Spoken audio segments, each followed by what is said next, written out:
Then I don't have to upload my VODs afterwards because they're already there. Wait, what? It's definitely not because it's useful. No, I'm teasing. It's fine. It does get a little bit of viewership, and it does end up bringing people to the channel. Every once in a while, people are like, oh, you're doing this thing in Prison Architect? That's amazing. And it's like, oh, well, I stream over there on Twitch. Like, oh, okay. And then they become a regular viewer. Anyways, with all that said, we're going to pick up where we left off with the Central Hive run that we're doing on. And you might be going, wait, there's no Central Hive. That's who we are. Basically, we started with the Holy Sword beginning, which is where you start as just a lone character. You've got, I think it's like an Edge Type 2 weapon, and you have a $20,000 bounty on you with both the Holy Nation and the United Cities. So you get a relatively good weapon, but there's some pretty major powers who are not big fans of you. But we did decide to treat it like the Exiled Hiver run. Oh, right, we were attacking, because I had to stop, like, in the middle of stuff because of sponsored things. That we were in the middle of attacking a Holy Nation mining whatever. But yeah, so we did do like a Hiver XL style run, which for those who don't know that one, it's where you play as a lone Hiver worker that gets punted from the community and all that, and you just make the most of it.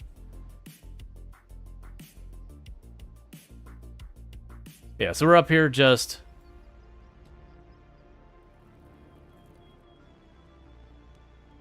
dealing with the troublemakers. But we are treating it as like us versus the world, where normally I sit there and I just kind of go through and catch bounties. Question, can you get that bound removed?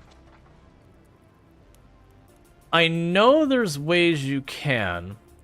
I believe if your bounty gets claimed, it gets removed, if I remember correctly. So i.e. you get captured and imprisoned by the people. I know some bounties can fade. So you see, if you see on the text, it might be hard to read on your screen. It says, notorious, this bounty will never expire. There are a lot of bounties in the game that do expire, where if you commit certain actions, it's just not a big deal. Like, you know, it goes away after a little while. But this is a special exception where it's a stickier bounty. But I do believe if you get captured, I'm pretty sure it goes away. But thematically, you know, we don't want to do that. Like, can you pay off the bounty to the nation? You might be able to, like, I'm actually curious. You might be able to go and, there's diplomats that are people in the middle. So, like, you can go to kind of a person who works on behalf, or, like, works on behalf of them that you can... What are you doing? You're being even jankier for Kenji standards. But, that you might be able to go to, like, a neutral party to pay it.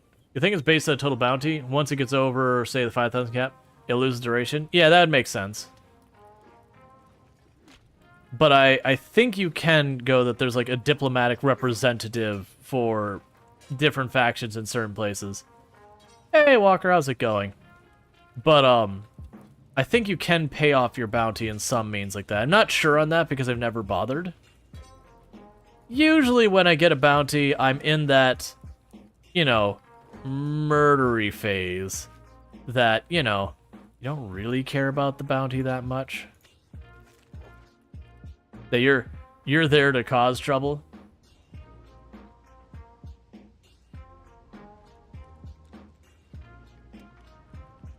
All right.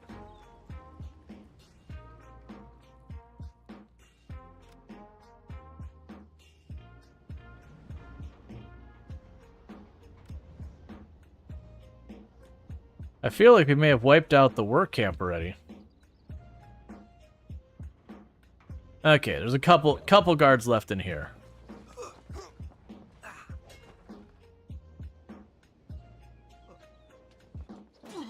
But yeah, so we've been basically targeting the different groups almost exclusively by who attacks us.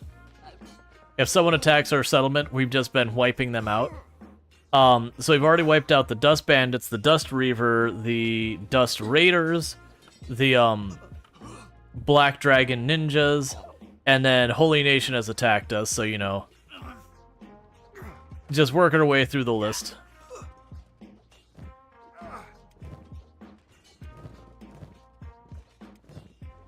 Here, you can grab that.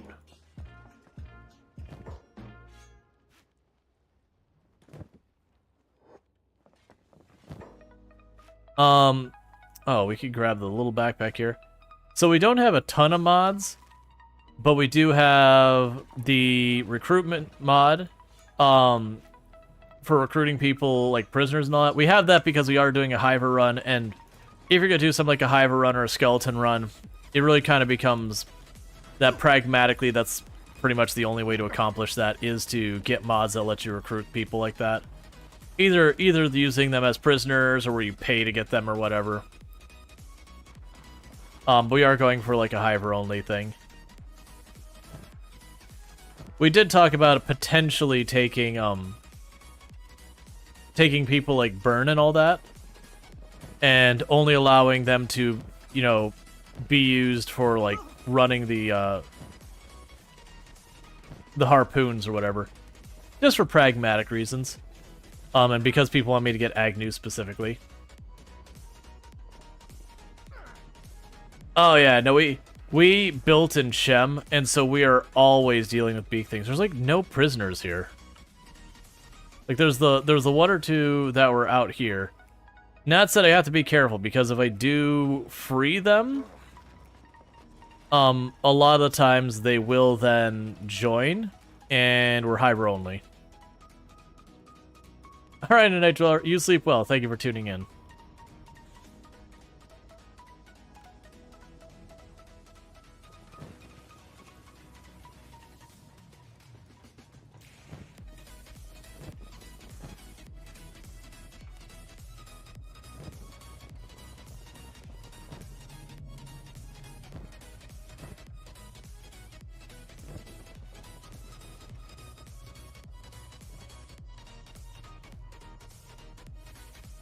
Like, everything here is mostly junk. I didn't want the water jug. Get rid of the water jug.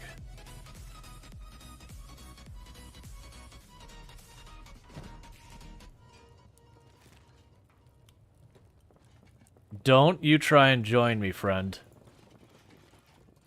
If this guy joins us, I will likely have to send him places he won't come back from. The little boy that got dismembered by skeletons. Ah, propaganda.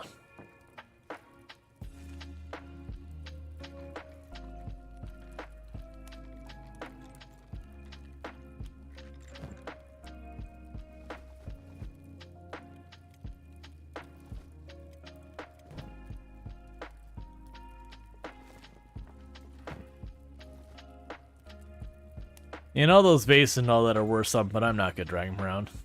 Okay, well, I'm pretty sure this place is dead now. It says actual residents 14, but I'm not seeing anyone still alive here for the most part.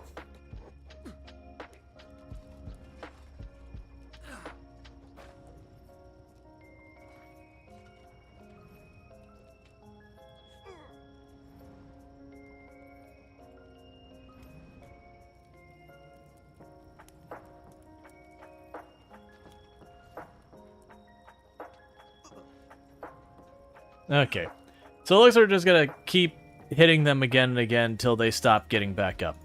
In the meantime, the other thing we've got going on is we've got our home base. I don't know why you're up on this wall.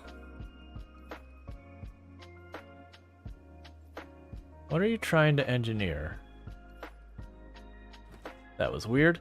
But yeah, so we got our home base. The walls are finally done. We are in the midst of replacing where we had all of our crossbows with harpoons, because our harpoons are going to do way more damage.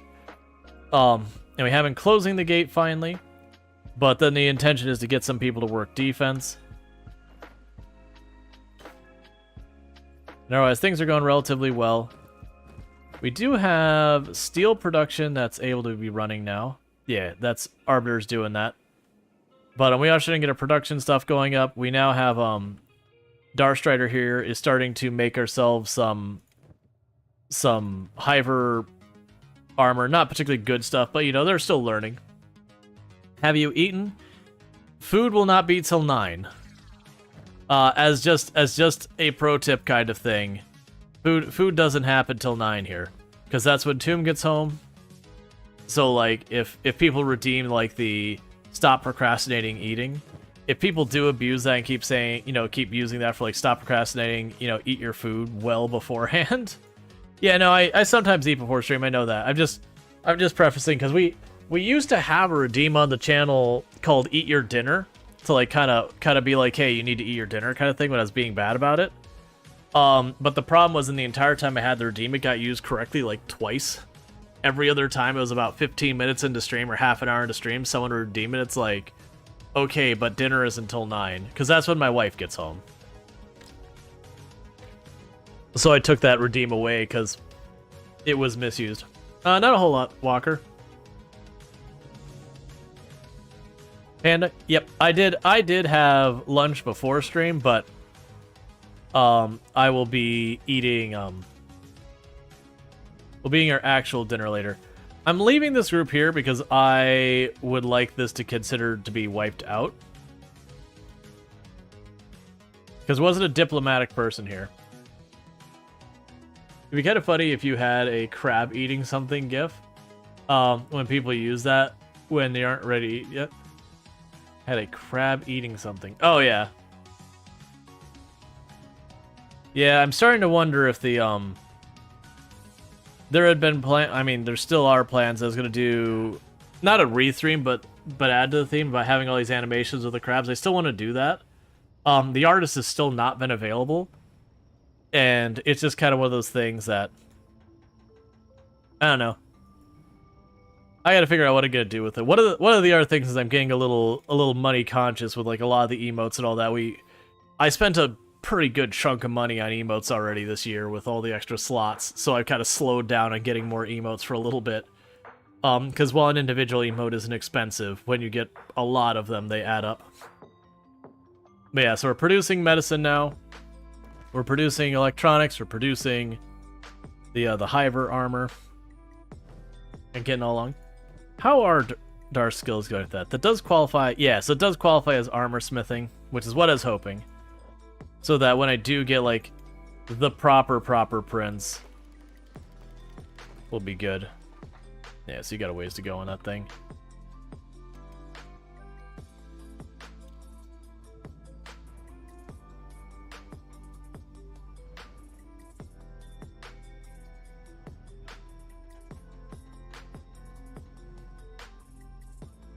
Yeah, because we just wait down here. Most of them are not going to be getting up.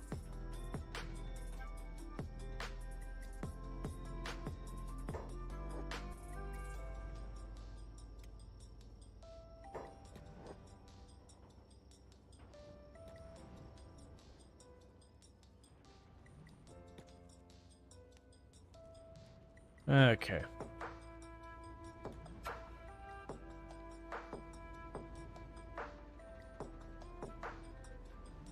Because eventually what this will do is it'll just say dead. What's the number of people living here drops below a certain threshold.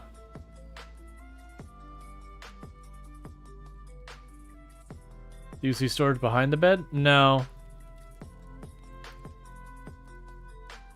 I mean, that's currently someone who's dying there.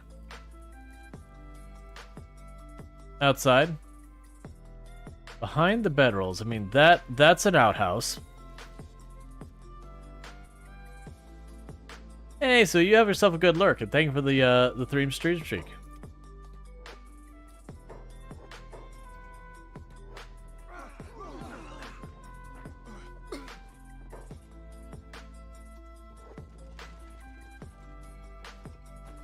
All right.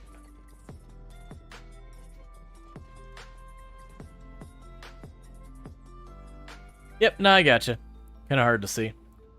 Yes, they should be pretty much done relatively soon. We've knocked down most of them to the point where they won't get up. Wonder who you're supposedly getting a weapon from.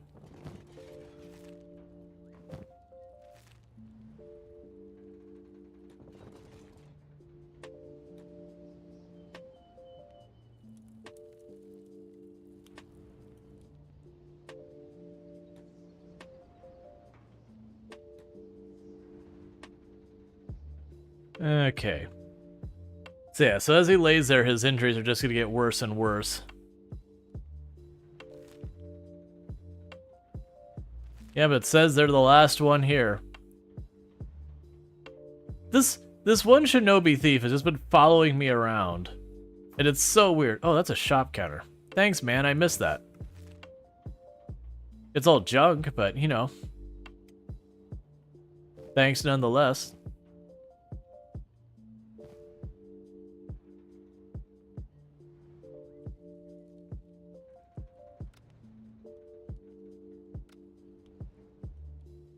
Alright. Up behind a blunt thing of them? If that is the case, that's fine. At this moment, this is the only guard that's still alive, and they're fading fast. So, this should be labeled as dead the moment they go. And that'll be this target done. Now you can take all our grog and all the other junk we found and get out of here. Hey, Red Hawk Black Sheep, thank you so much for the raid. I do hope you had yourself a good stream. Yeah, so let's check you. Tech Hunters.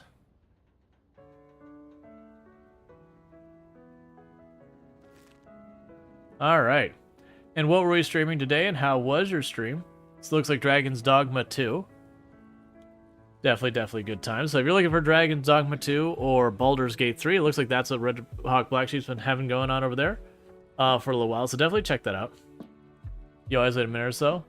Yeah, no, I'm pretty bad about actually calling it out like right when it happens.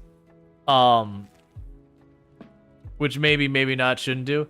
Maybe it's just because with my use case, I pull up their stream like right away and all that.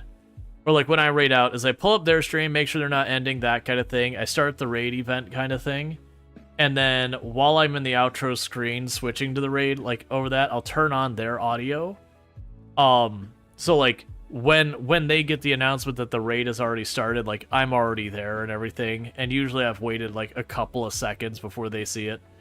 But that's probably not a good basis for it. You can't just assume people do the same things. Things the same way you do. I know there's a lot of people who just, oh, they're good content, they raid out kind of thing, and don't worry about it. Alright, so you should be dead now. It says there's one more. Who was the last one alive? Is it you? If I free you, you might join me. And I don't want that.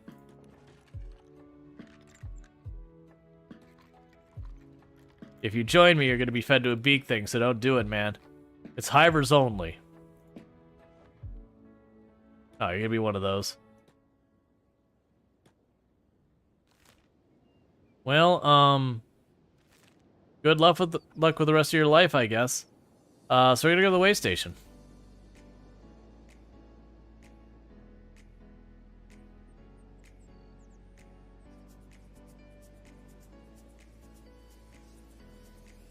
Let's see.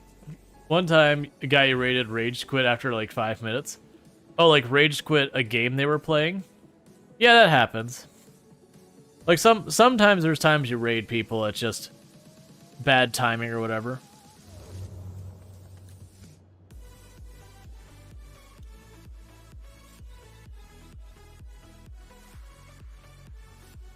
Beep slims are clearly too easy to chop off.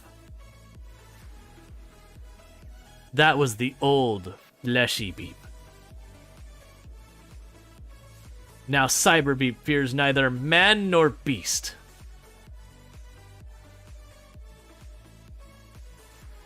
It's just a robot limb. It doesn't make you more powerful. This This is what the pinnacle of power feels like. Cyber beep.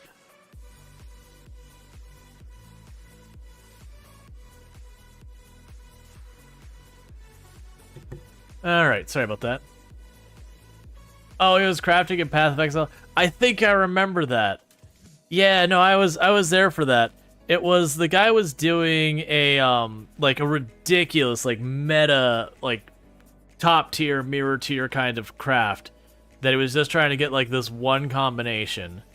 And you know, some ones it's like a 1 in 3 odds of happening. Like it was, you know, not great odds but not terrible. And he had like put massive amounts of funding into it.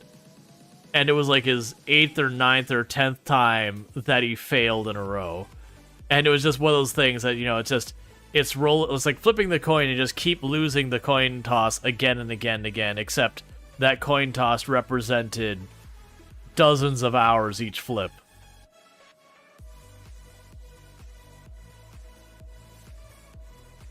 Yeah.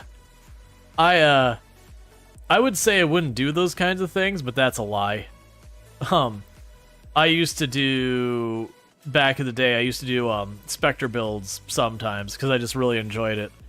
And there was an item you would get in the game mechanic Delve, and it had a modifier to get extra Spectre that you could, at the time, that was the only way you could get it, was by going into Delve, getting the armor, and then trying to take whatever crap armor you got that had that one modifier, and then rebuild the entire armor around that. And I definitely destroyed a good number of pieces of armor trying to get something usable.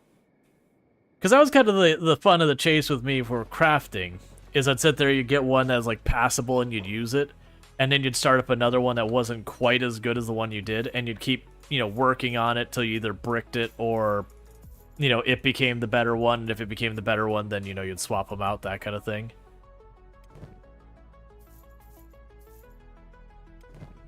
Alright.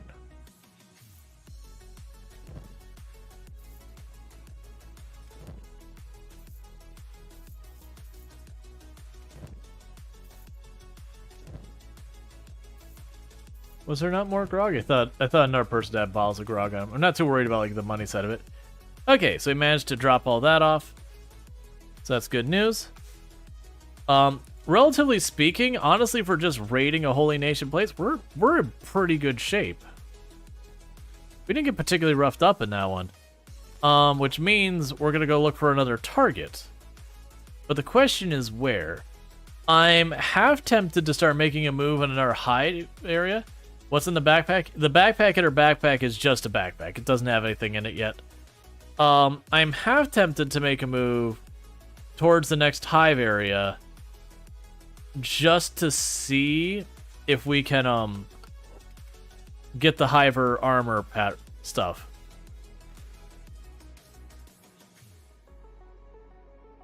Yeah, that's probably what we'll do. Because I'm trying to get the hiver clothing. Like we got the underneath leather. Well, it's not. It's actually, I don't think it's even hiver armor. It's just the painted clothing or whatever. Actually, so it's not really a point in me going there. Not unless I'm going on a recruiting spree, which I don't think I care about right now. Did we get close enough to update that? I think that's just gonna stay dead. So those lost armories and all that are still nightmare fuel. So I'm trying to decide which way we're gonna go. Let's go back over to Shem. I might start trying to make my move on Venge, which honestly terrifies me with hivers, because those sky lasers for our characters here, if we get caught by them, there's a good chance a sky laser will down a person, and once they're downed and just getting pelted by the sky lasers again and again, well, you can probably figure out how that goes.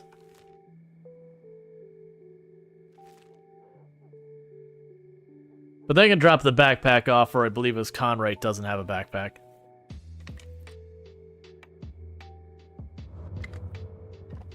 It burns good. That's actually one of the things that surprises me, is when you play as humans, the sky lasers can be dangerous if you're running around in them for a while, but if you get nicked by one, it's not that big a deal. But it definitely feels like you get caught with them with hyper workers because of their lower life, and it just absolutely murders them. So the goal would be to honestly just try and make our way towards the tower where Agnew's being held. Was the Tower of Anguish. And so it's one of those things like just trying to like rush into one of the buildings and then fight from there as best we can. Because like if I'm out in the building at all, I shouldn't be getting hit by lasers anymore. Wait, there's a... What's making light up here? I missed something. Because there's just death up here. But it's an entire trade caravan who's probably got a bunch of stuff. So I don't know what happened here, but something rolled through and killed everybody. Well, except that guy. That guy was not killed. But you know, everybody else is dead. So, you know.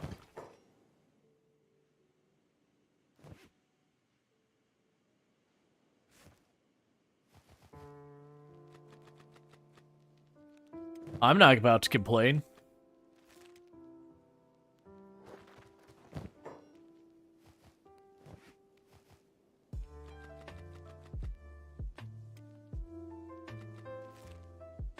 It's like, hey, chump, that's not yours. I beg to differ, because you're on the ground and you're not going to fight back. So, you know, that's unfortunate for you.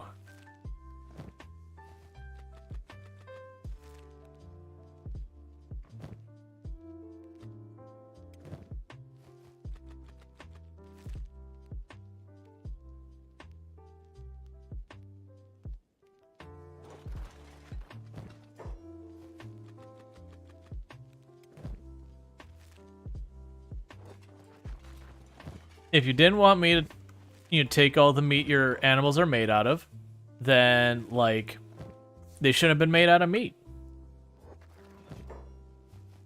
Look at the bright side. I'm not going to murder you, too.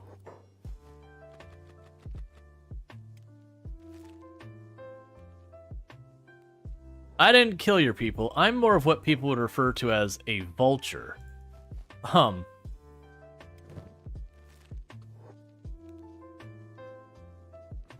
Save the Nomad? I don't think there's anything I can do, though. Like, unless I recruit them. But I don't want to recruit them. The Nomad's showing as hostile for me.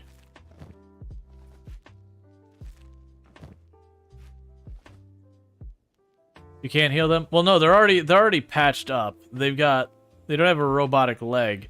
They are hostile to me. If I had, if it were to patch them up, they would attack us. So instead, we just took all their things. For the most part, most of it was,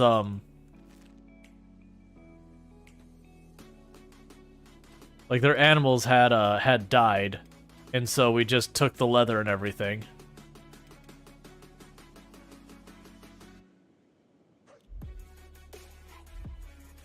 Alright.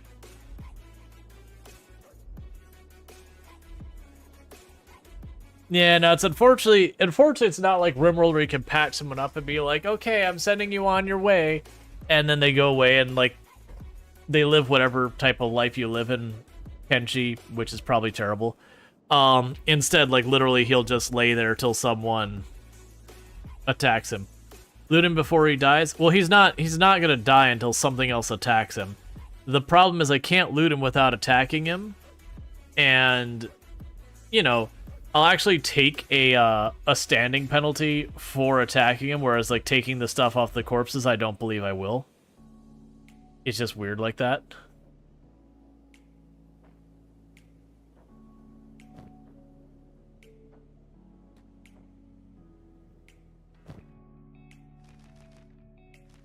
Honestly, throw the bag there, because I actually wouldn't be against getting a a Garu later on in the run for purposes of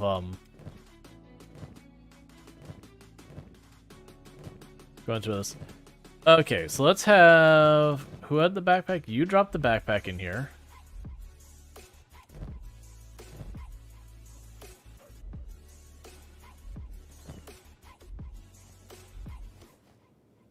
Drop off the skins. Whoa! Beak thing, what?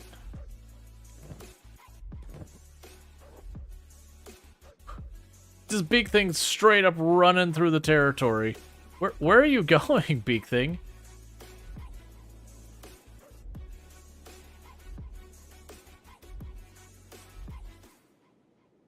Get out of my home. I left the gate open, but the fact that it's running away and not engaging.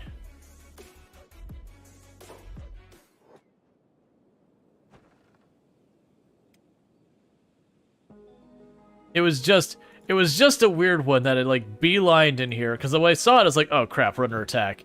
But the fact that it ran in and it was like, nope, don't want. Nope. Keep me out of this.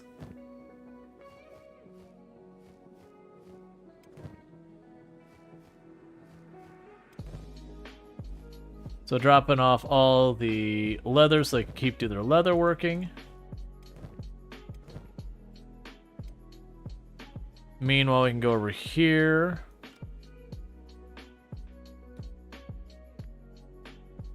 Because we have been making things for Eonek in here. Hey, how would you like all of the ammo? Because that's what you got. And you didn't even dent the amount of stuff we have there. Alright. Is anyone low on medical? I have so much meat we've been collecting.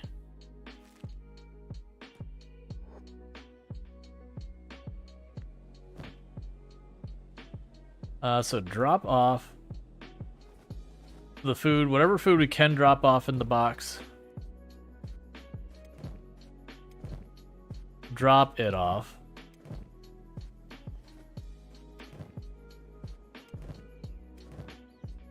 Because we've been piling up so much meat, I don't have need for all that. Alright, so now's where things are gonna get rough. Okay, so we're gonna open the door. We've got plenty of supplies.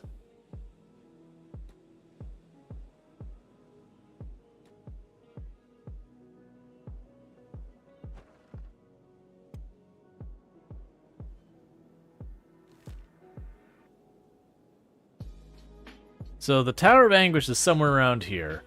So what we're going to do is our first phase, I'm just going to get over here towards the border.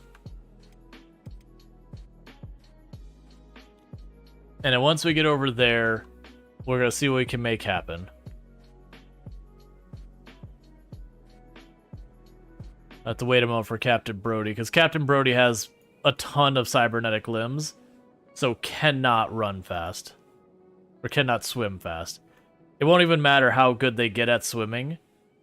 Like, they're literally swimming less than a mile an hour because they have an 81% speed penalty to their ability to swim because of all their cybernetic limbs. Come on, you could do it. There you go. So step one is just to get to the border. And then we got to make our decision about when we're going to make our beeline over. Because there's a good chance I'll run into the weak thralls. We can probably trash the weak thralls pretty easily with this group. The issue we're going to run into is when we're pushing for the actual Tower of Anguish. That's going to be rough. Because part of the reason I want that is that'll give me a skeleton bed.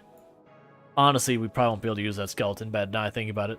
The reason why we probably won't be able to use it is because whoever tries to go to that skeleton bed has to dodge the lasers. But still, it's another nearby target. It'll give us a bunch of good resources. Yeah, don't even worry about those mounds. They're make-believe. Those mounds never hurt anyone.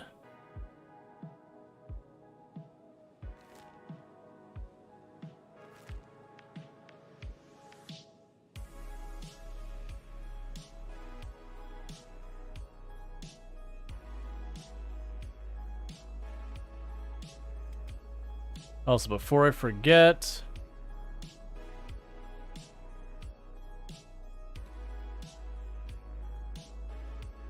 Hey, Proger, how's it going? In case I didn't already say so. There we go. So we got a backpack for you. Is there anything else I wanted to research while we're here?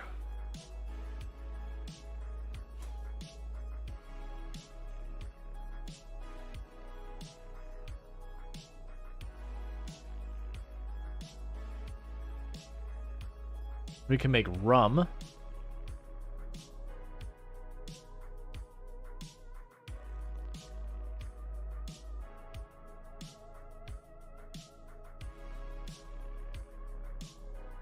I never remember which ones come from what. Because it was the last time we got news. Actually, literally today, they were doing a bunch of stuff where they showed off stuff. I don't think the devs are near finishing it, unfortunately, but they actually did show off stuff today.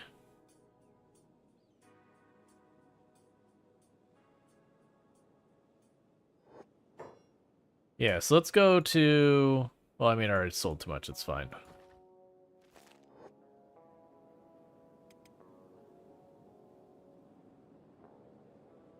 It'll probably take 2 more years. Yeah, I wouldn't disagree with that. Unfortunately, as much as I'd love Kenshi 2 to be a near-ish project, I have a feeling it's gonna be a while. Unfortunately. The devs for Kenshi are definitely the types of devs who they take their sweet time getting stuff done.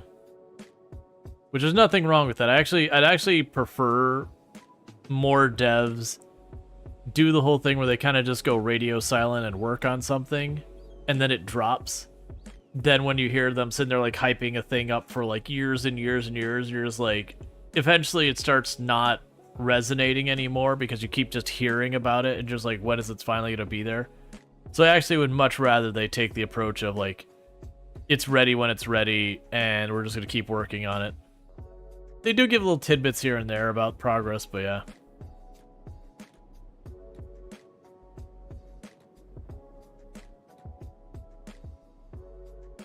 What is down here? Weak thralls. Okay.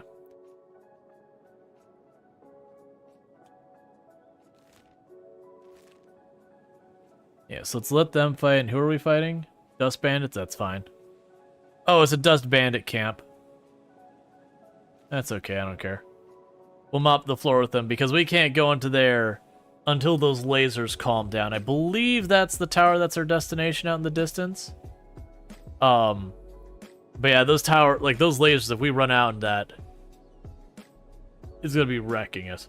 Let's see, Ben saying, to be frank, Kenshi's a very unique game, so coding probably is like shooting the void and hoping it works. I wouldn't say it's shooting the void. You can make games like this. It's a matter of taking the time to do it. The big problem they ran into was the first game was made in what's known as the Ogre engine, which isn't exactly... Like, it's a fine engine. It's just not really made for a game of this nature. It just kind of falls to, like, a lot of the weaknesses of the engine, which is part of the reason why the game is so janky. But, they've completely switched engines in Kenshi 2. They were making it in Unreal Engine 4, and they made the transition to Unreal Engine 5. Was one of the announcements they made. Which should be a more suited engine for it. Like, the engine's got a lot more optimization, a lot more work done on it than the Ogre engine. I know there's been some big games that have come out in the Ogre engine, but man, I can never remember what. Oh, just random chew sticks laying on the ground? I'll take those. Those are my chew sticks.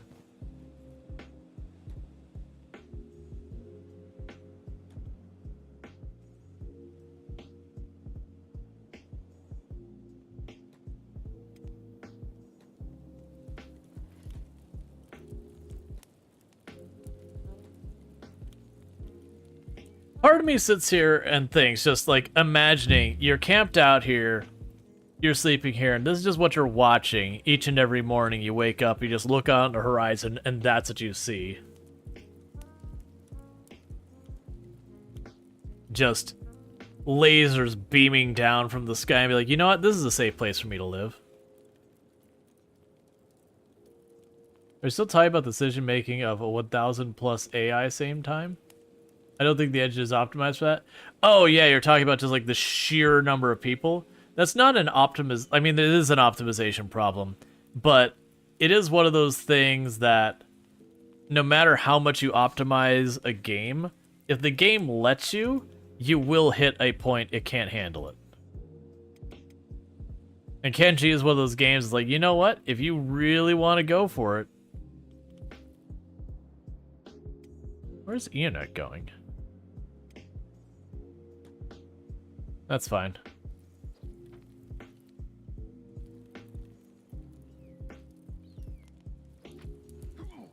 But there's a lot of games that'll do that. They're like, all right, well, this is kind of what we expect you to do in the game, but like, you know, if you want to take the set exit set up to 1 million, hey man, that's on you. I appreciate when games do that because it can kind of future-proof them a little bit, whereas hardware gets better, you can, you know, push the game a little bit farther.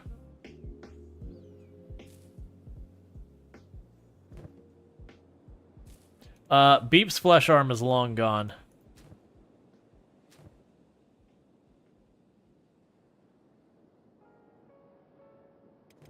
Yeah, no, Rual's getting up there. And part of that's because they have the +6 from the weapon. But yeah.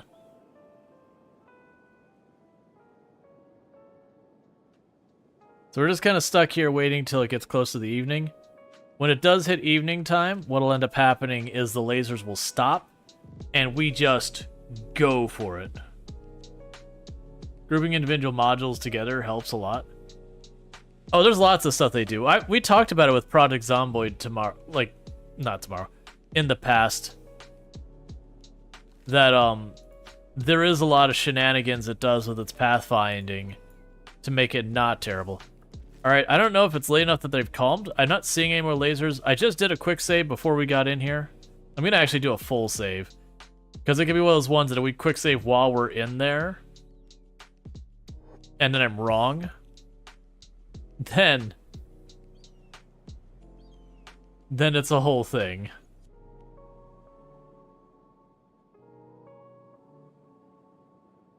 So it says every group is one entity, like 20 group. Enemy has 25, total 45. No total troop count.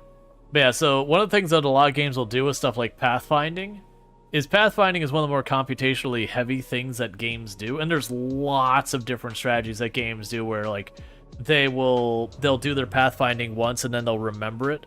Well, the lasers have definitely not stopped, so let's turn back before we get blasted. Because normally they stop at night.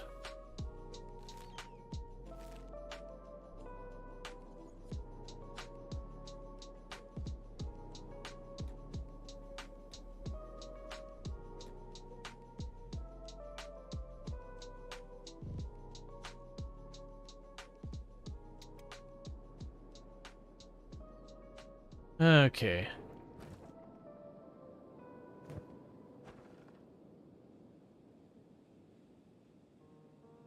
Yeah, just kidding. Lasers aren't done. Well, that's the thing I was confused, because usually lasers, it's at nighttime they stop, during the daytime they go.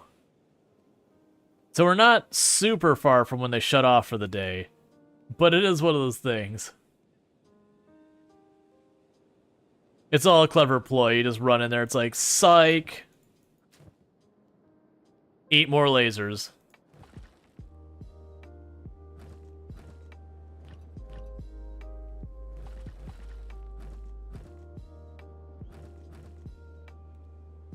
Okay, so let's change up some priorities. So, Sentient Cookie.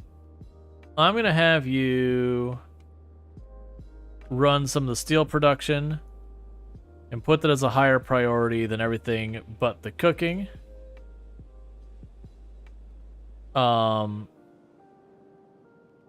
And Conrite, Same idea, but iron.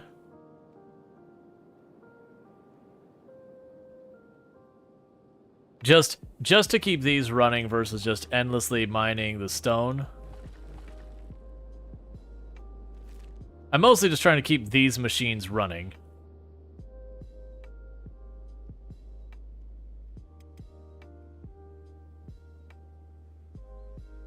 But yeah, so one of the strategies is you calculate, like, once you've followed a path and you've calculated it, you just remember the path. So then it becomes the thing where what they'll try and do is, when it does the future calculation, it'll be a calculation of you getting to where the already calculated path is the way they'll handle it. Other times what they'll end up doing is you'll have one character who will actually do the pathfinding, and then the other characters will just have, they position themselves relative to that character. They have one person that does the pathfinding for a really long range and all that, and then the other characters are just pathfinding that little teeny tiny bit. And that's why Project Zomboid works with a lot of stuff, is when you have a horde of zombies following, they do finagle stuff to have it so like the zombies will start pathing towards you, and the other zombies will base themselves off the movement of the other zombies. That they do a lot of stuff to help with the pathfinding. Project Zomboid actually does a lot of stuff to finagle stuff. Like, for example, when you have units that are moving around but they're really far away from you, so like the helicopter drawing them in, they don't actually calculate the walls and all that, so zombies effectively pass through things to get to you, or they'll teleport towards you, kind of thing. Which they still make it roughly what it should be, but basically instead of doing the very fine-tuned, making sure the whole path is perfect, it just usually doesn't matter when they're that far away. So they kind of just go, you know what, as long as it's relatively good, it's fine.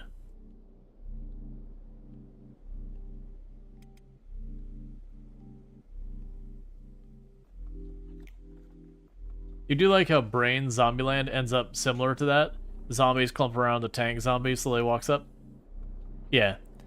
Now there is things that the game does recognize, spaces that the zombies aren't supposed to be able to get into. Like if it's a closed closet, that it won't let them stop there or whatever, like makes the space ineligible. But you can actually set up where you have like a big wall, but there's a path that you can go around it. And if you put up the thing where you can see the zombie movement and you make a noise, you can actually watch the zombies pass through where that wall should be.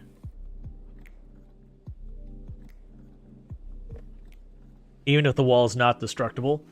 But like I said, it's one of those things that, you know, you have some people be like upset saying, but it's not realistic or whatever. It's like, yeah, but hear me out. The 1 or 2 zombies in all of time that could possibly matter from that kind of a thing, and doing the calculation to avoid that problem, it's like, it's worth getting it wrong. Oh, come on. It's 8:30 in the evening. Let me go.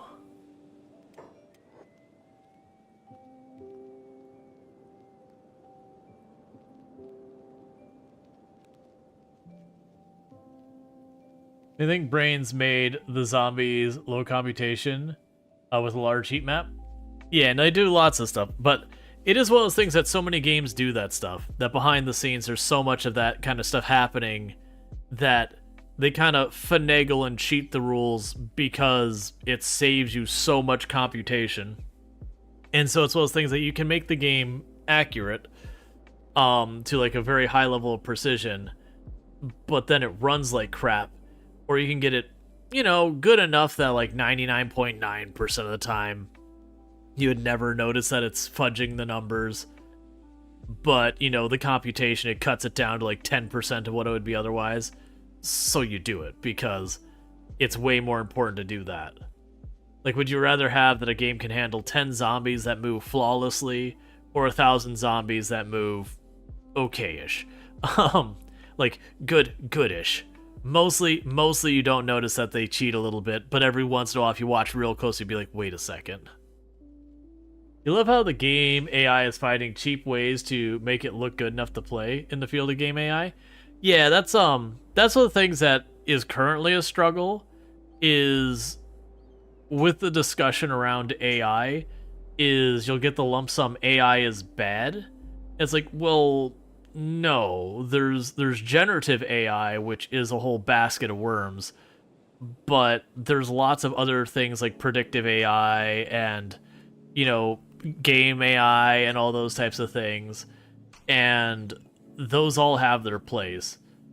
Even generative AI can have a place. It's just unfortunately the way it's being used right now is to dump out cheap, not quite as good, you know, dumped out stuff real fast at the expense of people's potential jobs and all that.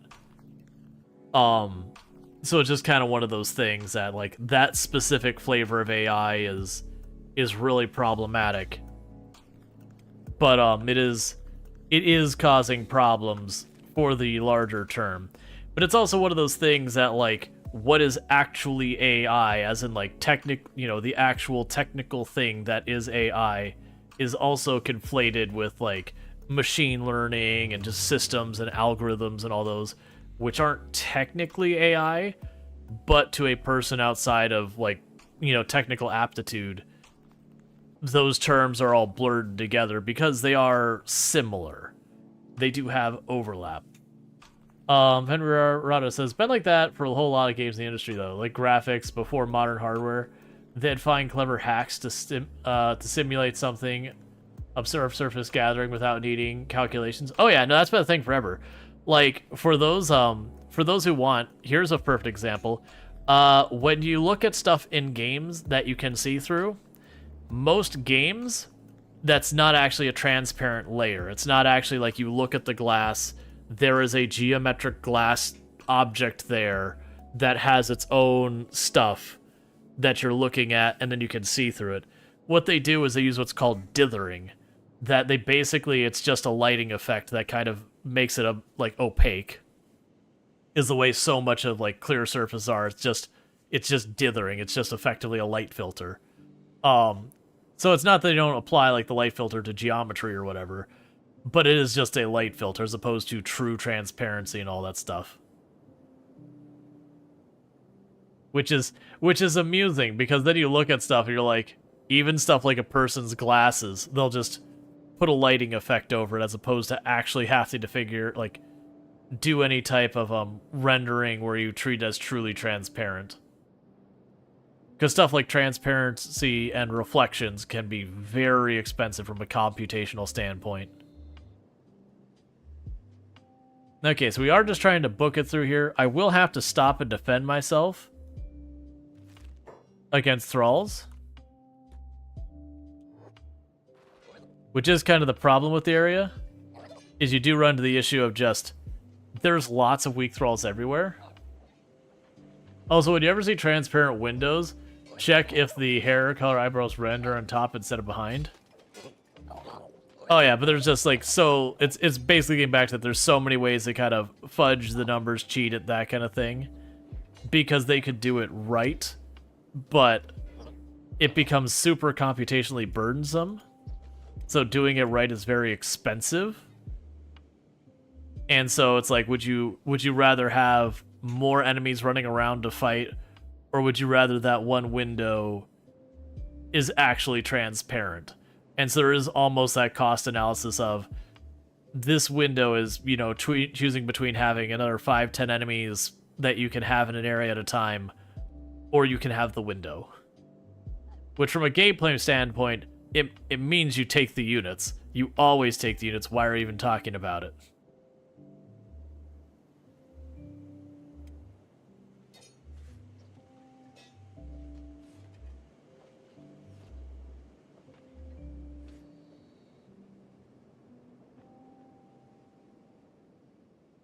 I'm surprised those weak thralls managed to do as much damage as they did.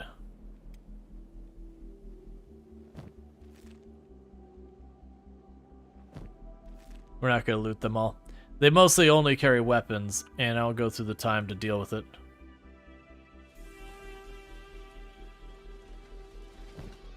I can't remember. I thought it was a thing that sometimes, very rarely, these units could have a limb available. Like, alright, well, we go again. That, like, one of their limbs could be available to take, like, very rarely. Not that they're particularly good. I want to say they were usually like shoddy to standard skeleton limbs and all that, with the very rare exception. But as well as things with how many mods and what they all cover, it very well could just be me misremembering mods and all that.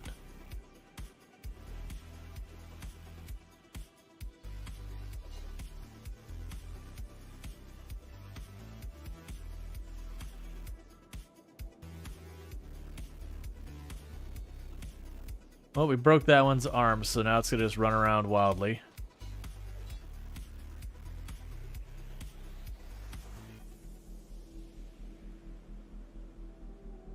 Excellent. People actually got on their first go. They ran him down. Usually it's one of those things where you just have to keep them from attacking it again, because they'll attack it, and then it gets knocked down. Sorry, they'll attack it, and then just keep chasing it again and again.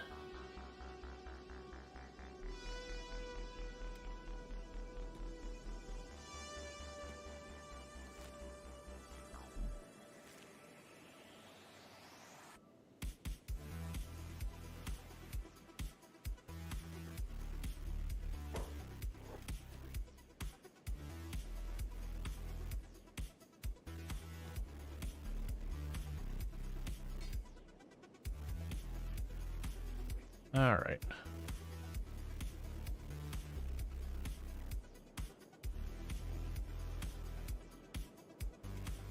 And Jaywalker should be up soon. Soul Adams unfortunately got a bad leg hit, so is now moving super slow. That's also part of the problem is the Thralls. They have a tendency to get up a bunch of times.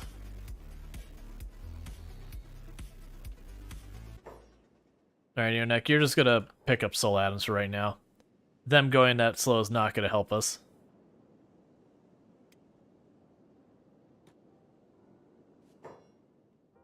Meanwhile, you can put them down. Let's try moving again, because we don't have a huge amount of time to work here. And I gotta get to some kind of cover before the lasers start up again.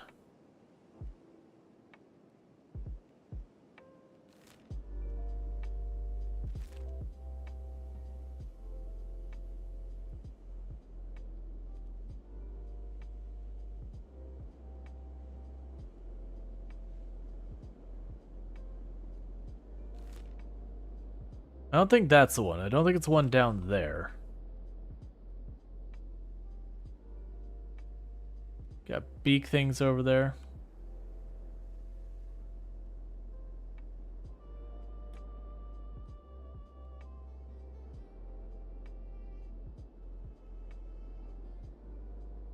I don't think it's that one. I think that one's leaning too much.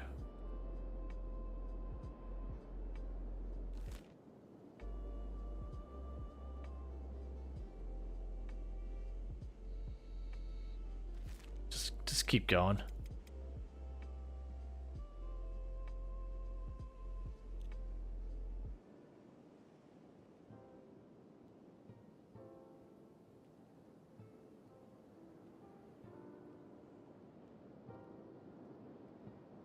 There's the destroyed one. Maybe it is the one back there? I'm running out of time, so let's go for the one back here.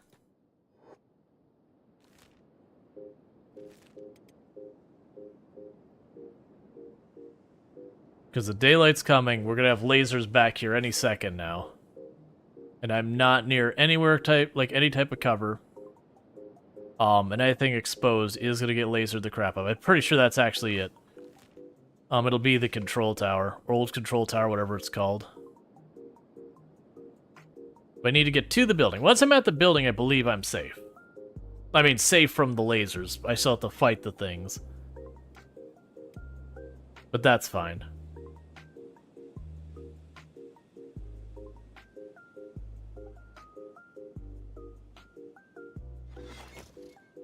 The biggest danger is getting tied up with a bunch of them, fighting them out here. Well, the lasers are back, so...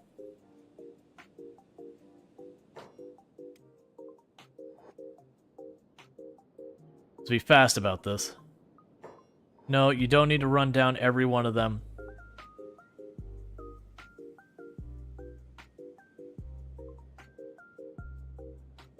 And here's another group running in on us, which is the problem here, is you can just get tied up with these guys for a while.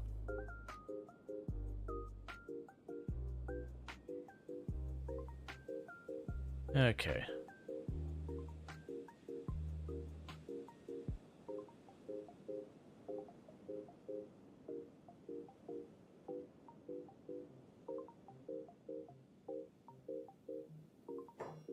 Okay, so we've got that old control tower. Get back to running over there. Does Cap not have weapon, or he's using feet and hands? Yeah, no, Captain Brody is our martial arts. Everyone's using a different type of weapon. Like so far as like heavy, katana, saber, and then one of those types is no weapon, unarmed, martial arts. Partly to keep it interesting, and also partly because then you don't have any, particular strengths or weaknesses you gotta balance. Even though very genuinely using, like, all heavy weapons and that kind of thing can be very advantageous to you. Alright, I did see them sneaking up behind us. I'm pretty sure these are the ones we just roughed up before. Okay. So, this is where the Thrall Masters are. There's some good stuff in here. Agnew's in here. There's a skeleton bed in here. I'll put you down so you can participate in the fight, even if not super well because of your busted leg. Alright. So, normally I deal with this, I like to use a little bit more stealth. We are not a stealthy group. So we're going to go with the strategy of just seeing if we can out-endure them. There are 2 Thrall Masters in here. My hope is that we won't aggro them down immediately, but that's usually what's happened. There's one of them right there. But there's one that rocks a polearm, and there's the other one that rocks a saber, if I remember correctly. I can't remember if they're both metal weapons, but I know at least one of them was a metal weapon.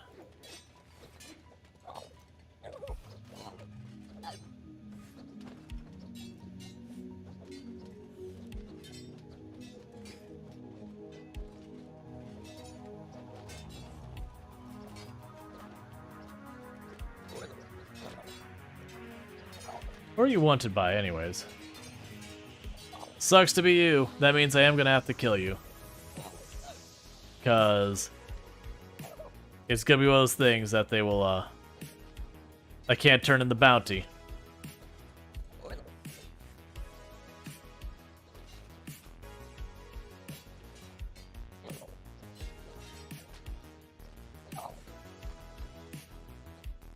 Where are you going? Okay. I was like, don't run upstairs. We already got a fight with a pretty tough guy down here.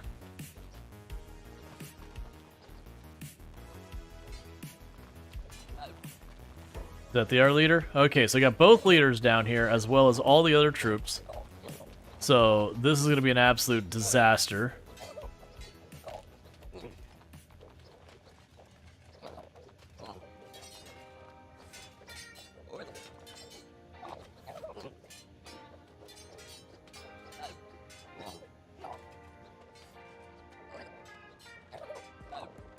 Alright. All the Falling Suns, bonus versus beak things. Yep. Yeah, Rual is just getting absolutely shredded right now. Because both their arms are broken. Fall down. Please.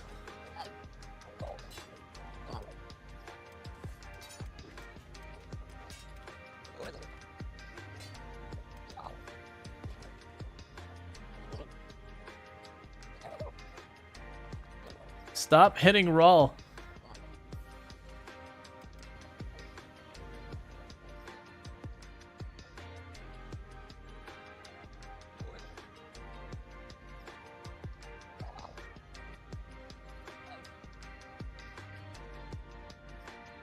Okay.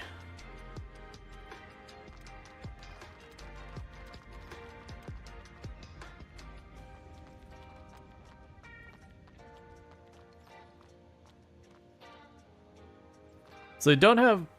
Oh, you're gonna take me outside and ditch me on the ground? Or you're just gonna walk away with my body?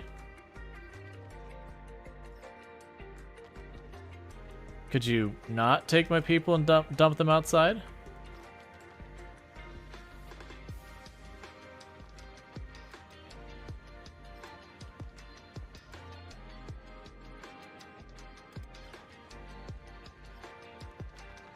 Poor Rual can't fight at all right now.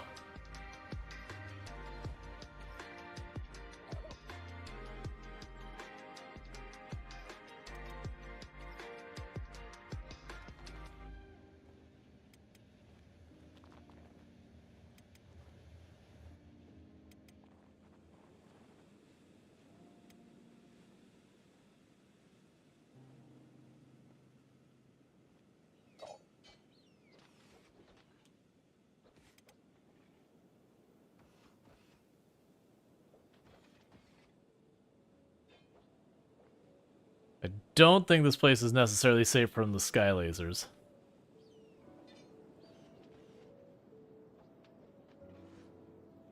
All right.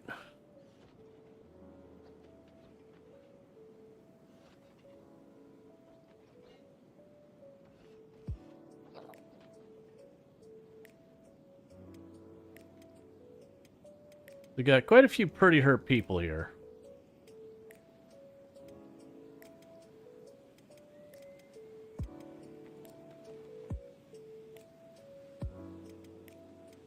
The good news is they were kind enough to take us all outside and are dumping us on the ground here. And then we're beating the crap out of them once they arrive. Which does work out for us.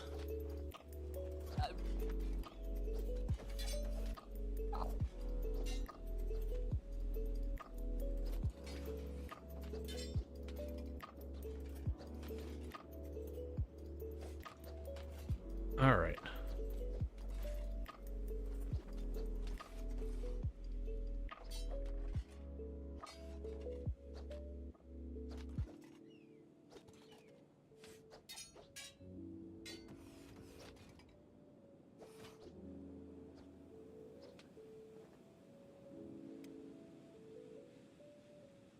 Jaywalker, do we have anyone who's still up top?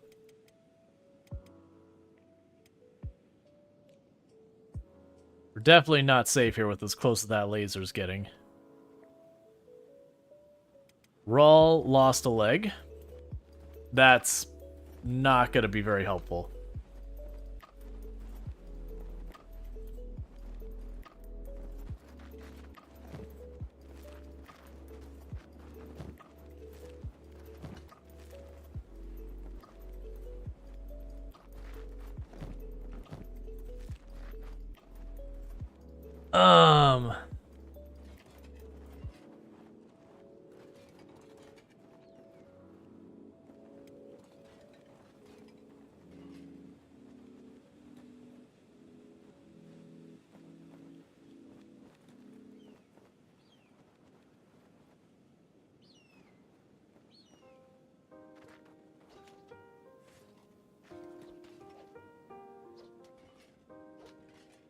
Yeah, Rual can't do anything but just lay on the ground.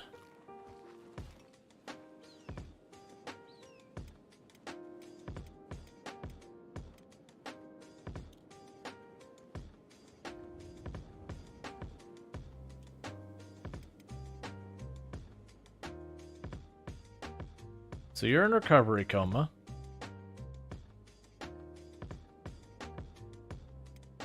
Alright, so for the moment, you grab Rual. You grab Ionek.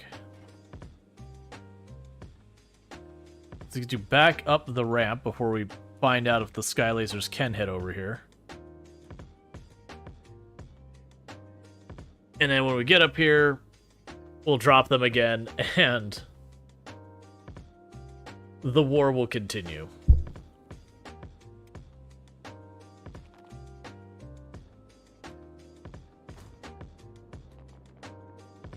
Because we have a lot of medical supplies.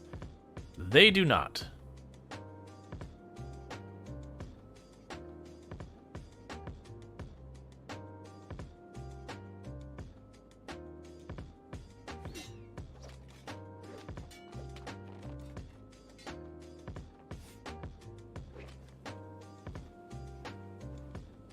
And so for all the ones who actually take a pretty solid hit,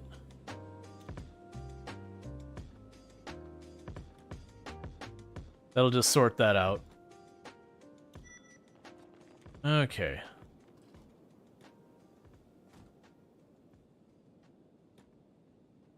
All right. Back to losing limbs, I see. Pretty much, but I mean, you got to do it. That's how you get the good limbs. All right.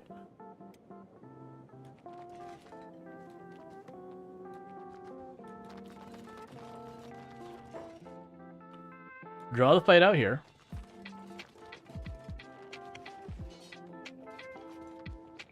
Draw the fight out here. Don't go in there. Make them come to us.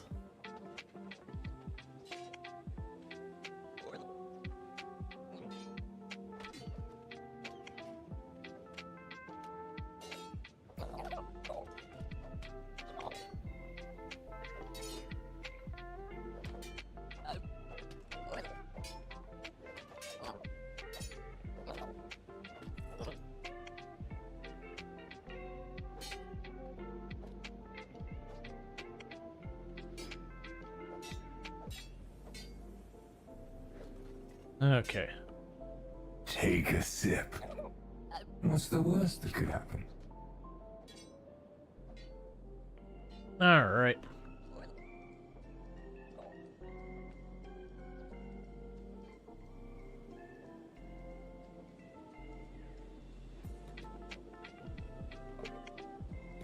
I was just trying to get Jaywalker to run the building for it. Hey, we'll leave Rual alone. Rual can't even defend himself.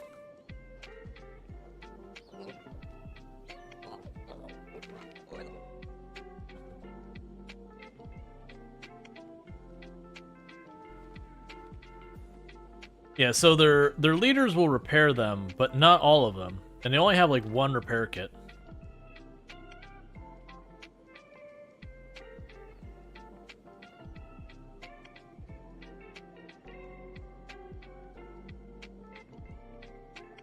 That's interesting.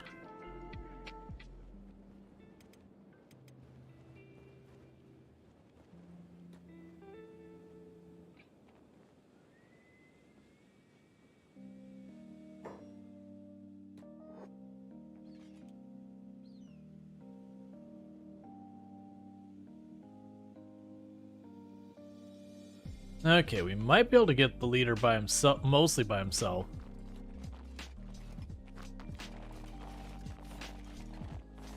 Might work out for us. Because we get him separated, then that'll go a long way.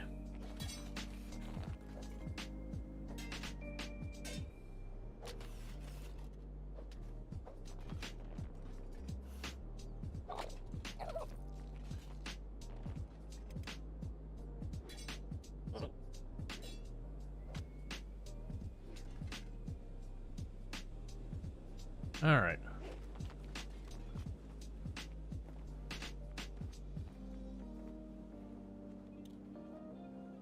That didn't go so well as we're all super injured. Do you have food yet? No, not till 9. Actually, it's about to be... Yeah, it's about to be 9. So we'll probably be like another 10-15 minutes. It's basically until Tomb gets home. Until she gets home, like... I don't do the food thing just because then, you know. It's 9 now. Yeah, no, I didn't catch that till like we were already in it.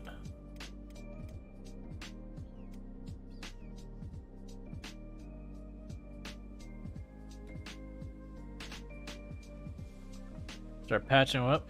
I'm surprised it's actually putting up as much of a fight against us as this is. The last times we've done this, it got, you know, went relatively smoothly, so I was a little surprised by how much of resistance this is.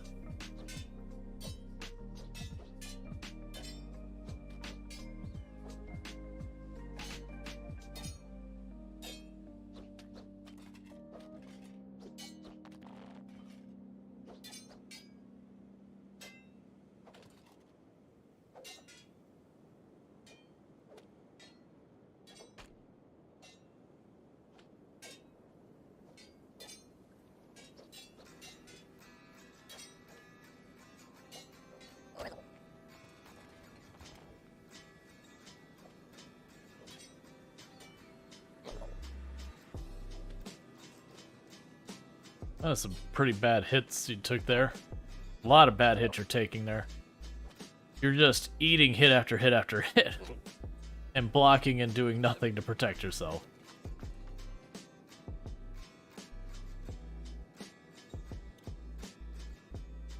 It's fine. Someday things will be better.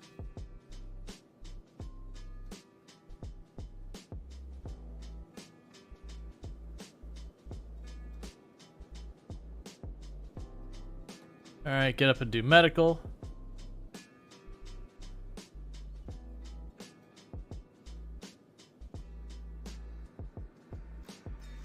You broke my arm? No, they broke your arm.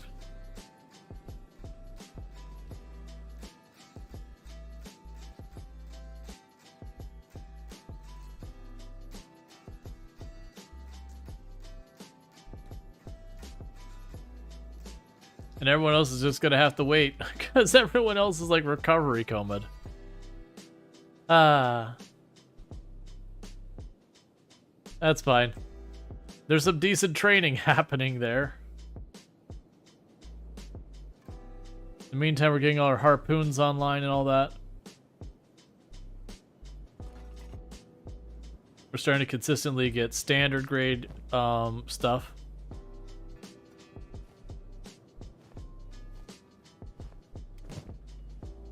So moving up in the world in that one.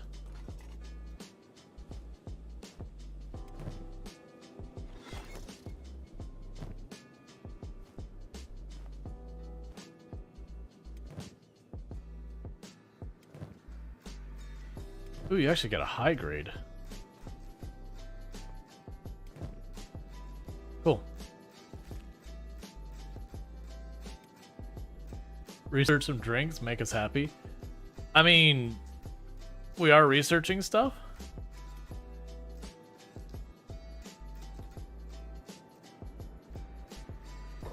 Wait. We need to reload. Soul Adams died. No, you're not researching? I'm not worried about it. I was just like, wait a second, when'd that happen?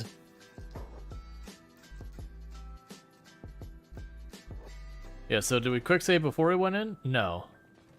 Soul Adams is still alive right now. Everyone else is still alive for the moment. Rual is already missing his leg.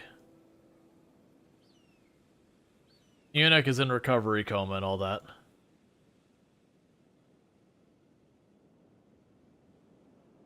The worst thing, it's middle of the day now, so even retreating, I have to kind of sit here and wait for it. We could do that though. Let's go ahead and grab you. You...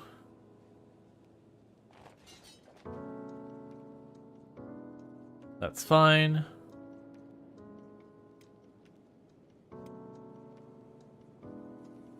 Grab Eunuch.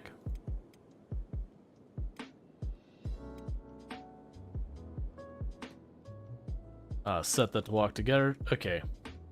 They have an okay-ish speed. This will be potentially a really rough run. Let's get Rual a replacement leg and to see if we can't make it.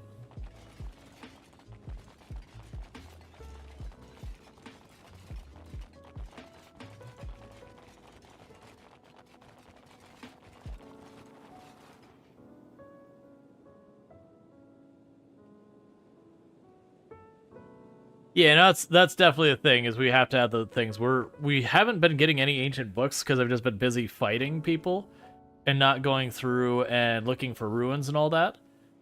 The one thing I will say is, you know, often you're starting to present things as like, do this, do that, so it's getting very backseating.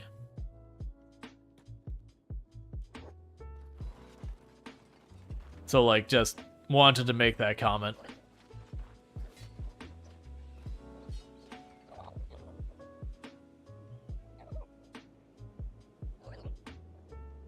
Plus, in Kenshi, you actually cannot consume alcohol. It's purely a commodity.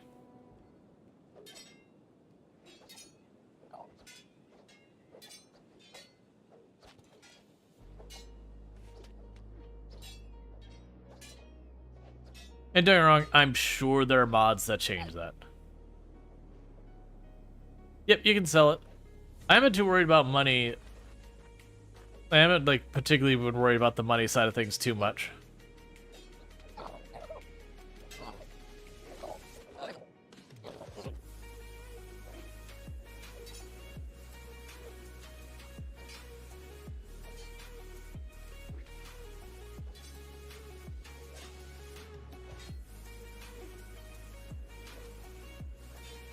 All right. I'm genuinely surprised at how rough of time we've had going, because these enemies are way weaker than us and worse equipped. The only big advantage they have is their skeletons. So they do just have more hit points than most units. Where most units are like 120, like 100, they're at 120, and then because we're hivers, we're at like 75, I think, is what our hit points are. So they do have effectively a higher hit point rate, but otherwise, Does the always did feel weird that it's only an export? Yeah, I'm not too worried about it like that. It doesn't bother me one way or the other.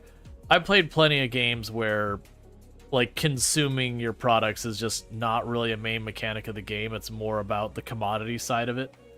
Or you could consume it, but no, really, you shouldn't, because there's that. Well, right, they have the numbers too. But usually when you have a very strong stat advantage, the numbers don't matter that much. The numbers become more about time. Now, granted, obviously, if you have like 80 units versus 1, yes, they could still wear you down. But it is those things, I'm like, huh, it's actually going rougher than I expected.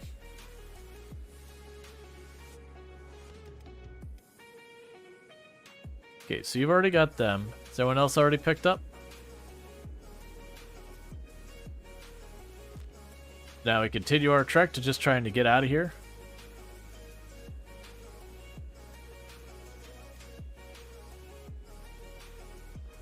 Because, yeah, having who's arguably my strongest fighter completely checked out because they lost a leg, doesn't do me any good. And also, both their arms are injured, so they can't do anything. We don't need a drunk beep. Or maybe we do. Maybe.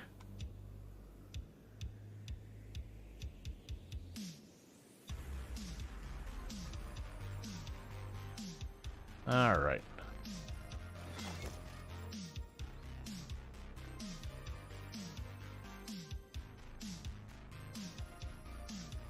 But we are going to have plenty of times that we're going to lose limbs. If we get grazed by a sky laser, we're basically done. It's the reasons why if you were to play like a permadeath hardcore kind of one,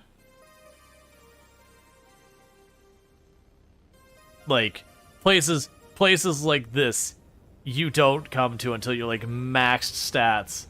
You wait till nighttime, you run in and do what you're gonna do. Oh, we just got hit by a laser. So start patching everyone up, because it's all you can do.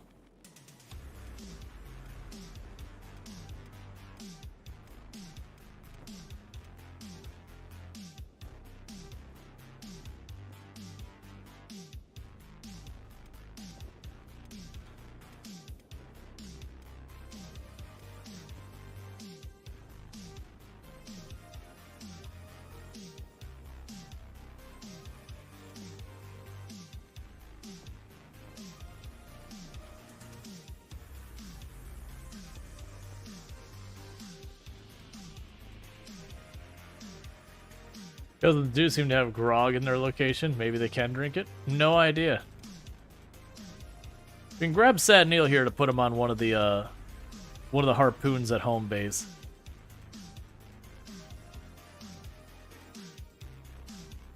Because that was the debate, is would we allow skeletons strictly to run the turrets or not? Can you pick them up? Please say you can. So we can't even retreat now because I physically don't have enough people to carry all the people who are unconscious and can't stand and all those things. So we're stuck just riding out in an area that could absolutely be hit by lasers.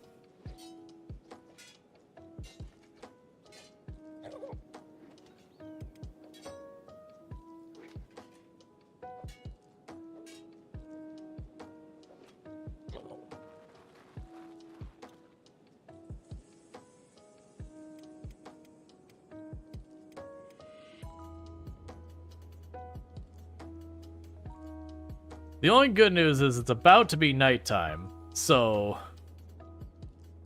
we'll get a gap in the lasers soon. But the thing is, if we get blasted by the lasers before that happens, then a whole lot of people die.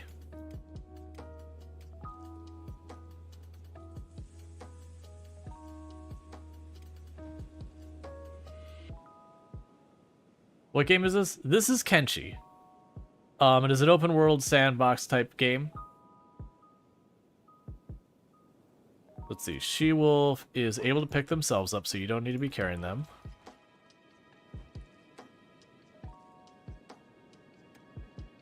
Soul Adams is in recovery coma. Luxray is in recovery coma. Jaywalker is in recovery coma. You are missing a leg. Yeah, so I only got like 3 people who can carry people. And we just got getting your butt kicked. Pretty much. That is what Kenshi is. It's one of those games that you start out where everything beats the crap out of you. You're pathetic and sad, and there's like no amount of level of skill the player can have to make it better. It's just not that style of game. And so just you expect to get the crap beaten out of you at the beginning until you're able to start fighting stronger and stronger enemies.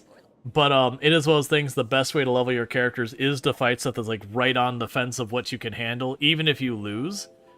Because the longer you are in the fight, then the more, more XP you're gaining between toughness and all that.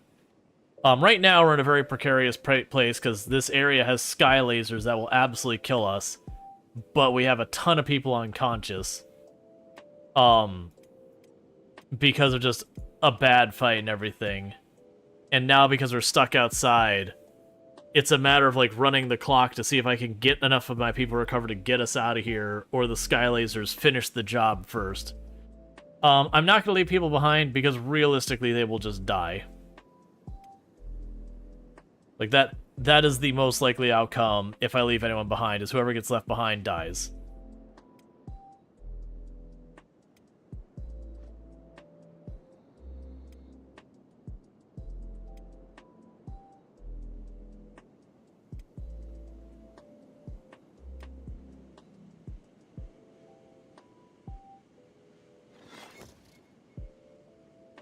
You found out today one of your favorite dogs at work is trained to be a therapy dog? Nice. Yeah, so problem is, Rual is missing a leg now. So I'm trying to get to where I can get a replacement. Man, you're all in such rough shape. I just realistically can't... If I go and just run for it to try and get them out, it's not going to go well. Whoever stays behind is going to get beaten up again and again. And still probably lasered.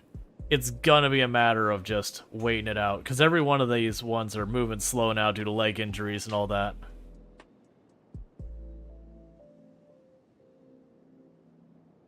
Alright.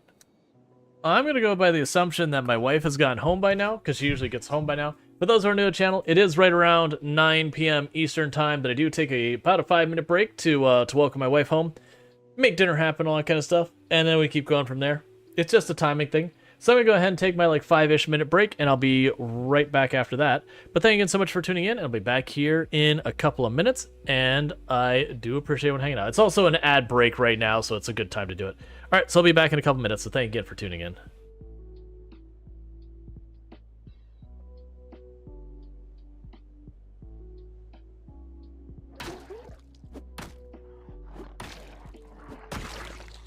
And closed.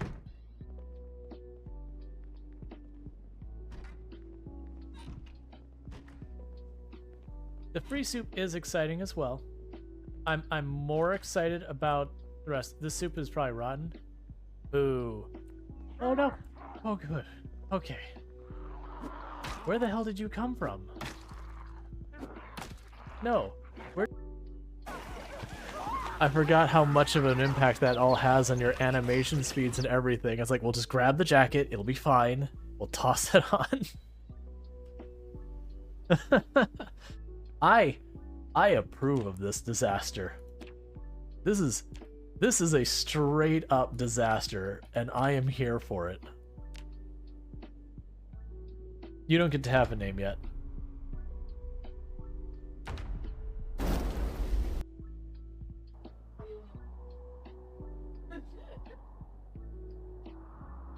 zombie.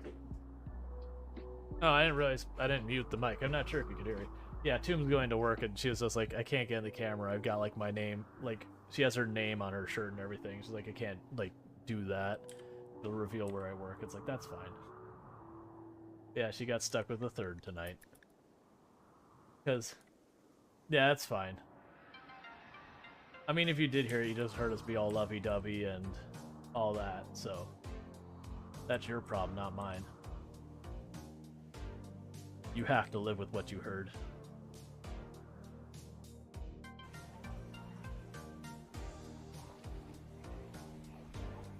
Please, no. Yep, that's it. Runs over. I didn't. Gray zombie and gray street and gray rain. Yeah, so it's literally just the poor visibility of the rain. So let's I want to see where that zombie was, like just to see how it masked him. Yeah, I can see why I didn't see. She was in a fit of rage. She was really bored. She wanted something to do, and she had a knife. You know, we've all been there, right? Just you get a little bored, and you would just attempt to murder. To disarm it by doing that. All right. You're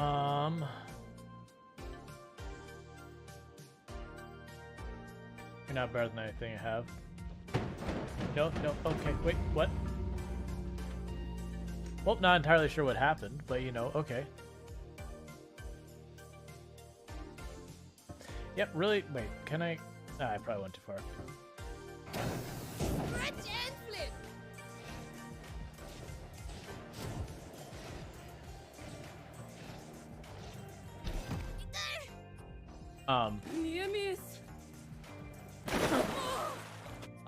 I like when we break the physics engine. Her head was stuck in the wall. Like, stuck in the wall. Not even just like a little stuck in the wall either.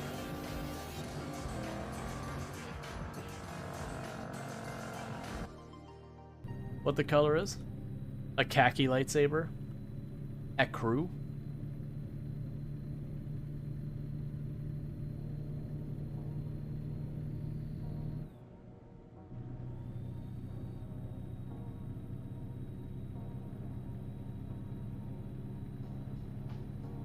For invasive thoughts, chat, I'm gonna go grab a soda.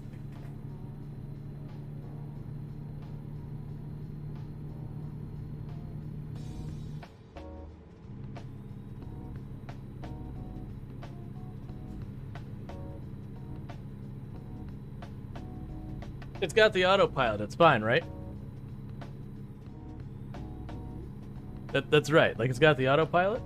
I'm actually surprised something didn't go wrong there, to be honest. Oh, seafoam lightsaber. Excellent. Like the endgame campaign that they expand, that's fine. I don't hear many people complain about that because it's usually only like 4 or 5 leagues before they do a reset kind of thing. But they'll like expand on it or add a new layer to it or completely overhaul it. Like the endgame part's fine. It's just the campaign with innocence and sin and all that. You're like, alright, look man, I'm real tired of killing innocents again. Awkward, since you had dice roll? Oh no, it's when you win the roll, so arguably you get more consistent amounts of maintenance if you have higher maintenance. Thank you for the follow, Psy Omegas. Welcome to the stream.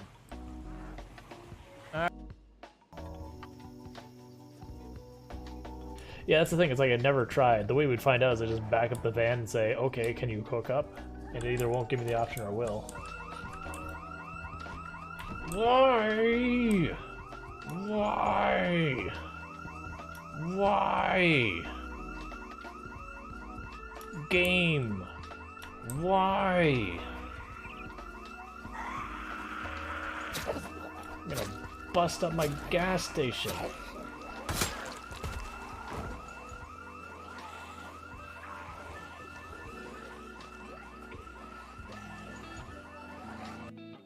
Oh, wait.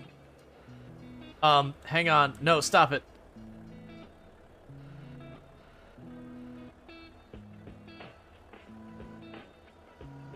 All right, let's be real careful with this. I'm not on my wheels. Nope, nope, nope, nope. I didn't see there was a cross guard there, and I was able to drive like right over it.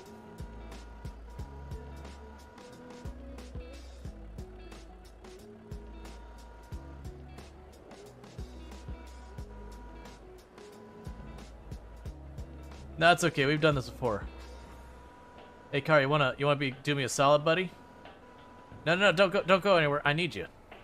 I don't actually need you, but I can't see what I'm doing because of the light. That's like I see them stuck in the post, and I could probably move this around to get free from it, but I can't really make out what's happening here.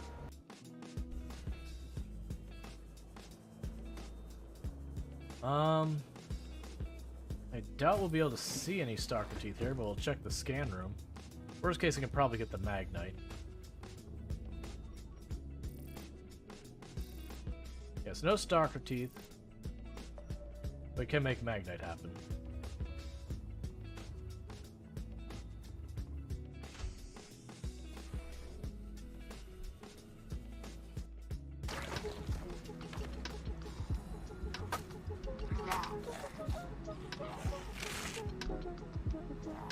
I better not die from that. I hate crawlers. Well, that is our first zombie injury.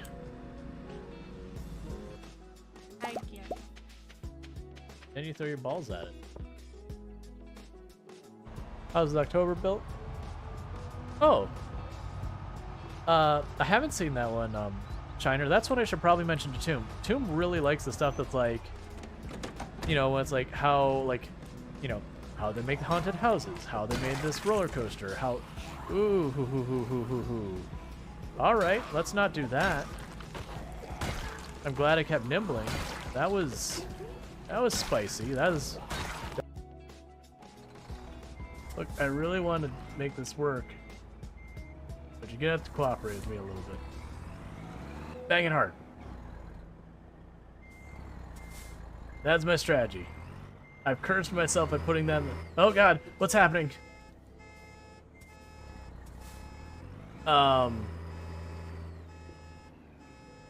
Yeah, that's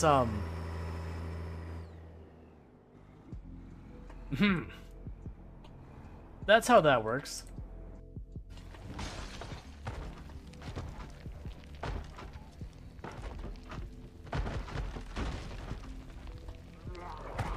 We're not fast enough.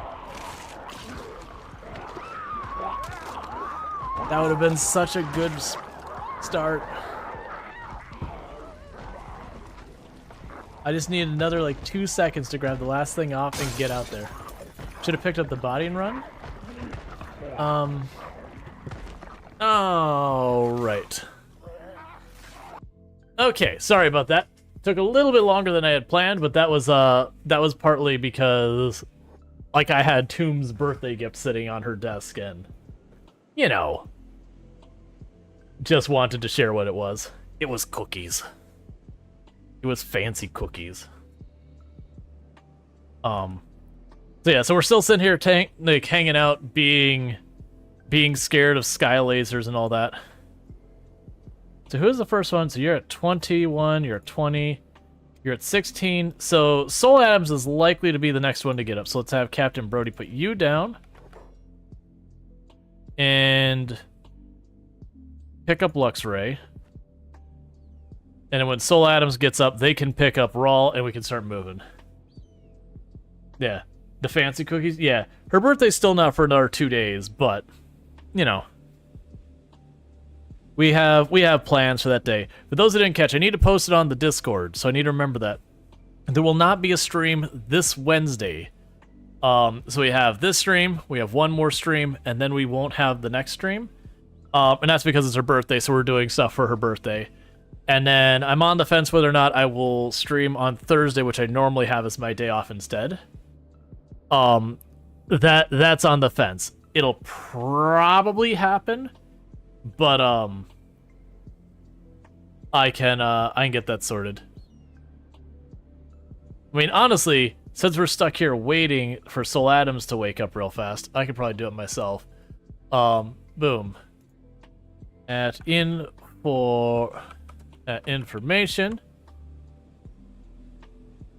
As a heads up, there will not be a stream this, oh my god, please, this Wednesday, April 3rd. Well, we just got lasered again. No one's died yet, but everyone is down and half dead. For Tomb's birthday. Thursday, and there's the follow-up laser. Thursday may or may not have a stream. Okay, so let me get that, because otherwise I'll forget. And generally speaking, the Discord is the best place to find out that. Yeah, I know we had multiple people who are gonna die there. Yeah, no, we are reloading. It just sucks that we're in the situation that I can't really get out of here particularly well. Because of the entries. And that's the danger of Venge. This is what makes Venge such a dangerous place. Is just you get on the treadmill of bad things happening.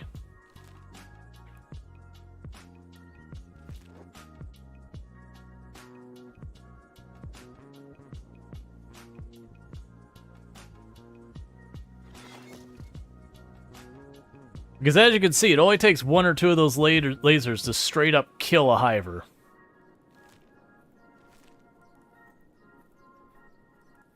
Don't attack the blood spider. Let's try to avoid aggro on the blood spider. We already have enough dangers here. Okay, nearly got hit by that one. Do I not mod Discord for you two? I mean, I don't have a problem with that. It's usually when it comes to stuff like that, it's mostly I like to post those kind of things, like announcements kind of things myself. Lasers damage you hilariously fast. Yeah, and that's the thing. We're almost clear.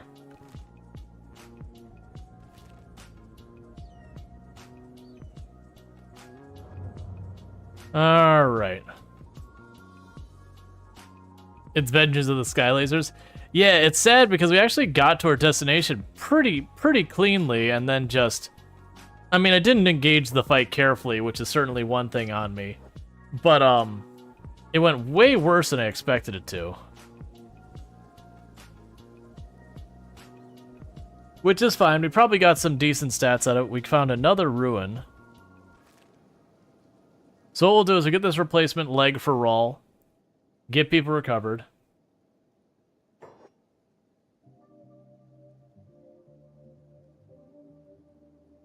As a game mechanic, you love the big lasers of Doom, but maybe with a little bit more warm-up. Yeah, like have it telegraph where the laser is going to be. Like you have like the little light source come down and like kind of glows, and then, you know, after a couple seconds goes live. So that way, if you're running and you're watching, you can like pivot unless you know your leg's broken or something like that. That would be an interesting way of making it have a little bit of telegraphing. So if you're watching it, you could do something about it. That said, I mean, it does not go off at night, which is, I think, the idea is you pop out at night, you run really fast to your destination, and then do what you gotta do. Honestly, the sky lasers are way less of a problem if you're doing a solo run, because usually with a solo run, you can just, you know, like you can just run past the enemies. You don't have to worry about people getting caught out by them too much.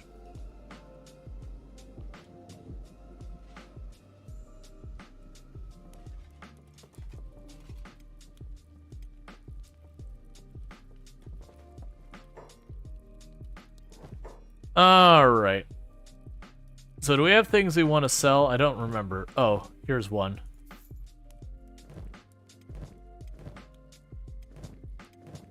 Not really. Okay, so let's look at Rual. So Rual is missing a right leg. Do we have ourselves a really nice right leg? A really nice right leg. Come on, man. Don't do this. Don't have nothing but crap right legs. I mean, we can get a scout right leg. It's not bad. I'd rather have like a KLR right leg. Or even a, yeah, because I mean, let's see. The Masterwork skeleton leg. So the thing that sucks is the reason I'm not as excited about some of these other legs is they don't have nearly as many hit points, versus the KLR have just an obnoxious amount of hit points. I mean, the Scout's not amazing. It's still better than the default leg. It's fine. We can use that, and ultimately later on, when we get our chance to get a KLR right leg, we could swap that out and let someone have just the fast one. Does lightning damage you? I don't believe so. I've never particularly noticed it hurt me at any point. Meanwhile, for Captain Brody, you have just a you have a Masterwork left arm. That's 25 dexterity, 3 plus there. We've got the industrial left one, which instead gives you strength of that. I think I'd rather have the dexterity. But I wanted to say the Masterwork skeleton arm. If I remember correctly, that gives you strength and dexterity? No, it was the KLR. That's a left arm. Do we have a KL arm? That's left. So that'd be 10 strength. Yeah, so you can't afford it even if they had it. Yeah, they do have one, but I can't afford it. It's 32,000. That's fine. But the big point is we now have them all sorted out. So let's grab you, because they're up, so drop you off. You're still recovery coma. And you can stand up. So the only one still downed is Eonek. Because I believe, if I remember correctly, I'm pretty sure that Eonek got absolutely slapped by the main guy.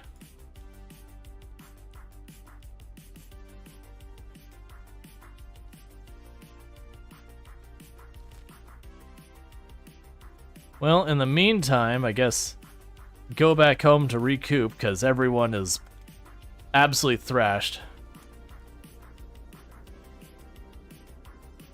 And you cut down your speed so we get back into formation.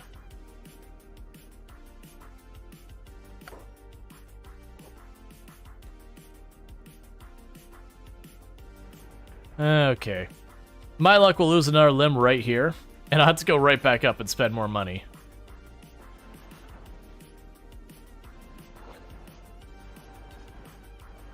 Okay.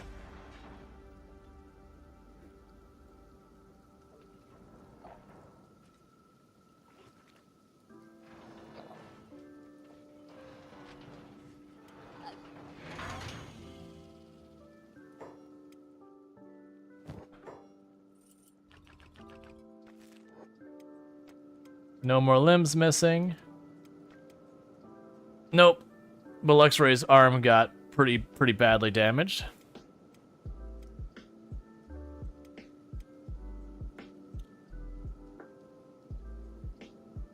To give soul items a moment to recover. Is it ever stated if hivers are technically human or their own separate thing? I don't think so, but the implication is that Shek and hivers and all that are their own separate entities or whatever you want to go by.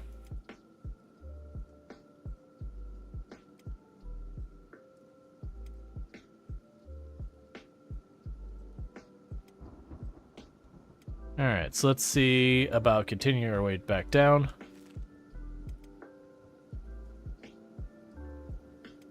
Alright, so She-Wolf's leg is really badly banged up, so they're going real slow.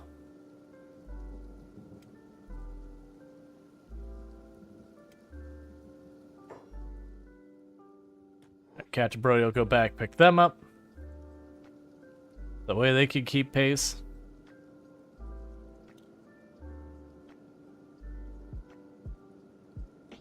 Alright.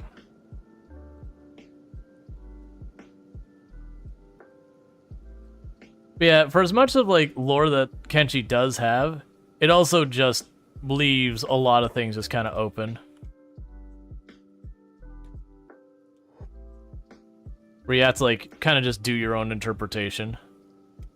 Are you going? Oh, they're doing this thing. So medical, rescue, bodyguard role. Every once in a while when someone gets knocked out, they seem to forget all their jobs.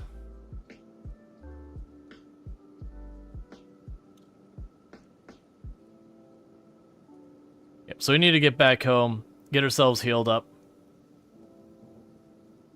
And then we can head back out for another go. The downside is the sky lasers I don't believe give you toughness either.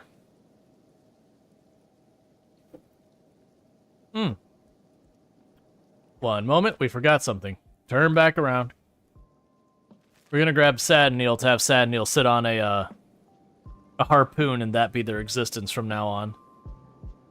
A truly Sad Neil type of lifestyle.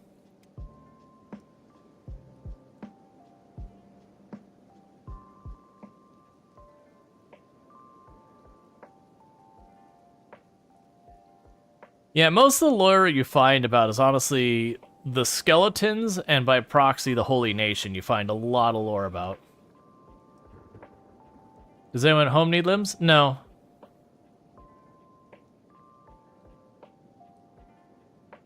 Yeah, no, we talked about it because I keep having people be like, oh, I'd really like to see Agnew, I'd really like to see, you know, Burn, I'd really like to see Sad Neil. And I was like, you know what? Okay, here's the deal. It's like, I'll do that strictly to have them operate as, like, turret operators.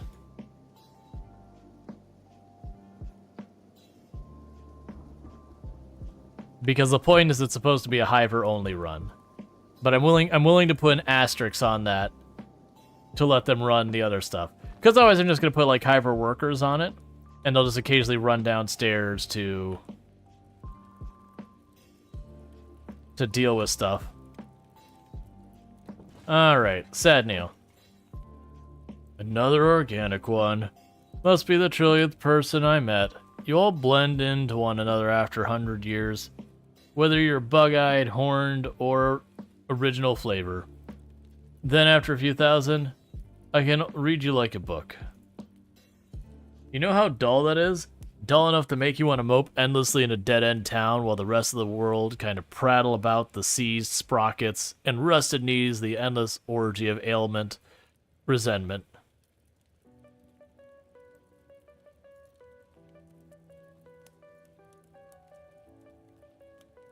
Sounds like you'd enjoy life more if you left this town. Tried going back outside once, smelled funny, and there were too many flies, not to mention all the killing. Oh yeah, and that's right, the cannibalism. Awful place.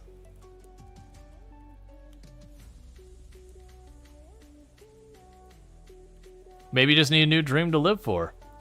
I've had dreams. Never ended well. Dreams are a silly thing. I wouldn't recommend. How about working for me? I could show you some excitement. I hate excitement. Go on. I'll join you, because only because I'm weak, and I give in easy to peer pressure. And just stands up and is like, I hate my life. Alright, medical rescue, and for now, you will follow Rual, but then you're going to become, you know, turret duty. I'm just having them follow Rual for getting them out of here.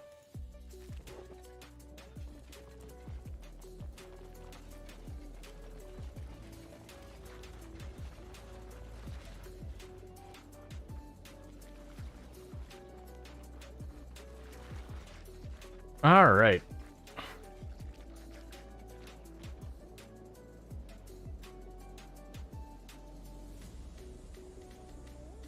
Okay. But we'll grab Sad Neil, we'll grab Burn, we'll grab Agnew. But then at some point we'll probably no weapon? No, because he's gonna be a turret gunner.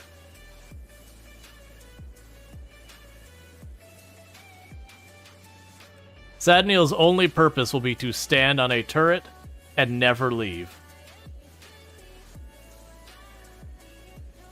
What is their purpose? They shoot things. What else? There is no else. They shoot things.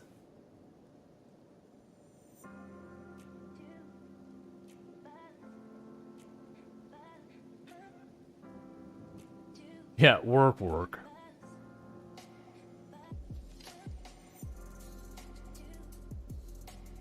We promise them excitement, and in return, they get guard duty.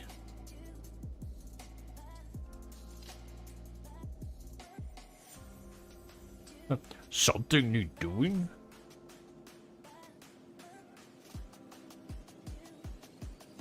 Lizzie, but what if you get overwhelmed and Sadniel has to kill them? All up there? I mean, honestly, your turret gunners rarely, get in the fight. You can even sit there and then put your turret gunners up there and then remove the ramp to effectively isolate them.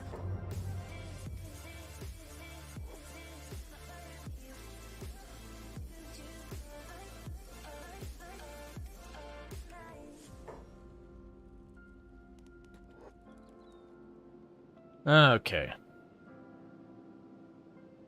So we ran to another group of dust bandits. We keep getting all these dust bandit camps everywhere. We keep wiping them out. And they keep just showing back up. You would think you'd hit a point where it's like, no, the dust bandits are truly and forever gone.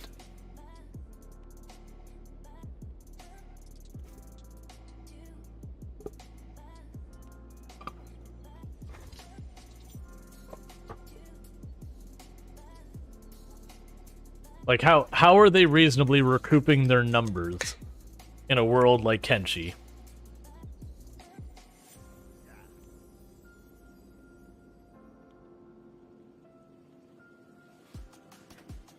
If you just roll into town and then there's like 30 or 40 of them dead on a regular basis. Yeah, you got people getting knocked down because they're already still pretty injured.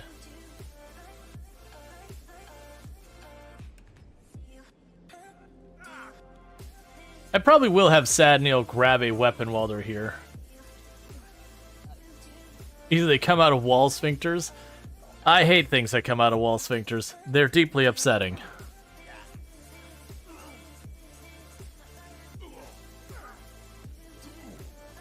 Or is that the Pandora bandits and not dust bandits? I have no idea.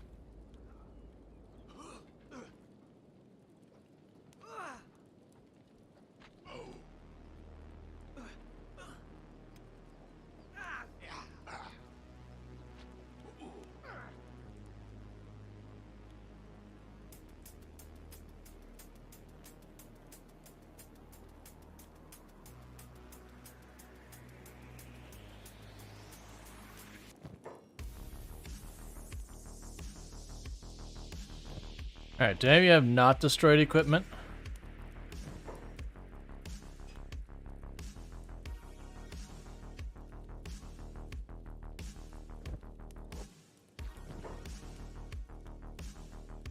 I'm looking for is like some okay armor just because. It shouldn't matter.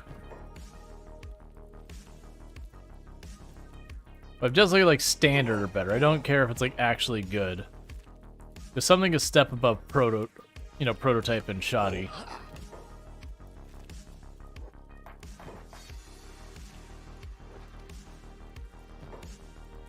There we go. Honestly, there you go. There, Sadniel actually does have some equipment.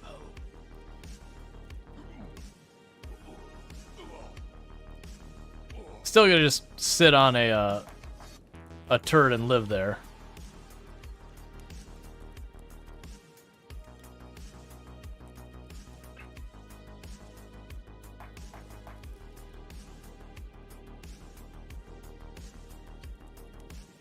I should probably get one of them, and one of you had multiple repair kits. I think it was Eonek. Yeah, so give that to Sadniel.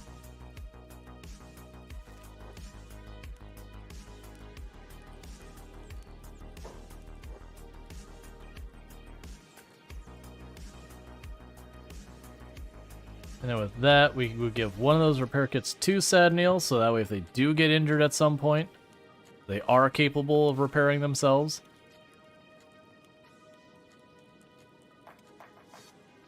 Alright, so She-Wolf is still pretty slowed down. Let's get back on our way.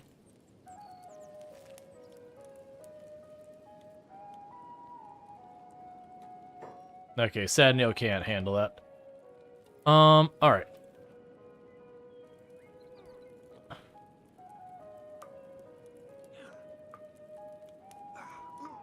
Need to get people to carry Sad Neil and all of them. Needs a Sad Neil's not gonna need a backpack. They're not going to like literally they're gonna stand in the turret, they're not gonna walk away from it. Honestly, giving them equipment is really not necessary. I'm just doing it anyways because we happen to run into this, so it's like it's laying on the ground, why not? But I don't have spare backpacks and all that. Doesn't the turret need ammo? No.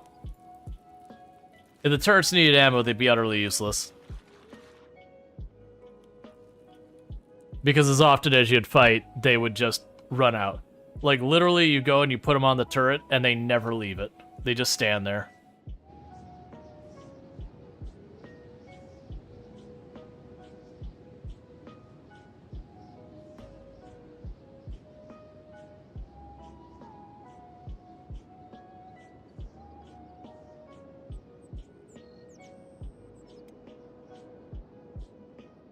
Meanwhile, what we can do is add squad, the line, Sad Neil.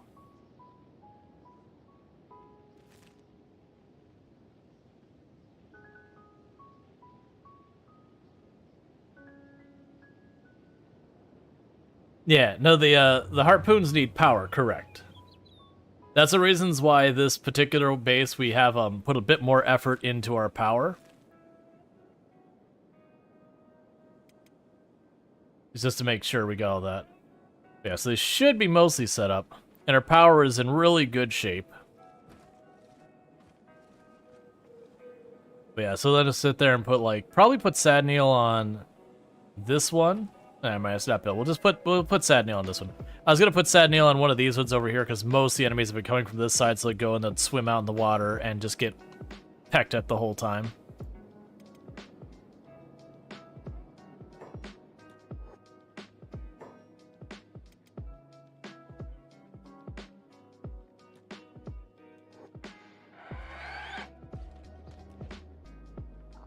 We got beak things, per the usual. Eunuch immediately got beaten the crap out of.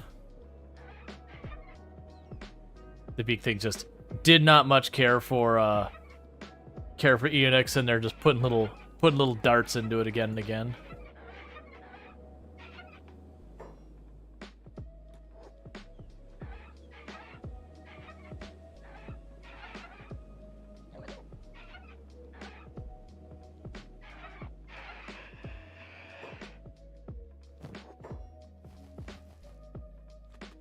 Okay.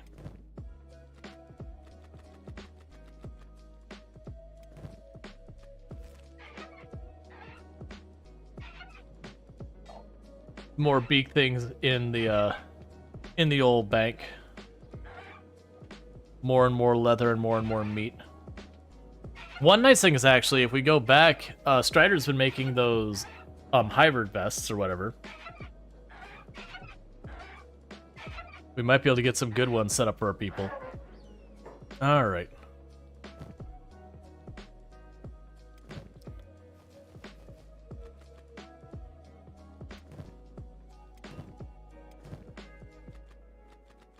Just the endless amounts of meat.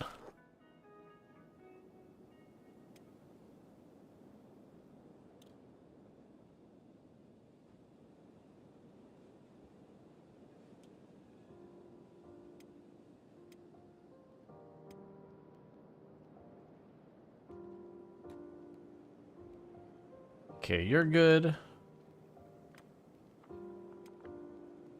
You still get a little while longer till you recover, so we'll just go ahead and have you go back to running. Okay. You grab She-Wolf. You grab Luxray. Yeah, it's giving you an idea of how beat up half our people are. That... Like, everyone's carrying somewhere. Someone. Because so many legs and all that are injured.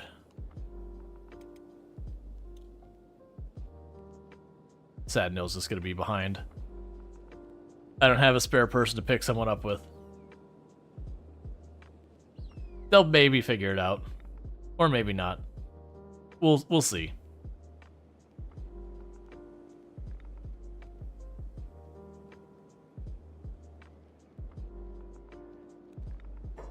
Okay, so open the door.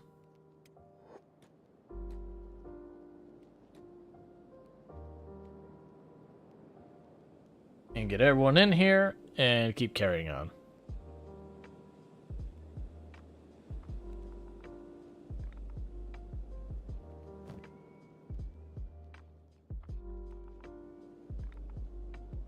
Okay, so dropped all that off. We still have circuit boards that we don't have a need for.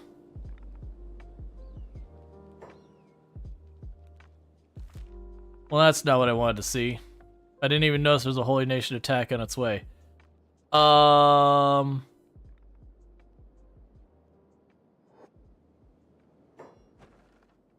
Sorry, you two.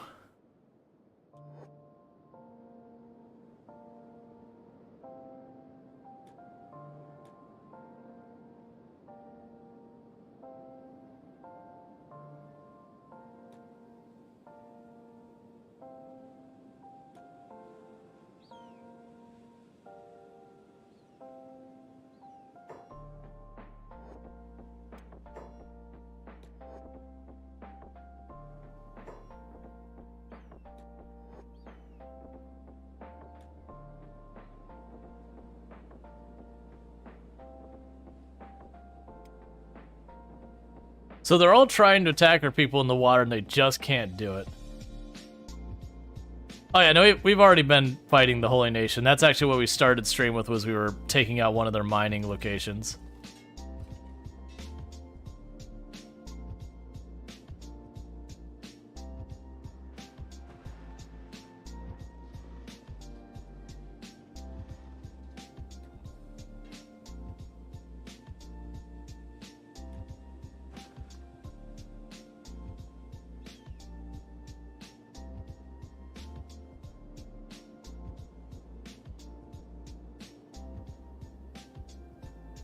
Hey, Eunuch, let's see you do some work.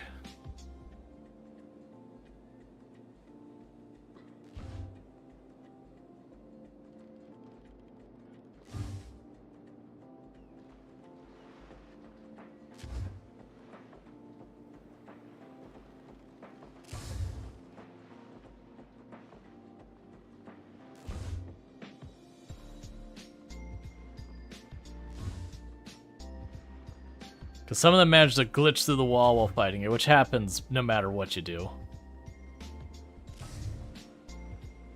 Why are they all falling down all of a sudden?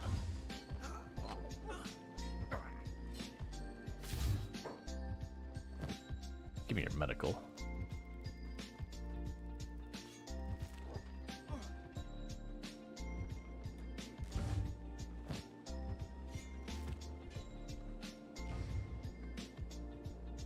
All right.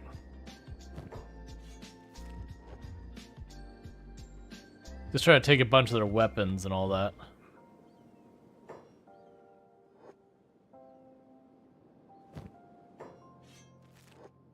Okay.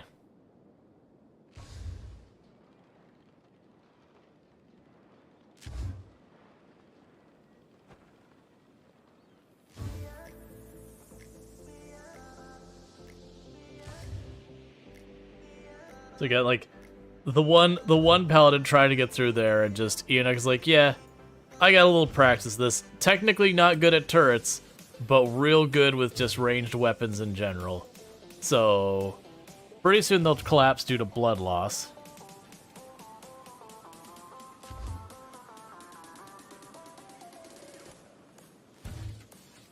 Open the door.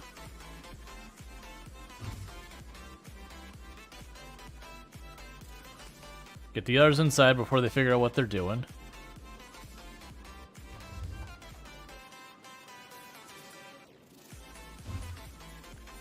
So, Sad Neil. This is what you do now. Okay, close the door.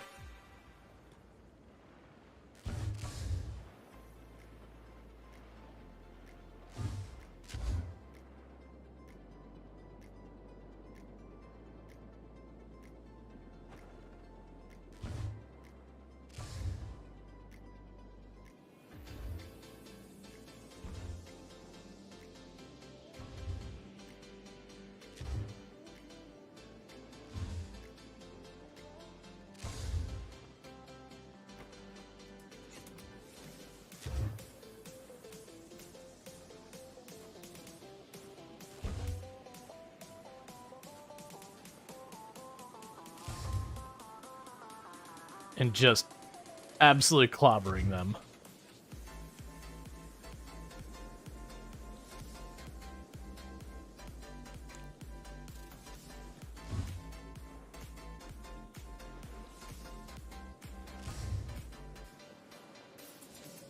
Harpoons are strong? Yep.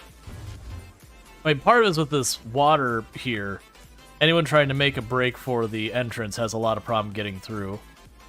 Nope, don't go this way. You run inside. Run inside. Run inside. Now we close the door.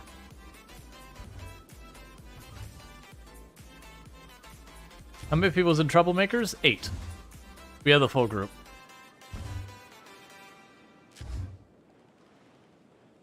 Because basically, it's all of the different weapon categories you see here, which are 6, plus crossbows and martial arts. So 1 for each and every type.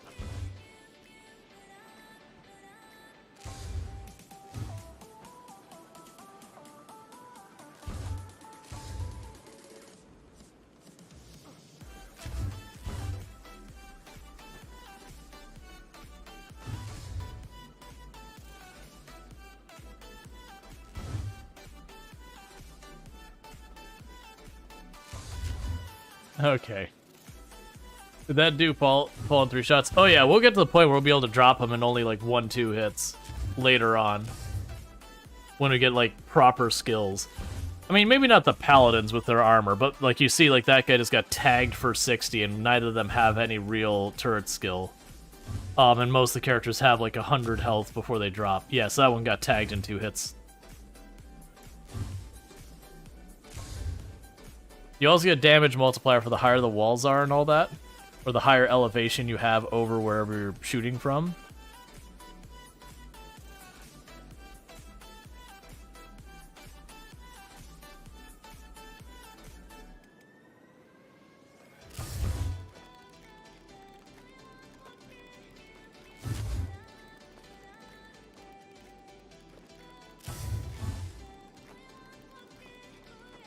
All right.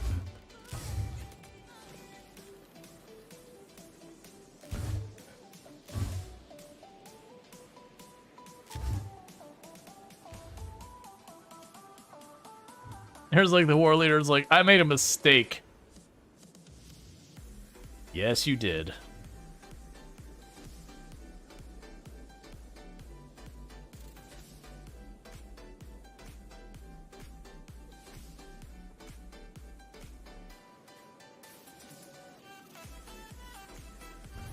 Yeah, it should be a lot of loot. The problem is most of the loot is crap I don't care about.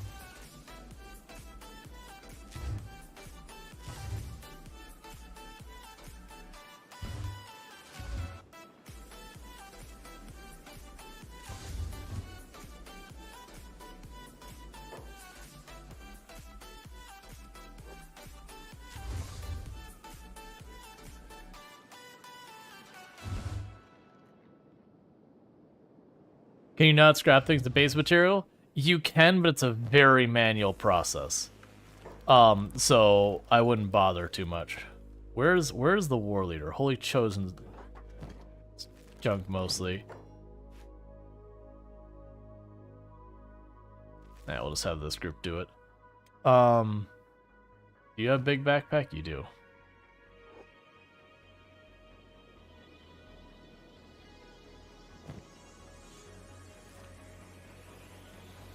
I saw them running away. I wasn't sure if they turned back around.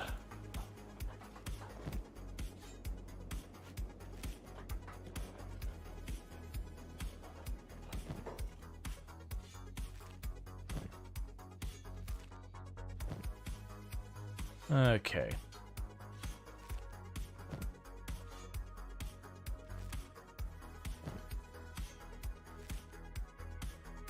Actually, go to your inventory and sort.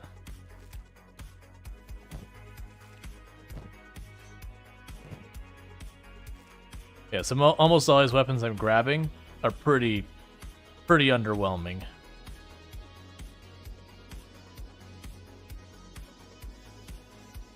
Mayfield in the water. Yeah, there's the one in the water. I don't see the others though. Yeah, sadly there's no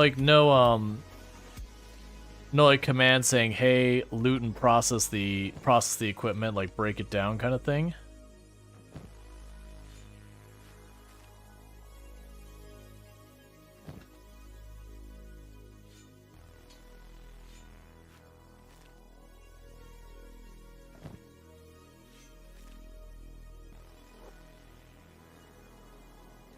Okay, looks pretty good to me. Yeah, no, exactly. The vast majority of the time, it's just not worth picking up loot at all. Alright, so Iana can get off the turret. But Sad Neil, this is your life now.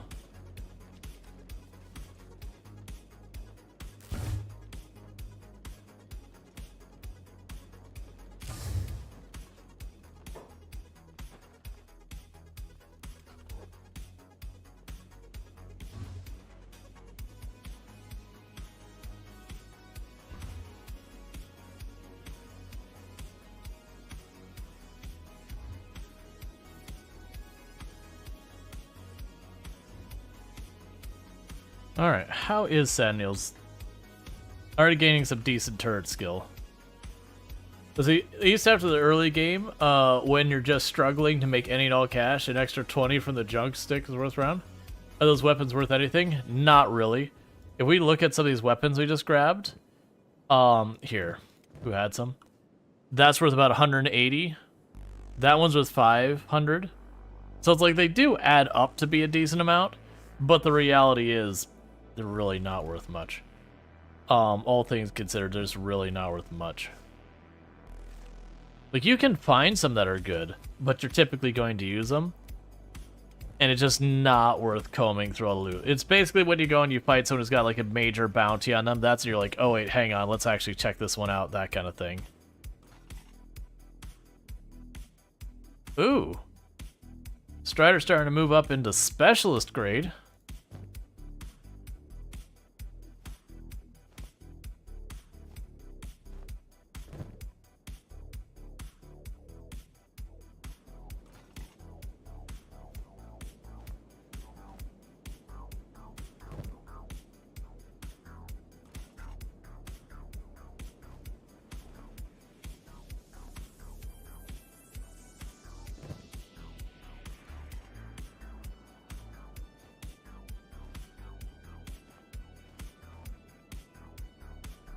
Alright, still got a couple more in here.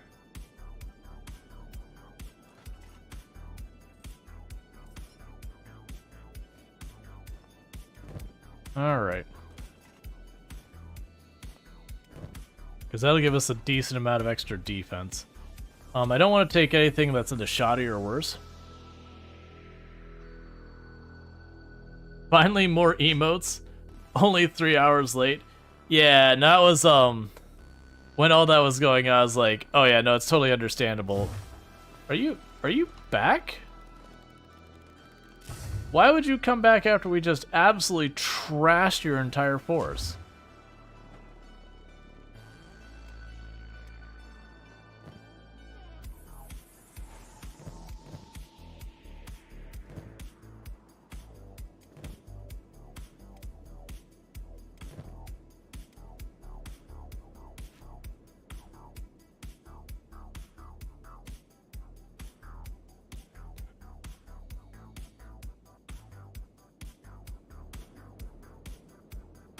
Alright. I mean, I am looting them. It's not a huge priority.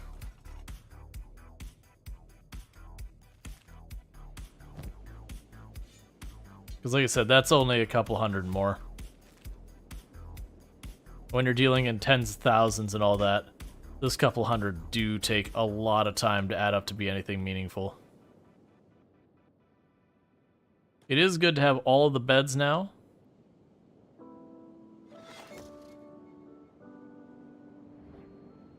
Yeah, so we have a reduced wind flow, so we are slowly burning off the power we got stored in our batteries. Here, that's one thing I actually do. Power, battery bank.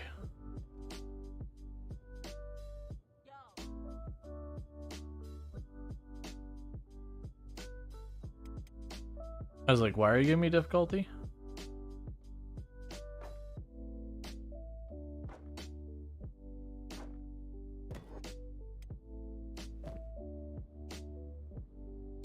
Because I want Rual to drop off the 2 circuit boards.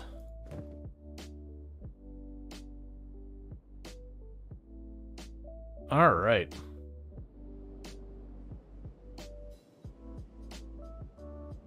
But yeah, we get enough people over here on this front line, and we won't have to worry about much getting to the door by just the sheer amount of damage we could throw.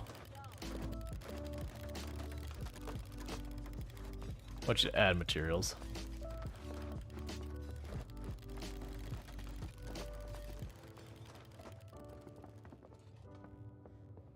Cool.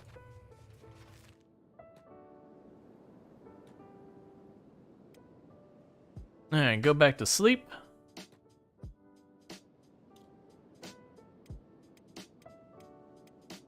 Yeah, we got a lot of injuries to work off. Are you at it again? Oh, it's another one that had a weapon.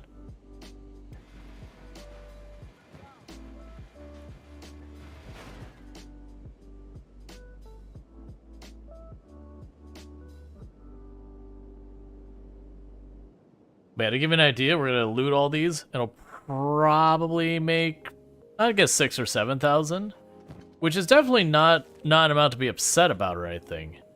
It's just all the time you spend doing it. It's like, eh.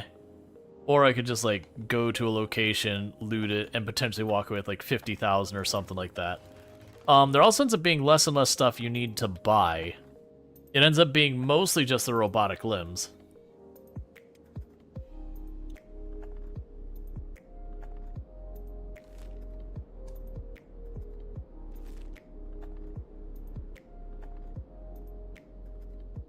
I wish I saw where that attack came from, so you go there. Robotic limbs plus blueprints if you want to complete that list of all of them. So I don't care about completing the list of all of them. I do want to get the Hiver armor blueprints and all that kind of stuff. But the catch with that is gonna be just the whole thing with actually getting your stuff. Yeah, so if we were to make them have rum, I need more books.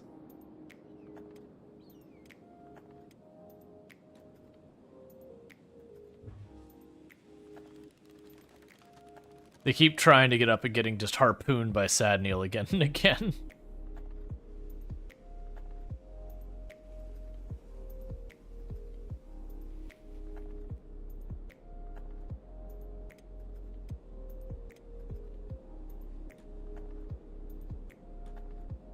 All right.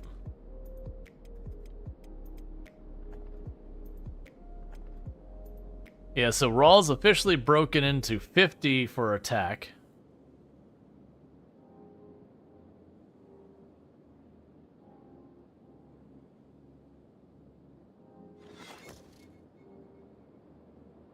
They've got even more power storage going on.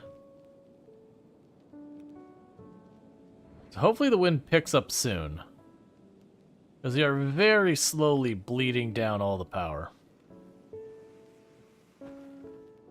They start attacking the gate, and they're just, or one engineer runs up, starts repairing the gate, and then just the harpoon just keeps sounding off.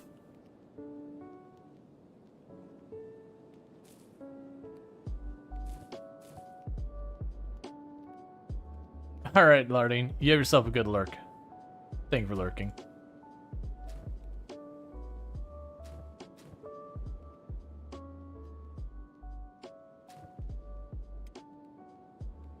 Alright, so we got plenty of chew sticks.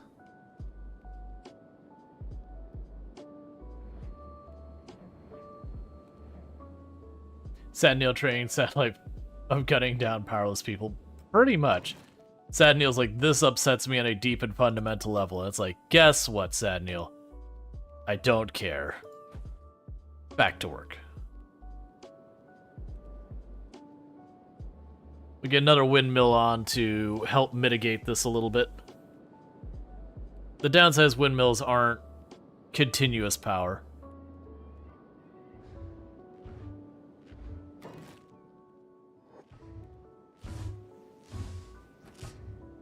Who are you shooting at?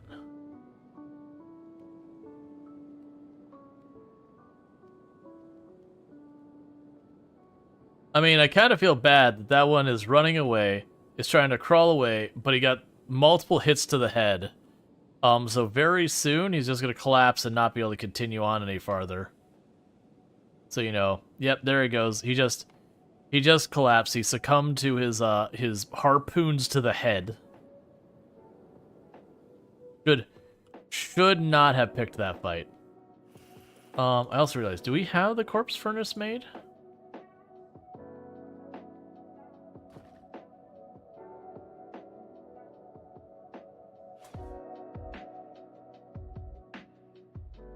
I guess we do.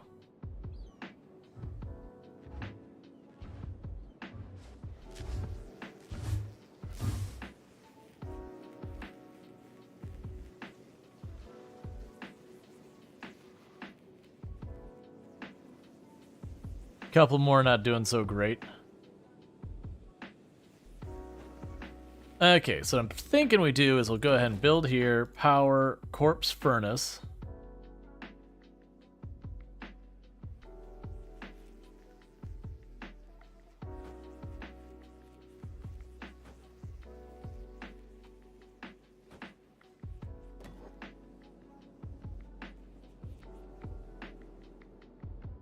Did you share a picture of mom's puppers? I know I did see a bunch of pictures of puppers yesterday. I do not remember the context of the puppers.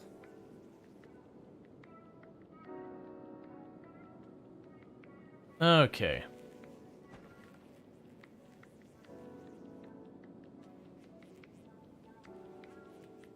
People know where our priorities lie.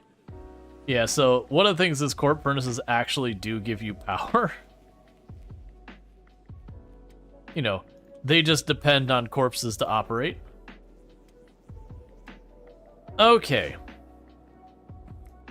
So we've got Rual in the group again. We do see the Tower of Abuse. Despite my better judgment, we're gonna go right back in there because we would like to free an Agnew. And I would like to basically deal with them. So hopefully we can get over there before night ends, or before day ends, and we get to nighttime.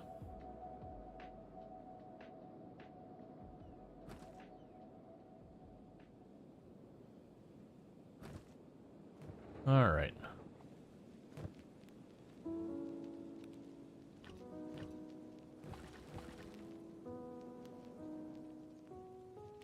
There's so many things to work on right now that we're not just getting the raw materials as much. It may not be a bad move in our near future to do a little recruiting.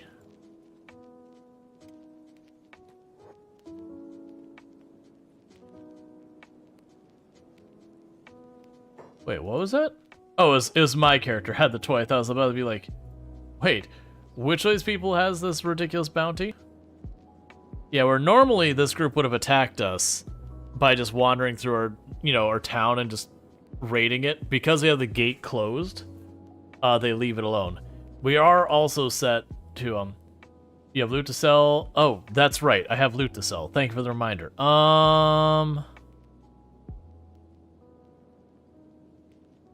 It's not really a good place to sell this. Because I run this way, I'm going the wrong way. Man, because I can go down here to Flat Lagoon. That's not a great place. Let's go to Flat Lagoon. Let's go to Flat Lagoon. It's been a while. Let's go that way. Because it would say, like, whether I go to Flat Lagoon, Black Desert, or that, none of them are particularly on the way. It's kind of going to the sides or the wrong way entirely. And where I did mention is like, oh, I could recruit more hivers. That wouldn't necessarily be a bad move, but I am kind of thinking at some point when we make a move on one of the other hiver nests, we'll just grab people on the way out to welcome them to our hive.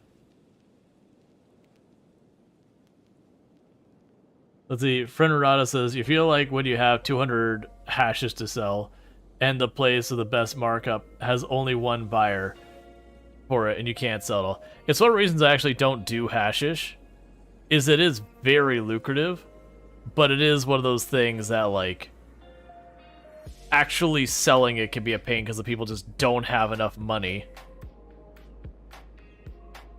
That said, I could absolutely see going for the alcohol because just about everyone buys it. So even if, like, the margins aren't nearly as generous, you know, volume is a thing. Why are you going this way? Can we not go into the edge of Venge and just cut through the Flat Lagoon? I guess it just doesn't matter because we just hit nighttime. Which is a bummer because I really wanted to try and beeline through here. We would have had almost perfect timing. But yeah, I'm carrying a big pile of stuff. And if we do manage to take out the Tower of Anguish, it's got a lot of loot. You're up to 694,000 and nothing to really spend it on? Yeah. Well, that's one of those things is when you get to like mid-game, money stops being particularly relevant.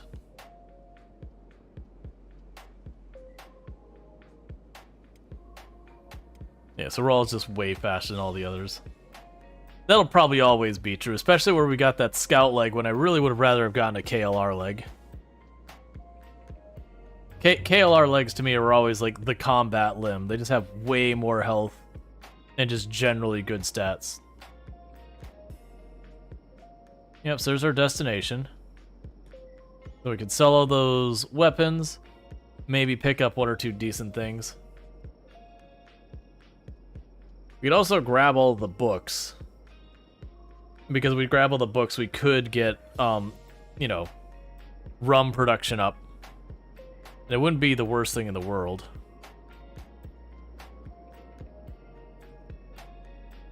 Oh, Kenshi Pathing. You are precious. I mean that like the worst way.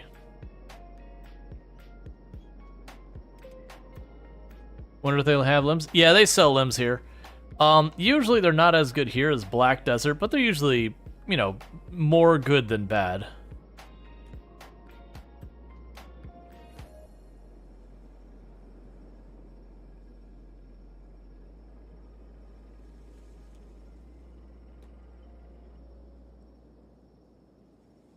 Yeah, poor Captain Brody does nothing but robotic limbs.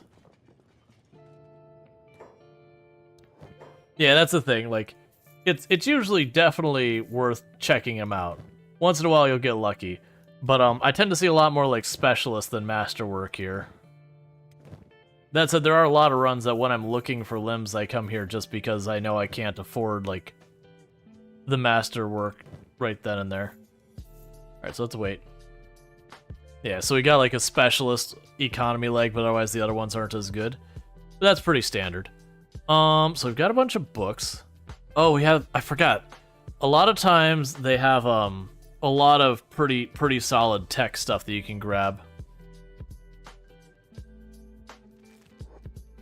Which would be good because that would let me start doing the plate armor as well.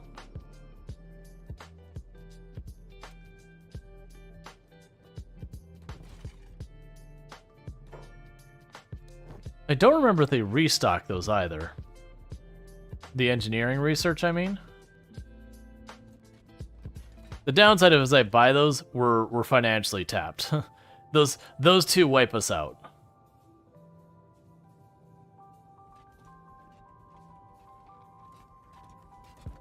Probably still worth doing.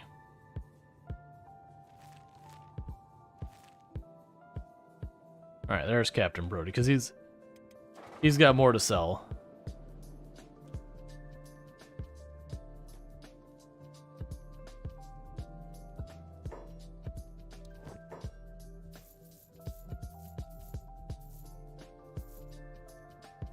Okay, so you're using a combat cleaver of a fairly low quality.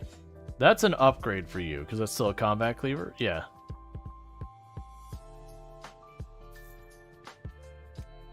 Cool. Alright. Yeah, no, the problem is Brody can basically not swim. Oh, you're right. He is supposed to be unarmed. That's right.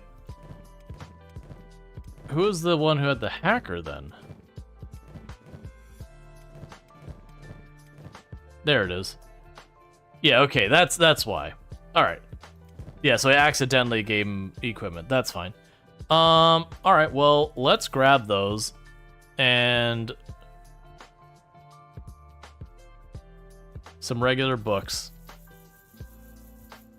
Run these back real fast. Because that'll let me start making plate armor.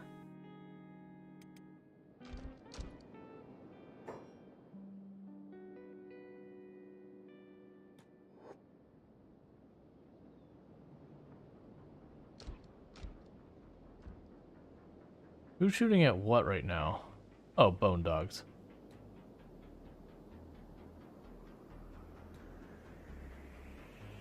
Okay.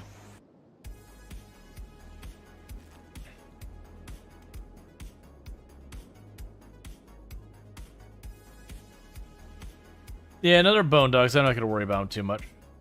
See, those ones are marked as red, but they're not red to town. If I attack them, they will 100% shoot me.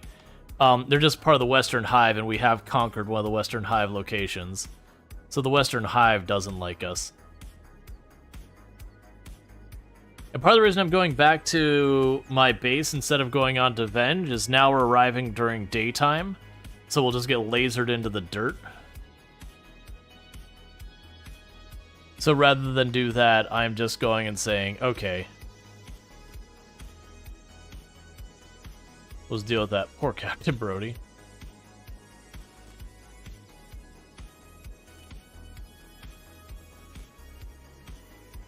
Alright.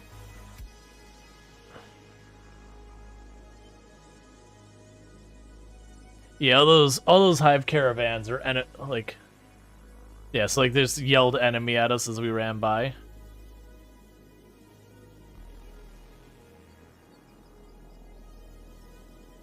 Can we not cut through Ben? Can we scooch around the edge, please? Is there a couple of vendors' town stations though, where their skeleton shop is different faction than their other shop? So you could turn a real quick profit. Oh yeah. Oh no, if you're looking to like really, really abuse things, there's like lots of ways to make a lot happen. Alright, we just ate a whole bunch of laser.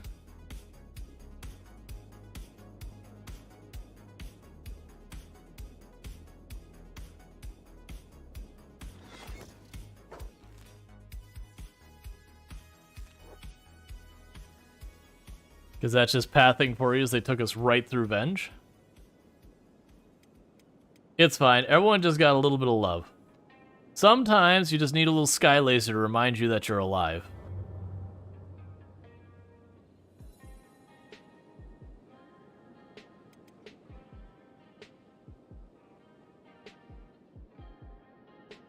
I'm not super worried about it. They'll get home, they'll rest in bed, they'll get all recovered, and we'll probably have plenty of time from there to get back over to Venge and make another go of it.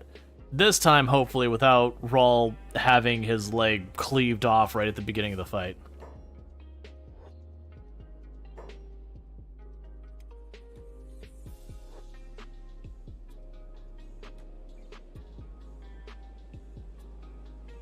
Or we'll immediately get into fight with beak things. Per the usual.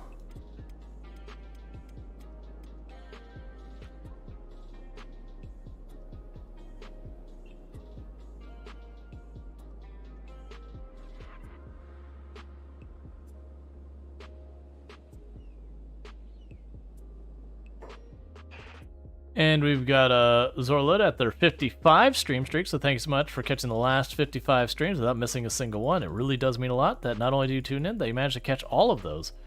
Congratulations on your extra 450 points.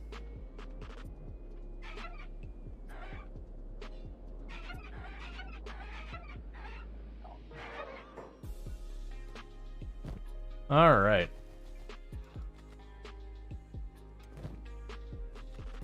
Very genuinely, I'm getting too much food. Just all of the meat we're getting. We just have such a huge back supply of meat. Those are your born day? Do you mean you're saying your birthday is like that's just a meme way of saying your birthday? I do see that there. Gotcha. Well, happy birthday.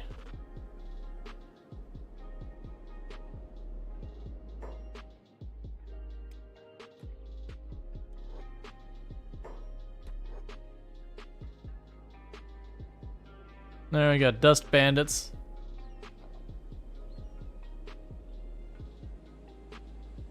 Just the endless battle. It never stops.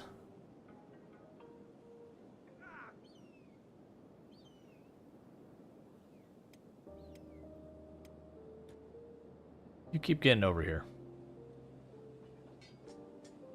All right. But that's just it. Every fight we get in, we get a little stronger, a little faster, a little tougher. We occasionally get upgrades equipment-wise. But like for the case in point with the getting stuff and selling it, we literally just fought a group like this and took all of their equipment and sold it. And on our way back from selling it, we're gonna be completely restocked on equipment to sell. And so you do get, like, it adds up. It's not terrible money, but it's laborious. And it's just one of those things that your game loop is just leave town, kill stuff, go back to town, sell, leave stuff, leave town, kill stuff. Then you just kind of get stuck in that loop forever. Oh, that is not good.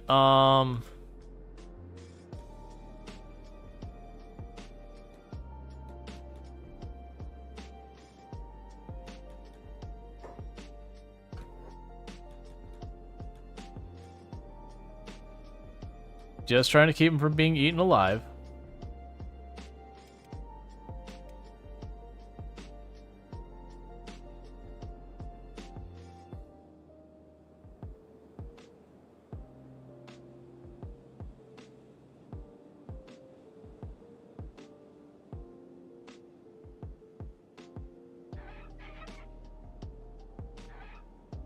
All right.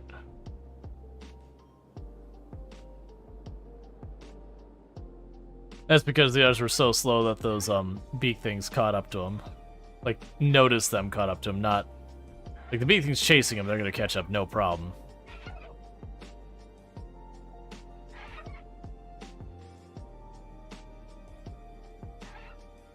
Just everywhere you go, there's like 10 fights the whole way through.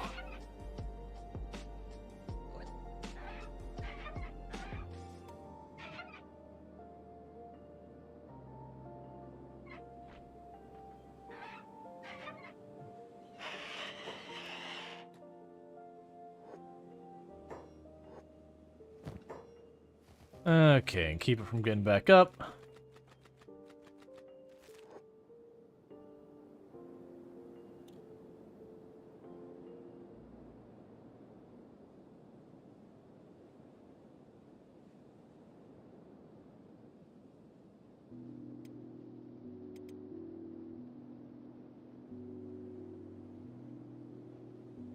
Oh good, we had 2 seconds, so here's some blood spiders. Go ahead and put them in the pile.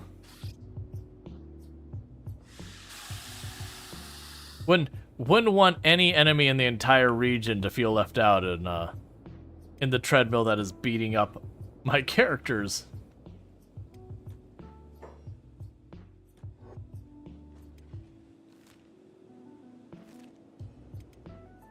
Okay.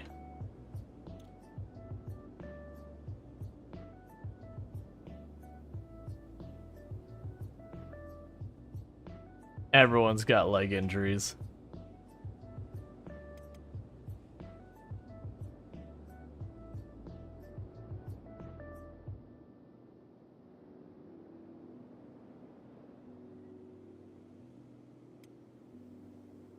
Ooh, Soul Adams very nearly lost their leg.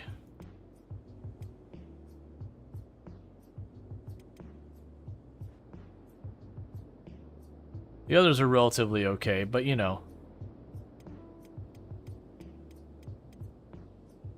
So go here. We will open the door.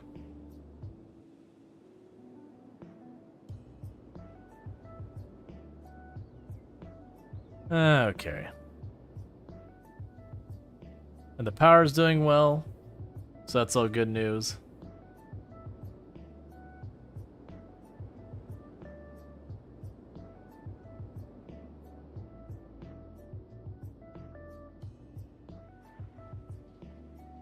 I don't know if we'll ever actually use the corpse furnaces, but it's good to have them as an option. It is one way of dealing with bounties that you're not allowed to, that you can't turn in, or like VIPs you can't turn in, and it's kind of annoying to like actually make them dead. If you're not far, you can just run it up, chuck them in the furnace, and be done with it.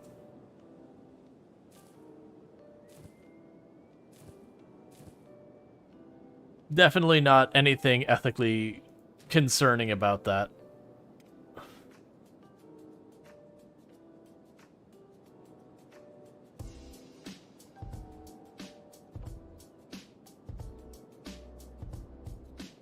So pretty soon we'll end up running out of space for that. You got a lot of food? Yeah, sadly the food is nearly worthless. So it's like, it's useful for us to have food to run around with, but this food is worth 75 money per unit. That's part of the reason is like, you know what, I will actually go and grab the research. Because it was just like, oh, pretty soon I'm not going to have something worth doing with those cactus anyways. At least grog has some value behind it. Alright, so we can make plate armor. That's probably what we're going to go for. We'll probably get the rum. I could continue to go for battery capacity and all that kind of stuff, because that's just an easy one. We can't quite get to tech level 5, and I don't care about the heavy foundations and all that. Yeah, rum. Yes, let's go for the plate. We can go for the rum.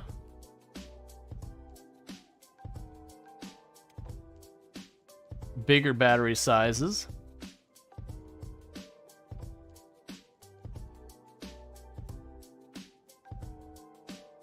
Potentially do that.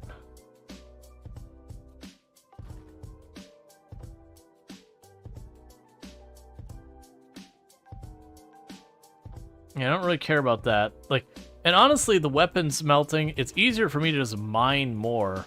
I feel like you'd only do that someplace you couldn't get iron, which, why would you build someplace you couldn't get iron? That's just asking for trouble.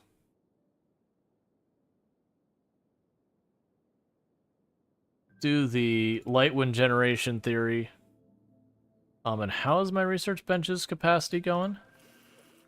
We have one engineering blueprint. It's fine. I can sit there till we tech up.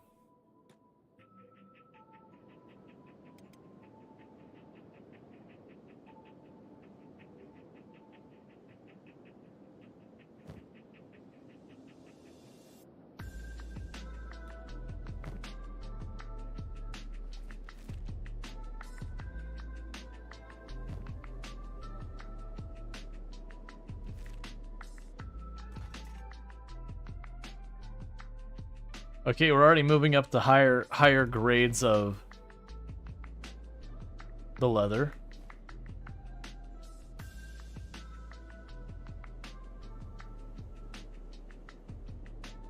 Where's Beep? Oh.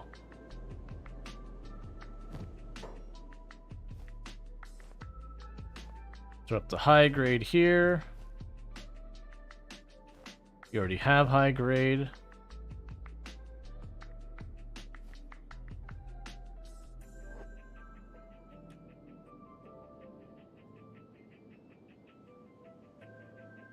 Alright, because the difference between we get these, like we look at the shoddy versus the high grade, they both cover the same amount, but like this literally gives like 4 times the defense. So it is absolutely worth me taking the time to be like, no, we're going to go ahead and grab that real fast and swap them out.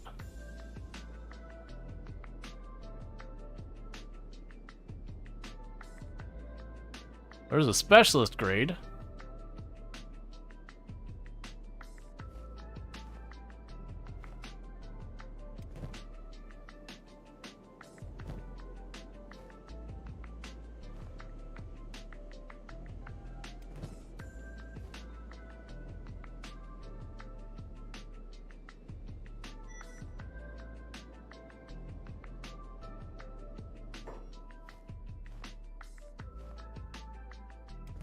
Captain Brody.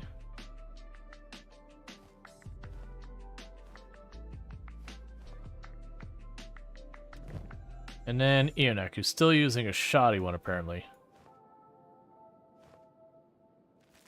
And just like that, all of them are upgraded to high grade, or better. Which will give us a lot more defense. You know, we can slam that door closed again.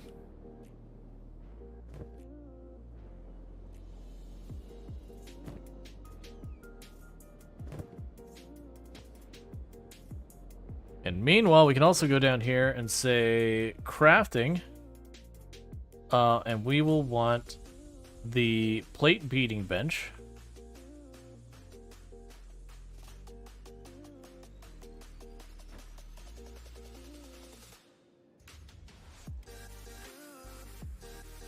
We'll turn you sideways here. And then we will make the armor plates storage.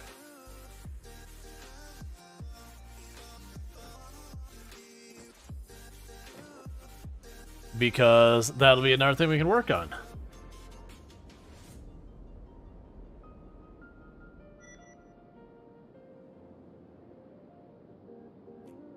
We also got rum brewing sorted, so let's go ahead and do that. That is the rum still.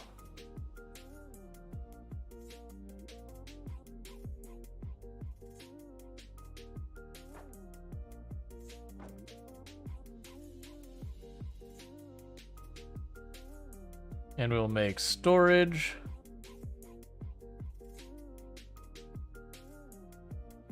Okay, where do I put the rum in? There, rum barrels.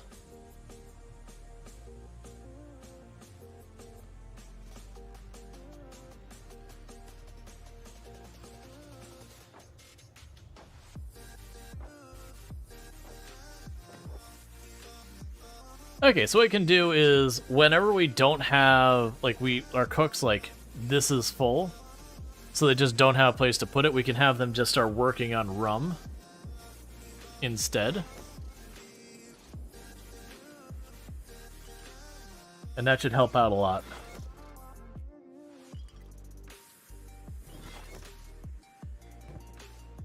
Now let's produce lots of rum for sale.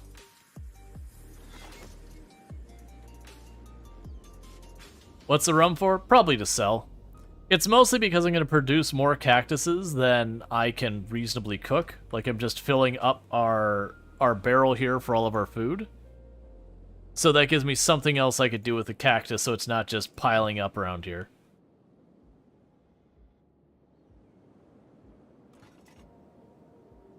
Okay, and you're depending on iron plates. Which we don't have in surplus. We might genuinely need to make a run for, Are you letting the team work on building stuff, or just resting? No, the away team, because they don't want to have to deal with, like, adding jobs and then taking them away constantly, because I find it kind of gets tedious after a while. It is one of those things that when they're here, they just kind of rest, recover. And there we go. I realize that's a lot of potential effort lost. I just don't feel like having to, like, constantly maintain their job orders. Yeah, I feel like we could actually use... Wait, never mind, because I forgot. Later on, I think you can automate these things. The building materials and the iron. And they just need someone to carry the supplies to and from.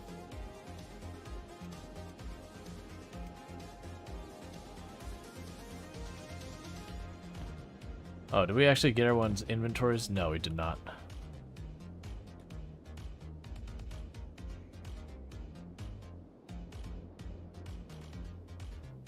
Why didn't you go to sleep?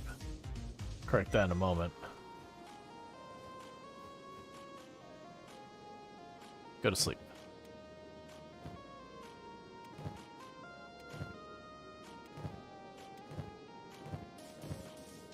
One dropped everything else off. She-Wolf is up.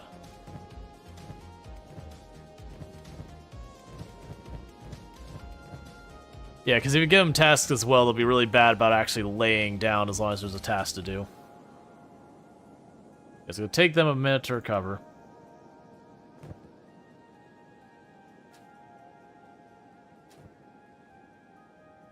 Let's also get more storage for food. So we can go to storage.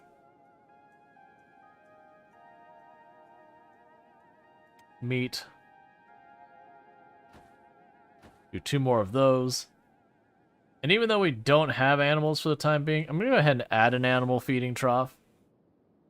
Just because I believe it'll put the fowl meat in there. Just to try and get this, you know, under some type of control. Yeah, everyone's scattered over there. And is just chucking meat in there.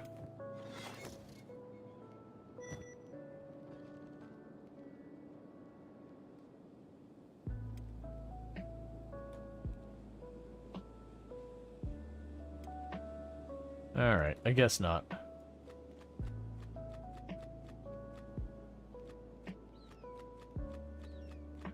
Just how much I've managed to collect. It's like, okay, but I really don't need this much.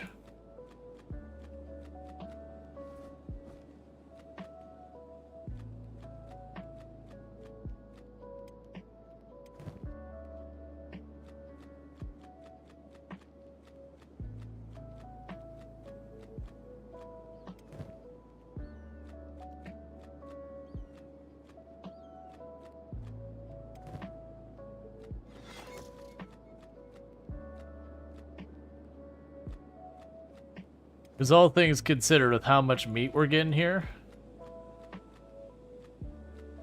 we are just flat out overwhelming this thing. We almost filled another barrel with just that. I'll grab some food out to keep our supplies up. Right now it's just running around with an inventory that's nothing but meat and leaving like no room for anything else. You get the idea. Oh no. This whole thing's gonna be full and I still will have more meat in my inventory. Ah, excellent. We still have more meat in our inventory. That's fine. That means we still have snacks to bring with us.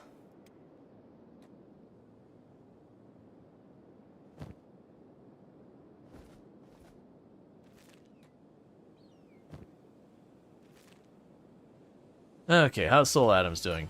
Alright, you're getting close to recovered. How am I doing on time, by the way? Alright, not too much longer till 11.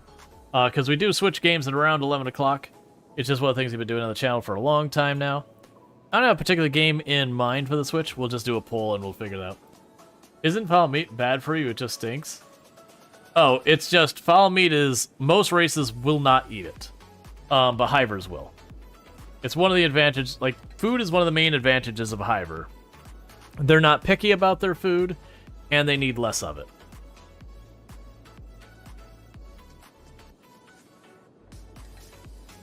And then one of the main disadvantages of hivers is, generally speaking, they don't take hits nearly as well as other people.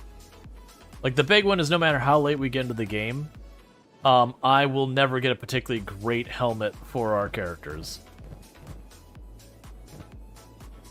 Like, I want to say there's some headwear they can wear, but it's very limited. Did I eat? It's here.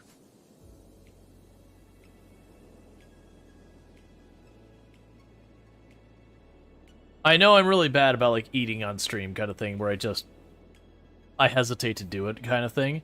It is just one of those things that it is remembering that, like, we are in, like, a presenter mode kind of thing, that for a lot of people, that can be something that drives them away from watching and all that stuff. It is definitely a pressure against you eating on stream kind of thing. And then taking too many breaks is also a pressure. So it's difficult to get yourself to do it just because of the whole thing where you got to realize you're entertaining people and all that kind of stuff, and you know, people do understand, but it's also totally understandable that people tune out. I know. I still eat after stream and all that. Or if I'm like getting hungry, it's like, all right, yeah, it's gonna happen. Like, I don't not eat. I just usually take a while. That's usually where like games like RimWorld and all that come in, just because there's those nice times of just chilling to the music and all that. And Kenshi has it too, but it feels like Kenshi, because there's no like alerts when you're under attack or whatever, that it is a bit more of a thing. There's still a bunch of mean backpacks. Okay, so we should be all right. Let's still just go over here. Go ahead and grab a couple sticks of that. We'll grab some of the chew sticks and all that.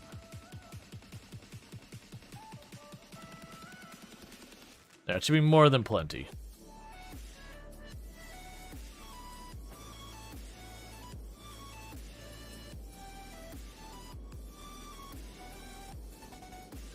Alright, we can close this.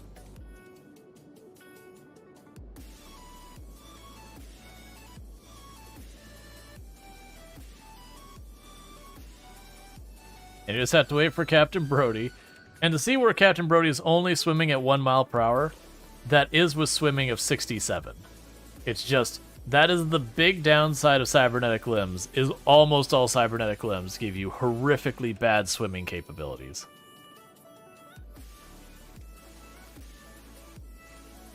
Alright.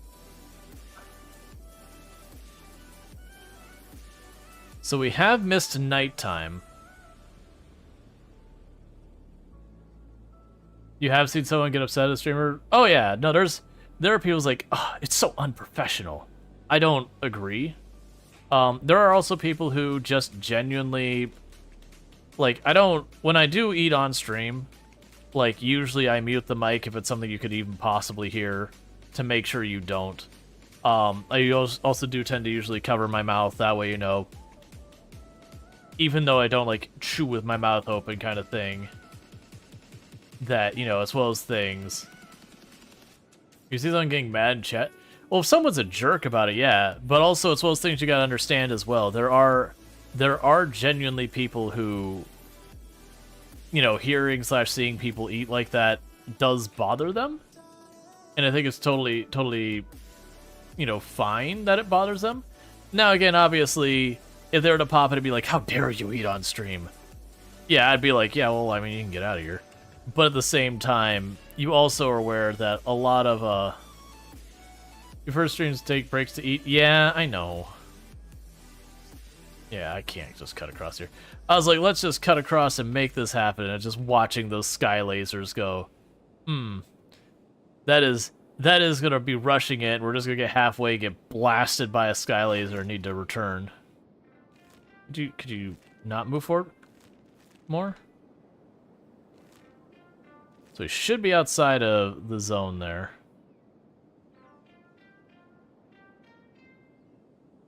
Yeah, and I'll definitely take a break here to properly sit down and eat.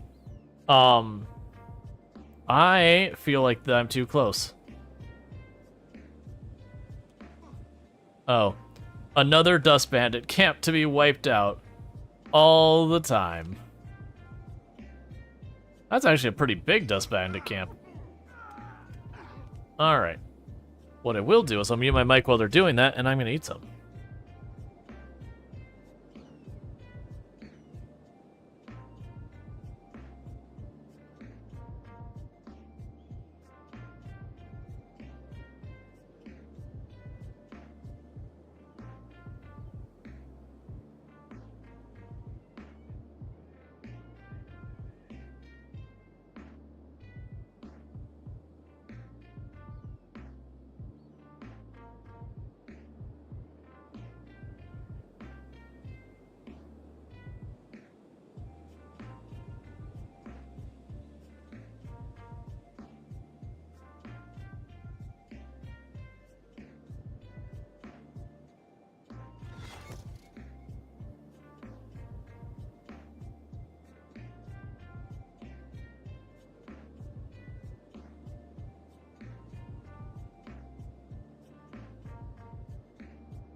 I guess they feel I won.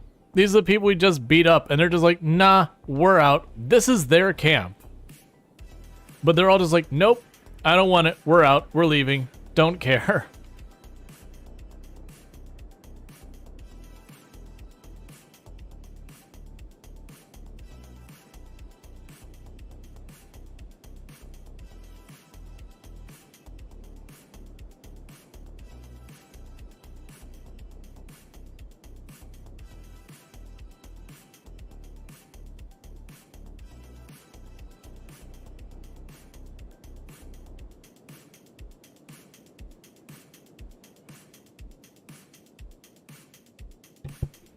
Yeah, they woke up after getting it beat down, and they're just like, nah, no thanks, bye. Hey, you know what? That's actually a reasonable thing to do.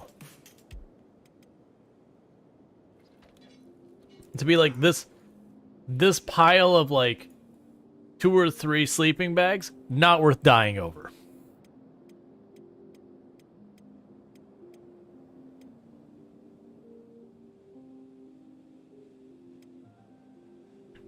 Yeah, so we're just trying to chill here for a minute till the lasers back off.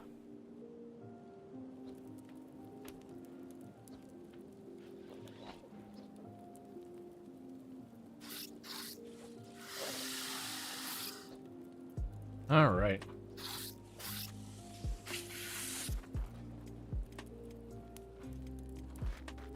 So problem is we're slowly getting worn down here, waiting to go. Let's take some more wounded people. Yeah, your leg's messed up. You go sleep. You go sleep. Yeah, they have like 2 sleeping bags.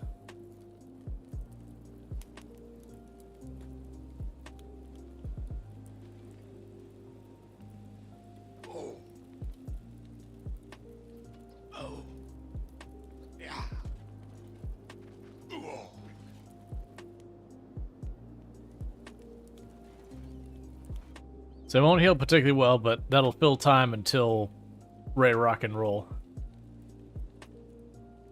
Oh, I'm sorry. It's lasagna, leftover lasagna. For celebrating, so like I'm not a particularly religious person, like no anything for or against or otherwise the religion, but not someone who practices myself.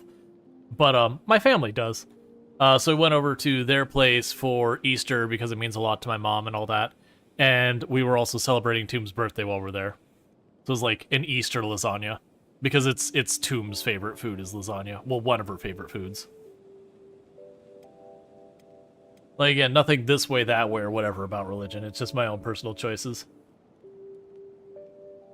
But a good lasagna is pretty good. It's one of those things. It's hard to properly mess up a lasagna. Like, the worst you can do with lasagna, I mean, I guess you could charcoal it, like just burn it so bad it's not edible anymore, but I mean, that's probably true of everything you cook. But like something that's still edible but really underwhelming is if you just like way overcook the pasta and all that when you make it, so like the whole thing's congealed. That's about the worst I've seen, you know, lasagna ever get, which is still, it's like, okay, like, am I having a great time? No. Is it alright? Yeah. It's still alright. Not super happy with it, but like, it's still edible. I'm still not having a bad time. It's one of those ones that feels reasonably decent. Again, the only time that, like, if you really properly burn it, that's about the only way I can imagine can make it pretty hard to mess up. Yeah, it's pretty hard to mess up layers of pasta, meat, and ricotta sauce. And then plus when you burn a lasagna, unless again you straight up annihilate it, I've had the one where like someone's burned the bottom of the lasagna and it's just like, all right, well, when I scoop up, it's just gonna be stuck to the pan, so we'll just eat the part that didn't stick to the pan. Hey, you know what, this tastes just as good. It's just feeling a little like the layering's not right because a layer's missing or whatever, but like it still tastes good. You just avoid the burn spot. It's like when you burn brownies just a little bit, you just avoid the outer edges and it's still fine. Maybe you lose the bottom layer of that too. It's like a lot of stews and all that are kind of the same thing. Like a lot of stews and soups and all that. Where it's like you gotta pretty badly pretty badly mess it up before it's like properly messed up. Okay, so we're relatively fresh. Captain Brody has a little bit more hits. I'm not seeing more stuff run around. It is 9 p.m. in game, so we're gonna make the run. So here's hoping we don't get annihilated by lasers. Let's do a full proper save. I've been doing the full proper save before going into Venge. Because I have had times in the past runs before streaming where I've gone into Venge to do stuff. And everything seems fine, and something goes sideways, and it becomes a protracted battle, and you get into that situation where you quick saved with the lasers coming down, and it's a whole thing. Meatloaf done right is a thing of beauty? It can be, yeah, absolutely. Meatloaf is one that you can have a pretty underwhelming meatloaf if it's not done right. I've definitely had some meatloafs I'm like, didn't win me over. This dry meat log. Have you seen messed up meatloaf that was freezer brand and spoiled? Oh yeah, no, my parents said that. Are you gonna pick up the beds? They're not mine. I don't believe I can pick up the beds.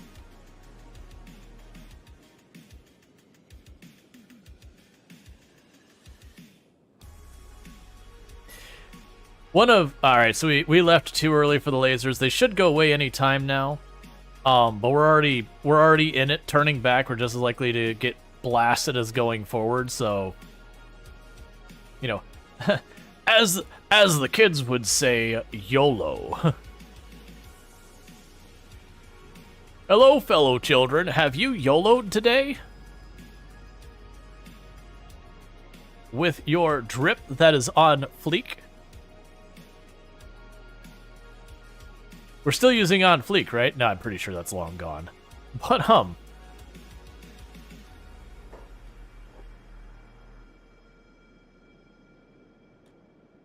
yeah, no, there's some runs I will, some runs I won't. That is worth bringing the sleeping bags with you. I think it's either 2 or 4 times healing when you use them. The speed of healing. But the catch-22 of it is, they do take up a decent amount of inventory space. It's 6 squares per bag. So you usually won't bring, like, if you have a group like this, you won't bring like the full 8. What you'll more realistically do is you'll bring like 4 and then just do a rotation. Who hit that one real hard? Someone straight up just dropped that one. To be fair, some of our people are hitting like 30s and 40s now for damage per swing. And especially with like the katanas, you usually will you won't do like a swing, your character goes like snap, snap, snap. And if it's just all 3 land solid hits, that could be enough to drop them. If it's something worth grinding, it'll take the building materials to set up a proper shack. Oh yeah. No, if you're going to someplace like Ashland where you're like, all right, we're going for like a protracted war, or even that, like, unless you're like really juiced, you're going, hey, I'm gonna go take on the Cannibal Plains or whatever, where you know it's gonna take you multiple trips to do it. It is worth just dropping a shack, putting a couple of beds in it, and just, you know, getting that 8 times whatever. It also helps because when you drop the shack, then like the various like attacks will go after it, which can work out. Because having the Holy Nation throw like 80 guys at a shack and you just don't go back to it at any point because you don't care feels pretty funny. The idea that like literally for an in-game year, these guys are just standing outside this abandoned shack ready to rock and roll, and they're just stuck in this purgatory where they're not allowed to actually attack you until you show up. Yeah, so we're still in pretty good shape. Jaywalker and She-Wolf don't seem to be eating well. Let's go here. There you go. There you go. I know I'm having to manually feed you, but, you know, you'll figure it out. Please never speak like a youngin'. But what if I want to be one of the hip kids? I want to be cool, radical, awesome. I want to be bad. Just every time you do it, it's the I can't remember what show it was where they have like the adult who's trying to like disguise themselves as the kid. Like there's something going on that they think the kids are up to, and they're trying to get like the inside to just, you know, it's someone who's like in their like late 60s or whatever. He's got like the baseball cap turned around, and he's like holding the skateboard. He's like, "Hello, fellow children." And of course, you know, everything is just like, they're like, okay. All right. So the last time we arrived here, this fight kicked off, and within seconds, Rual was down a leg. Rual straight up was like, let me just stick this leg out here and see how this goes. All right, so all of you, don't run in. Stay back here.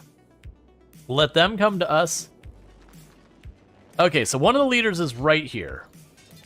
Now, the question is, some of them still have injuries. That's what I was hoping. That tells me he's either out of repair kit or low.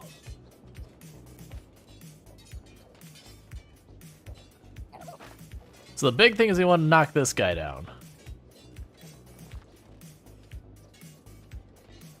And we want to try to avoid having our people go inside here.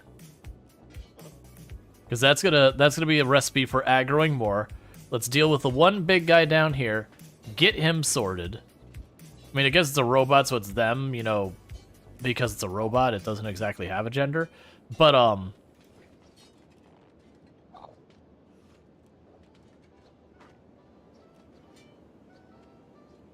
okay. Well, apparently we're only hitting their stomach.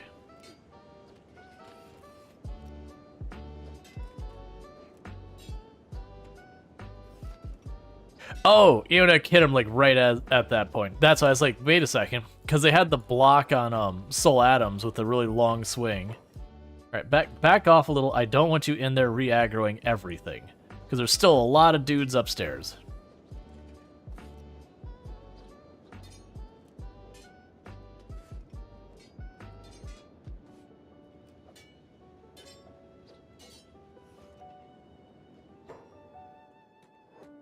Stop running into the building. I really wish there was some type of, like, you know, fight from this position kind of thing. Or like anchor here, and then this area is like what you could do. Like, you know, you'd right click and then you'd drag out or whatever. It's like, this is the area I want you to stay in. Don't leave this area. Fight from here and just don't leave it.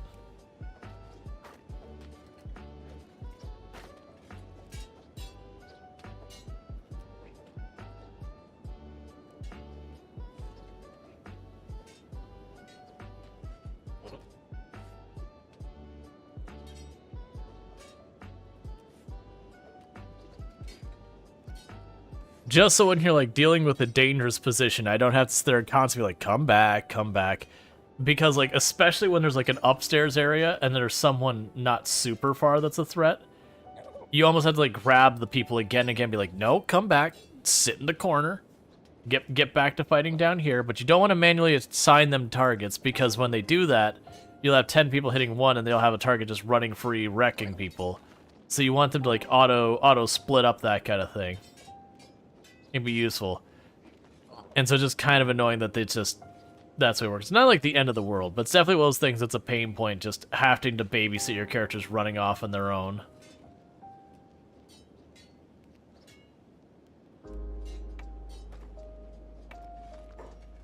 Okay. So we do have a metal weapon. So first, taking your repair kit. We do have some really good rags for someone to wear as an upgrade. So let's go through our equipment. You know what? I think that'll be a she-wolf upgrade. Alright, congratulations, she-wolf. You're moving up in the world. Alright, where was the one using our saber? So we're using a Mark III saber, which is pretty nice. And we're upgrading to a Matau. So our saber person now has like top-notch equipment. Oh, they're still getting patched up. My bad.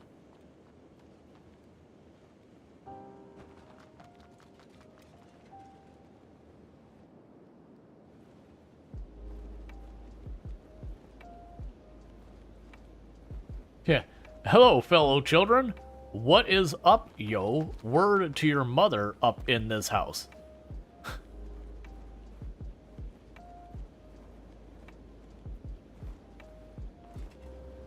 Meanwhile, so this person doesn't get back up and cause us problems, we're gonna grab them. Actually, put them back down. Wait, what is your martial arts? Basically nothing. Okay, then that's fine.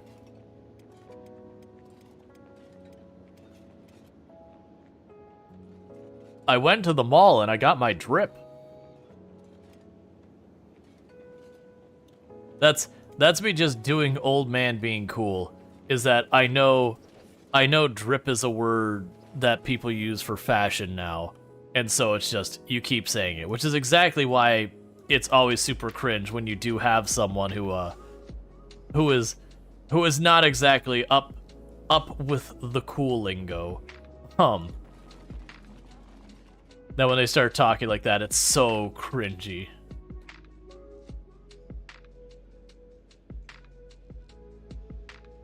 Alright, so we got nothing down here yet. If we go up a floor, I've got a couple up here to worry about. And then the top floor is usually the rough one.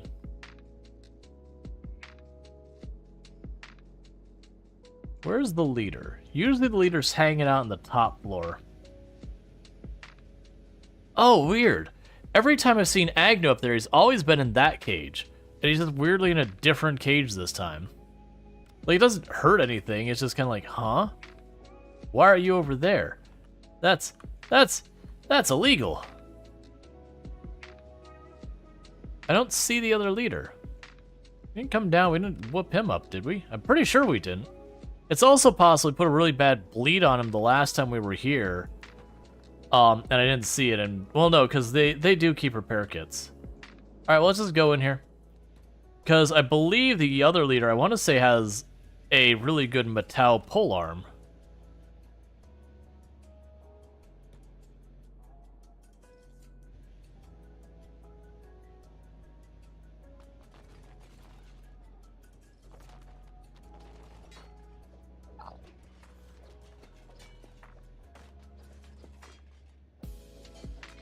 Okay. Eunuch immediately shoots Soul Adams in the back with a bolt. It's like, hey, think fast.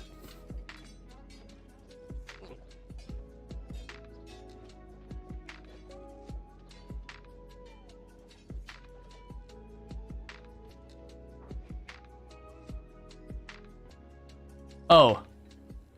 Honk got back up and Eunuch just ran down, popped one bolt into them, and was like, there, go back to sleep.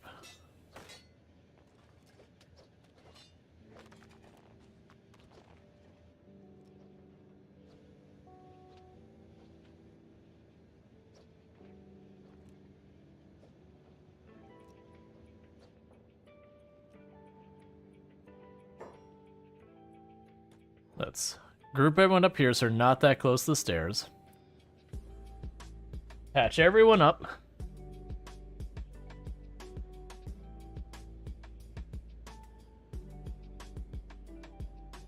You don't think it's appropriate for work? I mean, I don't think it has a separate meaning or anything.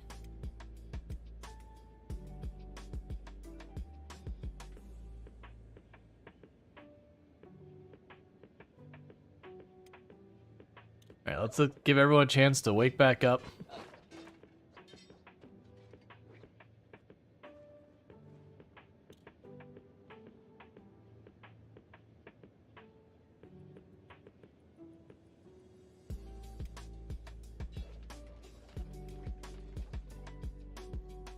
You're not sabotaging us? Oh, no, that's fine. That's just, the amount of friendly fire you get out of the crossbows is obnoxious.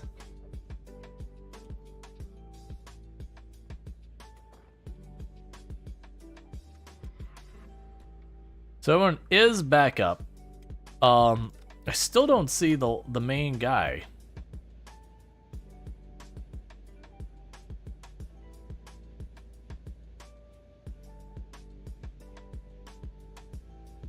Is that him back there? No? Huh. Because there's two of them. There's two of them that run. Oh, there he is. There he is. There you are. I was sitting there just like, where the heck is the other leader? Because there's two of them here. Because that pole army he's got is like really good. It's another metal weapon. It's one of the reasons why so many people like to bully these two as one of their earlier targets is they're not the worst fight. They're a little bit on the tough side, but not terrible. But you get not just one metal weapon, but you get two out of it. And Rual is absolutely just getting hammered on. And unfortunately, katanas have a reduced amount of damage they do to skeletons. So even though Rual is just slapping them again and again, doing negligible damage.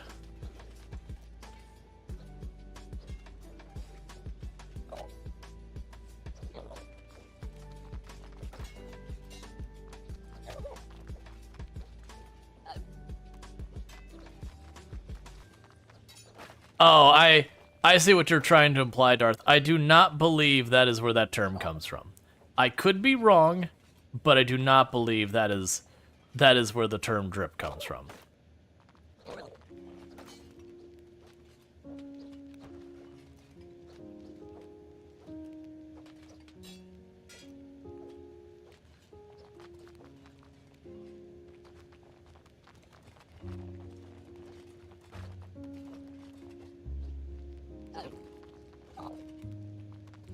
Getting glitched in walls not.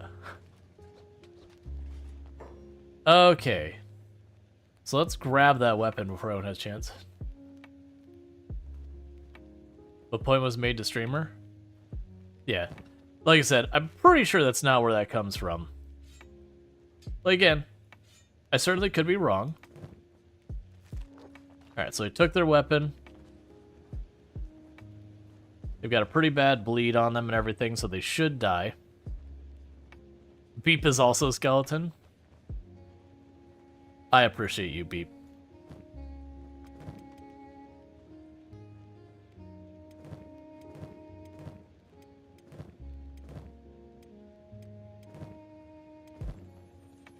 Like, don't know, there's plenty of times where it's like, oh, you know, you figure out a word comes like, it has like a secondary meaning that you're like, oh, that's not a good secondary meaning. Like, I should be very careful about that. I don't think that's one of them.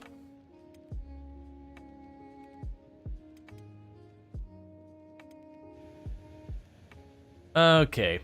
Meanwhile, you can go to sleep in the bed. You can go to sleep in the bed. Because they're robotic limbs. Oh, you actually don't have any wear on it. Okay, that's fine. If we look at their cybernetic limbs, you're bound to have some. Yeah, so like the left leg here, it says you have 40 points of wear damage. Basically what that means is, so like this limb is normally supposed to have 275 max life, or whatever it actually ends up being. And because it has 40 points of wear, it's like debuffed that it can't have, like it's that much below its max life. And the only way to fix it, oh, you're currently unconscious, so yeah, you're not going to do a whole lot, are you?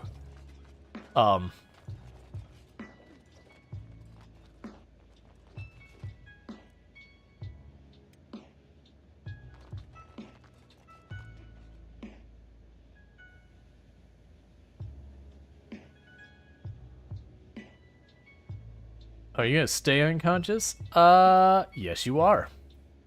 Alright, well, Anna, go throw them in the skeleton bed.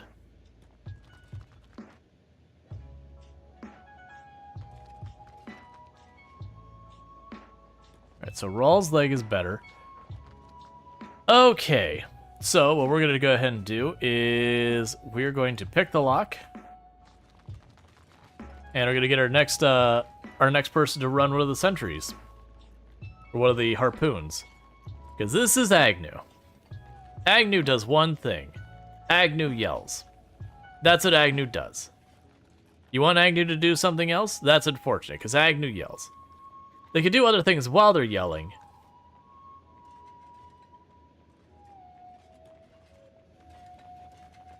And there they are. So, squad, Agnew, And I'm going to probably take the bad idea of, hey, Agnew. Friend, run.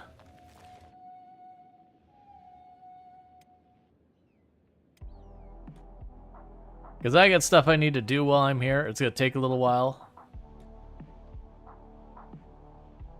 Oh, hey, old map. Wasn't... I can't remember if old map was the useful one or old map was the junk one. Old map is the junk one.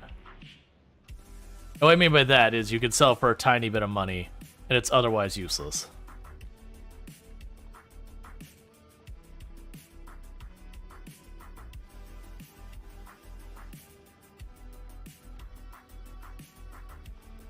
Because Agnew's the only one here who's not affected by the sky lasers, so could definitely run to Thralls and have a bad time.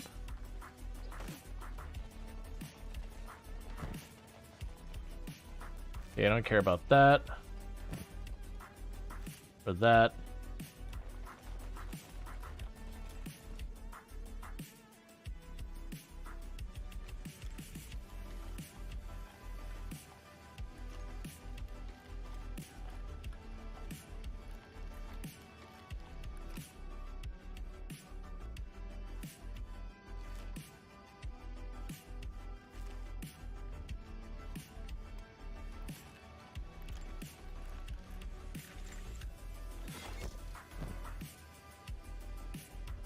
Okay. That's worth considering. An AI core. I mean, I'll take that to sell it.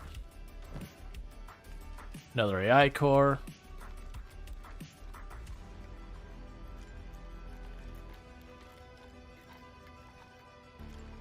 But yeah, this is a really good location for a lot of things. Assuming you're not playing the start like I have, where I'm wanted by the two main powers, you can claim 40,000 in bounties. Hey, KLR left leg. You look like a Nevada person? I have no idea what you mean by that.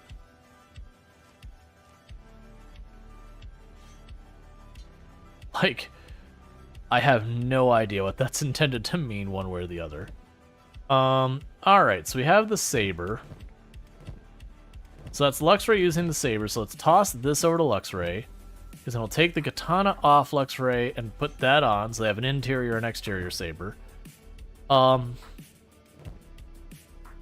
you are masterwork on both of your legs. Anyone else missing a leg? Oh, Beep is. You also have masterwork leg. That's fine. That's still a masterwork leg. We'll toss that in our inventory. I don't have anyone who could use it right now. But I mean, just wait. Yeah, still don't know what that means though. Saying I'm born, like I look like I'm born in Nevada. I don't know what that means. Like it's just one of those things. It doesn't say anything. Because I've only ever been through Nevada. Wait. I'm trying to think. Wait. No, I've been in Nevada. That's not true. I've been in Nevada. I've never been there for any length of time. Are you really just going to run over there without any difficulty?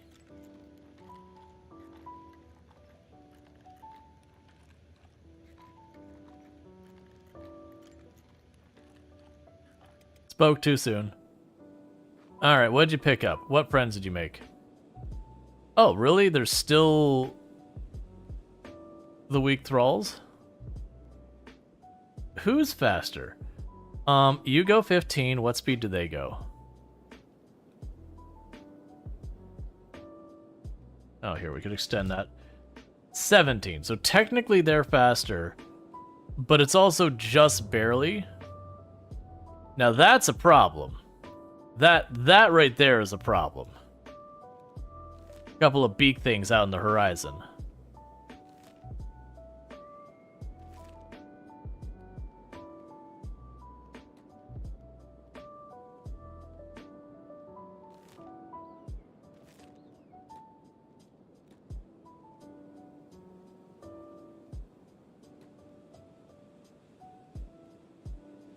Big things are friends and food. I mean, we have certainly... That's also a problem. So I know the Dust Bandits and the Beak Things will be able to keep up with Agnew, whereas the Weak Thralls are really struggling. My hope is I'm going to be able to sneak along this left side here and either avoid the Beak Things entirely, or, you know, basically, you know, make the Beak Things and the Weak Thralls get well acquainted.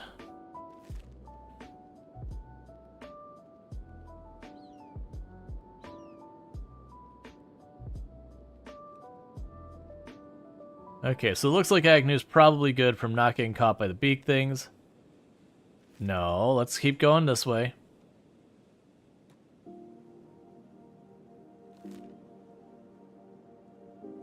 Alright, now you can start deviating up. Because now that we're like fully safe from them, but we got a pretty good range. Plus, we're slowly gaining speed that we can run. Alright, so let's go back to our home team. Barring some really bad pathing things happening, they should be okay. Alright, so got some maps. We got you. Katana we're selling. Grab you.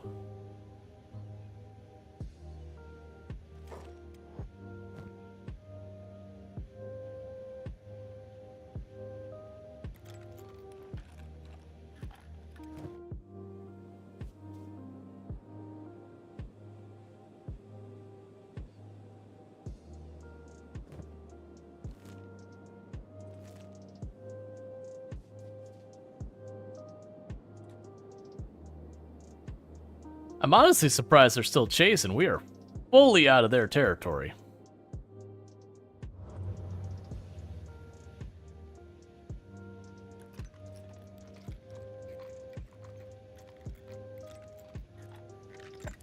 Okay. Some more books, an engineering thing. I'll grab that to sell. Another book. Ooh, masterwork, right arm. Industrial lifter. It's always a hard one, because you're missing your right arm or your left? Your left. Well, if you miss your right arm, we might give you that right arm. Okay. So I've got the muscles and all here, and those are worth taking. I'm just waiting to do that until we get a bunch of the other stuff.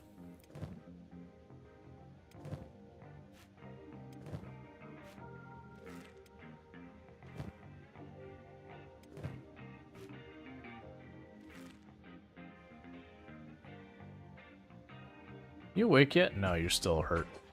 Alright, so we'll leave that alone. Let's get Agnew where they need to be. Do we have our vote yet? No, we haven't had our vote yet. I'll get that as soon as we get Agnew home. Like, we'll get the vote before we even try to leave the tower. Because I don't feel like waiting till it's nighttime again to head out.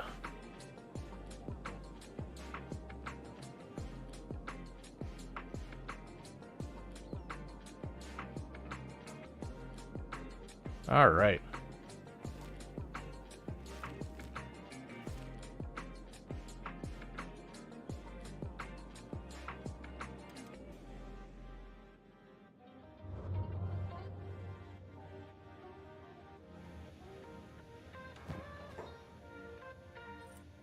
Okay, let's start grabbing a bunch of random junk out of here that's got value. The motor does not really have value.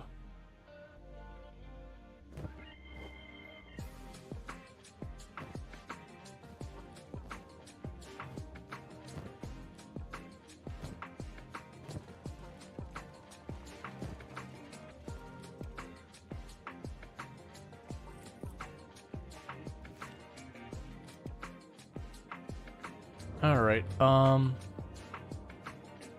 man, they are all into chasing. Okay, so open the door. And then we'll have Agnew run right on here and jump on that gun. We'll pause, medic rescue, work the gun, man the gun.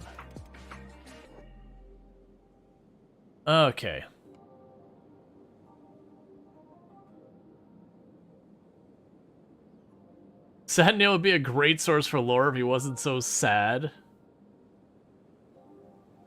Yeah, and that's so the next, like, Kenji 2 is supposed to be before, if I remember correctly, it's supposed to be like before everything went down, so the world shouldn't be as a complete and utter dump. I'm waiting for Sad Neil to immediately just plug Agnew with a harpoon. Well, that works. They're like, oh, water, gross, and they turned around and ran. Thank you for the follow. Welcome to the stream. Alright, so while you get in that place, you should be all good now. So your inventory is full. There you go, beep.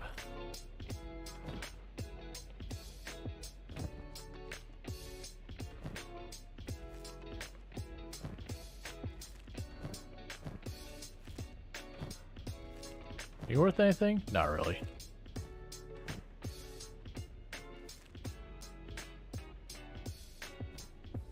CPU, we don't care about that. Capacitor. Capacitor. Power core. The press won't be worth very much. We already went through all those boxes. There's no boxes in the main room.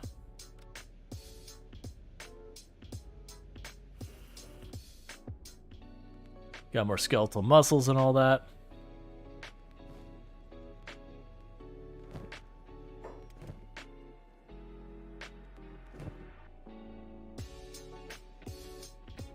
Oh, look, they came back for more. So slam the door closed.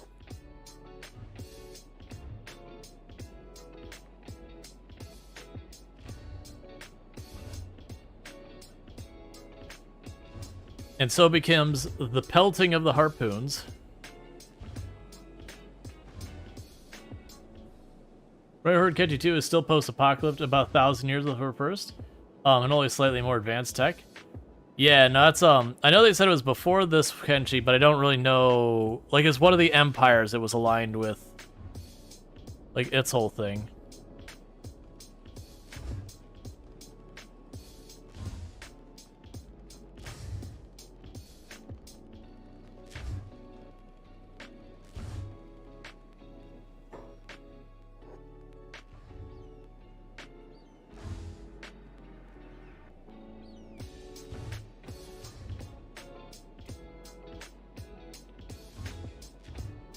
Okay.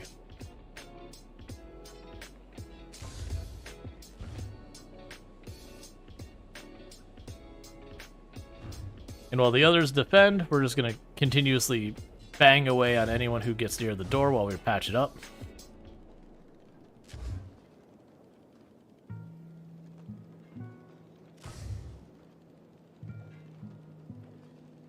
Okay.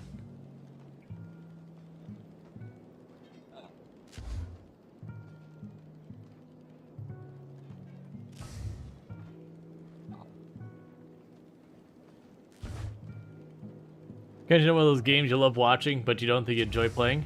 There's plenty of those. Like, I know a lot of people from when I was playing Project Zomboid that they loved watching it and just was not the game for them. You know, like, they couldn't get behind, like, how punishing death was, or that, like, a single mistake is all it took for, like, things to go bad, like, that kind of thing. So, it's just one of those things that happens. And there's some games that are the other way that you just can't stand watching, but like are really fun to play. That's like a lot of the 4X style strategy games for me. I can really enjoy playing a 4X strategy game. They're just not my idea of a good time for watching.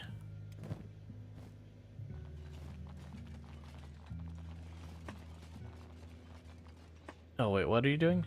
It's just a very different experience between watching and playing a 4X strategy game.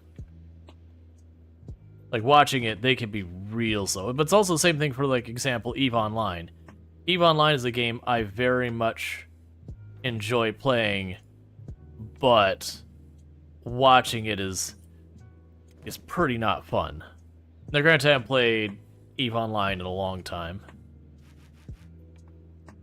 That's not worth me picking up. Hey, that's the reason we double-checked. We found another AI core and another engineering pattern.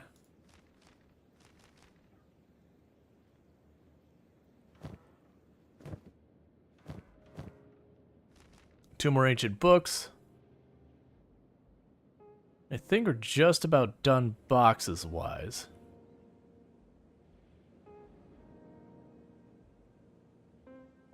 Yeah, because we had the 2 chests that were, like, tucked down here. You know, I'm gonna just wait till Brody's better.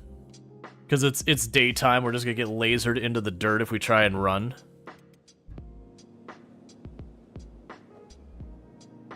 Hey. That's illegal. You're not allowed to sneak up on the person running those.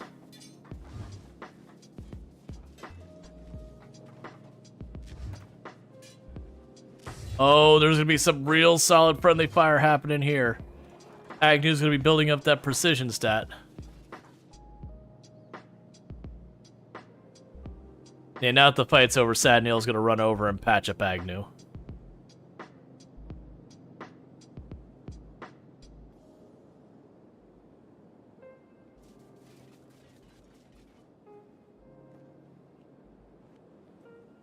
I think one of the big issues we're gonna run into is as long as that gate's closed, they won't throw out the bodies. Have you eaten? I have eaten. Alright, so let me go ahead and figure out what we're going to be doing for the next part of the stream. So we're gonna go ahead and get a poll going. I haven't decided what's gonna be on that poll. So while everyone's recouping in here, let's bring them all upstairs so we're in the same place so remember what the heck is even going on. While everyone's recouping up here, we'll go ahead and get a poll going. I do think I want to mix it up potentially. My fear is I don't want to necessarily go just Kenshi for the next 10 days while we wait for RimWorld. Let's see. What are we doing now? I will include Kenshi. I will include Farming Simulator. I don't really want to play Product Zomboid. I'm kind of in that same thing that so many creators who are Product Zomboid are at. They're like Build 42 waiting room. We'll put Pacific Drive on there.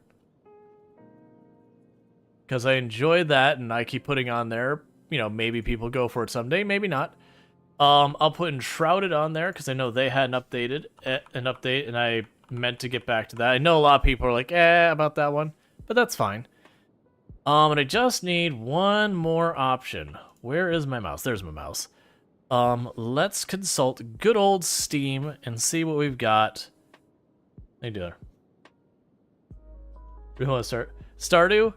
I mean, at this point, I have continued forward from where we left off with Stardew, on my own time, because we basically finished what I wanted to do on stream. So I'm a ways ahead. Stardew right now is for me as achievement hunting, which is me doing the same thing. We did Supermarket Simulator. I don't think I want to play more Supermarket Simulator for the time being. It's got a very addictive game loop, but it's got a lot of stuff missing for it to like really be a game I'm gonna be able to sink hundreds of hours. It's mostly the purchasing and warehouse needs a way to scale it. What is I gonna look? I was looking for. There was a game the other day that we played, and I was going to unload it because there we go. Just a game that's gonna uninstall because I know I'm not gonna play again. All right. So trying to think of what I would want to put in for the last option. And for once I can see chat because I moved YouTube and TikTok over. Valheim.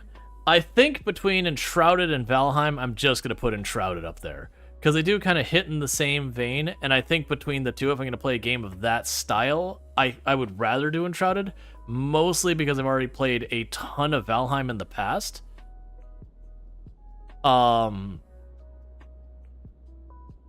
so I'm looking at one more. Shipbreaker. I have 100%ed Shipbreaker. We've done like several things. Like Shipbreaker's a good game. Shipbreaker's an excellent game. But that's one that I've like 100% put a bow on it, done all the things. There's literally I've done everything to do in Shipbreaker. We almost did a full playthrough permadeath. It's still cool to watch. Yeah, no, I'm not saying it's a bad game. Didn't Forever Skies get an update? All right.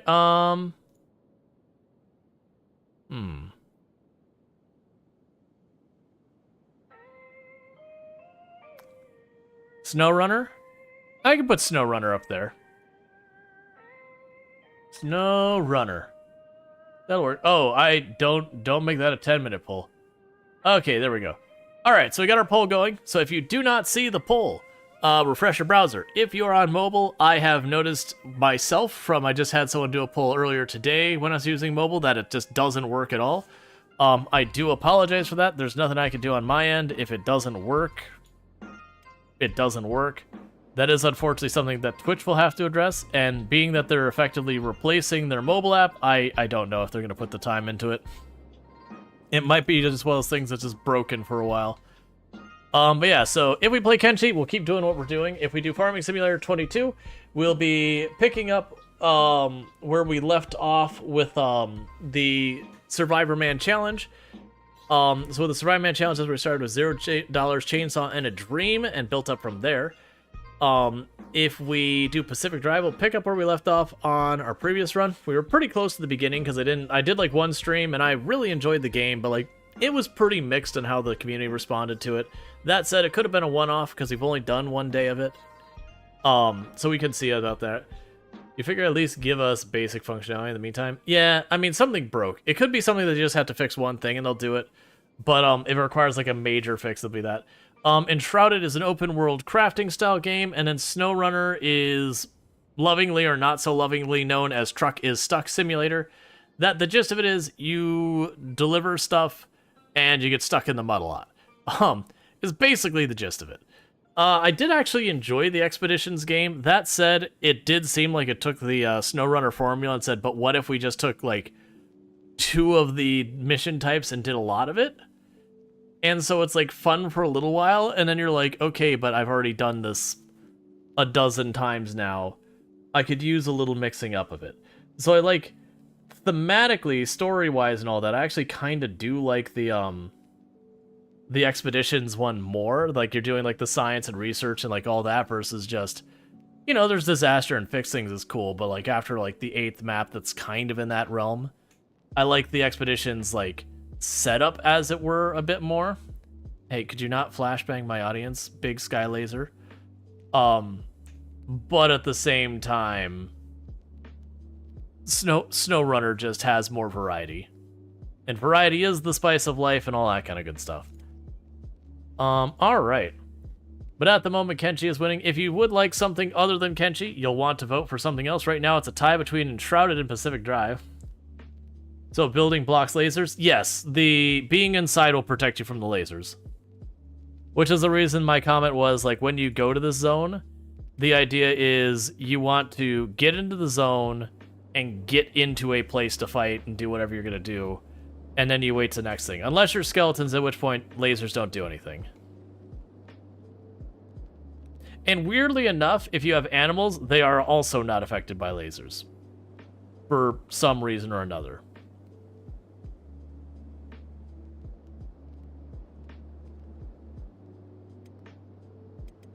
All right.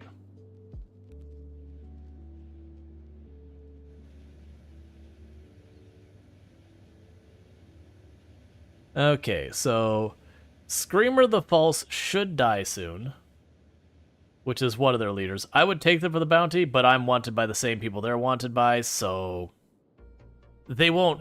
If they see me roll into town, they're gonna murder me, so that's just the way it is.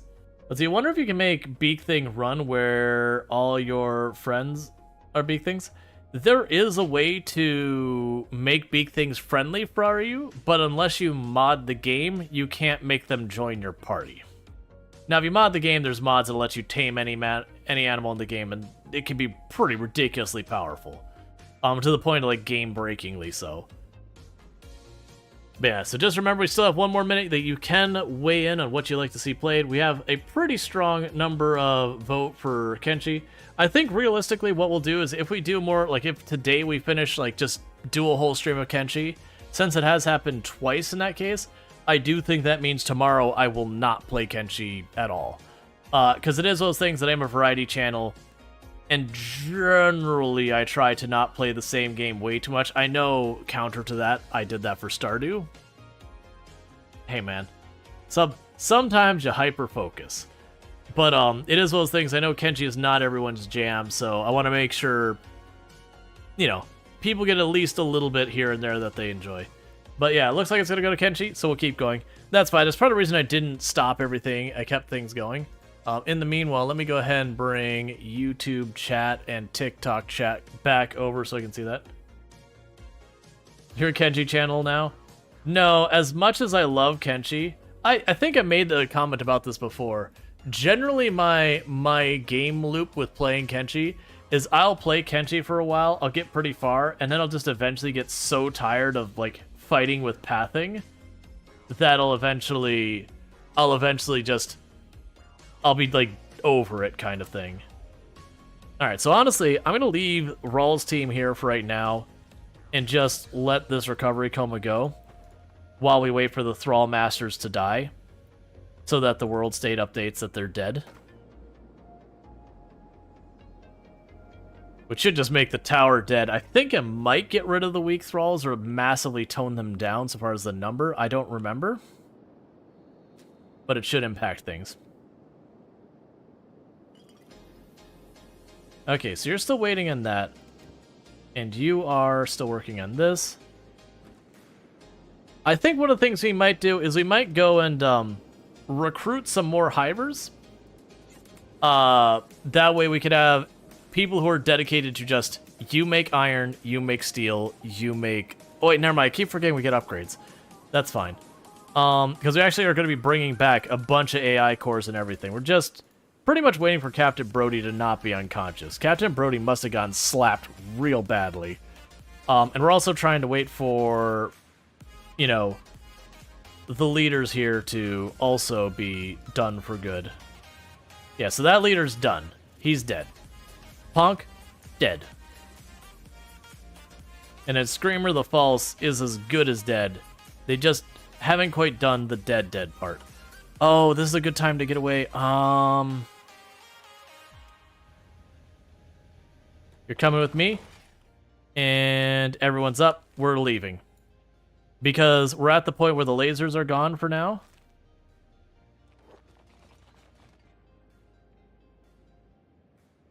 So let's try and get out of the zone before that becomes a problem.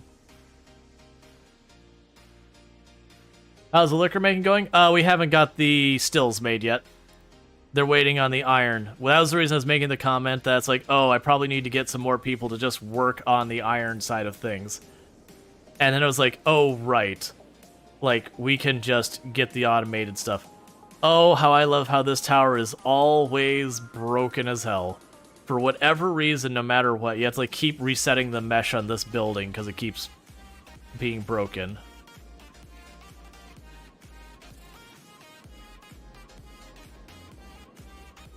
Alright, get with the group. Oh, good. He's dead now. So, Rual, you can put him down. And he apparently ceases to exist anymore in our universe, so that's interesting, but also not my problem.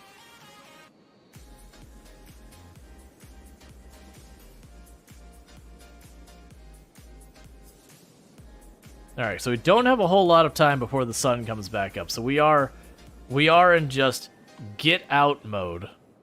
As you can see, we're already starting to see the land brightening up a little bit behind us, as we will soon have sunrise.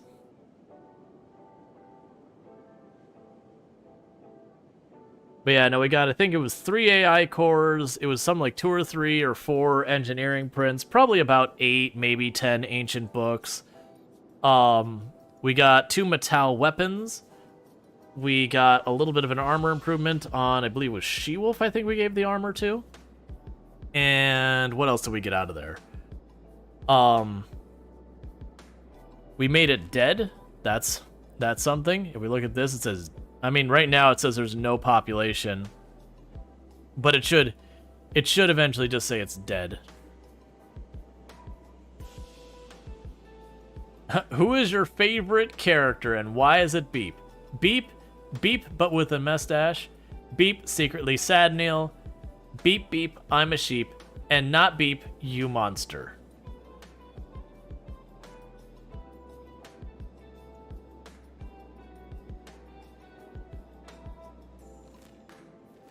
Alright, so it looks like we're getting out of here. Just, yeah, so you see the sunrise behind us. Our characters are doing the cool people don't look at explosions. Oh, this is not the greatest. That missed by just the tiniest bit. We just about overstayed our welcome. We barely didn't get hit by that.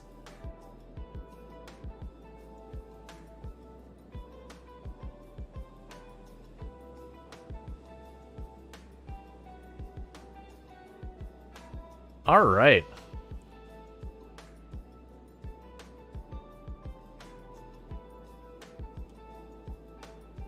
Well, we got a pair of beak things over here, so we'll probably get into a fight with them. With this group, I don't feel a need to try and dodge them. If they aggro, we kill them. If they don't aggro, I mean, I got other things I gotta be doing. Now move your main base to Venge. One of the most fun bases I have ever done was I was doing a skeleton run, and I built my base in Venge. And it was just kind of funny, because you'd have a raid show up and you just stay back to the point that, you know, it wouldn't trigger the dialogue that, you know, it's, you know, we're going to attack or whatever. So they'll stay there literally forever until you do that. And you would just watch the lasers sweep and you see like the entire screen would fill up with the dialogue of them screaming. And after like 2 or 3 passes, only a couple of them would still be standing and be like, the Holy Nation attack is left. I'm like, uh-huh, I bet you they did. It was a lot of fun. Like, your entire defense was nothing about harpoons or anything. Your entire defense is like, you know what our defense is gonna be? We're just gonna have a gate, and we're gonna, like, stay in the back of our base so that they don't actually attack. It'll sort itself out on the other side. Alright. So let's see here. Drop all our research stuff.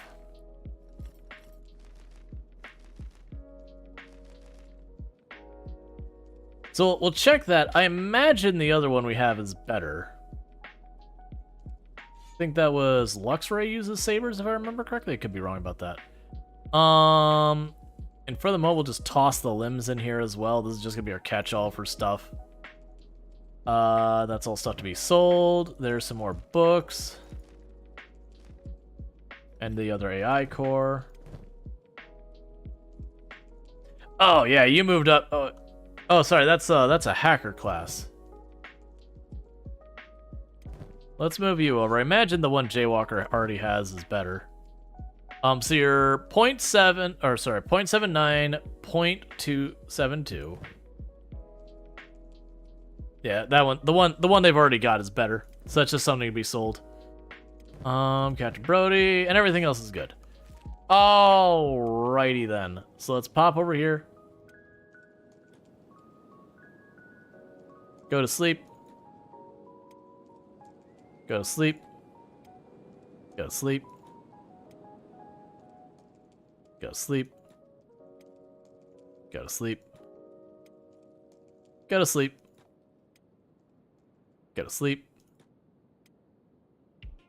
And Eonek has no reason to sleep. Yeah, Eonek sitting back there with a crossbow is like, why are all of you hurt? I don't understand. Have you heard of not being in the middle of it all? You should really try a different strategy. The getting cut directly in the face is not my favorite.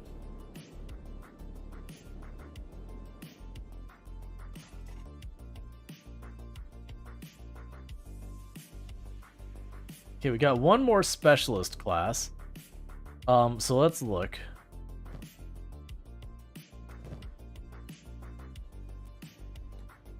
So let's run over here, grab the specialist class.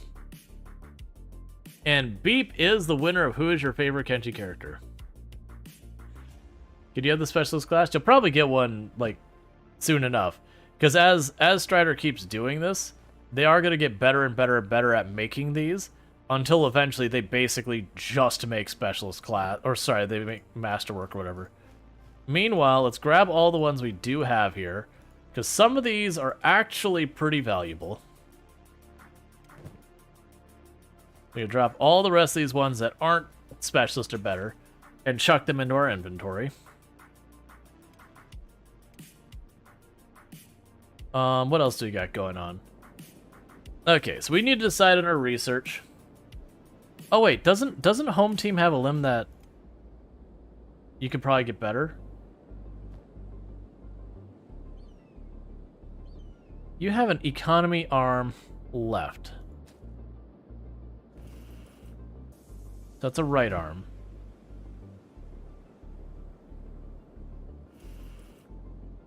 That's a left leg. So sadly, people just don't seem to lose their left legs. It's just really unfortunate. It's always the right. Okay, so what we're going to do is first, tech level 4. Before we worry about anything else, tech level 4. If we can advance our tech level. To me, it's always worth doing the tech level as fast as you can. It's probably not actually the optimal thing, but it just usually feels like a good idea. Okay, so beep is good.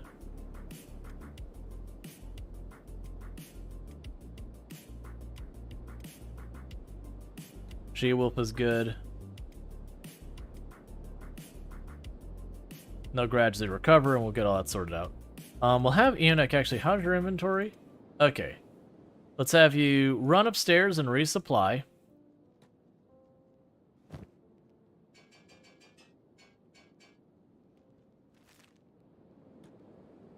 So you're basically fully loaded on ammo again. Luxray is good. Jaywalker is good.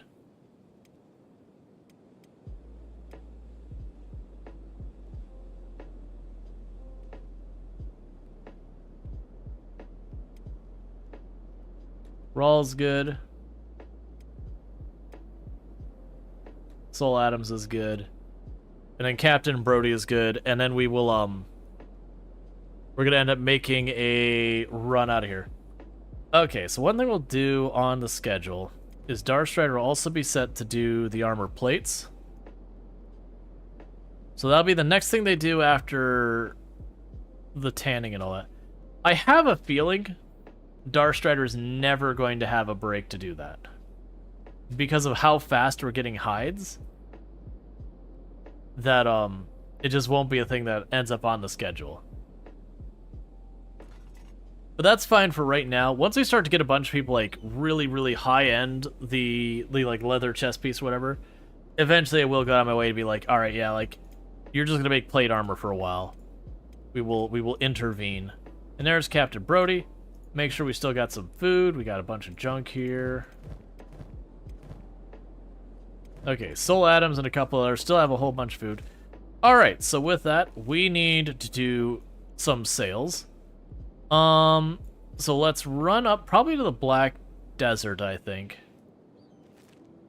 Oh, right, we gotta open the door.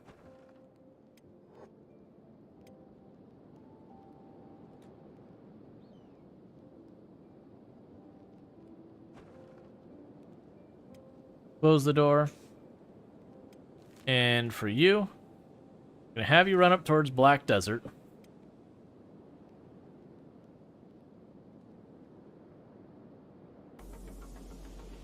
Someday, Captain Brody will actually be able to go a reasonable speed while swimming. Someday. Today's not that day, but you know, someday.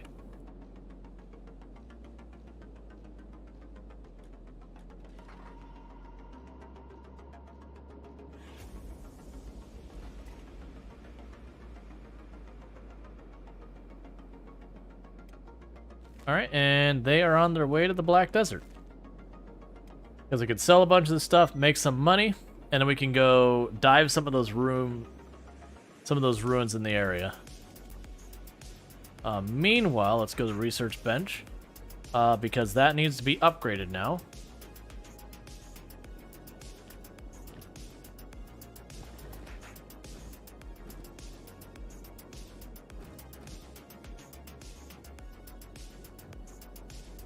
Okay, so for Voodoo, let's have you actually prioritize the iron refinery over the others.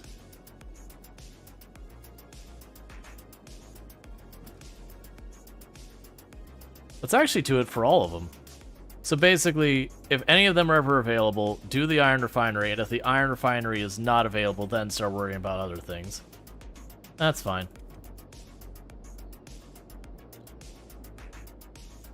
Okay.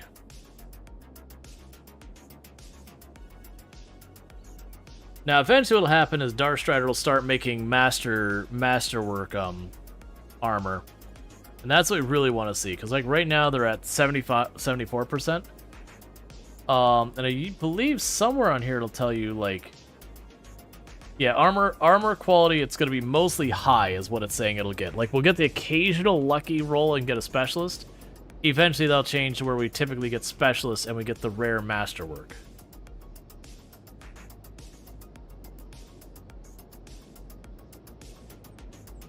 And that'll all be good.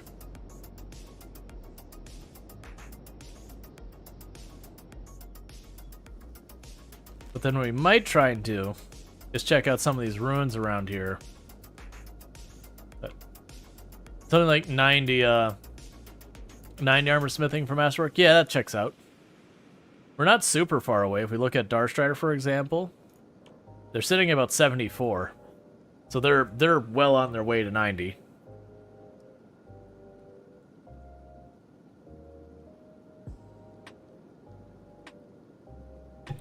And a big part of that is because they're just being fed beak things. Every time I turn around, I'm up to my eyeball and beak things.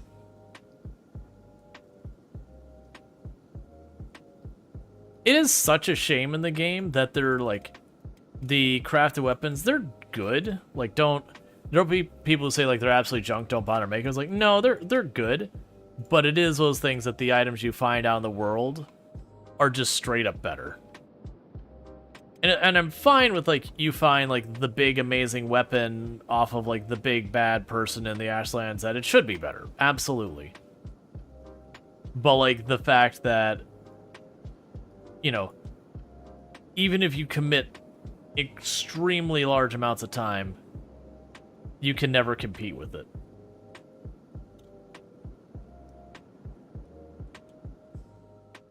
Which I guess the counter example would be when you're playing,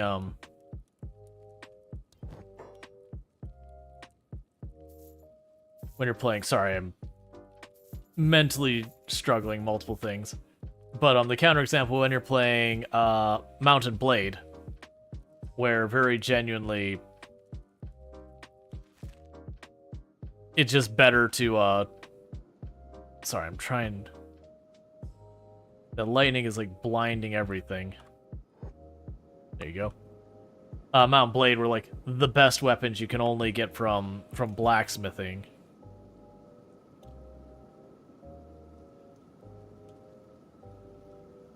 Versus, like, back in the day, I don't know how it is now. Back in the day, World of Warcraft, it was kind of a juggle that in some situations, the crafted ones were the best. In some situations, the raid items were the best.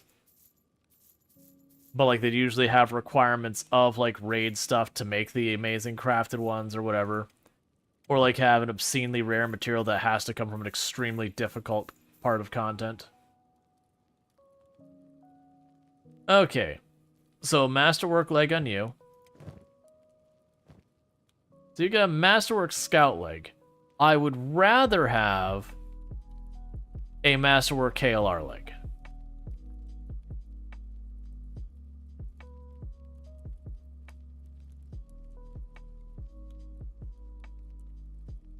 But of course, they only have Masterwork left KL ones. Meanwhile, we can go to you. Oh, you already have Masterwork. Okay. So I really don't need what you've got here, friend. I know I should bring stuff back for, our other characters. But that's fine.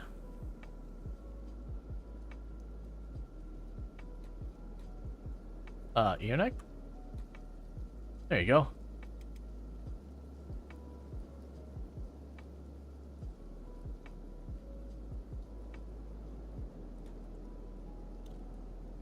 And I forgot what, like, the best weapon forge in the game looks like in this versus in the modded versions. In the modded versions, they actually make it look like a proper factory Like, there's just lots of stuff everywhere. And then you play the not modded version, and it's this giant building with, like, this one little section in the middle of it that has stuff in it.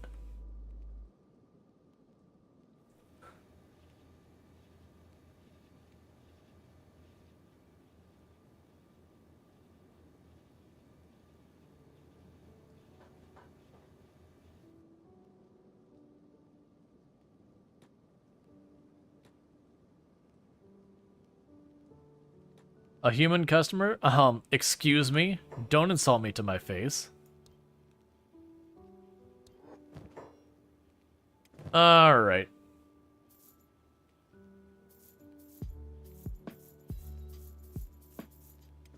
So we could definitely get some upgrades here.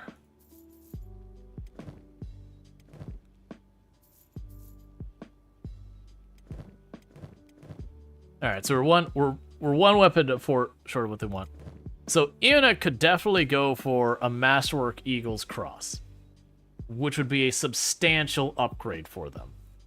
That's definitely one of those things I absolutely want to do. One of the problems we run into, let's see, back when you're playing World of Warcraft, it was all about the heroic mythical drops. Sure, crafted raid stuff existed, but serious raiders were only good stuff that 5% more stats and itemization. Yeah, no, that was true, but there was exceptions to it. Like, for if you went one build, you could get, you know, when I say like there was like a really expensive crafted recipe that's extremely hard to put together, that you would get the materials from the raid, and then you could only get that item for crafting. And they had a couple of those that were really good. And people would argue whether or not they're best in slot, and that's a whole subjective thing, because they usually had utility bonus versus just straight stats. Alright, so the only downside I have with the Eagle's Cross, because I do want to get, like, long-term, that's what Eonek is getting, is a Masterwork Eagle's Cross, unless they find, like, a metal one. The issue I have is I cannot make the bolts, so I have to buy the bolts. I also, wait, will that actually fit in your backpack? If I move these over, can I tuck this in your backpack for now? And just keep that on like, take that back home, keep it on standby kind of thing. I can. So Eonek has a Masterwork Eagle's Cross now for when we need to make things happen. Beep here is using... Oh, Beep is still using a katana. What weapon category am I missing? Because Rual is our katana person. What am I missing right now? So we've got katana, saber, hackers, heavy, blunt. We don't have a blunt weapon person, just a straight up blunt weapon. Which is a problem, because there's really not many good blunt weapons in the game.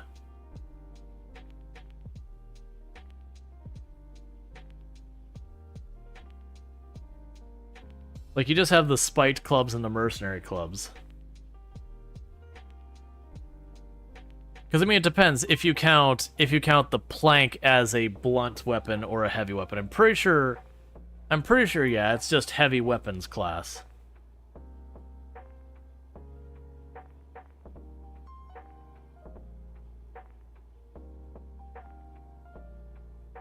Yeah, this is about the best you find here, is that for your blunt weapons.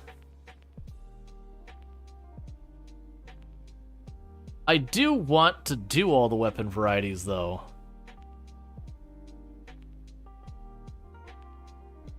So it's got a very high defense and a little bit of armor penetration, which is nice. But really, it's kind of crap because it's all blunt damage. Yeah, no, it is. It says up there. But that's about as good as you're going to get as a heavy...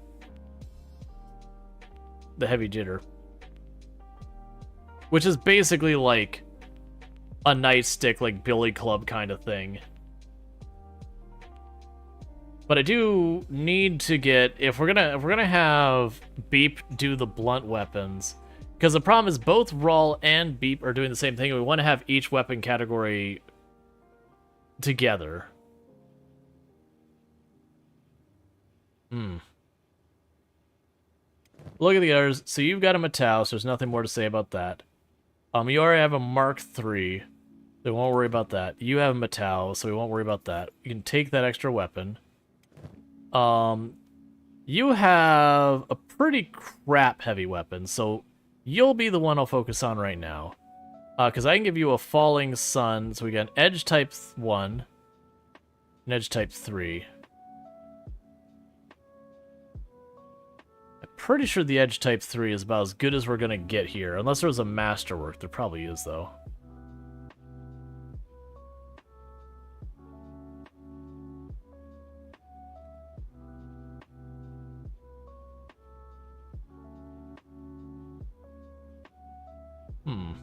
Okay. Because the Falling Sun is one of the favorites in the game. It is a very good weapon. Alright, so Edge Type 3 would be 49,000. If we sell this, we get about 3,000 more.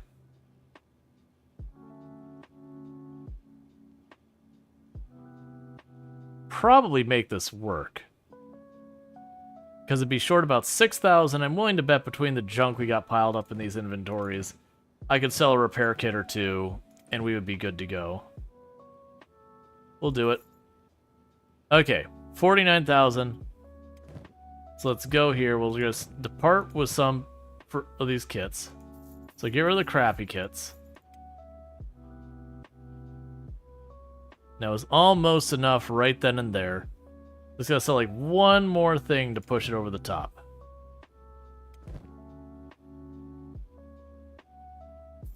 Done. Type 3. And we got ourselves a Falling Sun. And we basically wiped ourselves out. So Beep will not be forced to use blunt weapons soon. You have the crossbow, but the Masterwork Specialist naming fits how the armor classification goes. Masterwork is the best there. Yeah.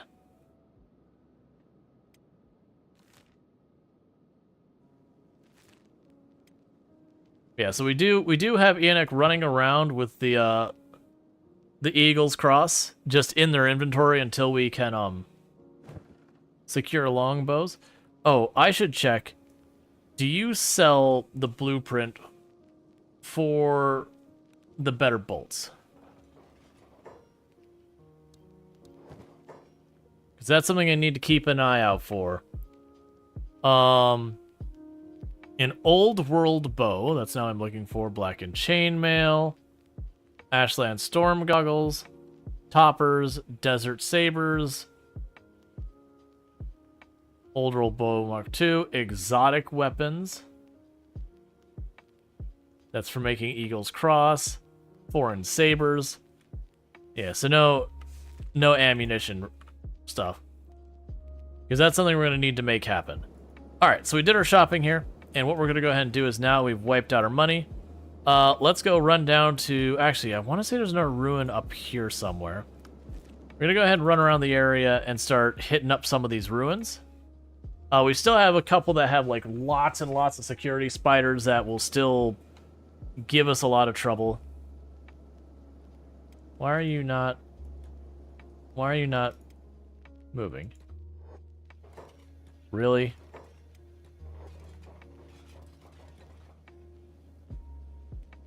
Well, we'll just go up here and fix this.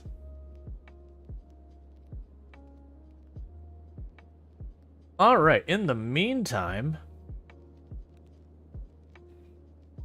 I'll take a peek at how base ops is doing.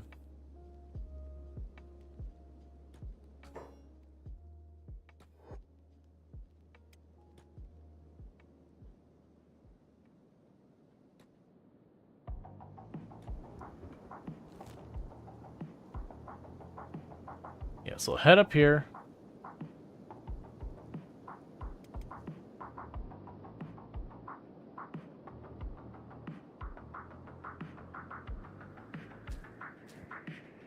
Yeah, and so we're getting to the point where Darth Strider and... So Darth Strider's making the armor. And are doing a good job at that. Cureless has been making the medicine. How much medicine do we have in standby? Okay, so pretty soon we're probably going to want Cureless to work on something else. Because that is a lot of medicine. So what I might have Cureless do is jump on helping make the armor happen. So let's actually switch over so you stop worrying about the medicine for a little bit here. So when you have gaps in that, you can start working on armor plate.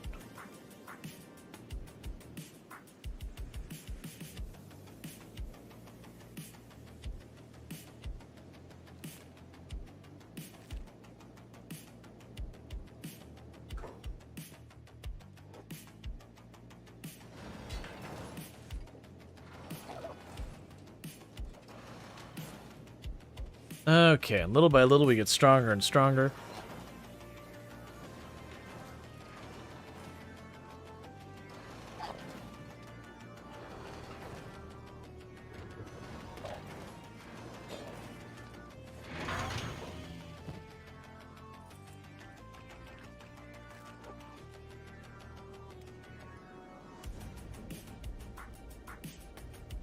All right.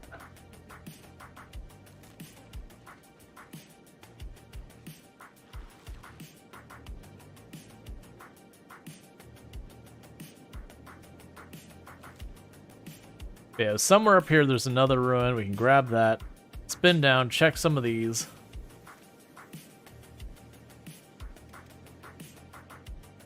And see what we can make happen.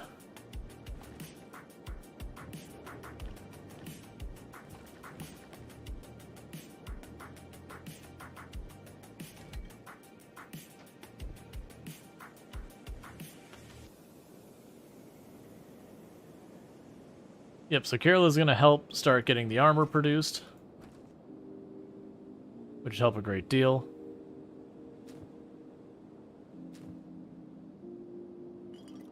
We still haven't got that produced.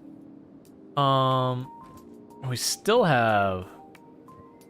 So let's change the priorities. I want to make sure someone's working this machine at all times. Because, like, we've got tons and tons and tons of iron ore, but we're really not getting iron plate. And as I mentioned before, it is a thing that we're going to be able to burn some, is either engineering patterns or one of those. There's the outpost. We'll be able to burn some engineering patterns and all that. And what we'll get from that is ultimately... Sorry. What we'll get from that is we'll be able to get it so those ore mining things, you just basically leave them there and they'll just do their thing. And yeah, people work a lot more on just swapping stuff.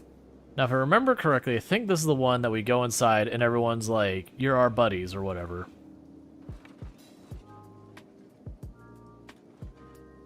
Nope, this is not the one.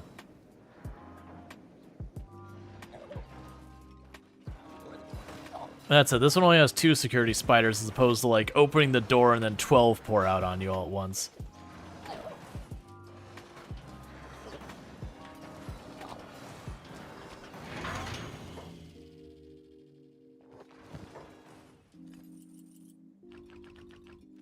Okay, we're just taking all those things so they stay dead.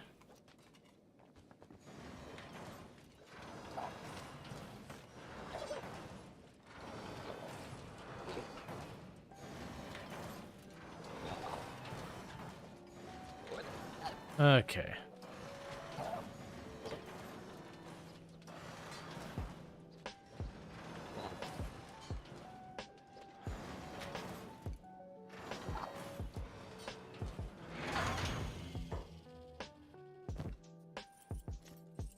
All right. One left.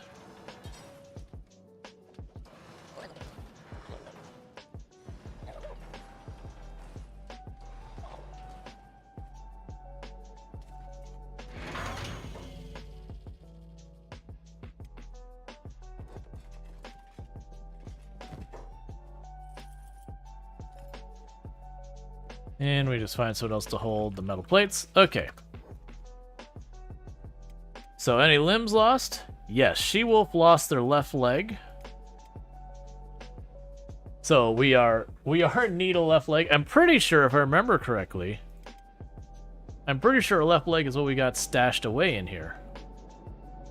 Beep 2? Oh no, they didn't lose their leg. They almost lost their leg. It's in real bad shape, but it is technically still there. Right, you're still upgrading that, so I can't see. It's fine.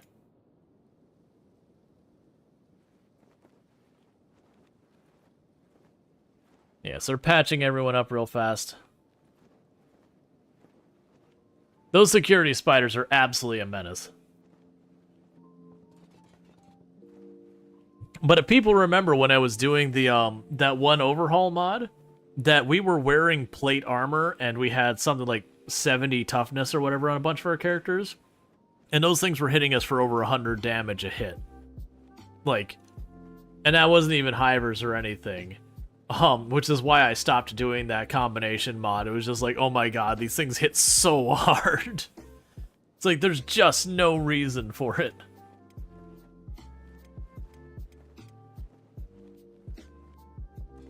Because it made so many of the game's encounters just like, you fought a thing, you're just dead. Okay, so that was everyone here, so we can just start ransacking.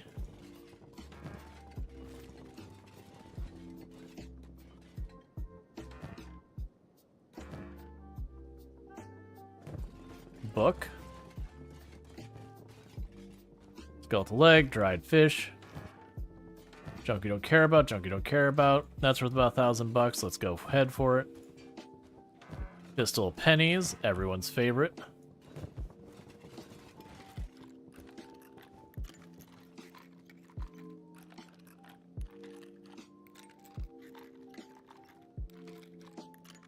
Yeah, no, I wasn't upset. I was just like, oh man, we're just getting nothing but the same leg. But it's fine. It just means I had a spare for this exact purpose.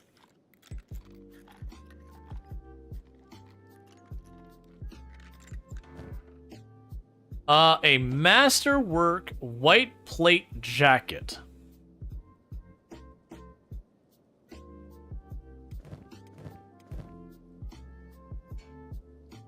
I will trade you a shoddy heart protector for a masterwork white plate jacket. That seems like a fair trade. I feel like that was pretty reasonable.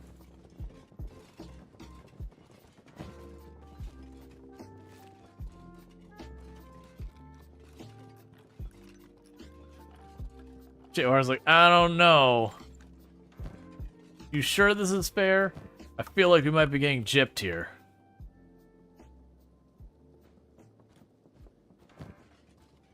We might be getting taken advantage of on this one.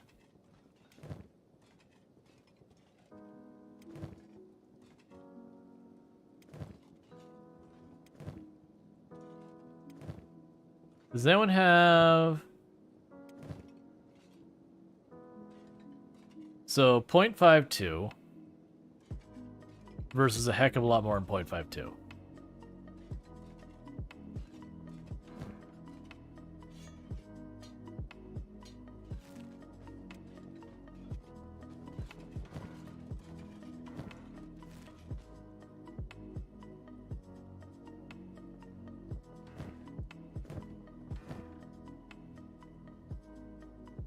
We have a topper 3. So take that. That'll be a better topper.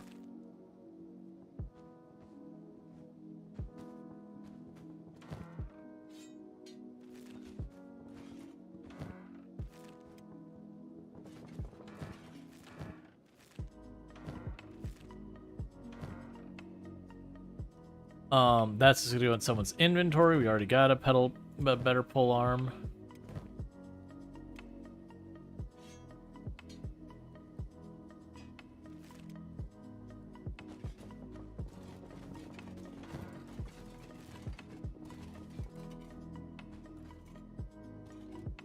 Hey, Hiverleg, I'm gonna need you to stop falling through the universe, please. kind of distracting.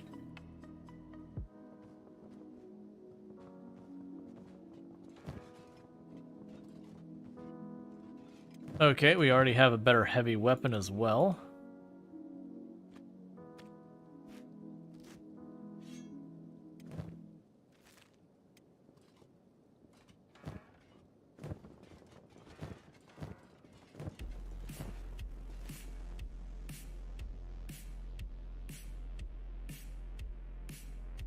Probably need tools for that. And there's not much up here. It'd be really kind of a bummer if I couldn't get into this place because I didn't bring tools with me. Because I have been mostly being good. Yes, I'm not gonna be able to get into the thing down there. So let's save this real fast. No one is skilled enough.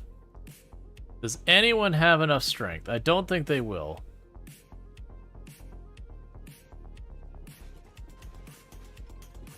It was say someone was committing a crime.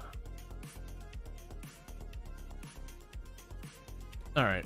And we don't have any tools laying around here. Oh, wait, we do. I've been very fortunate that most of these places just have the tools right there. So there's no reason to not just go there and just use the tools to break your way in. The only difference is the tools most of the time will take way longer than it take you to pick a lock. Even if you don't, like, as long as you're in the range to be capable of it.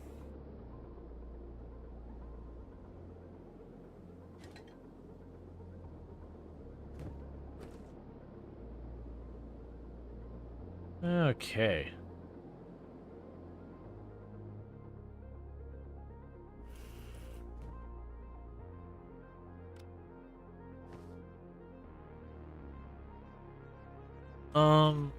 Yeah, so you're still making the toothpicks. So the big problem is I just don't have the ability to do better than that. We still have to wait for that bench to get done, which is waiting on more iron plates to get done, which is waiting on everything. Like, everything is bottlenecked by the iron plates. I could make a second one of these, but really it feels like the correct answer is to just get the, just wait it out, get the better one kind of thing. Because like I said, I'm pretty sure you can get ones that literally just, you put the ore and it just spits out plates. It takes a while. There's definitely a you know, run-up time kind of thing.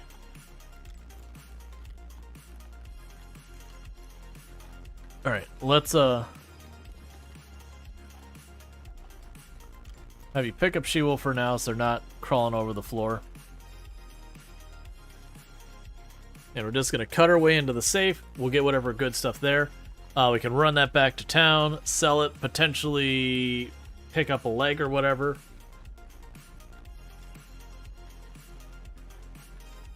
Because it could run back all the way home. I know we're going to need more and more limbs, so I'm not super worried about if I end up buying another Masterwork limb. It's one of the few things that I really care about spending money on. Because weapons, they can spend money out of it on stuff to, like, be a, to get past a gap or whatever. But you can find, like, the metal weapons you find, you don't buy typically. So it's just one of those things. Right, that's the whole thing, is I would just probably go sell stuff and grab a limb. Hey, JD, how's it going? Alright, so we're almost into the safe.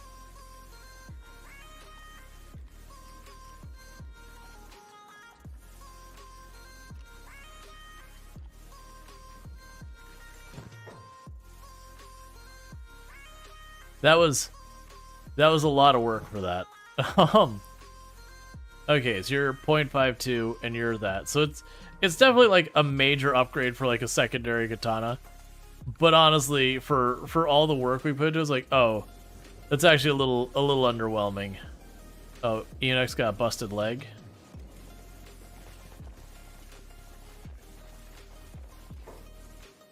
So you can put down She-Wolf. Captain Bro can take care of that. And Soul Adams will get you. Alright, so we hit the Lost Armory. I mean, honestly, the town is... Oh, and Beep and Luxray are also slow.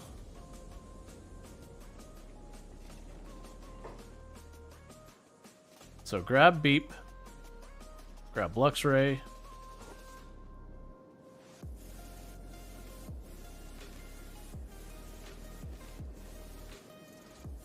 Those spiders could do a real number on someone pretty easily.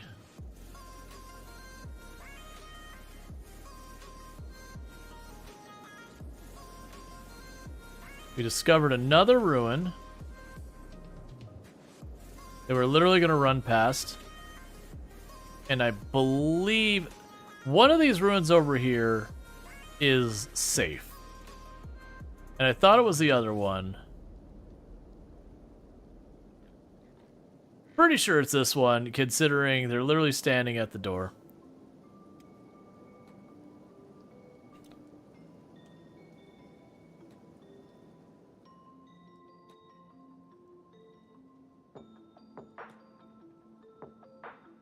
Yeah, they're all just like, defend the master, protect the master.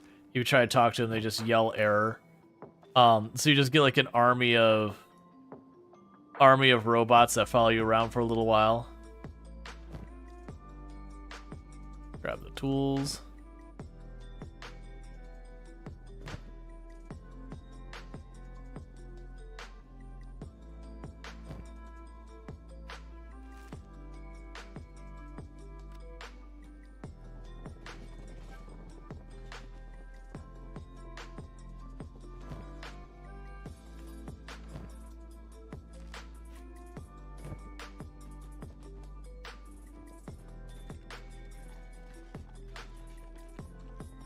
So not a whole lot to worry about in here.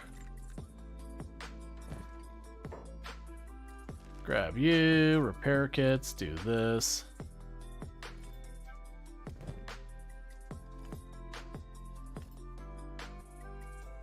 Don't worry about the rest of it. And I believe that's everything. It's like there's not a whole lot in here. I don't remember if I got that box in the corner or not. There's not a whole lot in this place. I'm pretty sure I did. Yeah. But it is just like a fun little thing where you open the door, you see like a billion enemies, and you're like, oh!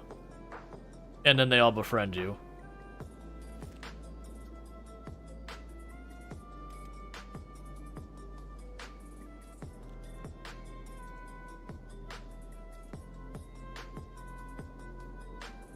But they'll follow us around for a little while, and then they'll ditch. It is one of those things that if you can get them to follow you to places, and they'll actually put up a decent fight. They're okay-ish tough units. Like, they actually do have some good stats on them and everything, but I want to say they have, like, pretty much no equipment. So, yeah, so we're getting attacked by a pair of iron spiders. And they've apparently immediately said, never mind. Yeah, so very genuinely, those iron spiders are probably going to wreck them.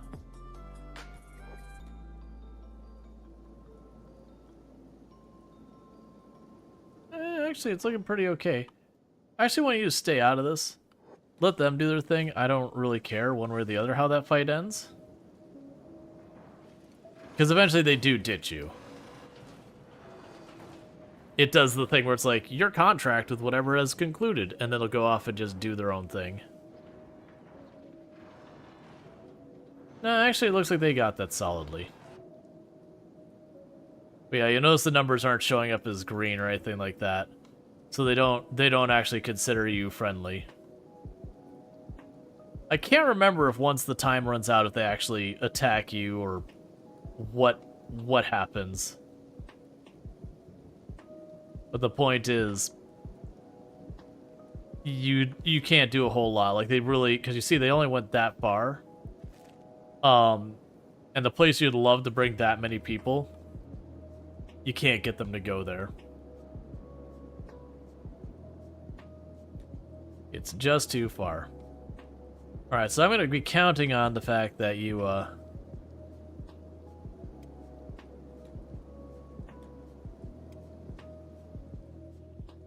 you got money again, right? You do not.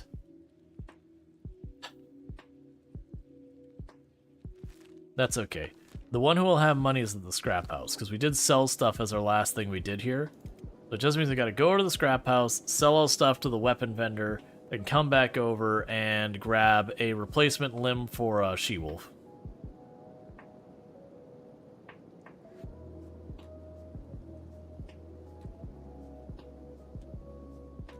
Yeah, they have limbs. The problem is they don't have enough money for me to sell stuff to them to then use that money to buy the limb from them. So I've got commodities I can sell, but they don't have stuff I can exchange for it. Alright, so take all these. I don't want them.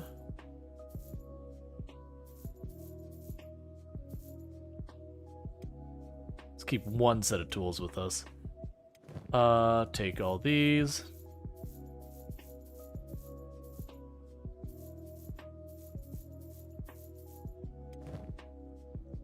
You got anything you need to worry about? Neither do you. You got all these.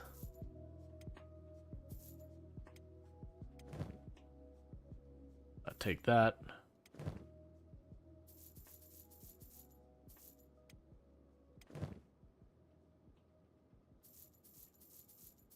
Cool. So we got plenty to go for a limb now.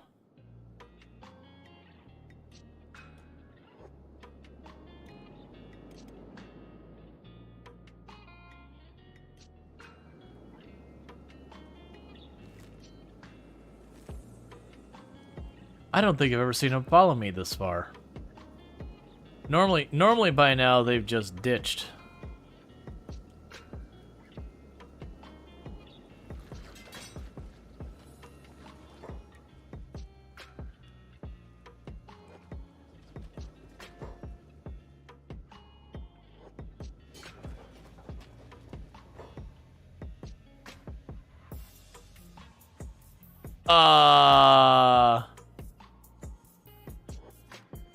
Did that just do what I think it did? I'm really hoping that didn't make me enemies with them.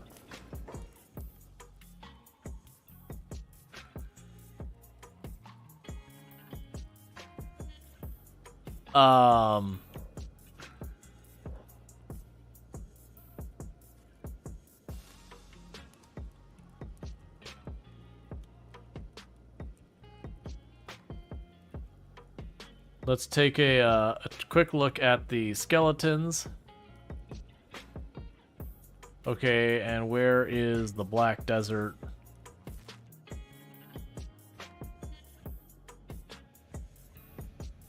Because they're definitely fighting one of the skeletons in here.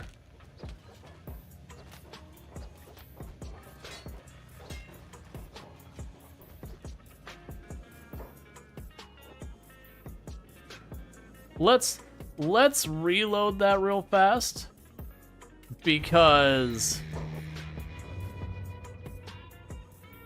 that took us back farther than I thought. Oh wait, no, we're fine. Let's run back, and before they get into town and aggro all of the guards, and then get me marked as an enemy of the guards, which is some straight up BS. Let's get out of town.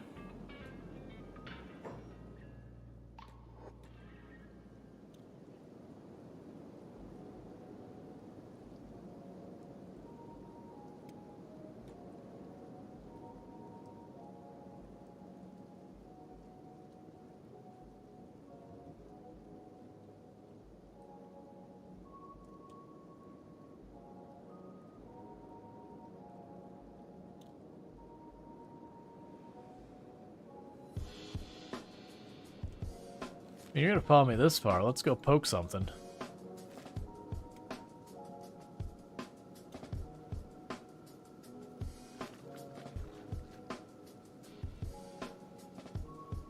See if I can't bait them into attacking this thing.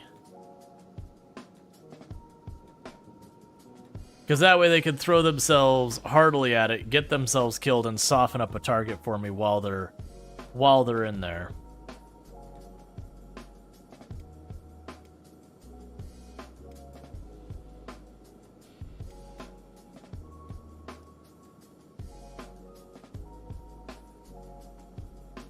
There's not a lot of enemies in there, they're just relatively tanky.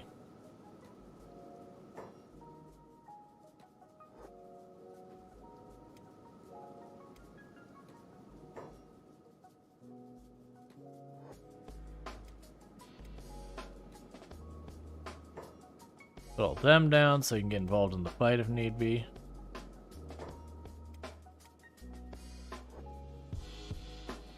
Okay, so friendo. If you could do me a solid, I think you'd like to be involved in this little fight here. So you all chill back here for a moment. Rual's gonna go, and before things escalate, we're gonna poke this and say, hey, what if all you robots got in here? And the rest of us, don't mind us, we'll be back here for a minute.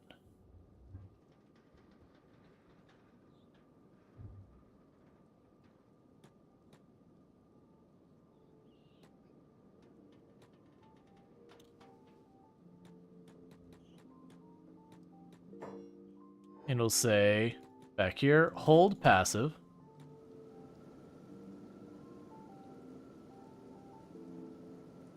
And we're just going to let them sort that out. Because I want them to stop following me. Because you saw they went after the guards. And we really don't want that.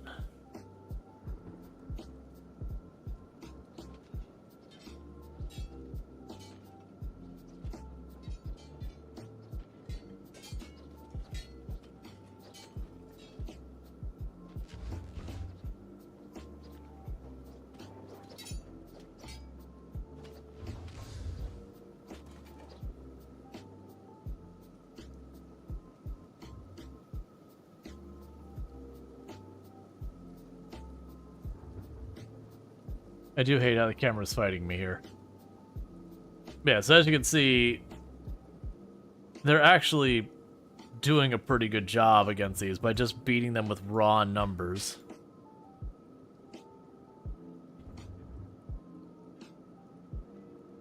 Because they definitely don't follow you forever. Because I remember taking them being like, oh yeah, I'm going to take care of this like super hardened target. And they're like, nah. And then they left.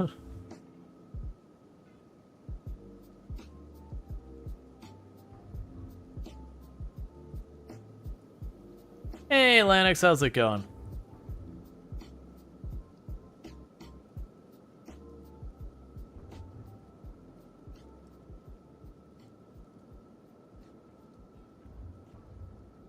Honestly, like, no one is going down on either side.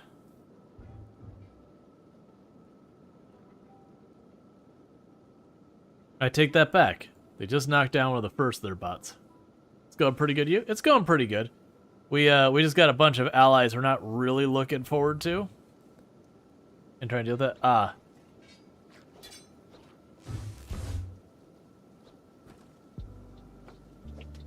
That's what's happening, is they're getting on those harpoons and causing trouble.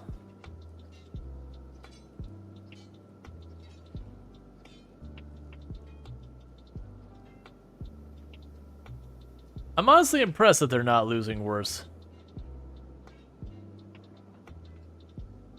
Like that, they are genuinely holding up. You're currently trying to design a flower garden and home at the same time in Palia? Man, Palia's those ones that I haven't gone back to in a while. Like that's the MMO slice of life thing. Which was a lot of fun, but I couldn't help but keep feeling like I kind of wish it was just not an MMO. Like, literally be the exact same game, but just keep it single player so we didn't have to deal with, like, timers and daily stuff and whatever.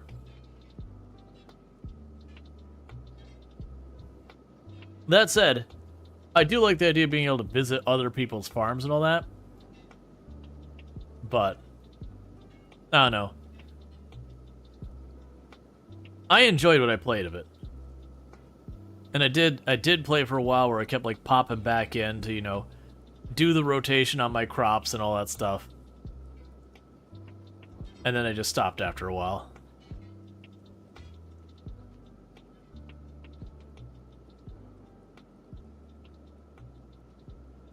Well, they're gonna straight up win this fight.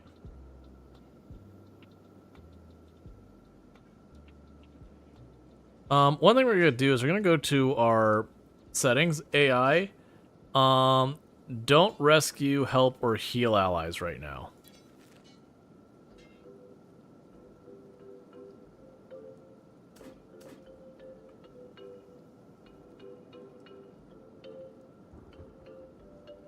so they're doing their thing.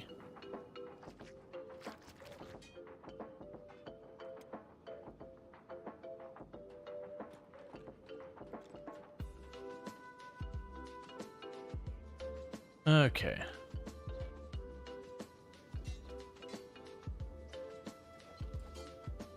Existence he was on Epic and Switch? Gotcha. Ooh, okay. Specialist grade samurai legs. Okay, so who is gonna get those?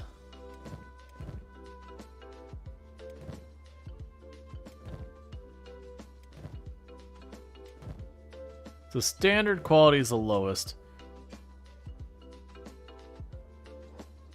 Let's have Captain Brody grab them. Oh, actually, does penalize martial arts? They do.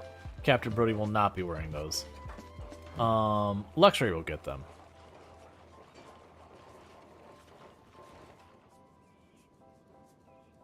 We still have a small army following us.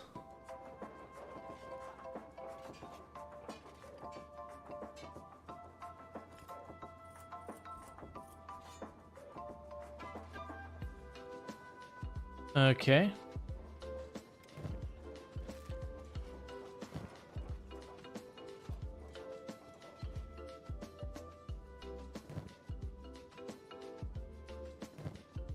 Oh, right. You're still carrying She-Wolf because She-Wolf is in need of a replacement leg.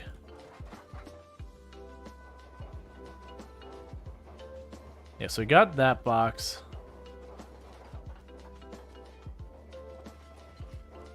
Hi. Hi. I ate 2 cookies. You ate 2 cookies? Were they delicious? They were super nummy. That's how they're supposed to be. Thank you. Thank you for the cookies. You're welcome. Oh, hi, Luxray. You're just my cookie. Oh, thank you, Luxray. I've been coming to work. Mm-hmm. They're not your cookies. They're my cookies. I eated them. I went. Nom, nom, nom, nom, nom, nom. You just gotta keep an eye on him. Chad'll try and take him from you. I know. Chad'll try and take him from you, though. If you leave them unattended with chat nearby, they're definitely gone. Where are gifts? I can get gifts. It's birthday. Well, not today. That'd be odd. Poor people who were born on April 1st. I actually knew someone whose birthday was April 1st. She didn't like. Uh-huh. Yeah. I bet she got a lot of not fun practical jokes played on her. I'm sure she did. I love you. I love you too. You heading to bed? Mm-hmm. Thank you for being sweet. Yeah. Thank you for being handsome. But I didn't do that. You did do that. I don't know. I don't think I did that. Mm. That's I mean, yet another successful trick around the local celestial body. Aw, thank you. I did. The earth went. That's the earth. And I wrote it. Wrote it super fast. I did. Love. Love. You chat. It's always one of those fun things when you sit there and you're like, oh man, things are going so slow. And you're like, actually, in this very moment, you're moving several thousand feet per second or something because, you know, like the rotation of the Earth and then the rotation of the Earth around the sun. That you take like all the math into consideration and we're actually going absurdly fast. It's just relative to the thing we're standing on. You know, we're not moving very fast. So it's like, you know, when you're standing in like a train or whatever, and the train may be going 80, 90 miles an hour or whatever, but you're standing still in the train, so you're like, well, I'm not moving. It's like, well, actually, you're moving at like 90 miles per hour in a train. And then there's the next person's like, well, actually, the train is moving relative to the Earth, and the Earth is moving much faster. And then some person just slams their head in the desk, like, make it stop.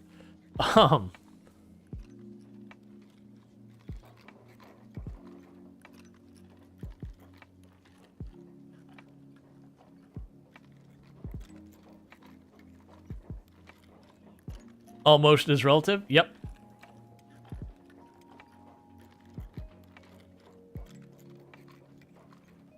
Okay, so we are working on our lock picking, getting our goodies. Ooh, okay. I like. Put that over there. Oh, it's because one of them is stolen and the other ones aren't. Let's get the metal plates out of our inventory because they're not actually worth anything.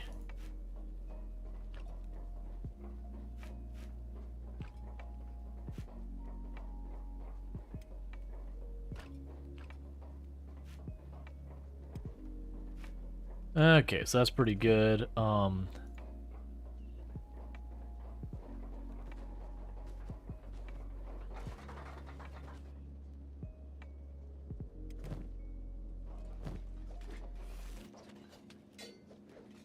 Oh, it's one of the robots got back up.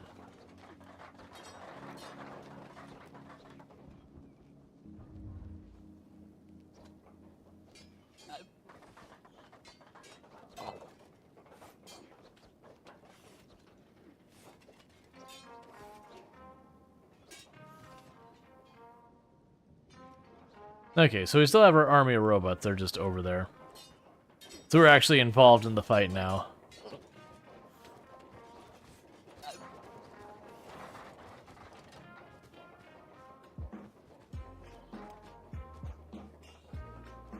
Can't remember how they're...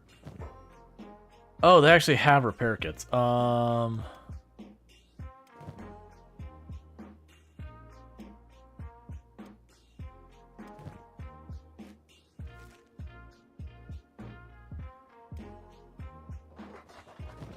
take those so they can't patch themselves up.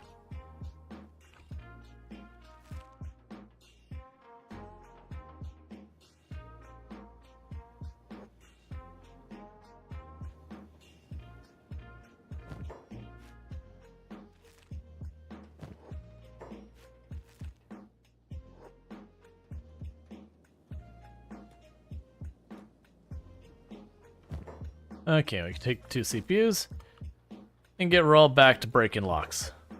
Alright. Alright, Luxury, take it easy. Thank you for tuning in. I do want them to go away already. We got our specialist level toothpicker. We're gonna sell that because Eonek is already using a specialist level toothpicker. Just get these out of my inventory. Alright. And then we have this. 2 research books.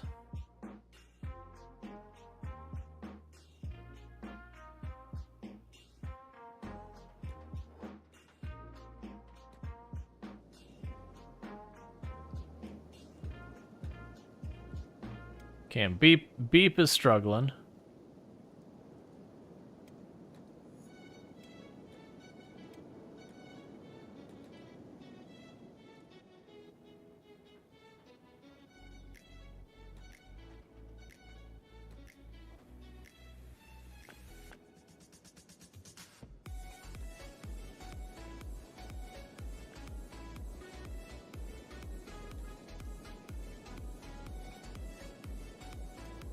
Alright, is it marked as dead yet? No, it's saying there's still a bunch of residents here.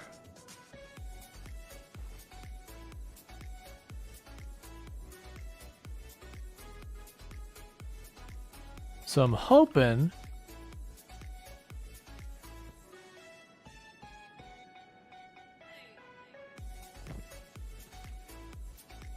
that we do a quick walk around.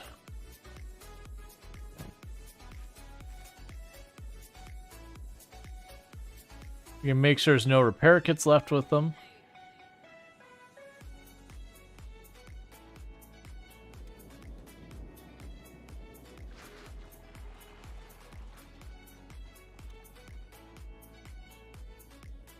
Alright, so they're all damaged and they are slowly bleeding. I'm gonna let them start dealing with that. That'll give these robots to finish time to doing whatever they're doing. Because they're all just sitting there going error. Eventually they will sort it out where they will, they'll ditch. Because they need to not go into town with them because it's just aggroing the guards. Agnew buddy? Sadneil buddy? I'm not gonna tell you how to use those things, but you know, that's not how you actually use those things. There you go. Why is GoDaddy so dumb? That is a long list of things. But how are you doing, your local guru? Could I get a shout out for your local guru, please? Another fantastic creator on the platform and all that stuff. Man, I used to use GoDaddy way back in the day. I don't even remember who my my domain host is anymore. I don't remember. Because I've used a couple different ones over the years.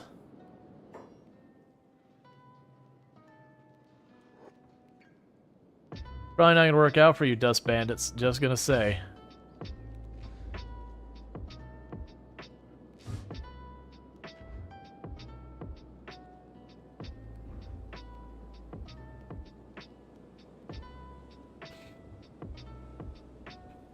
Considering they're not really sure what to do. Did you know that HTTPS forward uses port 301? Off the top of my head, no. Like, I used to know a lot of the port forwards. Like, I remember, like, 80 is just, like, your regular web port, and, like, port 21 was, I think it was 21 was, like, FTP's default, and then it's something like port 88 was, like, another web port, and there's all that. Like, I used to know all those off the top of my head, but it was one of those things I didn't have to care about for a while. 302 is response? Gotcha. Well, 404 isn't a port, that's a status code. Yeah. Oh, I see what you're saying, is they're basically using the response codes as ports, which would be so weird. Because that'd be like, port 200 would be a success. It's like port, or not port, it'd be like status code 201, I think was unauthorized or whatever. I used to know them all, like, off the top of my head and all that. Yeah, that was the one that always used to irk me more than anything else. Status code 200. You know, exception, like, error has occurred. It's like, that's not what, you don't give me a status code 200 if there was an error. That's literally going, cannabis websites use port 420. That wouldn't surprise me. A lot of those groups do like to meme something pretty hard. Why are all the bodies floating in the water? Why are they all floating in the water? They started to attack and then they started swimming away. Oh.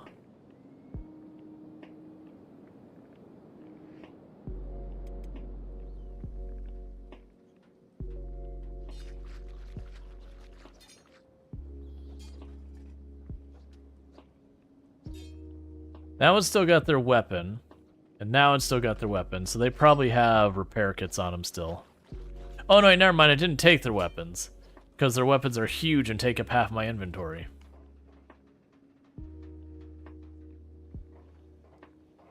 Yeah, generally websites using like really weird port options is always was thinking, you're like, why are you just breaking standards? Like, it's fine whatever you do on your back end to make it work, but whether you expose it out to the internet, it's like, right. But hear me out, if it's a website, just use the normal website ports. Thank you for the follow, welcome to the stream. Because it is one of those things that's like, okay, haha, funny joke, but also kind of sucks.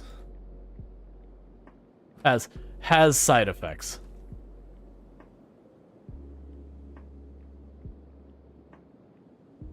HTTP response 420. Request enhances your call. Well, that's some of the status codes they had were like just meme-y stuff. Like that was the whole thing in the actual docs, that they had some pretty meme-y response codes.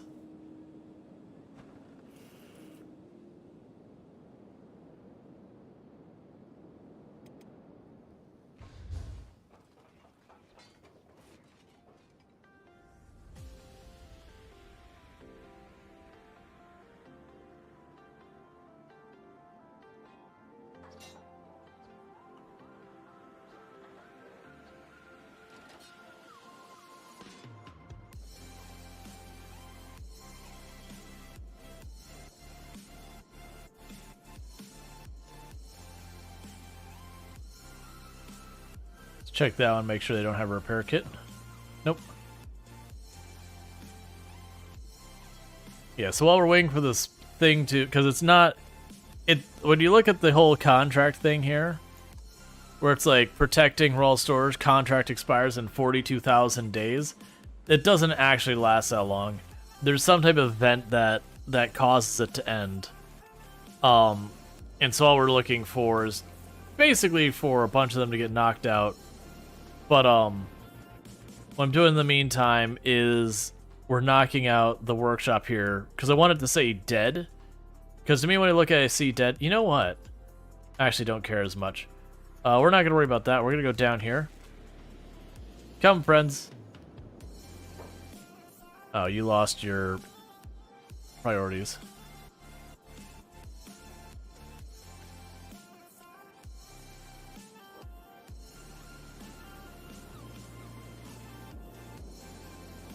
Slow your roll a little bit. We got a lot of people who aren't moving at speed.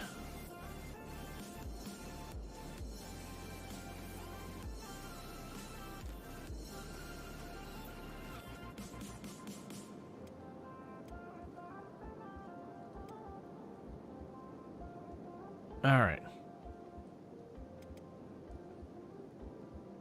You're moving at 2.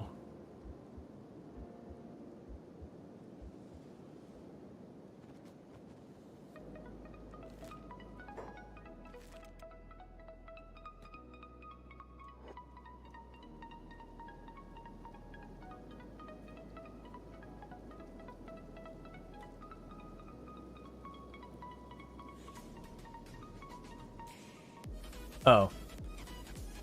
There's the spiders. Because I'm thinking about doing is taking them to that lost laboratory with all the iron spiders and just opening the door and letting them have, you know, wishing them the best of luck.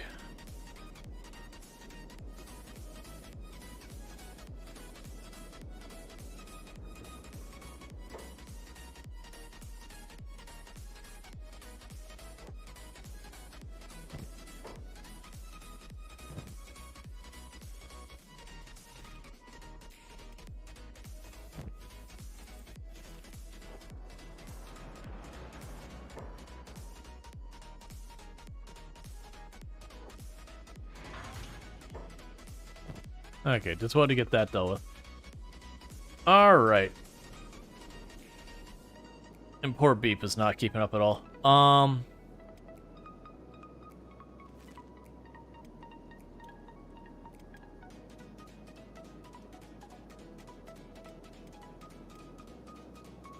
Like, we're moving at just like a regular walk speed.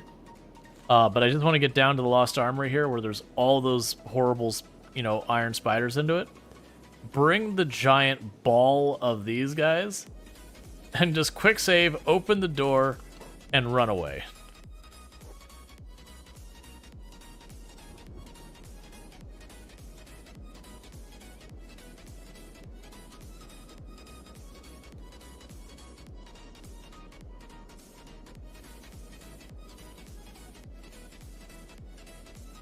Go ahead and hop in there.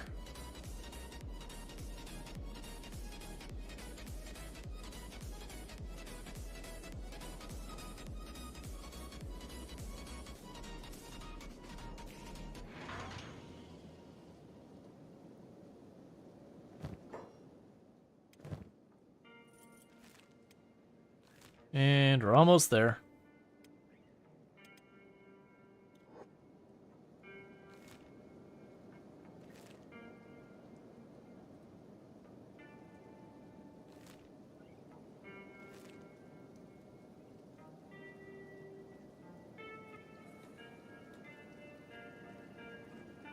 Okay, so plan is straightforward. Open the door, aggro the spiders, run away. Let our friends who aren't taking the hint that I want to be left alone, let them deal with it. And by deal with it, let them get absolutely demolished while we get as far away from the epicenter as possible. Okay, so open the door. All of you I don't want you here. Go over there.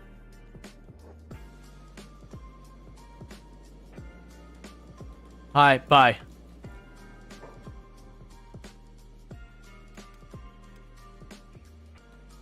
Run as fast as you can the other way.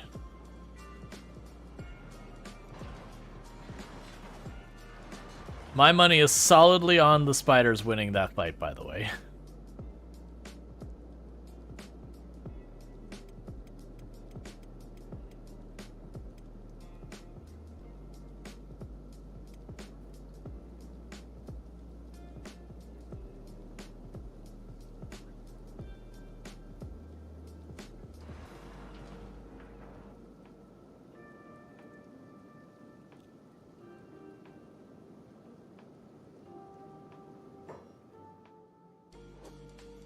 It is amusing. One of the spiders is like, nope, and just running out into the sunset.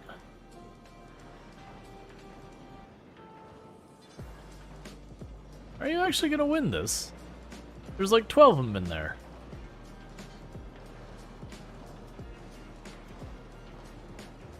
No, they are not gonna win this.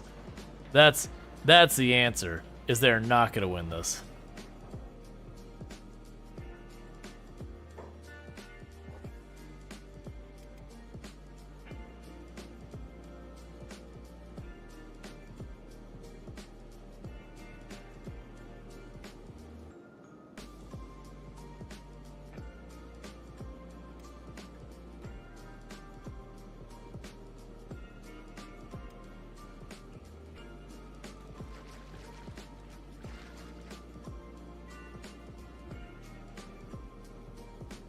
So surprisingly, they're still in there fighting.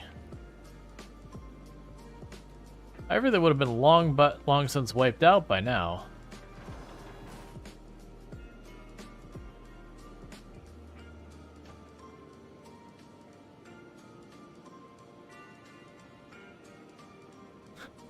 They didn't do a whole lot to those spiders. Just judging by the fact that the ones I'm seeing out here are running away with only about 25% of their health missing from a single hit part of them.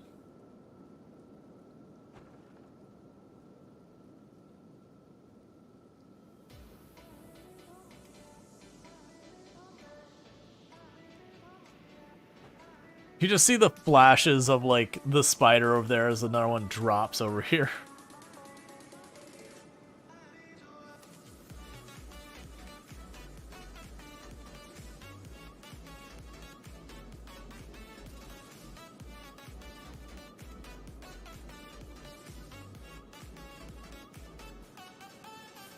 Okay, let's see what's still in here.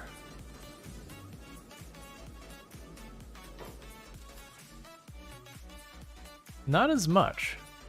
So it looks like there's only 3 left in there. We had at least 4 or 5 who just ran off into the sunset, and like 3 or 4 who stayed here.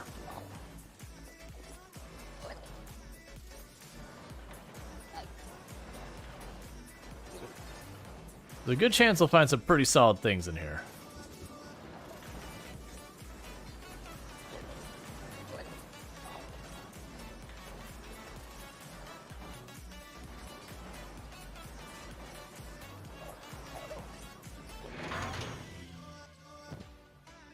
Okay, so just find someone to drop this in.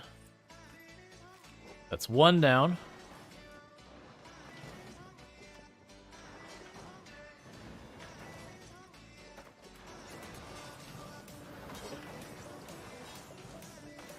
Yeah, so at least being able to go in here and not immediately having a wall of them just steamroll over us.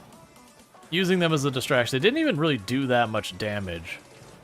But they did do a pretty good job of just splitting them up, all that type of stuff.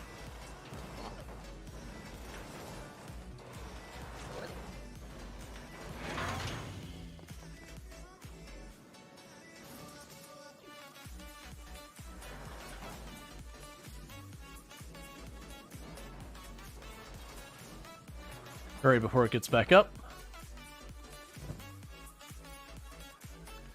Cool. So there's only 1 left. Beep. This is you, friend. Unix is back there popping shot one after the other. And Beep is going to be the one to finish this. Either that Beep's leg's going to pop off and that'll be the end of that.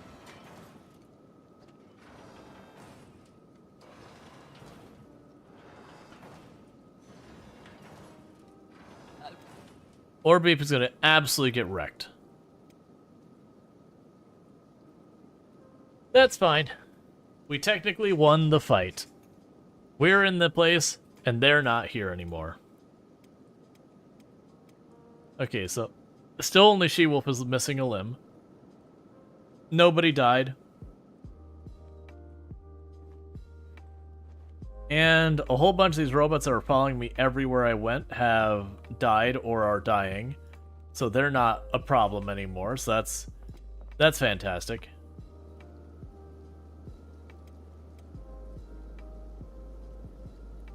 You already have Agnew? I mean, this is probably one of the latest I've got Agnew. But yeah, no, we normally get Agnew pretty early. I've been typically not getting, I was gonna not get get them, but then I was like, I want people to run the harpoons. Let's just get, like, the named people, because I kept getting asked to, like, get them again and again. It's like, alright, sure, I'll get them. But, because this is supposed to be a Hivers only run, we're just gonna have them man the wall.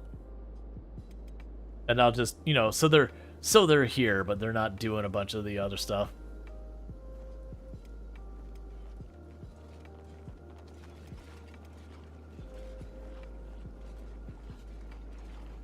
Yep, I mean, well, you basically need them if you're gonna do defense.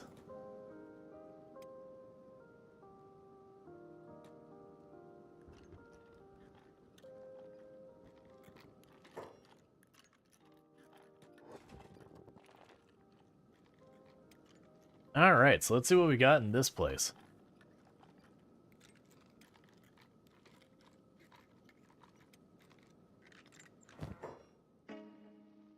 Blackened chain hive shirt. Specialist quality.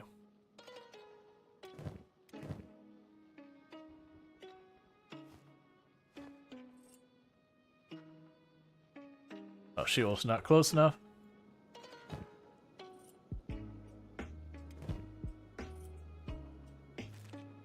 Pretty annoying, actually. Alright, get inside. That's not the person. You, get inside here.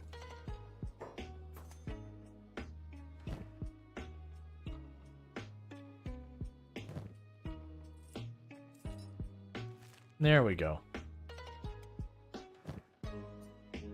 I don't know why we had the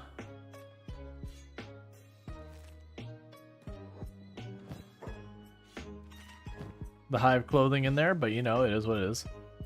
Don't really care about any of that.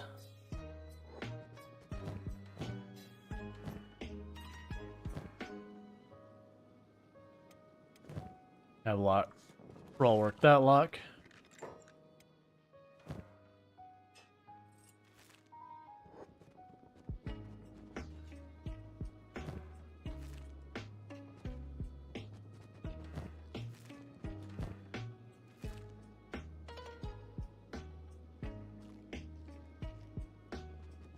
Okay, so we're just doing our laps around here. Okay, grab everything we can that's not bolted down.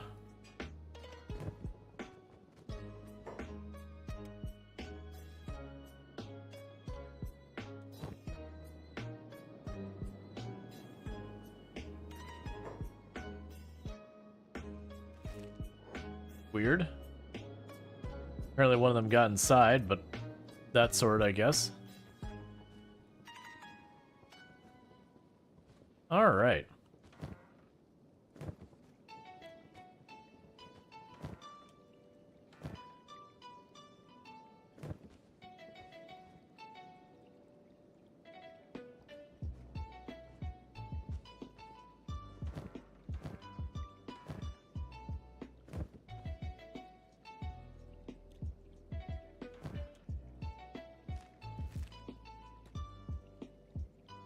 Just trying to go around, check all the boxes and all that. Because these kind of places, you can easily miss some real good stuff. just by not checking everything. Like miss like engineering, blueprints, AI cores, all that kind of nonsense. Alright, so probably not going to see too much of value up here, but let's check the 2 boxes up here. Either way, I'm not disappointed. We already got a bunch of junk out of it.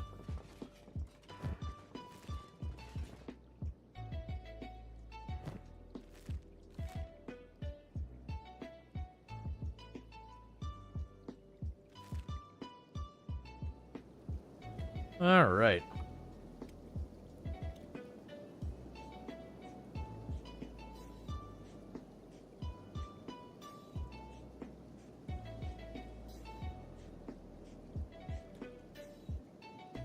Have Ian I carry Beep, because Beep is slowed down.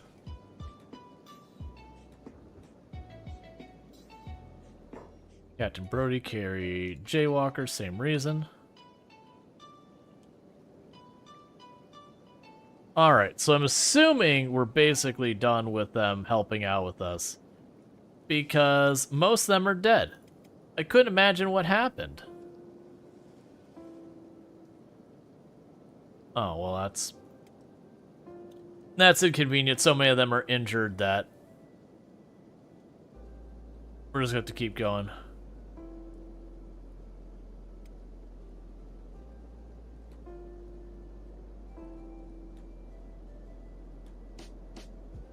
Alright, we don't really need more loot that much.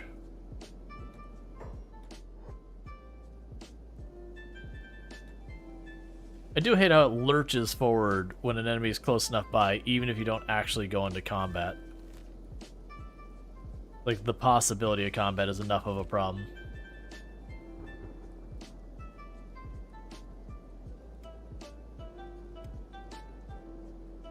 Alright, we'll just have to take our time getting back up there.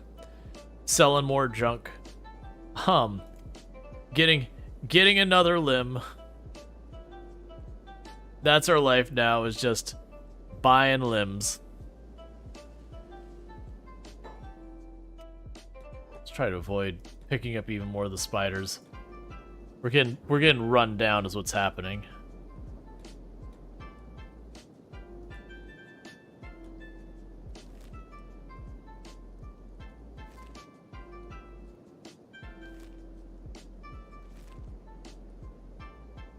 All right.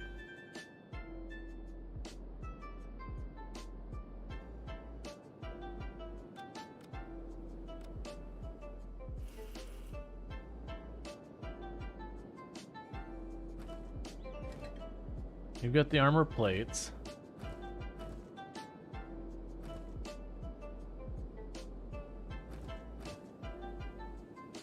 We are getting steel done gradually as well.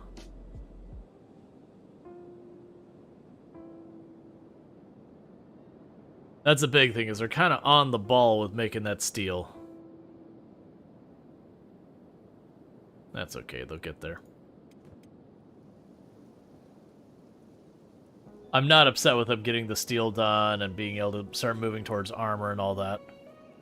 But we'll definitely need to correct it where we're getting a little bit more plates through the system. But my hope is where we keep finding all these, all this tech and all that, that'll help us out. Yeah, so we've got an arm just sitting in our inventory ready to rock and roll.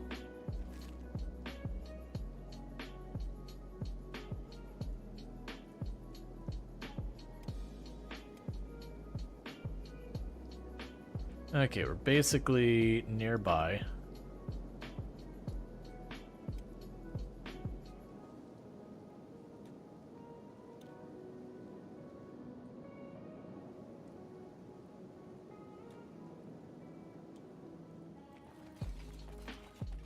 Okay, so She-Wolf needs a left leg.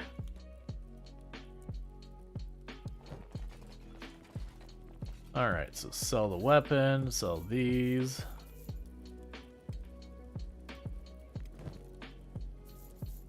Sell those. Okay, so we do have a specialist. Let's go to She-Wolf. Ideally, KLR left.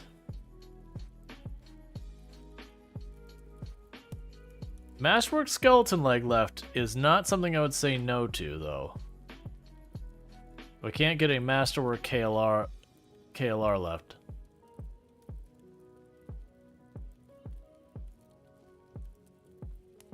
Okay, so Masterwork skeleton also works. So go ahead and go She-Wolf.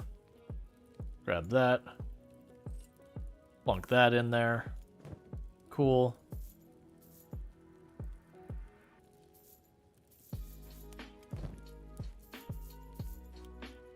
Keep Beep selling things, keep everyone else selling things.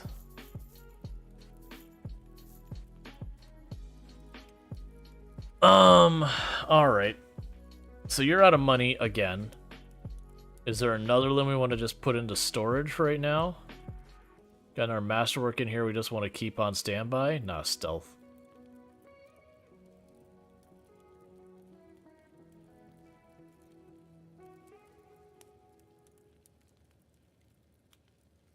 Let's check the arms.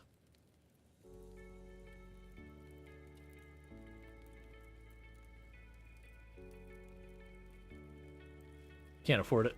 That's fine. What we'll do is we'll just go to the other shop over here. How did you actually get that limb that far away? Okay. I mean, that's fine. That means Luxray can probably put you down now.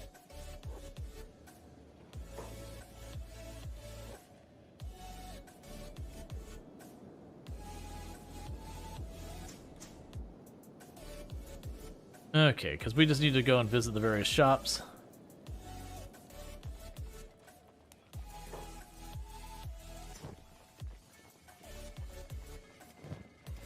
Because we're just trying to get stuff out of our inventory that we don't need to be dragging with us.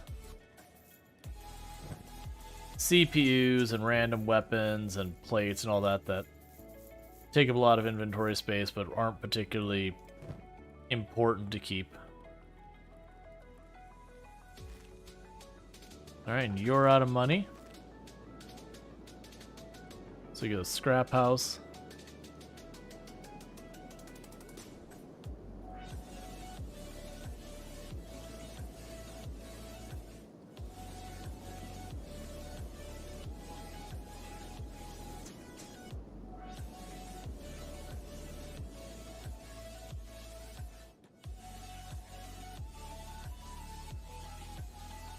Okay. We can check to see if we can buy more weapons. I don't really think I feel like we need to buy more weapons right now. We got a couple people who could technically use a little bit better.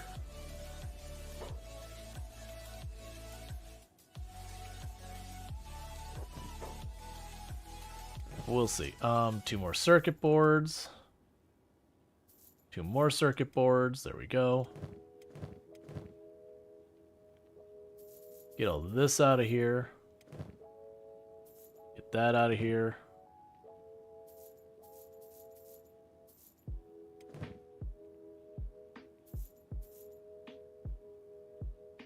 Alright, so we can't quite get rid of everything. So we were talking about getting Beep switched over to the blunt weapons. That way, again, we have all the different weapon categories represented. So if we were to do that, it will be Beep using... could use armor, but I guess you want the Hyver stuff? Yeah, I probably want the Hyver stuff. They also don't sell much armor here, unfortunately. Let's also check the blueprints, make sure... because we want the better bolts. I'm probably going to have to go to one of the places where they sell bolts and check their blueprints there.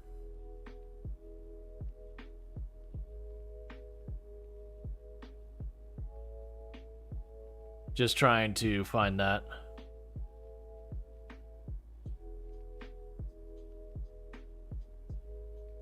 Okay, so with that, all right. So it's a edge type 1.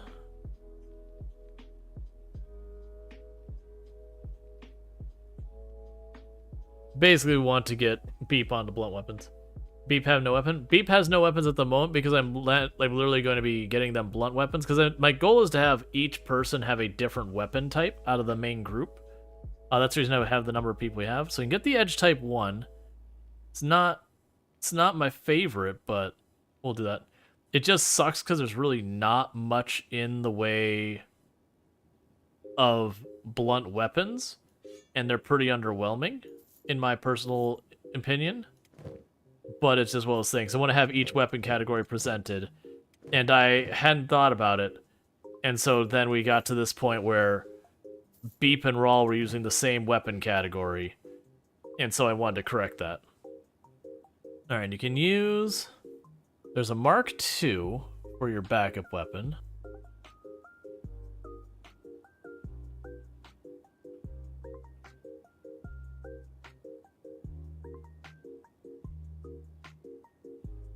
There's a Mark III.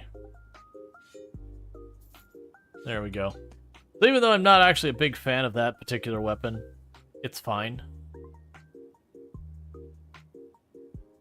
We can just go with that. I could buy the research stuff. It wouldn't be the worst use of our resources, but I don't think I'm going to. So Beep is all set up. She-Wolf has a Metal weapon. Jaywalker has a Mark III cleaver. Let's see if we can do a little bit better than that. Or a hack or whatever. That's a Mark II Paladin's Cross with 99 point... Yeah, so it's the Mark II Paladin's Cross is better than what you've got, but let's look a little bit more. We got the Type 3 Combat Cleaver is better than what you've got. That's probably what we're going to get. Yeah.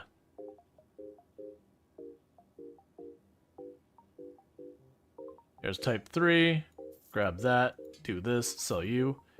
I think there's a short hacker, if I remember correctly. Like a hacker you can use indoors. Yeah, so sabers, katanas. There's one, so that's a... Okay. That has you on your hackers. You've already got a saber. You've already got your heavy. You're unarmed. And then you're already set up. And there isn't a heavy one-handed weapon, so I won't worry about that. You'll probably do better for the one-handed saber. Edge Type 2 is pretty good.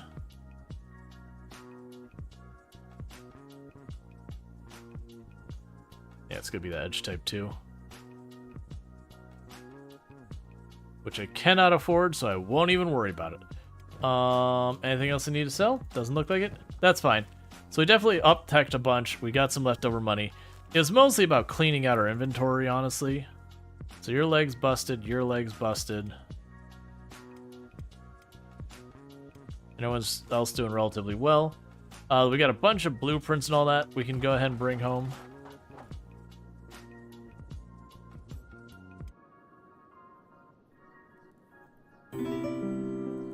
Thank you for the follow. Welcome to the stream.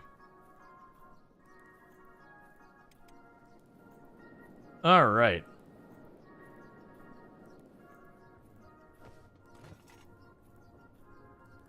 So we got some more high grade and specialist grade stuff. How is your armoring skill going?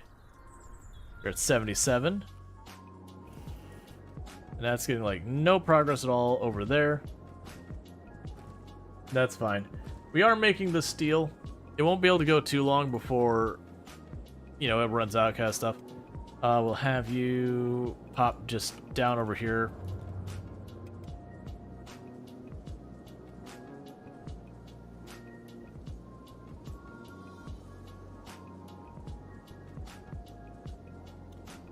All right.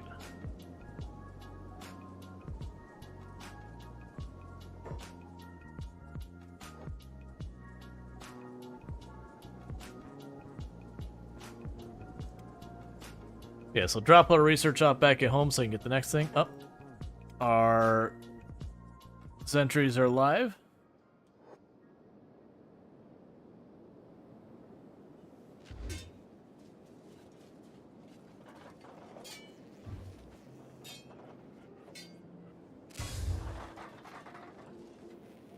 Cool.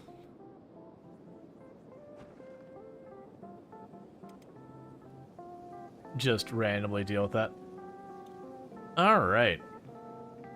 So away team's on its way home. Gotta get ourselves patched up. Let's see, is this game a game you play quite often on stream? I do play it a decent amount here and there. It's not something that like I main or anything like that as a variety content creator, but very recently I've been playing a decent amount of it, and this would be like the third time I've revisited Kenshi. But if you're looking for someone who plays Kenshi like very, very regularly, it's not necessarily that, but it has been like this past month or so that I've been playing quite a bit.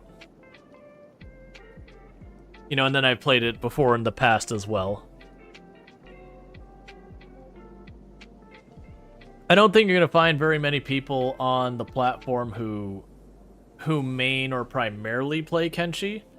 It's just one of those games that, unfortunately, on Twitch, not many people are looking for. So it's real difficult to be able to stream it and have any amount of growth at all. That said, it does come in waves where you'll have, like, someone will pop in and, like, a new video will come up, it'll bring up excitement, you'll have a bunch of people show up for a little while, and then they'll start tempering off, and then, you know, everyone will start bailing from the category again. It's just the nature of how Twitch works and other content creation platforms.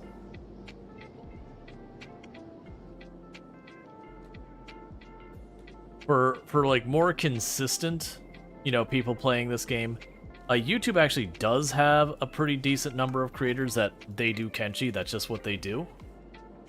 I don't know if any of them live stream Kenshi on any real basis. I know like Ambiguous Amphibian does from time to time. But outside of that, I know they just edit up videos.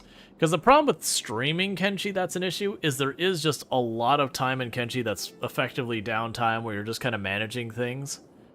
And, you know, waiting for people to recover from injuries and that kind of stuff. And it's not bad, like, pacing for if you're playing the game, but for presenting the game, you know, especially early game when everyone is, like, you have no money yet, and, you know, you're, like, just having someone, like, watch them mine copper for a while to get it, or, you know, whatever tedious way they decide to make money in the early game. And then, you know, get into a fight and everyone has to lay down and recover for half an hour because everyone has, like, no toughness and everything. And then repeating that cycle again and again. Like, it's just one of those things that it can be hard to stream.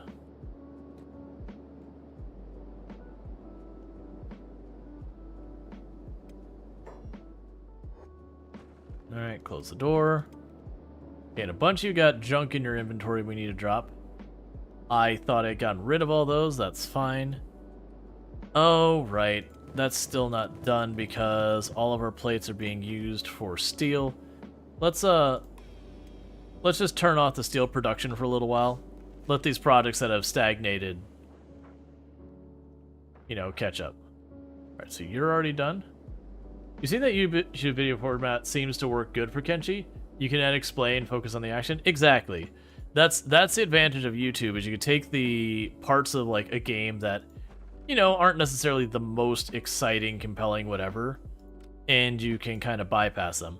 A lot of times, like Farm Sim, that's another one that does pretty well on YouTube, and it's because literally it'd be like, all right, we're gonna go plant this field, and then they just they put the video on like 600% speed as they, you know, plant the field, and it just zips through planting it, where it takes all of like a minute or two or three, versus in real life takes 10-15 minutes.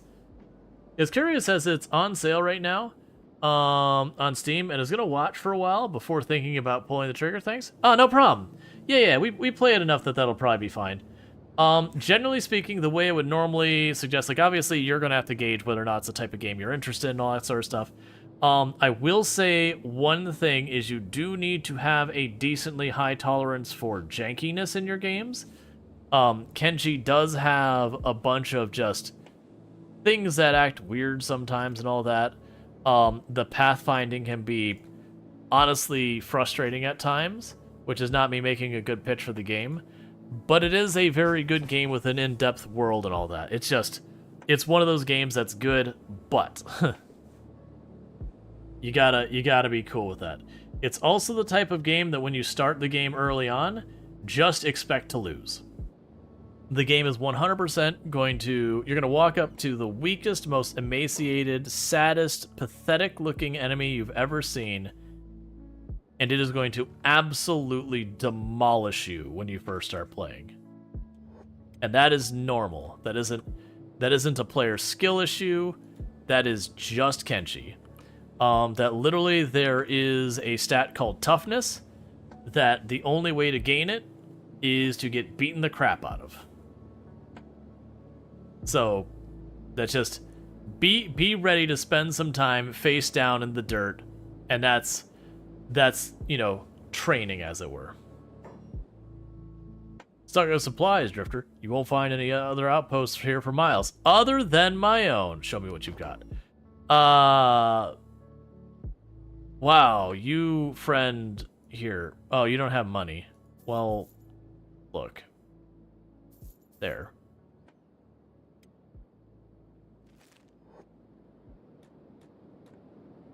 Kenji's a little bit easier to transition, only because you were playing Product Zomboid for like 2 months before finding out about Kenshi. Yeah, like that's like if you played Product Zomboid or you play Product Zomboid, it'll be a pretty good transition. Thank you, Duke1024, for subscribing for 1 month. Thank you, Duke, so much for the Prime Gaming sub. I really do appreciate that. It does mean a whole heck of a lot that you would support the channel, and I do hope you enjoy your advertising-free viewing as well as access to the emotes. I was used to dying. Yeah, and if you ever played that, or if you've ever played any of the old school style MMOs, so like Ultima Online, Worm, the ones where you like walk up to an enemy, you right click, and then you know they sit there and they like hit back and forth and like rolls the dice. It's like, oh, you did 37 damage, miss, miss, miss. You did 11 damage, miss, miss. Like that style MMO. That'll remind you to it. And the reason I bring up Ultima Online specifically is that is one of those ones where you're playing like, oh, alright, well I just started. Hey, look, there's a goat. I should be able to go beat up that goat. And then the goat absolutely slaughters you. It's very much in that realm. You are literally everything is going to whoop your butt at the very beginning. And that's just the way the game is. I have way too many repair kits on Rual. Normally I like to keep 2 on each and every person. Okay, so Soul Adams needs 1, Eonek needs... Or sorry. Soul Adams and Captain Brody could use an extra one.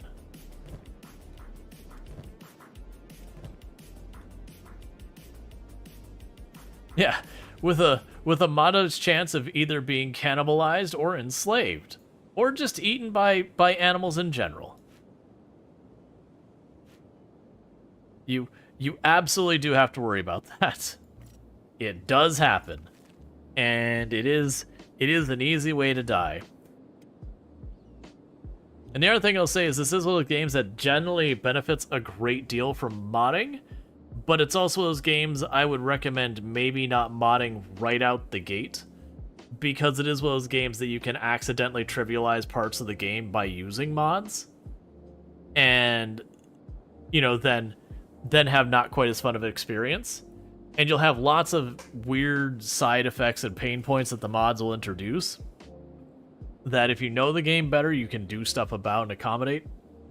Whereas if you don't know the game, you're like, why would they make the game this way? And it's, you know, it's your mods. But it does have a pretty strong modding scene. Alright, so you're making bolts. Honestly, for right now, let's stop making bolts for a little while.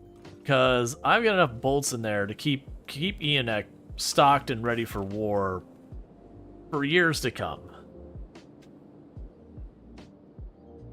So I would like to start working and getting a bunch of this other stuff built up. Now the issue I have is I need more iron plate so I can get the research table handled.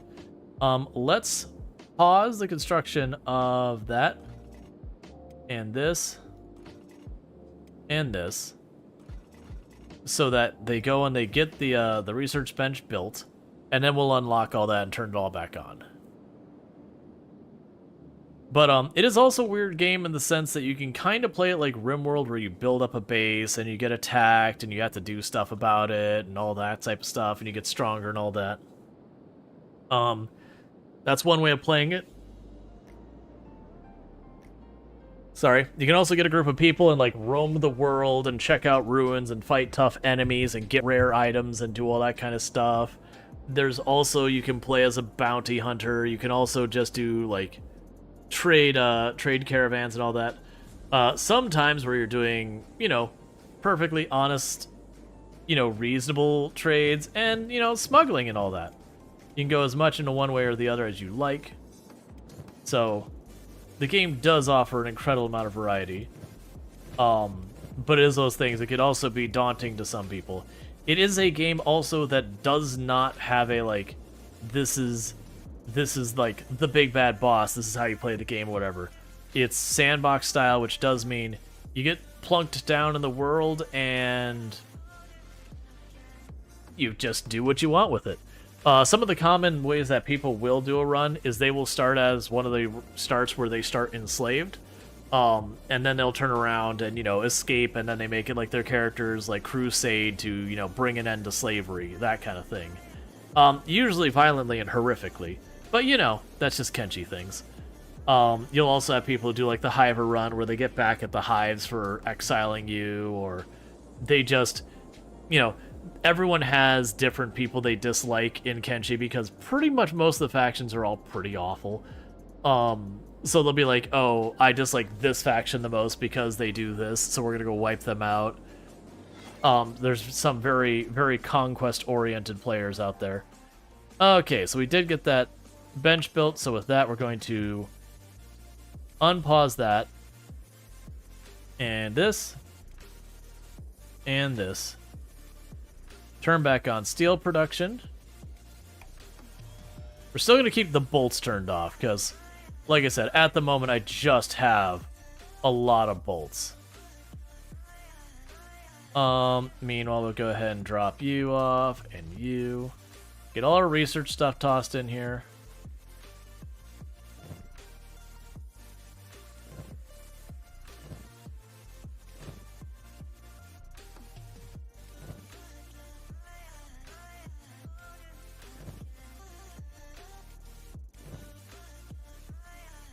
No, circuit board, we'll deal with that later. Okay, so we do have a decent amount of research in there. And realistically what's going to happen is I'm going to go here and we hit tech level 5. And then I'm going to research that and I get an upgrade. But for our away team's purposes, that works out because that was enough to free up our away team that we don't need to be hanging out here. One thing I'm probably going to do... They don't really have a good spot for it. Rual's going to drop a bunch of these repair kits off. Like I said, I usually like to keep 2 on me, on each of my people at a time, because those kits take a while to go through. So sitting on like 10 in each of my inventory tabs and all that, that's stuff that's going to take a very long time to use. Oh, that also is something to remember. Let's check everyone's limbs and all that. Does anyone have any mechanical limbs that we can do differently? Like I said, so we do have Masterwork, KLR. Oh, no, that's right. Okay, so you're good. Beep, on the other hand, that's a right limb. You already have a Masterwork. You, on the other hand, that's a left skeleton Masterwork. Oh, that's... Yeah, let's swap them. Because that's a better combat leg. KLR, KLR, and skeleton. That's a left. Well, that's masterwork. We'll keep the masterwork over a specialist, even if it's a good specialist. Okay, so the away team, we're all good. Base ops. So Cure Liz has some limbs that we've swapped. Okay, so you have a really good scout leg. That's just going to stay the way it is. But you have a left arm that could be replaced. So you have a KLR left arm. We are going to just chuck the junk left arm in the boxes back here. I do need to sell these at some point. But we did steal all those from the hive when we were cleaning up. And they're just there for when we're running around doing stuff. Okay, so you have a right leg. That is a junk right leg, so let's go see if we can't get you better. Did you end up getting the hybrid blueprints? Not the ones I wanted, unfortunately. Ah, boo, I don't have a better right leg for you. Alright, so we're still in the market for more limbs. That's fine. We'll end up finding more and buying more and going through all that. In the meantime, where is my next target? Because I don't know where the Holy Nation was attacking from. We already wiped out their mines. Actually, it shows it is not wiped out. Let's run up to that mine that supposedly... We went through there and we wiped out everybody there and waited for them to die, and it still says there's one more person there. Let's go up and, you know, give them a knock on the door and encourage them to stop being alive. It would be most convenient if they stopped breathing.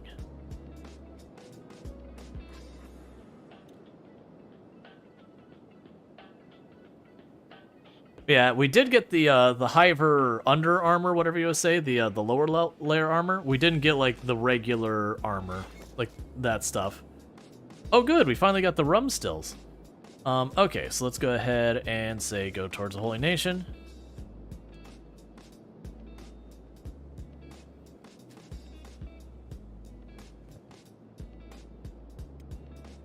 So does this mean I still have extra cactuses? I do not. But what we could do is have Sentient Cookie run over here. Oh, yeah, so Sentient Cookie needs to stop making those for a little while. We'll go ahead and do this. And put that above cooking.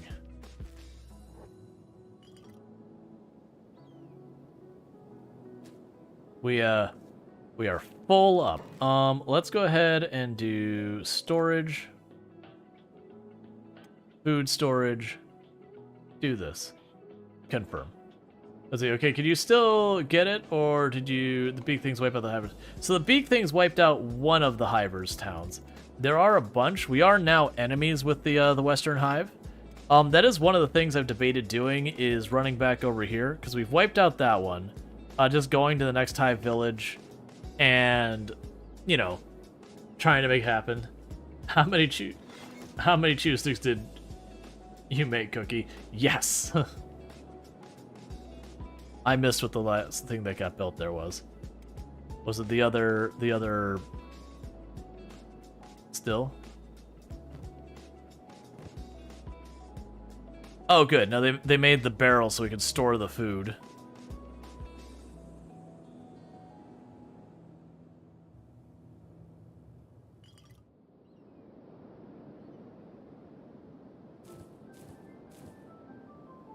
All right.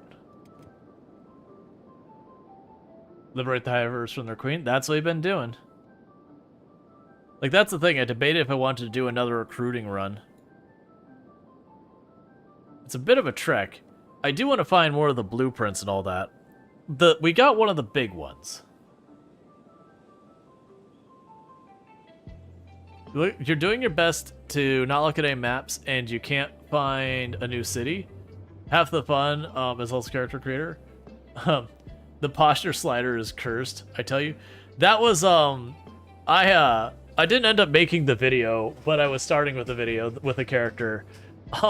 And the character's pose I had warped around to be basically, if you're familiar with Dark Souls and the Praise the Sun kind of pose, it was that pose, but to an extreme. So he's like, had his like pelvis like swung very forward. So he's like this, but like with his pelvis like all the way forward. It was really uncomfortable.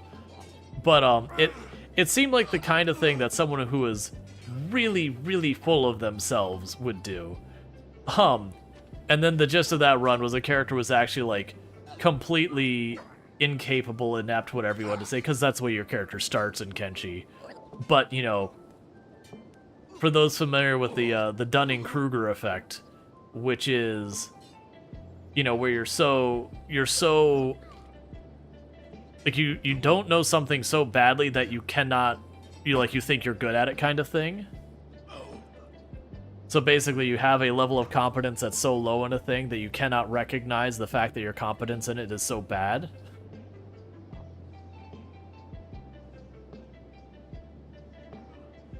It's basically the inverse of imposter syndrome. Imposter syndrome, for those who don't know, is when you're incredibly competent in something, but still feel wholly incapable. So, like, imposter syndrome is like when you have all of the evidence to support that you're knowledgeable about something. Really? Gee, Wolf, you're missing the party, friend.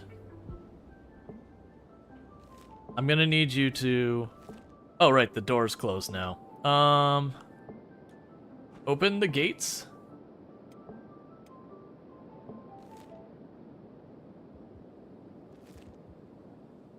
But yeah, that was actually a thing that used to be part of one of my talks way back when I was doing, like, a lot of the conference talks. Was, you know, people would be like, oh, that person, you know, they deal with all this and all that. And it was kind of my stance at different points in a person's career, and I can only speak from dev as well as like a couple of similar careers. But I imagine it's probably true of a lot of different career tracks, that it's not that an individual tends to live like where they're just Dunning-Kruger or they're just imposter syndrome or somewhere in between, that at different points in your life and career and all that, you will go back and forth between them. You know, and it's just to make sure, like, sometimes you need to eat some humble pie to remind yourself that maybe you don't know everything, and also sometimes you need, you know, someone to give you that nudge and be like, no, you know, you've been doing this for a long time. Mayhaps you have a clue about what you're doing. They can help with that stuff. What is the time?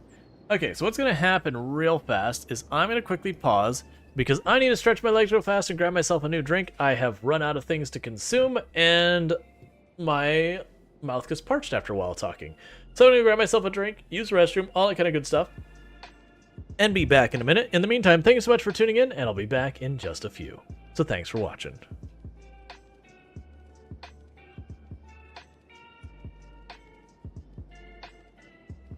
Okay, and the next thing we're going to do is we're going to declare a variable. And we're going to declare that variable of a type integer. And we're going to set its value to input 1. Don't forget your semicolon. So, is there anywhere down here we got to worry about? Okay, so I'm not going to put up here. I'm going to go ahead and put these up here.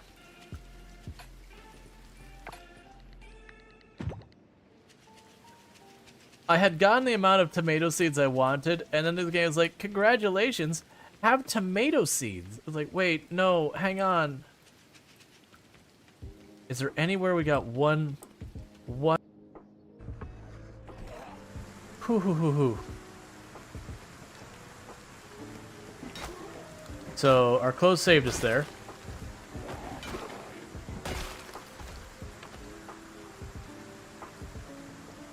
Oh, my heart's racing.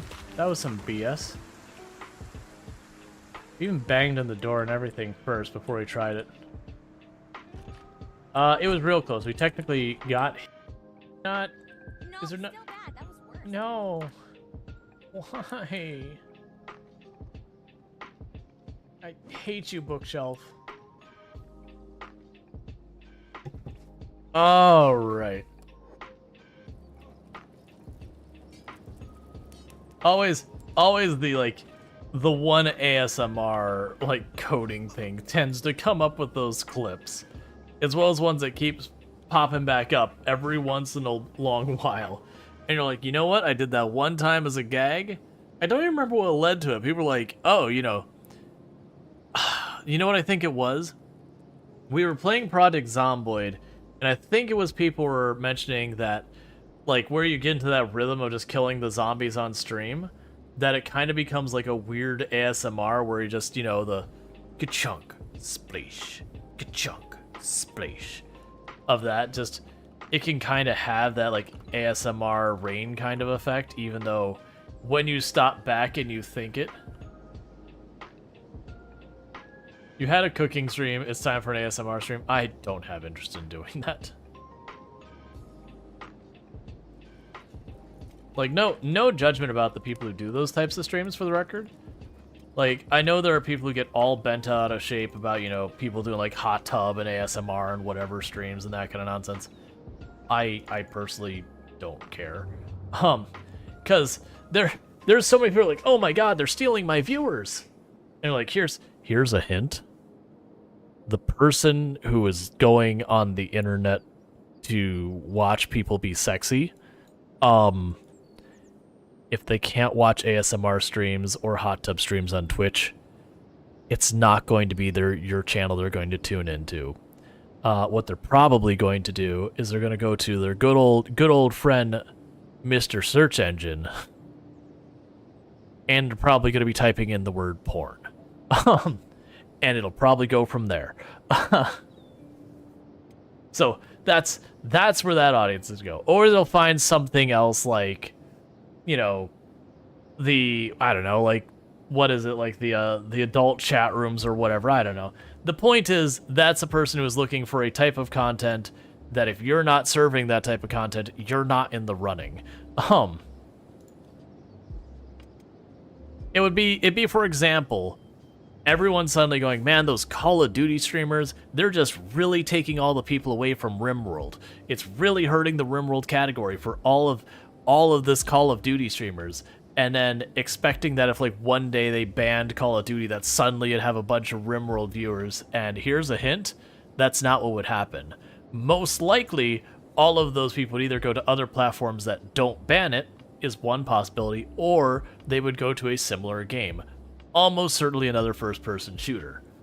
So, again, you're never in the runnings, because you're just, here's the content they were watching, here's the content you make. There is a zero overlap there. Now, it doesn't mean literally no one's going to come across, but it's not going to be many. It's one of the reasons I always get, like, agitated when people are, like, all upset about, like, the hot tub stream thing as, like, you know, using skin to steal viewers. Like, no, first of all, if it works for them, great. More power to them. But also, no. Excuse you. Like, they're not even competing with you. They're just totally a completely separate target audience and everything. And I also don't have a problem with it. Like, very genuinely. Now, I do feel there's stuff that Twitch probably should do about how certain contents get surfaced and all that kind of good stuff. Just talking about the front page things. But, that's certainly a whole basket to deal with. But, you know, the whole narrative about how they're stealing viewers and that they have it easy and blah, blah, blah, blah, blah. It's just like, yeah, but they're genuinely not producing, like, the people pursuing that content aren't the people pursuing your content.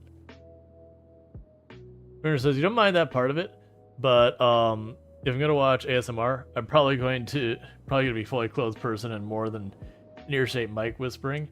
Give me singing bowls. Well, yeah, no, that's the thing. Like, there's more than one type of ASMR. I would agree. I personally don't watch ASMR, but yeah, no, it's I don't know. It would feel weird, like the like I only saw like the apparatus that some of the people use to do that kind of stuff. I'm like, okay, that instantly makes me uncomfortable. But I'm also the kind of person that if someone were to, like, you know, do that type of ASMR in real life to me, would probably make me more uncomfortable than be something I would be excited about. So, to me, I'm not the person who would seek that type of content just in general.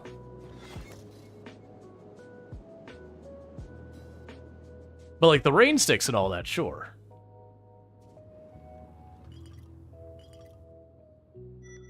Hey, we're making rum now.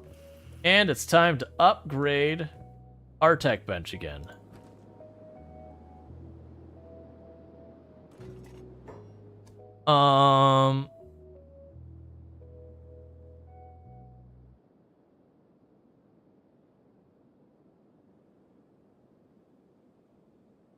-5 melee defense for armored rags.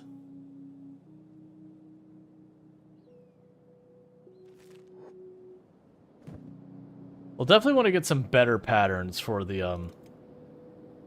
for that stuff. In the meantime, we'll just Let them keep working. Okay, so Beep is back up and ready for action.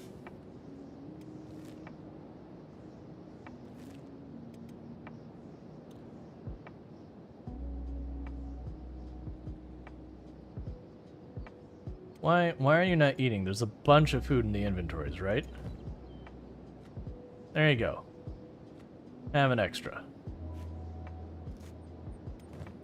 Weirdly, sometimes they seem to be really good about passing the food out of their bags, and other times they just do not seem to want to consider it.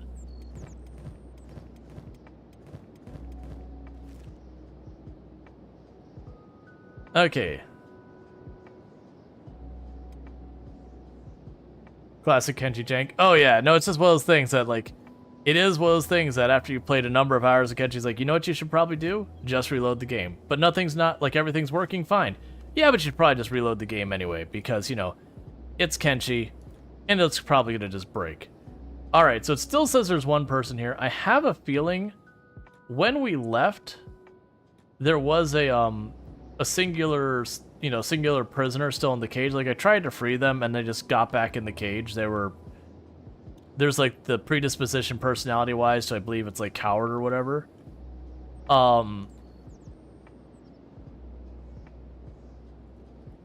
Yeah, because there's no one in here.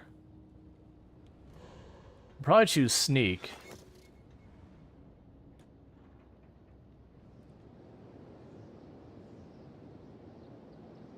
Because if we get to the point where they start to see us, I'm just checking all the Alright, so not any of the crossbows.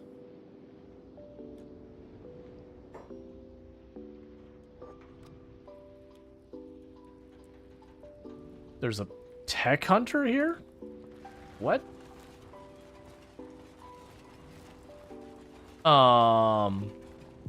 It says they're shopping.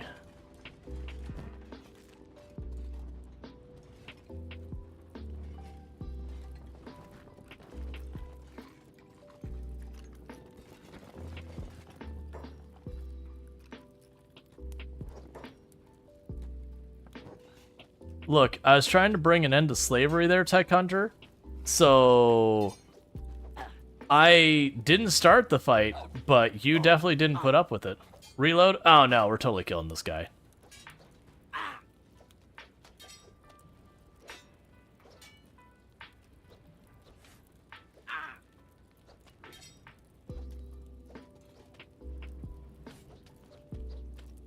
Like, it's just one of those things. I was like, hey man, yes, I am committing what is technically a crime. I am freeing a person who is in a slave cage in a town that has been wiped out. They're literally going to starve to death in their cage. I'm sorry, but if you're just really going to duke it out with me over that, that's fine. I will take your things.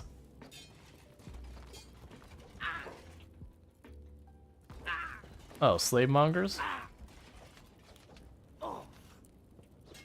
Did they suddenly take over?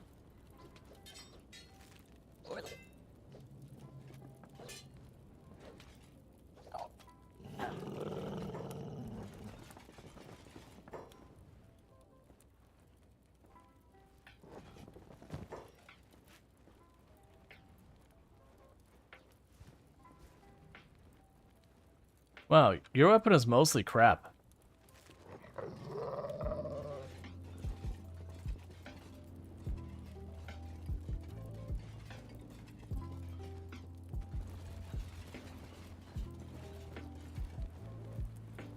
This feels like karma right here.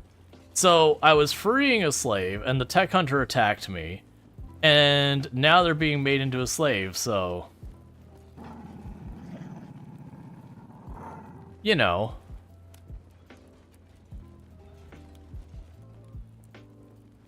Being dragged into the very institution they were defending.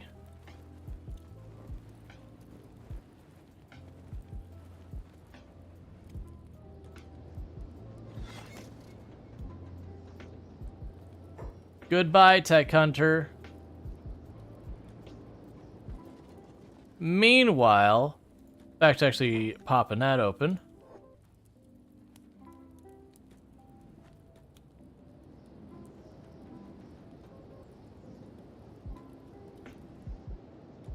So this is the only person I still see in this town. So what we're going to do is I'm going to run this person back towards home, because my assumption is this is showing as like a resident here.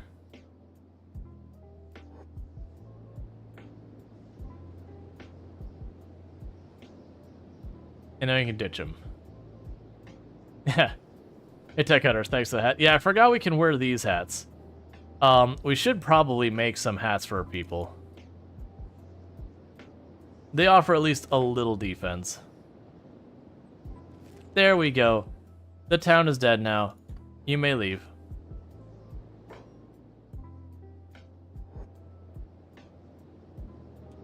That's all I wanted, is I wanted the Holy Mines to show us no longer belonging to, like, no longer having a population. Alright, so we can potentially push over onto the next town. We can go, so basically, the things I can do is I can go and start pushing on Okran's Pride and start causing mayhem in more Holy Nation territory since they've been attacking us. I can potentially push towards the Hive to potentially get a couple more recruits, as well as maybe get some blueprints. We don't really have anything going on in the Swamp or the Burning Forest or any of that area. We've already wiped out the main adjutant over in the Venge. We haven't seen much in... Let's look at Skinner's Rise. I want to say there was one of the factions that's like a, you know, a dangerous faction is here.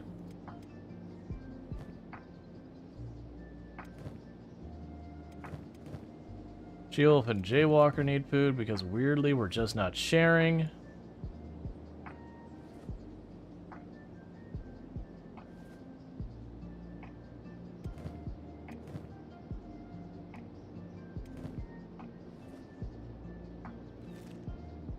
All right. So we've got all that going on.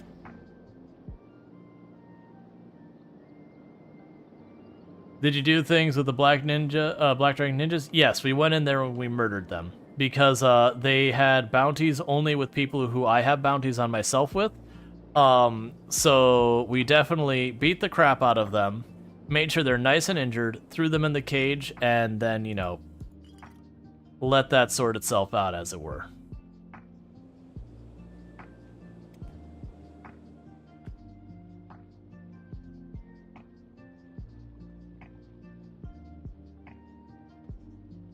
You know, make rum for a while our food stocks are so ridiculous. And then we start to get the food stocks down, we'll switch back off of rum to other things. But the one named Shek Lady has had a Matao Ninja Blade. Yeah, I think Rual has that now.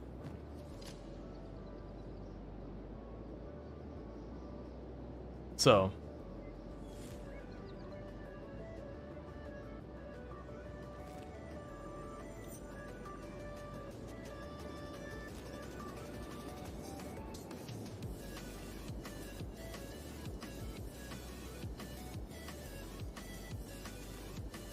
So we're wandering around here looking for any other interesting landmarks they've got going on.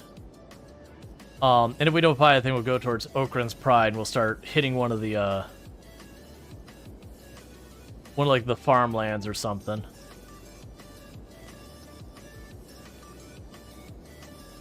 Get the Holy Mine Ruin.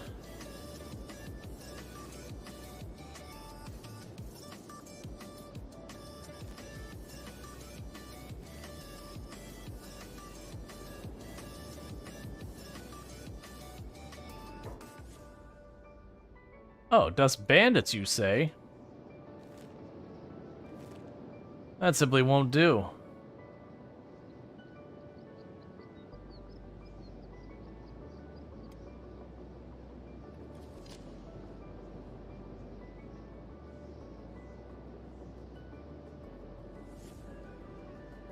Let's go clean up the neighborhood.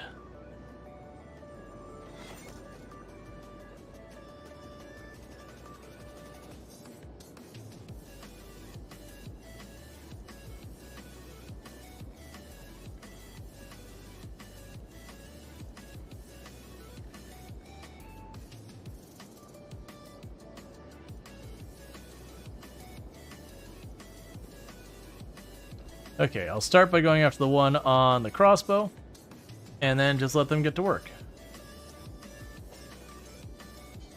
Okay, so they're wanted by the Shek, so we will be taking this one prisoner if we can.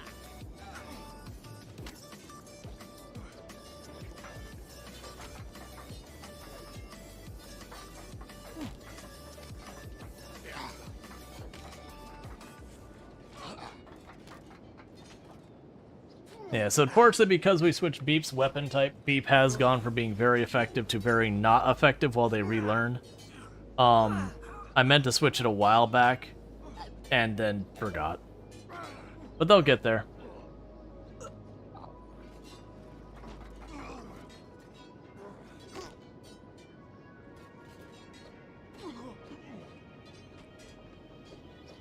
Melee attack defenses and thing.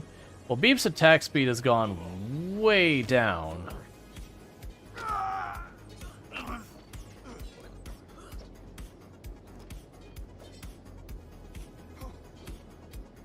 Like, their attack speed is, like, severely penalized. But they're working on it.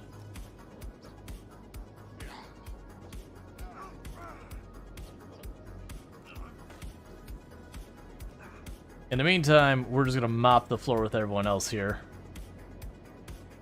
That honestly, other than Beep because they're switching their weapon right now, most of the people here could just short of solo it. They went to blunt weapons because they don't have anyone using blunt weapons, and both Rual and Beep were using katanas, and I wanted to have one person doing each weapon category. You know, just so we see like the whole range of animations, the whole range of just stuff going on. I will say, like, the basic blunt weapons are probably one of the weaker weapon categories, though, unfortunately.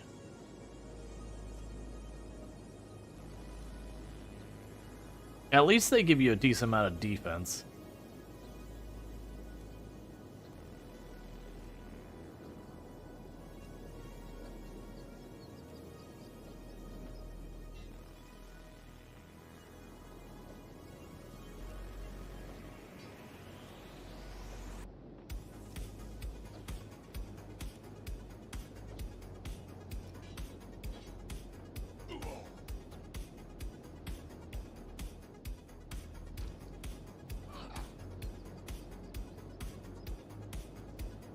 Probably should deal with the guy up there.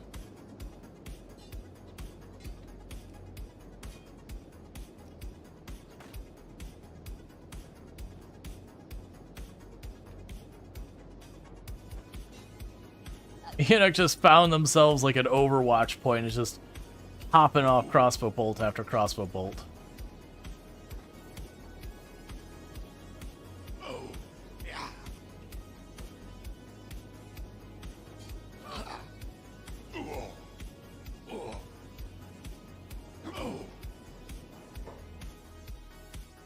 Alright, so you've got a decent Mark III weapon. Your shirt's worth a decent amount. I don't care about the rest of your stuff, so we're going to pick you up because you're a bounty.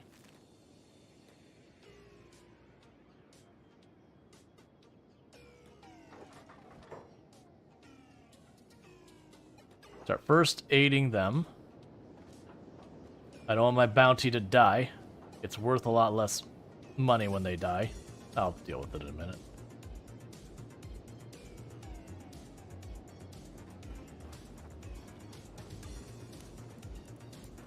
Let's also go squad, AI, help allies, and all that.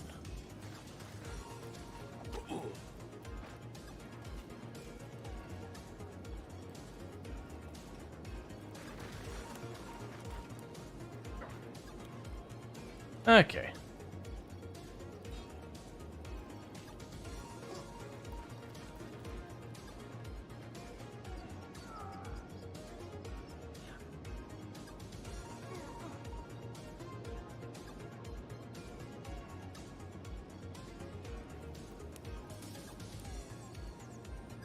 Yep, so we've got their leader to claim the bounty on.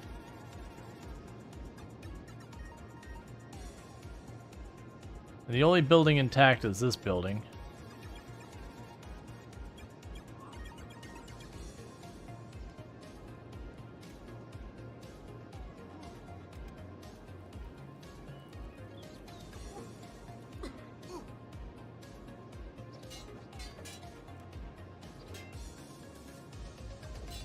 Oh. Alright, I'll just take another bounty here. It's not an amazing one, but I mean... It's a couple thousand more bucks, so you know, I'm not gonna say no.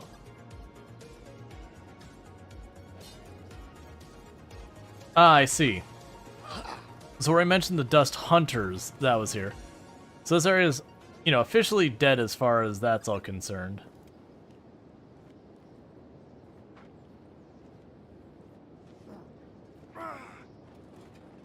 But that's okay. So you're good. So let's go in here and check out, see if there's anything we care about. I don't expect to find much. Some cactus rum is okay. Grab a chew stick.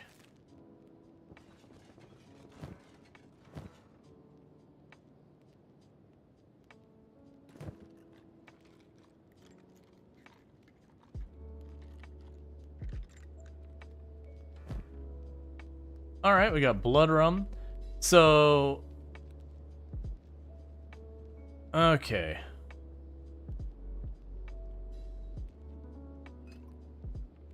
We've also got backpacks should we need them for anything.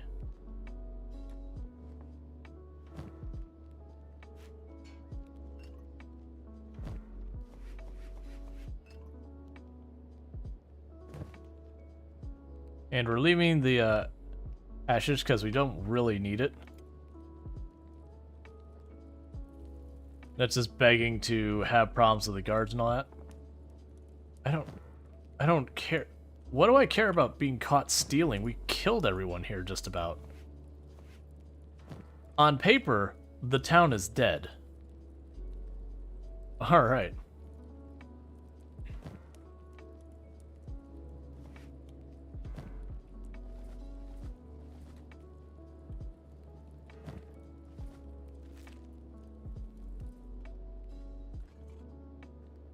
Okay. Go kill that guy.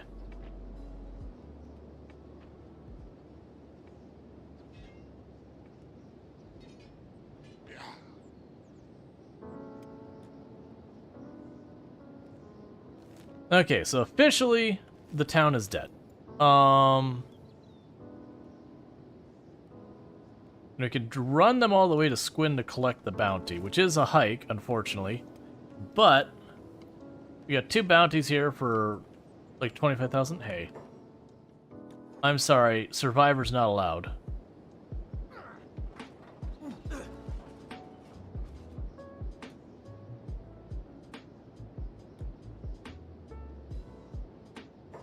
Alright, so Soul Adams has a roughed up leg. So get ready for taking a ride. And we can do that. So down towards Squin.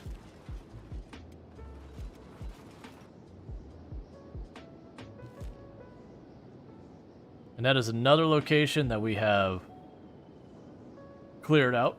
More bandits removed from the map.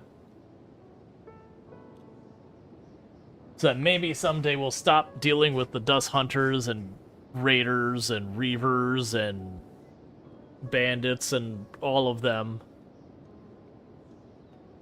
And then now things, you know, improve and whatnot.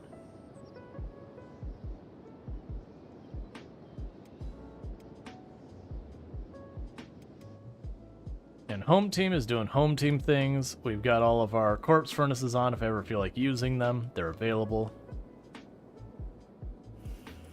We did finish upgrading our research bench. So what we're going to do is immediately go and get our next level of tech. So we are going to be maxing out our technology pretty fast. Maxing out your tech tree is probably not the best move early on versus getting something useful. But I like doing it so that everything is available to choose to research so far as like paths and all that. Then it's just doing stuff like grabbing electrical if that's a prereq for something. We discovered the holy mines, so we will need to wreck those in our near future.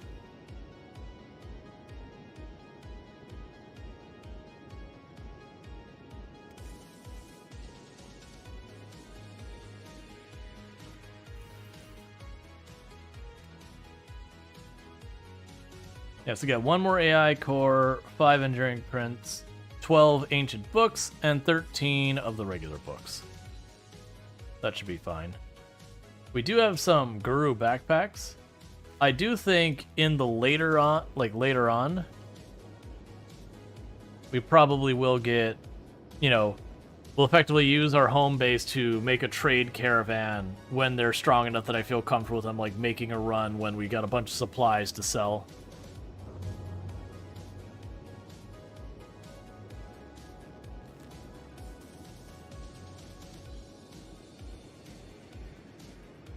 No faction dead. No faction dead. It is interesting that some of them that are dead say, like, Holy Land, you know, Holy Nation dead, the Holy Nation dead. It's all fine.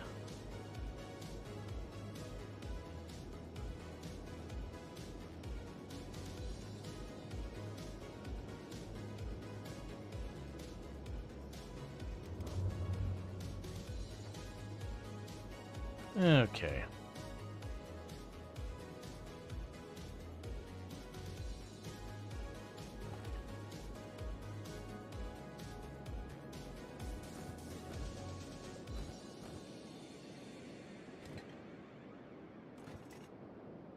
Yeah, so we are making steel plates.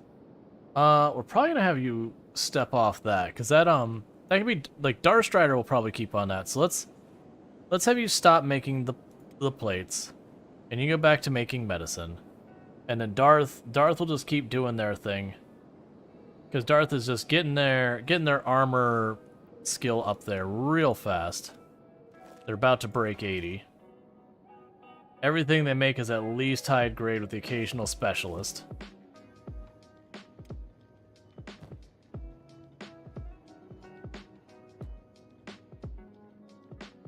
Let's have you pop in here.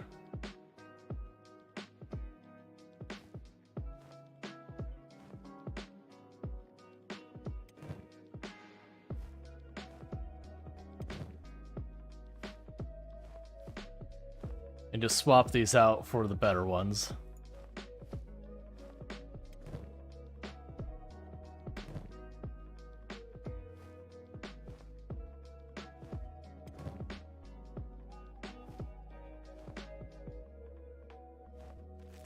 Okay, so everyone there is now got better armor on, so that'll help them out.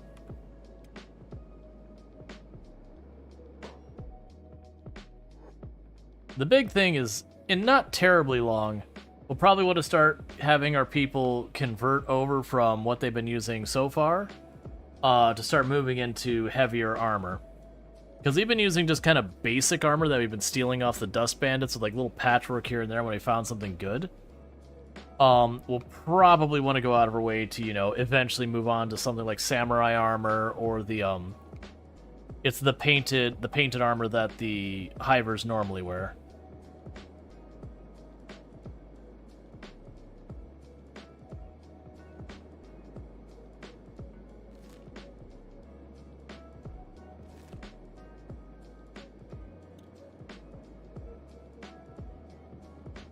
Can we go full speed yet? We cannot.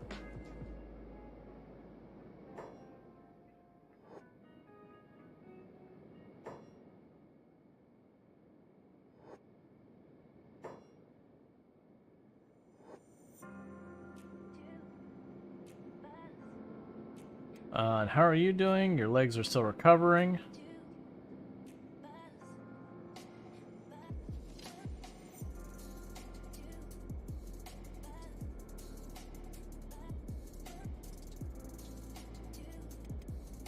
All right.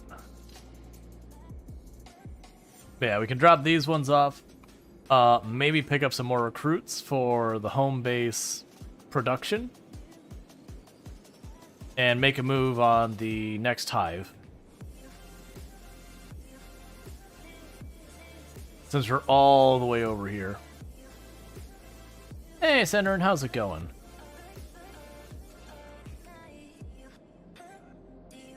Because of that, I'll be able to like specialize my people more and have like one person whose entire job is they just chill at the thing to make iron plates and they make iron plates, and one who just chills at the iron node to grab iron, and one who just chills the copper node to get copper. And then when they're not busy with that, they can jump onto the harpoons to help out with the defense or whatever. Versus like everyone is doing the base resources and something else right now.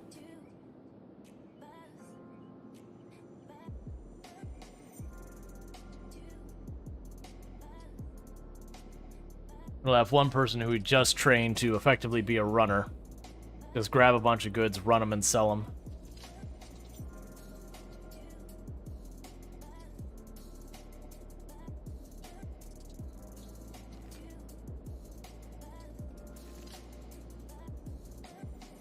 Okay.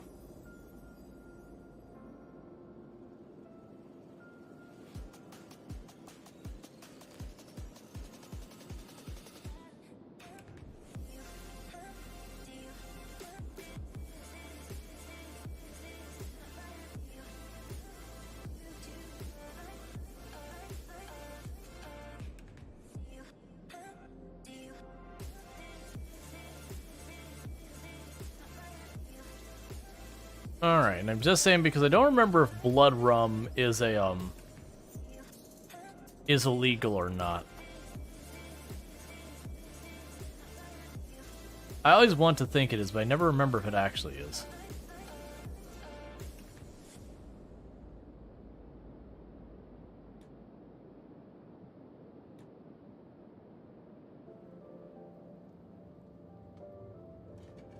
Okay, and here we go.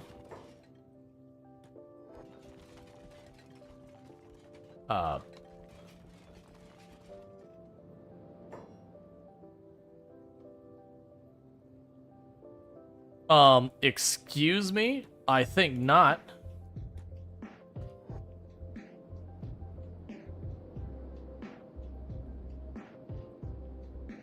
I put those bounties in here. You will not be leaving.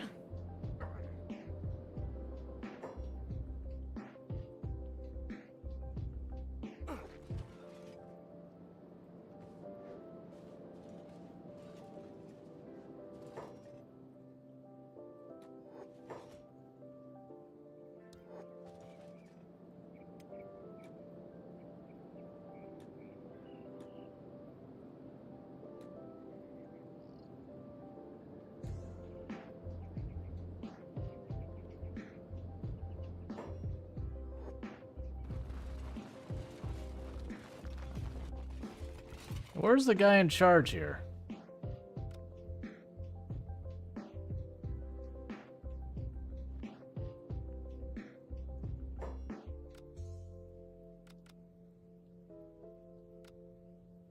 Oh, hi. There you are.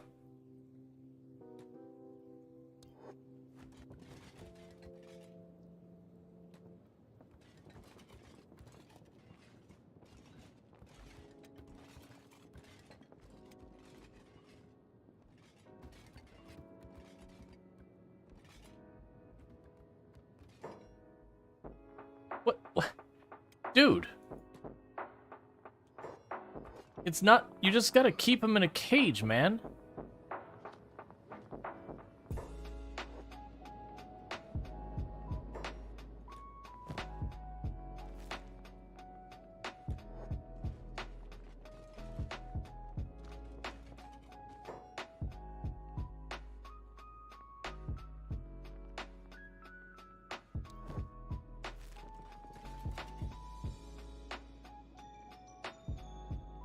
Oh, you no longer have a bounty?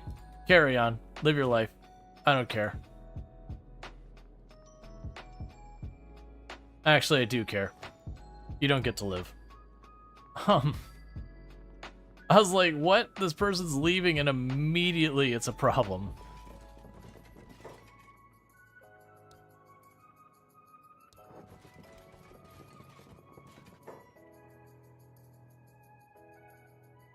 Gotcha. So that's what happened, is basically they served out their sentence or something?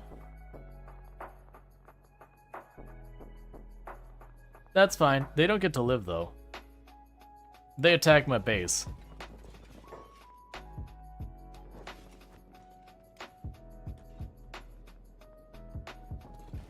Oh, I forgot to bandage that one up and they died. Yeah, that's unfortunate.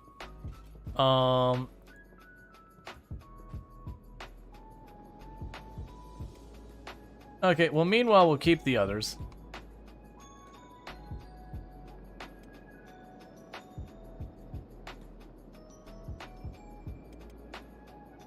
That is the amusing thought, though, that I could literally turn around, and if we weren't wanted by the Holy Nation and all that, we could potentially grab these people, turn them into the shack, come back, grab them later, drop them off at the Holy Nation, claim the bounty a second time. You know, repeat the process. Alright. Do you actually have anything I want? Oh, wait, we have stuff to sell.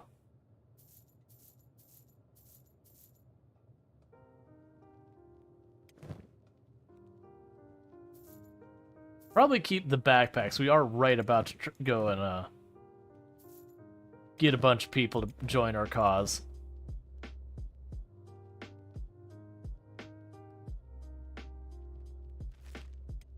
Anyone happen to have...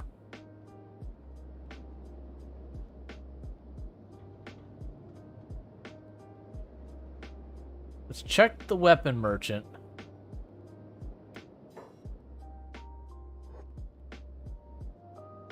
Really fast, just to see if they sell the blueprints for making better bolts.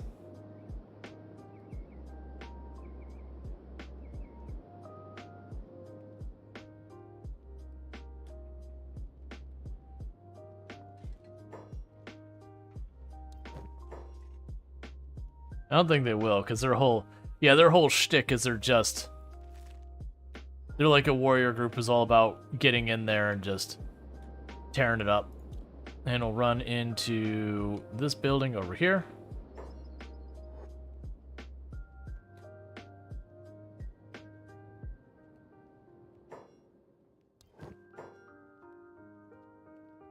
It's all pretty disappointing, honestly. Okay, so with that, let's go ahead. Oh, we've already wiped out that hive. I'm gonna run that direction just to see if anything like reset in it or whatever that I gotta worry about. You know, like Fogman moved in or something. And then we're gonna go and make our way to the next location. We are just gonna keep carrying these two with us for the time being. They have injuries that are bleeding. I just want them to get worse and worse so that the Dust Reavers and the Dust Raiders and all that stay gone forever.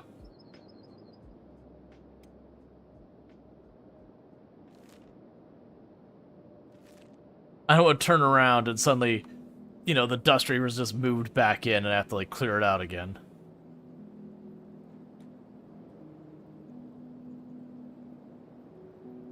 Okay, that was weird.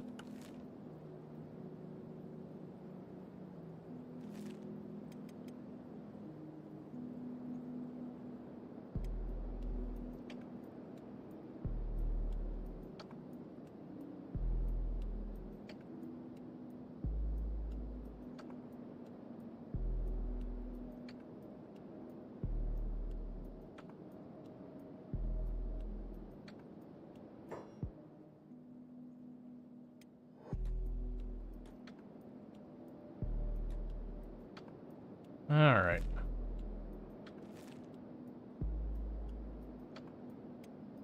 Now, it did kill a lot of beak things in the area, so my hope is that the beak thing situation has tapered off.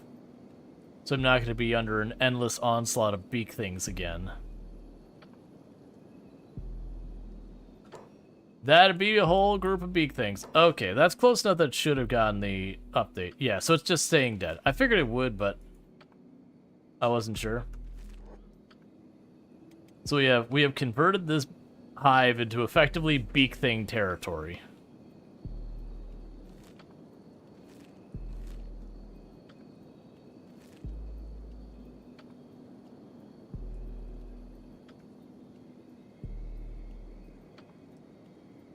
Saw 2 more beak things running past on our right there. 2 more up ahead on the right.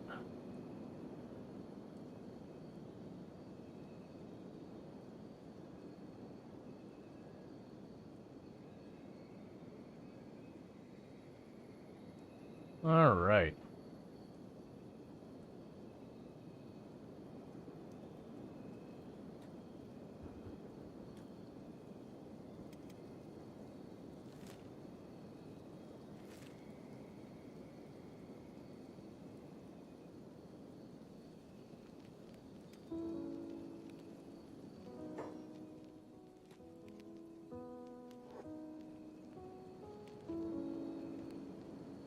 That was a gorilla. Let's check on our prisoners. How's those injuries going? Why are you fully bandaged? Oh no. Okay, I understood what happened. So basically what happened, the reason they're fully bandaged, I was carrying them long enough that they're like, oh, those are some of ours. Meanwhile, you should be able to walk on your own now, so put that person down. So that's a problem, because when I drop them, they're gonna immediately bolt. If we can find a dangerous place to put them down, like a nice acid river or something, you know, we can just go ahead and hold them in there for a little while.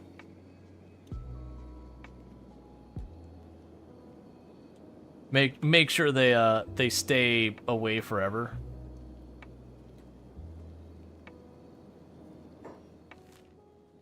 Discovered Admag? Where's Admag? I think that's Squin? Or it's not Squin, Shek?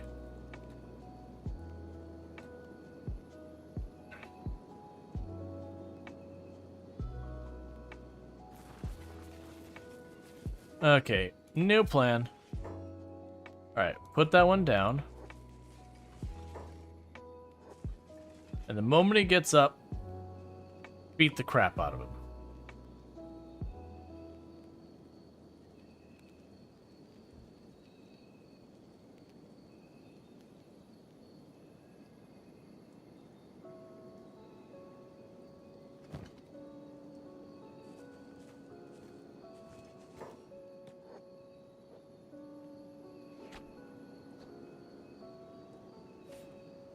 I see some good, really, really bad injuries.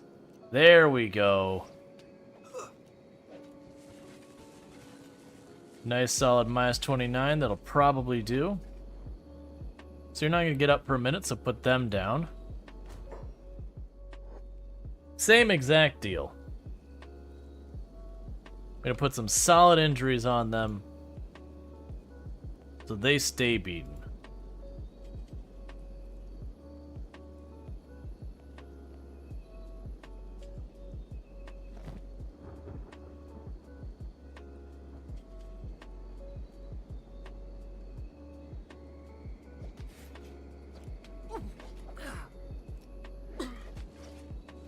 It's not good enough injuries. We're gonna have to do that again.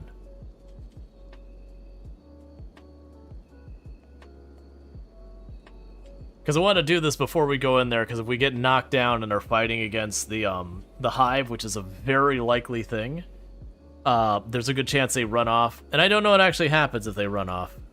I don't think they just despawn, but I just don't know what they do.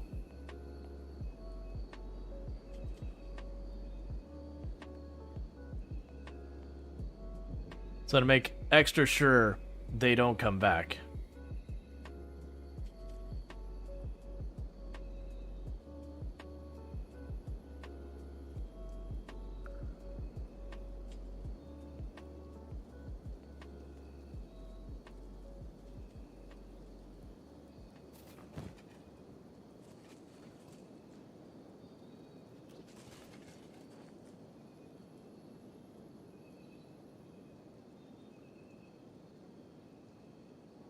Still not good enough. I mean, that one's probably not going to get back up, but... This one, I don't have a bleed on any part that matters. Whoa, there is no running, sir. That's a bleed, but it's not a particularly good one. Because I just need to make sure they're bleeding and that they will stay comatose. As long as both of those are true, we can just make this a not me problem anymore. The other thing you could do is take them into the places where acid rain happens. Wait till they get rendered unconscious where they can't get back up. And then, you know, let the acid rain do its work.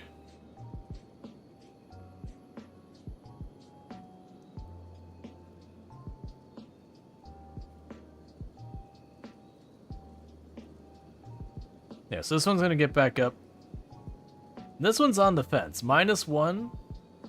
And it should be enough that they'll stay unconscious. I just don't know if it'll happen first.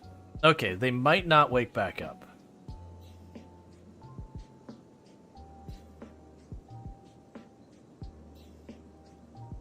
Let's wait.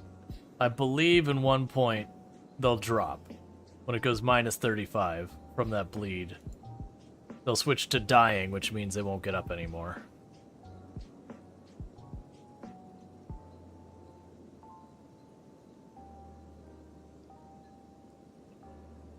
Okay, so recovery coma. Alright, well in that case, go over to you.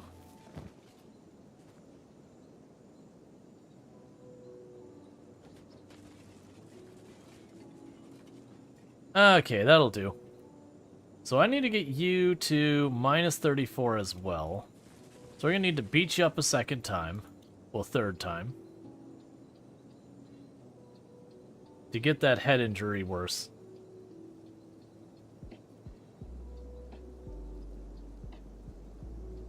It is a weird thing to sit here and just be like, nope, gotta keep beating them up. Alright, so we've researched Tech 6. So let's pop back over here. And we need to upgrade the bench again. Of course we do.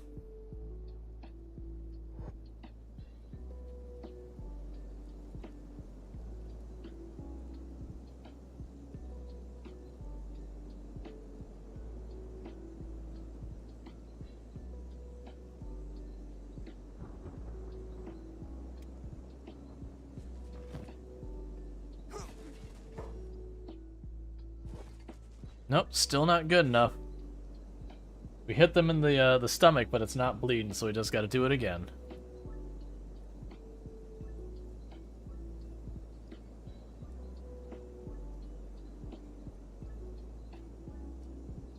There we go. So their stomach injury's gotten bad enough that they're going to bleed out really fast.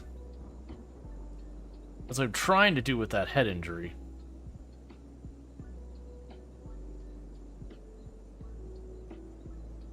That way you can just see what happens with this.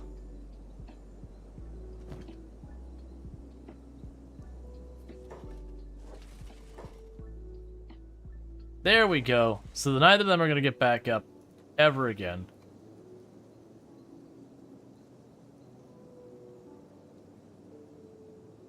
Yeah, so you're critical. You're fine. Alright, so with that, I feel pretty good that we're going to be fighting over here, so they will likely continue to regress, and we shouldn't have to worry about them for much longer. What I am going to need to do is pop over here and deal with this. That red rain is like really messing with my ability to see what's happening. Oh, weird. It's way redder on my screen than it's showing on the stream.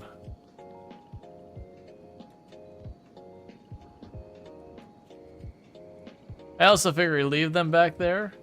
Eventually beak things or something will find them and eat their corpses. Even if we don't have that. So we've got a bunch of worker drones. They don't seem to be getting mad at me. I'm not seeing soldiers for the most part, though. I know when I go in one of these buildings, things is going to go real ugly real fast. Let's just run in the middle here and see if we can't cause a guard alert. Because we are at war. They do hate us. Yeah, like this one's yelling enemy.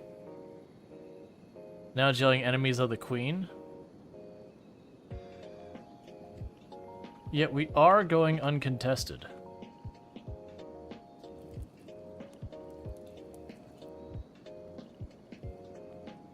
Alright, well, let's go poke the house in one end of town.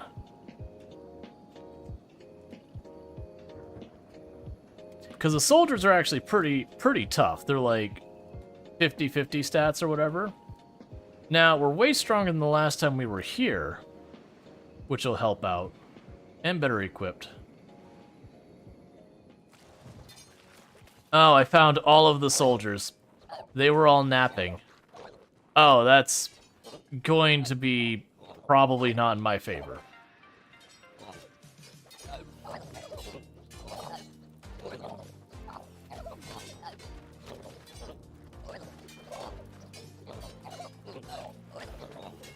Now, that said, I do have probably...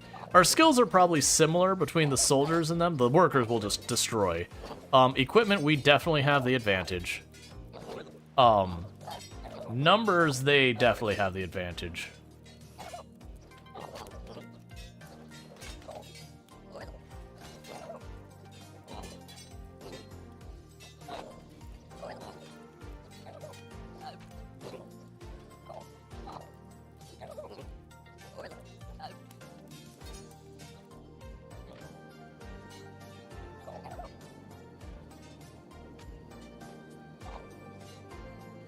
That's cheating, shoving Eonek into the water where they can't really fight.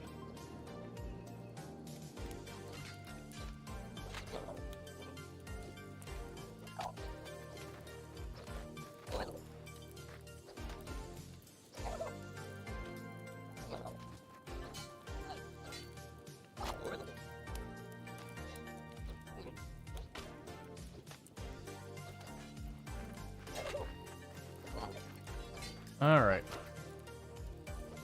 They're slowly wearing down Rual.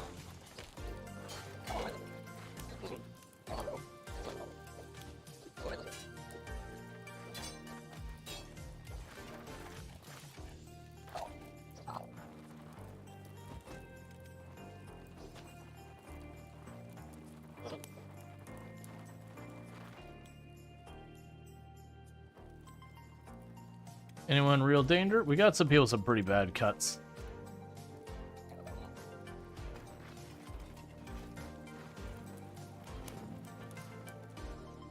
Okay, so that was not the smoothest thing, walking into the door and just seeing like 12 soldiers just laying there on the floor going, "Oh. Hi."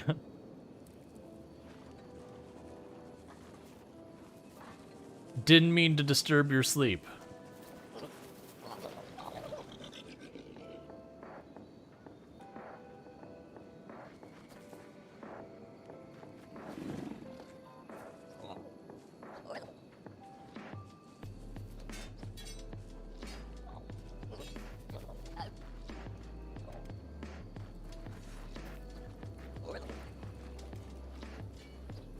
Oh, Enok's just on the other side of the river, just like, nah.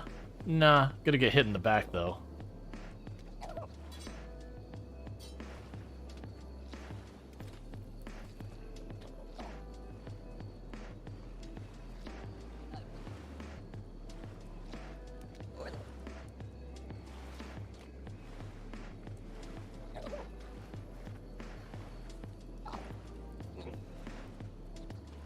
Okay.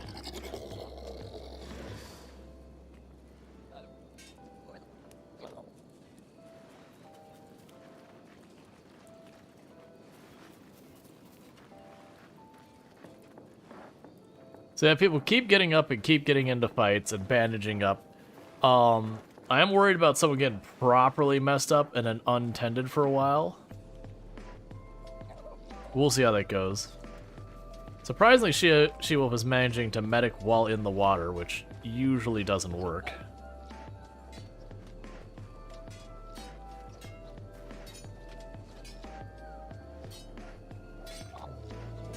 Oh, you got the Garu into it. That was a mistake.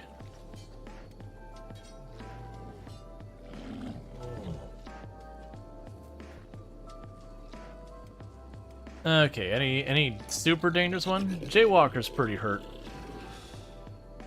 Yeah, Jaywalker's probably the one in the worst shape with that chest injury.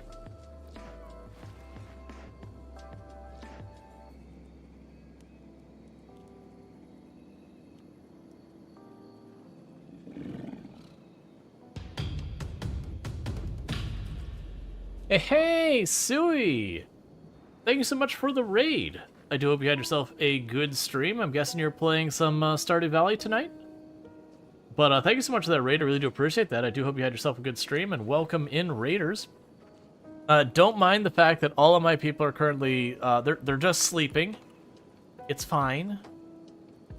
It's fine. It's nothing to worry about. It's just Kenji things. Kenji is on sale today? Nice! You're trying to get the second dwarf scroll? RNG hates me. Oh, I've had some real bad luck with the dwarf scrolls in the past. Yeah, that absolutely is a thing that happens. Alright, well they're doing their thing. Alright. We are attacking one of the Hiver locations at the moment, all that. You're now tilling low-level mines. Yep, I've done that. How is Genshin Impact? Well, it was going pretty well, and it's not going as well. Because we're in the middle of town, and they keep picking us. Why are you not moving? Oh, don't do that. But you're unconscious. That's totally a fair reason.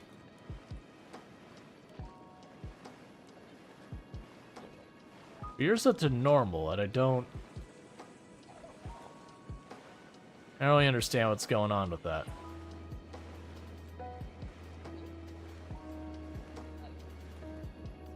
I need to start bandaging. I'm starting to worry about some of these injuries that are still out here.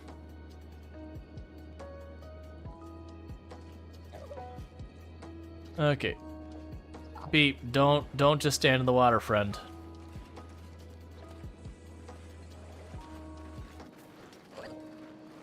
Okay. What are you doing, Luxray? Oh, I appreciate the attempt, but yeah. But yeah, so we're trying to push on, what kind of water is this? It's just regular water, it's just weirdly red.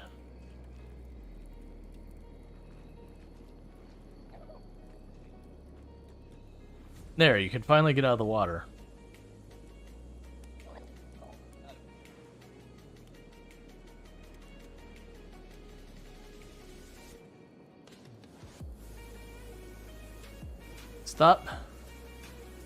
Stop jumping into the water. You were physically not allowed to fight from the water. Oh, you're unconscious. That's fine. They keep getting in the water and they're like, I can't defend myself. I'm like, well then don't go in the water.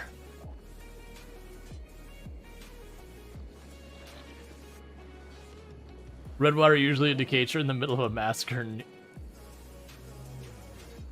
or near an Indian factory runoff. Eek. Yeah, no, there's been some fighting. This might end up being a reload situation because I'm kind of stuck in this situation where I was walking around, I was like, oh, let's just, grab some guards and fight them, and I couldn't find any of the guards. I was like, where are all the guards? And so I went into one of the nests, and like there's 12 plus guards in there, and I was like, oh, and then all hell broke loose. And it's just kind of been that way from this point on. Oh, you actually were able to get back up. And sadly, they keep falling in the water, so they can't bandage themselves up.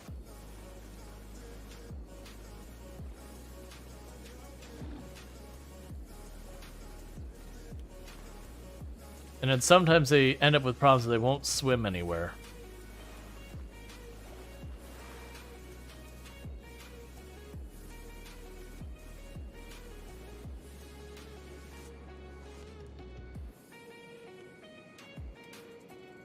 You not have a med kit? You got med kits. So start medicing people up real fast. We have to pick you up, move you back out here. That's the issue. They can't figure out how to deal with medicing people who are in the water. So put you down. Go out here. Pick you up. I don't know why they stopped attacking me, and I'm not complaining. Because it gives me time to patch up my people, which means then we can go back to fighting.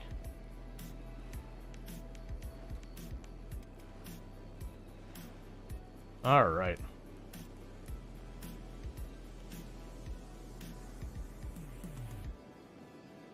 But yeah, I know we've just been on a campaign, like, going after just about everyone.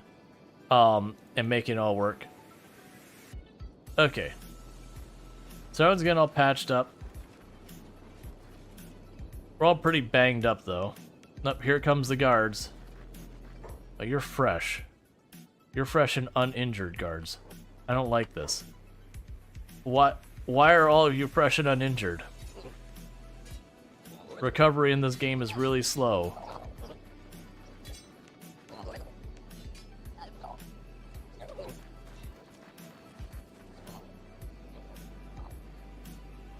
Yeah, and this is the problem, is where we're fighting is every time we go down, we just pile up in the river again.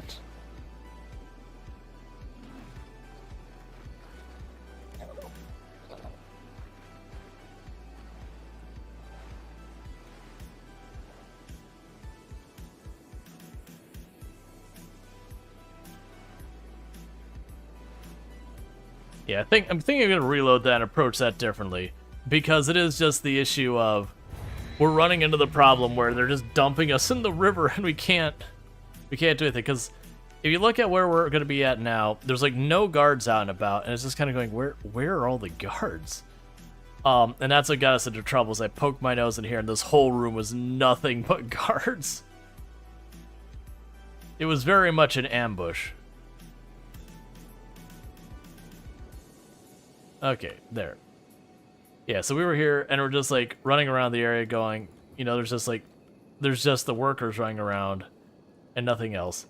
I do wish the red rain would kind of calm down. It's messing with the graphics a bit.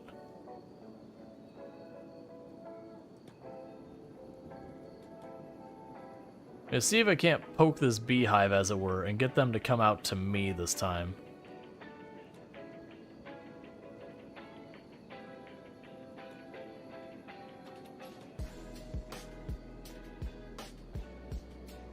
So I have Enoch just sitting back there with their crossbow.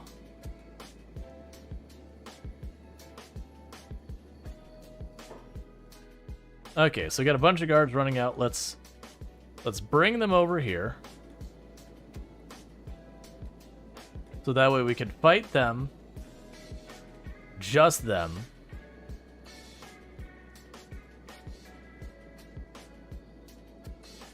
And then deal with whatever happens after that. Alright, this is much less cursed.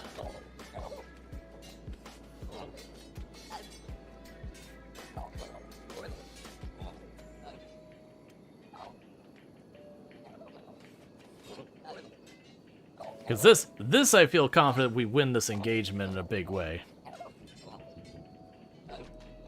Meanwhile, Enoch... Oh, they don't have a bandage? Who's the ones running around with the bandages, then? There. You run around to take their bandages. Don't let them patch themselves up.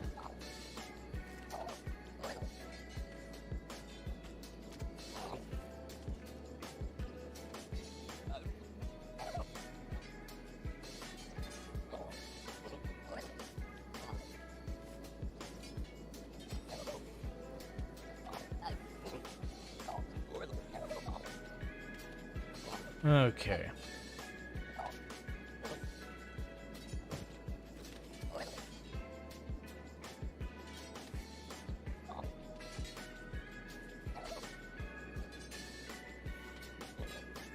Random worker rolling through the area.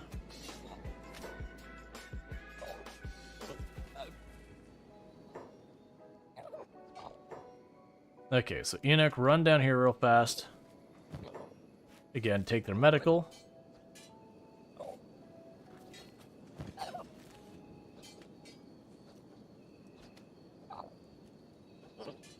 Man, those soldier drones are tough.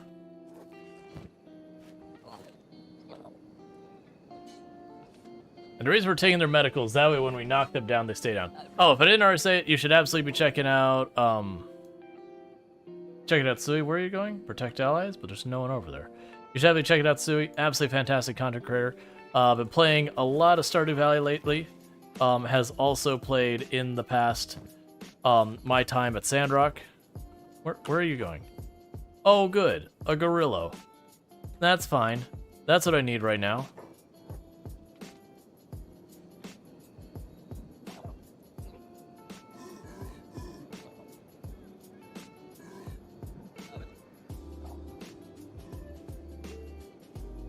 Okay.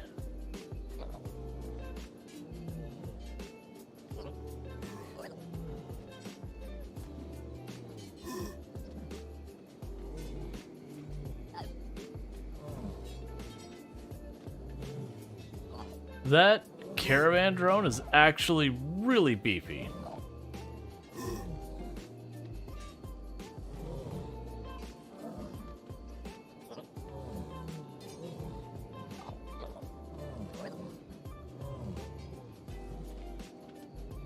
It's also kind of annoying that Gorilla seems to be only hitting me and not them. Alright. That gorilla just rolling in kind of just messed everything up.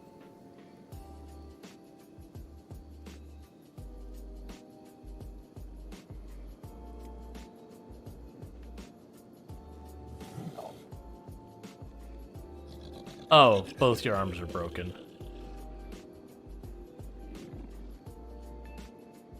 Yeah, so more guards ran through and helped out the other ones. That's fine. This time we went down at least not in the middle of their city, so we shouldn't have to worry about them continuously dumping us in the river again and again.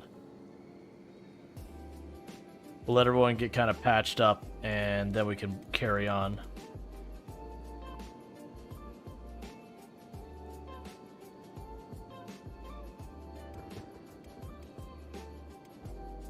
Do you not have medical? Yeah, medical. Why aren't you patching her up?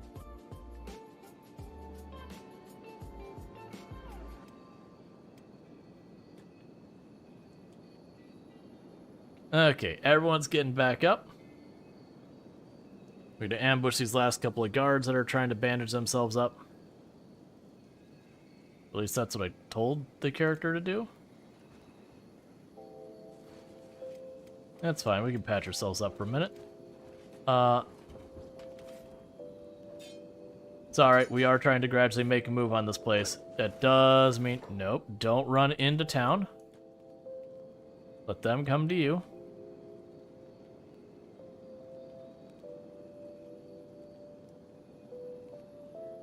Did those sort of two bounties we dumped off here to die finally perish? It should be around here, but I've long since lost track. Either way, they're almost certainly dead. I let them very passively get back up and badly bleeding, so...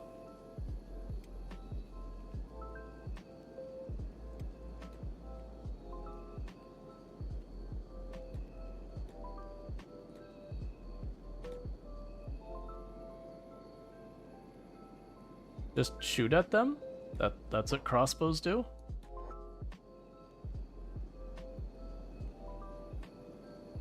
Alright. The opponents want to grab their attention.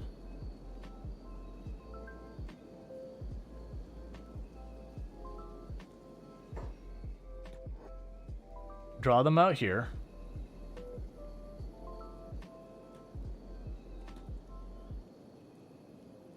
Fight a couple at a time.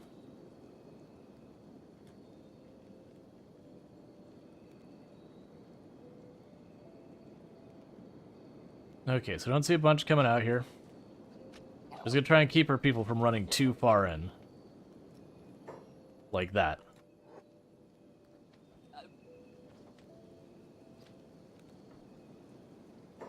Nope, still don't want you running in. Let them come to you.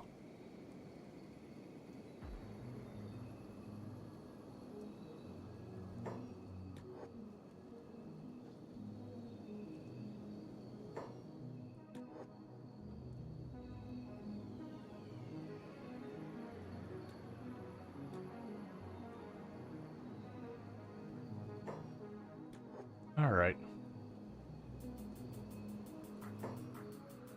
Because it should be able to get them to actually come out in groups.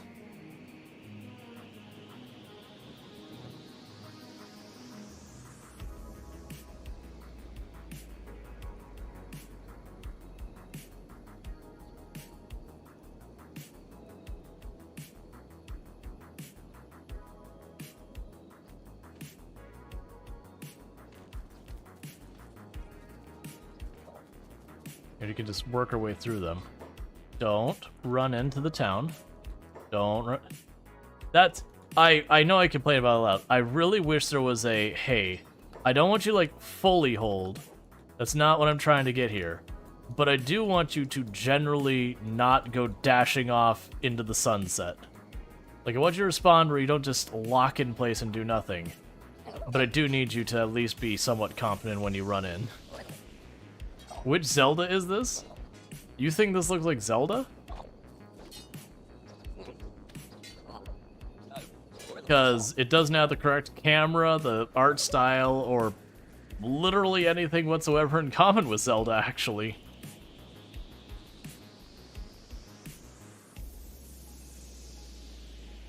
Yeah, trade caravan's not doing me any favors.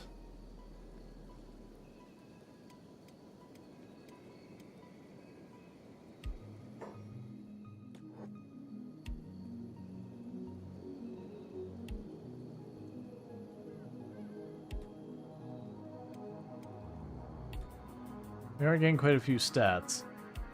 Okay, you're still getting back up. Pretty soon we're gonna have people not able to just get back up after the fight. I was not expecting you to immediately run back in, but okay. Because all of the soldiers. But very genuinely in this game, the more you get beaten the crap out of them, the more you do some damage, the stronger you get. Very genuinely, there's a stat called toughness. That the only way to get toughness is to get beaten the crap out of. There is no other way. And so, even when you're losing fights, that's skill gaining. That's just the way the game works. Granted, I'd rather not be getting beaten up again and again right now, but you know.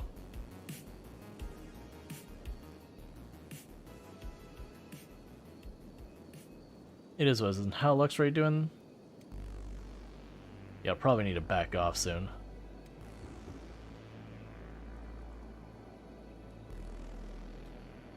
Try and back off real fast. Patch yourselves up.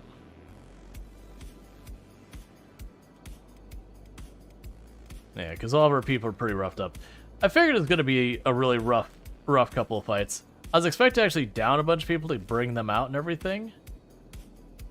But there's a trade caravan there. That's what the problem is. So like all these soldiers here just waiting, like this whole pack here. That's the trade caravan ready to head out.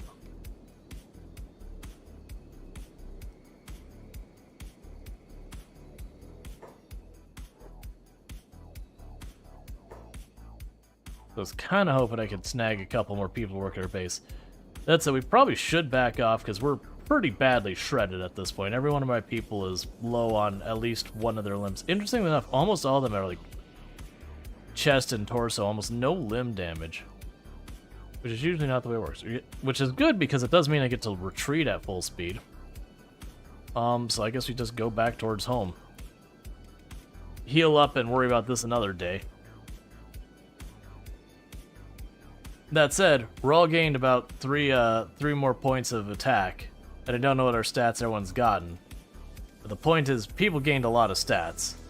So, that wasn't a loss. They didn't steal anything, nobody died. So, we just trained a bunch of toughness, some attack and all that, some defense. Meanwhile, let's look back at our base. Still working on that.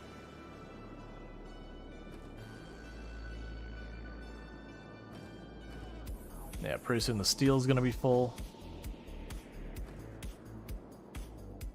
And then we'll get our Tech 6 we've been working on, or the Tech Bench 6, and we'll be able to get something else queued up so far as research to be useful. I feel like a big one would be getting either the automated mining drills or the automated mining processing. Any of those would work wonders because then, you know, that's a person who doesn't need to do that job at all anymore.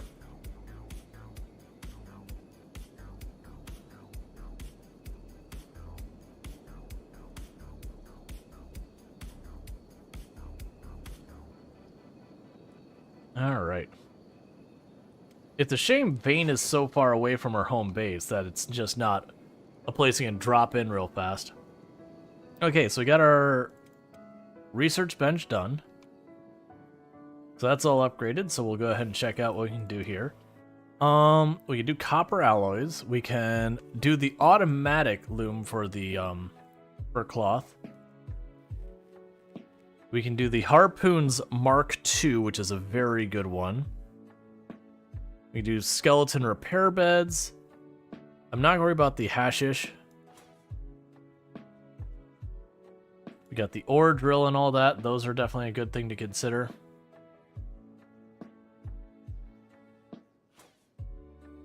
Yeah, semi-automatic drill, which requires the automated mining tech. So there's the automated mining tech. Would speed up mining a great deal. Alright, so if we do the ore drill, then I can do the semi-automatic ore drill.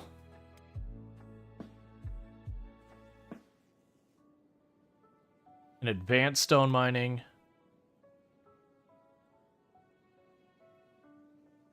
We're just gonna lean in on a bunch of these. So ore drill 2. Iron plates. Stone refinery. Steel bars. So we did put a lot of that stuff together, which may have not been our best use, but the way I'm looking at it, if we do it that way, now I don't have to deal with that. Skeleton repair beds would be a good one. Let's go ahead and do that. Unfortunately, we did burn through all our ancient books. We'll grab the copper alloys, because I'll need those.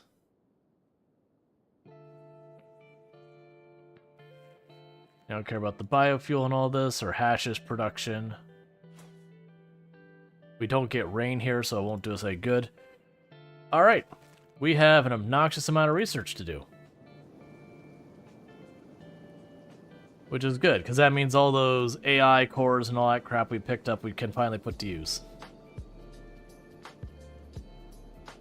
But the good news is the more and more we automate like the stone and the making the building materials and yada yada, that just means we have the people back here are freed up, which kind of serves the same purpose as if we recruited more. Because we do have Darth is making our armor. And that's been going pretty well. We have no shortage of leather because the beak things will absolutely not leave me alone.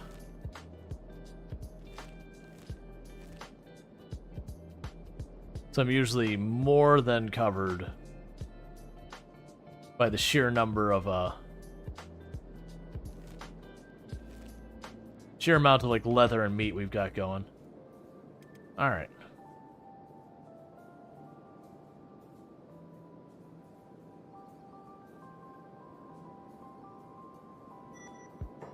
So automated mining tech.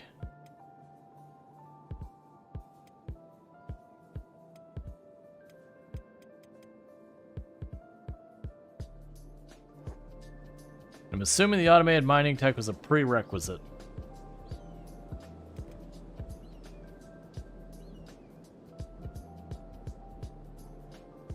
Because I do know it eventually gets to the point where you could basically... Holy Assault is moving towards the central hive. I don't like it. Okay, it's coming from the Holy Mines, so that is our next target, is that Holy Mines.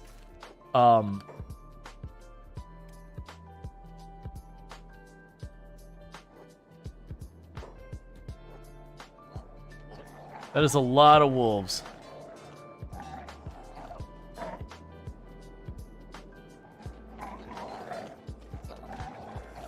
There's a good chance that's a reload because wolves will sometimes eat you after they down you. And I just... is this a nest of theirs? No, it's not. It's just, it happened to be a large pack of wolves, probably roaming from a nest.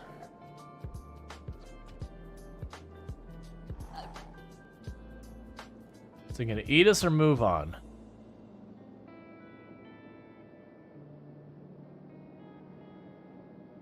You sure that's not a nest? Oh, it is.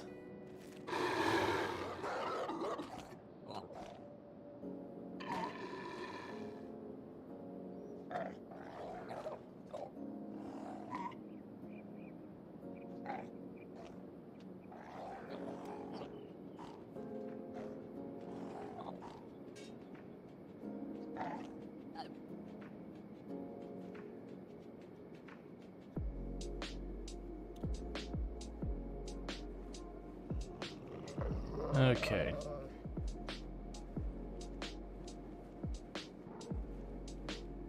Well, the downside is that means the Holy Nation's attack's gonna arrive, and I'm not there to do anything about it one way or the other.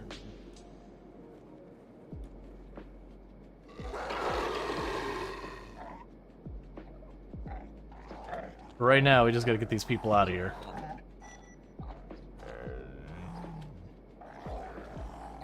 Okay, that was a weird thing where Enoch kind of just teleported around.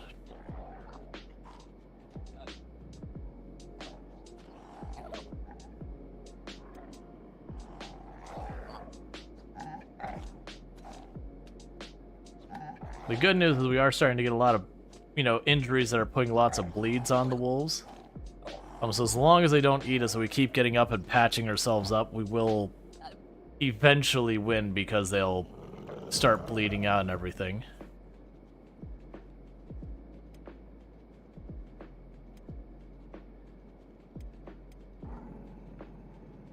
Your Kenshi was getting an update, something about it in Real 5.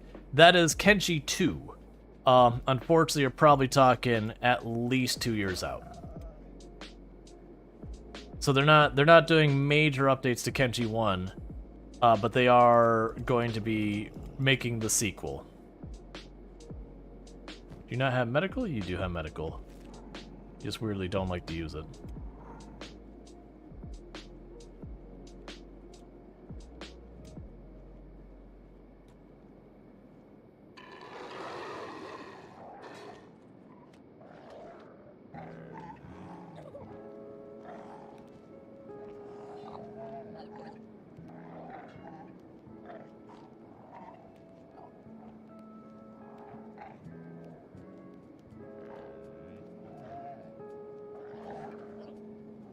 Yes, a bunch of them are starting to go down. Because there's only like 4 still up, 3 still up.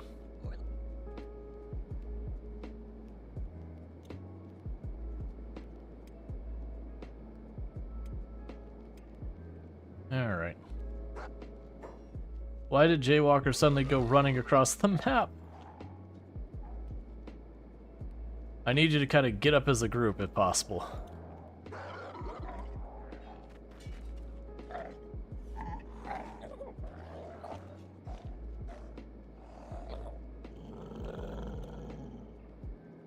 Okay.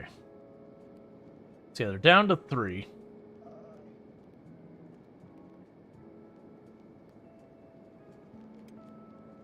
And then we'll have to assess on who can still move in a meaningful capacity and who needs to be carried and all that. Alright. So this will probably be the last one. Alright, so you got 5 back up because some of them healed up. Alright.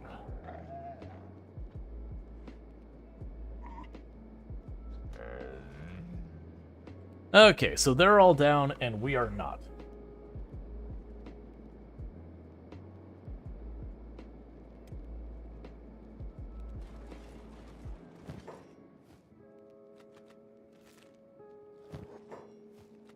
And grab their leather and their meat so they can't get back up.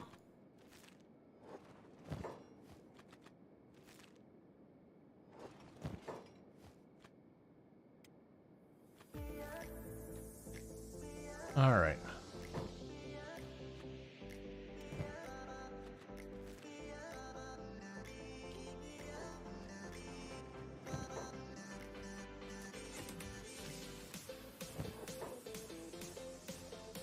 Shuffle everything around. Who do we have left?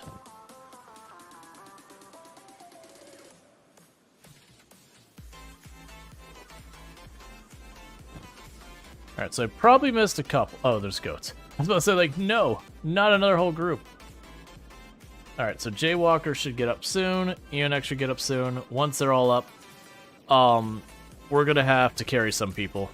As Ham figured out, Eonek is definitely one who's gonna have to get carried. So let's go ahead and just get that going. Because both their legs are badly injured. Alright, so She-Wolf and Beep need to be picked up.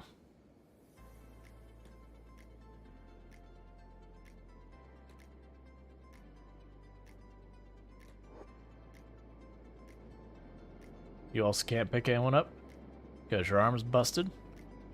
Okay. Thank you for the follow. Welcome to the stream.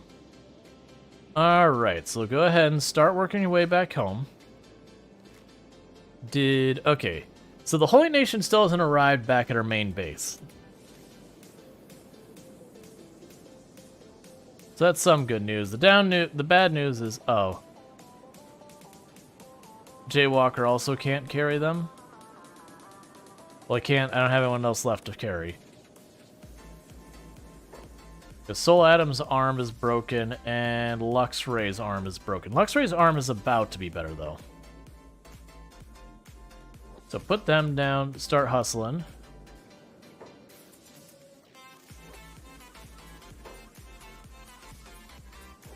Come on, just give it a second. Just give it a second. Your arm will be all better. Come on. I just need you to have 1 health in your arm.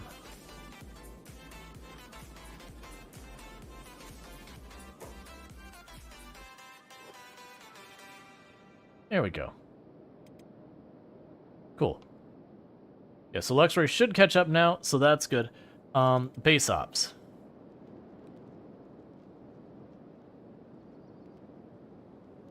So most likely what I'll need to do is when they get close, I'm going to put everyone on the harpoons, and we are just going to harpoon it up. Even though Sadniel and Agnew are the only ones who have any proficiency in it, it as well as things with them swimming across the water. Just more airborne ammo is going to do the daily, the win for the day. All right. How close are they? So they're still coming around this ridge. So they're going to come from over here. There's probably going to be a pretty big raid considering I destroyed one of their mines recently. So they're probably what some people might call hella pissed. So, that'll be a thing.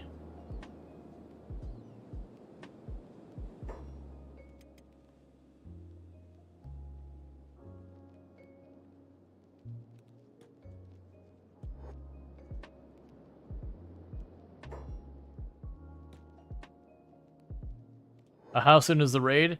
It's gonna be like right around the corner. I'm hoping we can take care of this wolf without having anyone down real fast so we can get to it.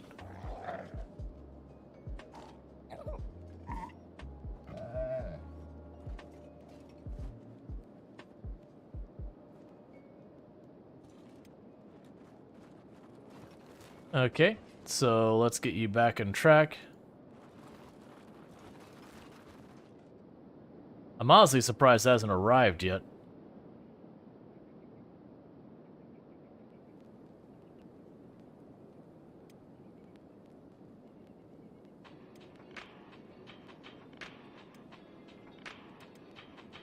Alright, so Jaywalker's a little slower. We'll have to be careful about that. It'll be easy to get them split up. Yeah, so you're still working on there. I think they may have run into a fight.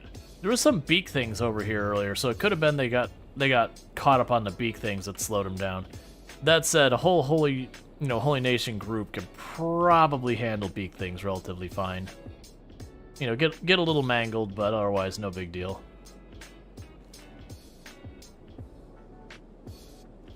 Yeah. My main attack force. Oh yeah, so there's more beak things right there.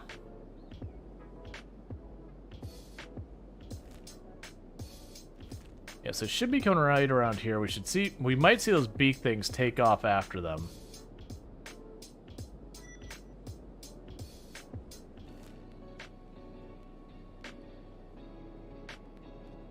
We should see them like right here any second. Yeah, there they are. Way out in the distance. Alright, so with that, it is time for all of you to stop your jobs and to start getting on the harpoons. It's all hands on deck for this fight. Okay, those two aren't ready yet. May you not friendly fire each other any more than absolutely necessary. And actually, take that back. You will not be on the harpoons. You're going to be doing your work because your work is to be fixing this gate and making sure it stays closed for as long as possible.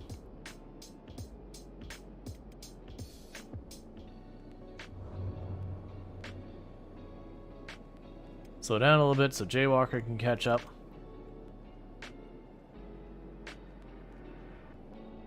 Alright. Let's actually have you switch over to this side to help on this side. So we do have a good split. So 4 and 4.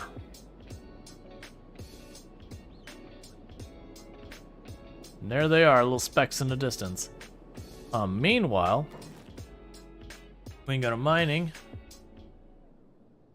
And we should have...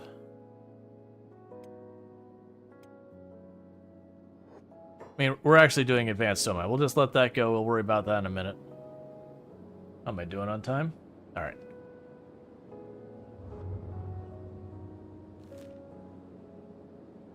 Okay, so dots have recombined, so go to Rual.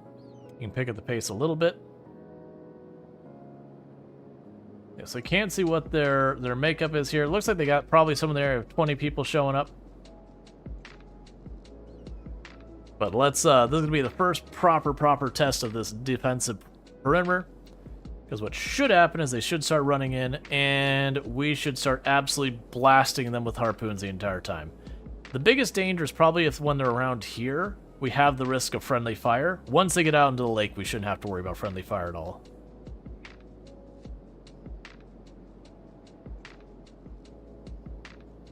That's part of the reason I wanted to move more of them over here, is I want to mostly keep my people on this side, and then just a couple of spares on this side.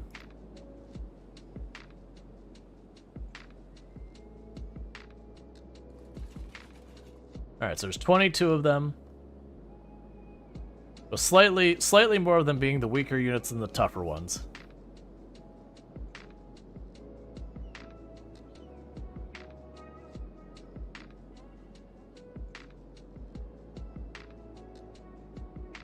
It should get into range any second now. Are you not in range?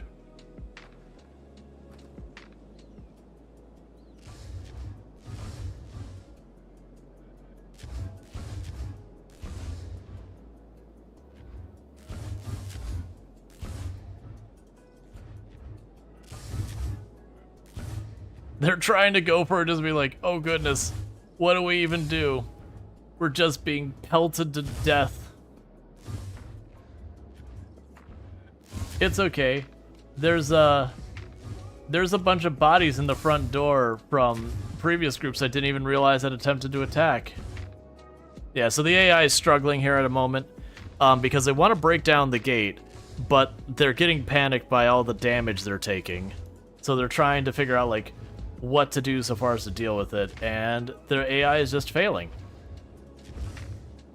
Because they should run up here and start banging on that door. That's actually the reason I kept the Arbiter in reserve, because the Arbiter is my engineer, so the moment they start banging on the door, they'd try and repair the door as it's being taken down. Mostly just to drag out how long it takes it to be destroyed.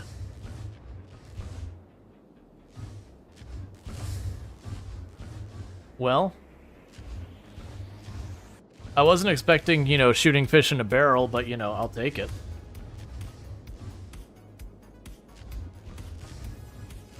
This was not a deliberate part of this plan, by the way. The AI failing to path. That's just Kenshi being Kenshi.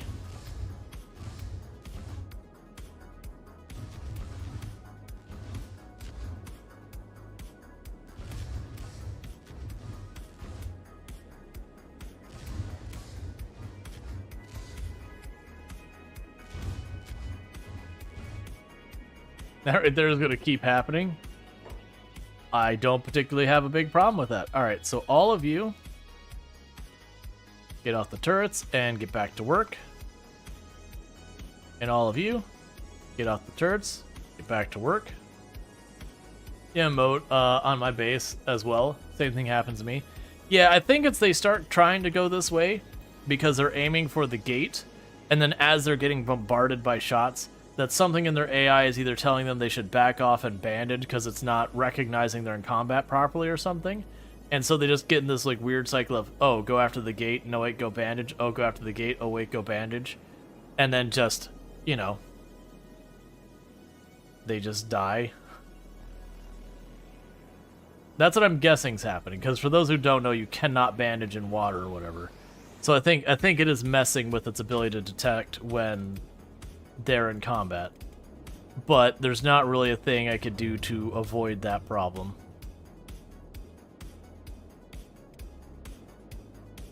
Like, it's just, Kenshi's pathing has real bad problems.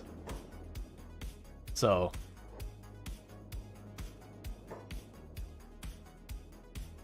I mean, if you want to back off, I'll leave you be.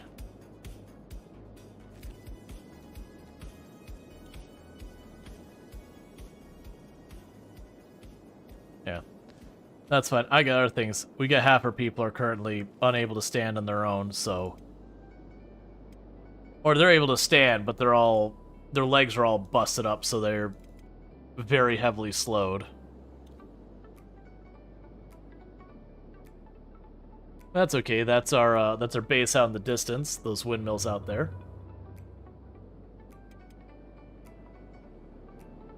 And just like that, everyone's back to work.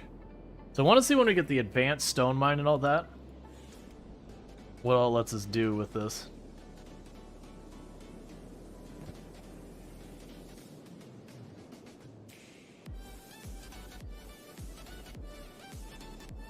There's something just pretty upsetting about just like a lake full of bodies. Just be like, yep, that's fine. But as you can see, a lot of them do actually get up here because we got a bunch of people piled up at the door from the Band of Bones who tried to make for the gate. They got there, it's just they got shredded. Oh, that is not what I want to see. Okay, put your person down. Put your person down. Put your person down. I want... Put your person down. Okay. Got a bunch of beak things. We're already badly injured, so this isn't good, because if the beak things win the fight, they eat you alive. So they make you super dead. Don't run in the middle. Come on. I hate the AI sometimes. So what ended up happening, instead of fighting this one that they're on this side, they ran in between them and got tagged by both of them at the same time, so they instantly got down because they got hit for like 70 damage all at once.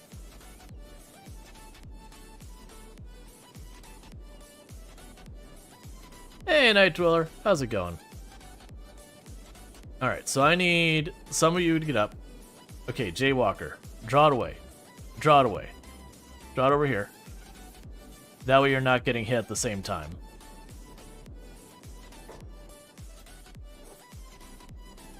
Alright, Captain Brody, come on. Get its attention. There we go. Just that way we're not getting people hit at the same time. Morning. Because beak things are something we've been able to handle for a while. It's just the issue of when that kind of thing where the AI just okey dokes itself, where your characters just do the dumb and get themselves killed. Oh, well, that works real well for me. Other than She-Wolf just did not protect themselves at all.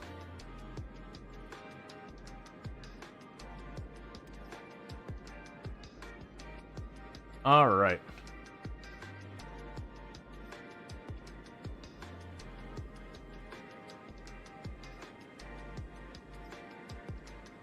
You got Hugs who wants them. Hugs are fantastic.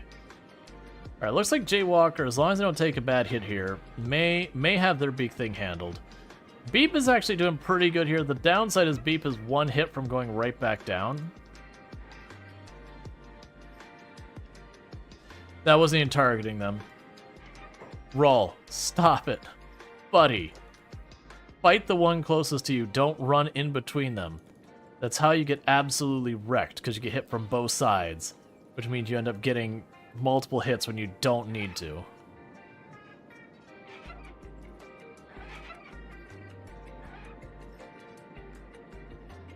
Thanks, Night Dweller. Okay, so we should be in good order now. It was just where like 3 people ran in between both of them, so Beak Things both hammered at the same time. Oh, that's... Okay, never mind, they got it down. Alright. Skin it so it can't get back up. Make it do the long sleep. Nice job, Beep. Beep was just like, no, I'm not going down. I'm staying in this fight. You all wake up. Beep didn't go down the whole time. They just kept fighting and fighting and fighting and fighting. Genuinely, the fact that literally no one died, big part of that goes to Beep. Because as long as they were engaged in combat, they wouldn't stop to eat us.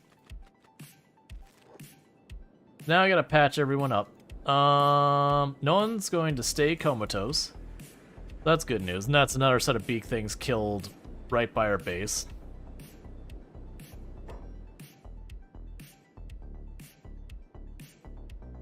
That's one Holy Nation Sentinel who managed to get away.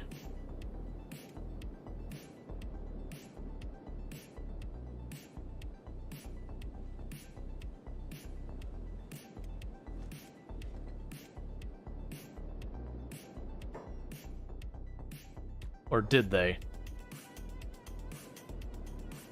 Get him. He was getting all of his blocks? Yeah. Oh, wait, never mind. Minor delay on the getting of the escaping Holy Sentinel. We have a bigger problem, which is more Beak Thing.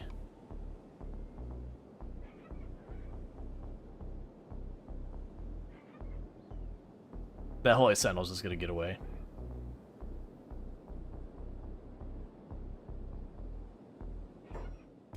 You back off for a moment and put down Eonek for the moment.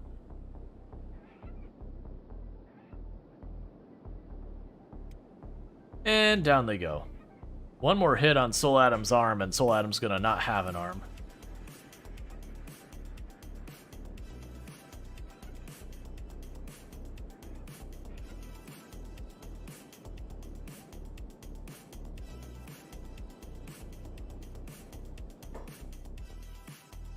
Oh, here's the Holy Sentinel. I did see someone out in the distance screamed no. So that tells me one of the Holy Nation people who did survive and ran away discovered a Beak Thing, so ultimately did not survive.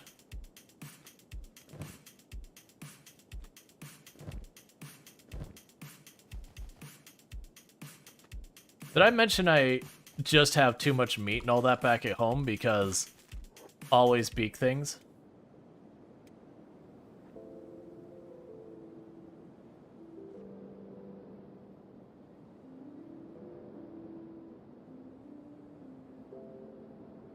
You would think after like killing that many Beak Things in there, not that they'd just be gone or whatever, because you wouldn't want that. That'd make the game boring after a while. But like you could kind of reduce the number you see in the area. Which it doesn't. A lot of the way the games work. Like, have you ever been to, was it Gut? I think it's Gut. Have you ever been to Gut? It literally has a thing where I think it tries to keep, it was either 8 or 10 Beak Thing nests up at all times. So if you wipe out the nests, after a little while they will respawn, because nests do respawn in the game. Oh good. Another beak thing.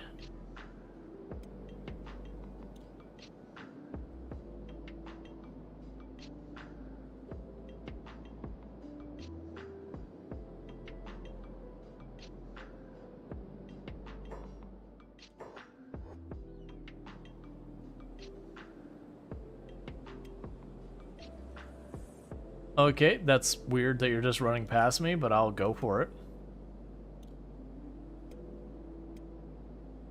Hey, put down She-Wolf. She-Wolf could stand on their own. And Soul Atoms will be up in a moment.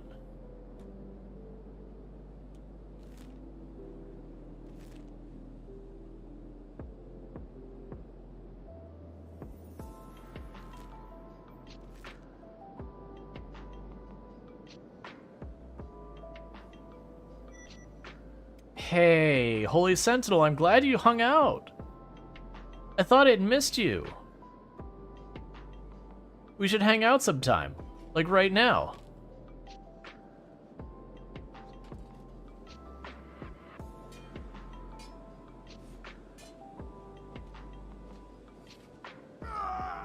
This is what happens to people who attack my town.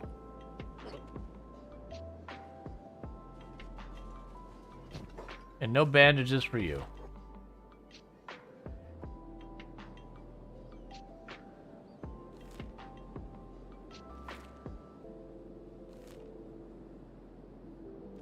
All right. Oh, wait, we got another one that wants to play some more. I'm honestly surprised they got away.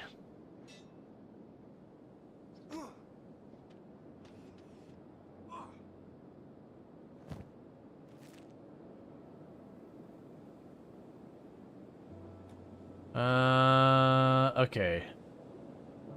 A little nervous about Enoch being that far back, with the beak thing slowly creeping up behind them. Yeah, you go ahead and pick up Enoch real fast. You pick up Beep.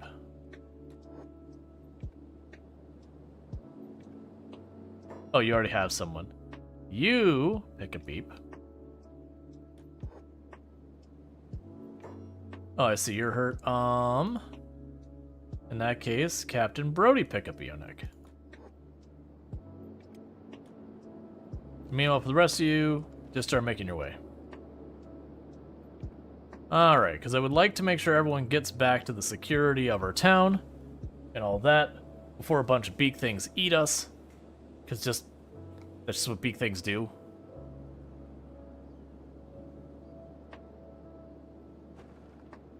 Okay, so open the door and head on in.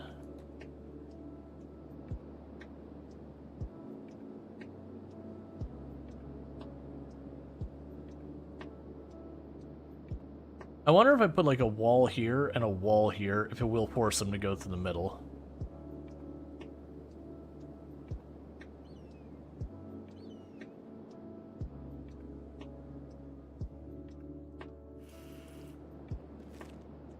Okay, so we've got the new drills. Let's see.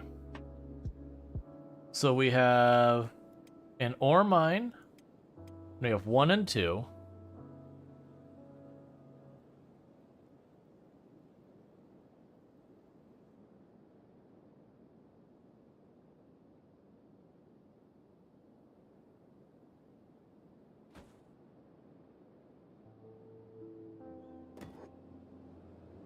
So confirm that. And we can go to stone mine. Oh, can I do that in place? No, it's got to replace it. So I've got like a... Yes, I got a bunch of those. So go ahead and dismantle that. Because I don't need any more. And we can go to mining. We can go to stone mine.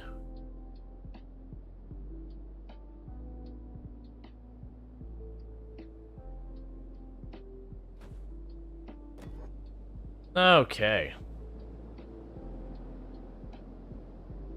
Yes, but they still sometimes break walls. Yeah, All right. So that's going to require a lot of building material, and this will require a lot of building material and iron plates. But that's all fine and dandy. Because what that should do is it means I can, you know, unassign them from all these iron nodes here and just let them operate the drills.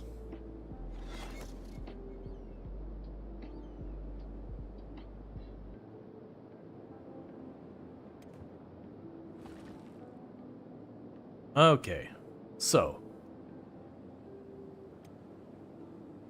you now have that on your list, and I'll put it right back where it was before.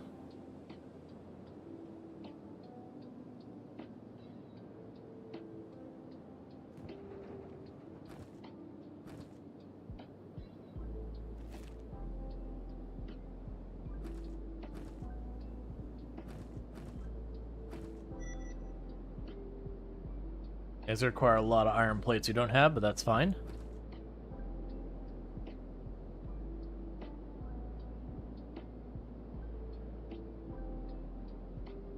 Because pretty soon we're going to take all these off, and we'll have just this.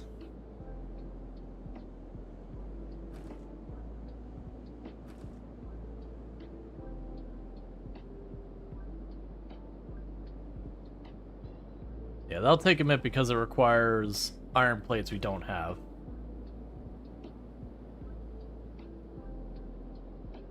And all of them went to sleep. Because they're all hurt. The stone refinery upgrade, that'd be fine. I'll just take some more iron plates. I'm not super worried about that. We're sitting on so many building materials, it's a non-issue. This needs to be done.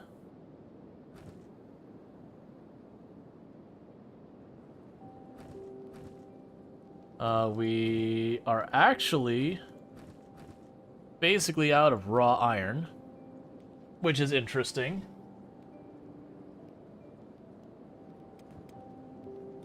So you're all better. We will go here, because I had expected to have a bunch of extra people who needed these backpacks we managed to snag. That didn't happen. And I got a bunch of extra backpacks. That's fine, we'll sell that.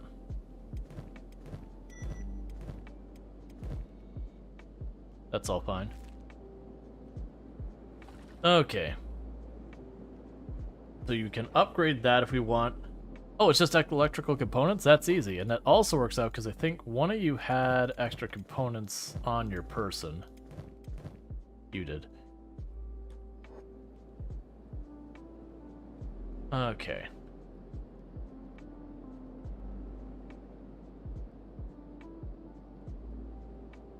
Because basically all these things that we upgrade the production just means I have to spend less and less time on this part of the production line. I can spend more and more time on like the armor and all that.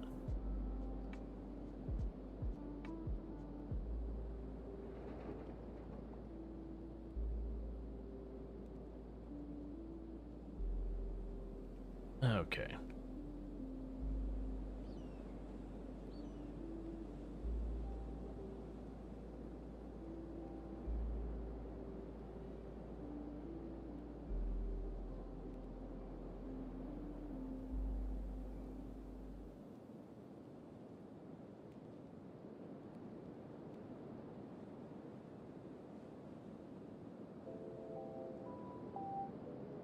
Yeah, these mines, they're good for places that actually have decent iron, but you don't see like the nodes themselves.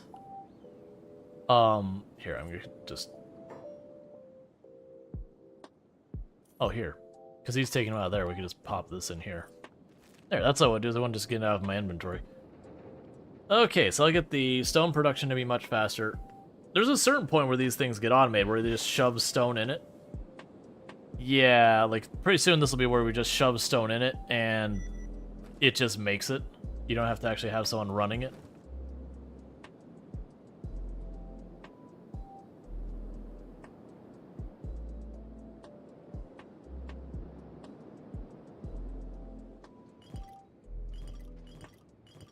I got some rum going. Oh, it wasn't the thing that the people was carrying. Yeah, you're carrying rum, so let's just chuck it in there with the others.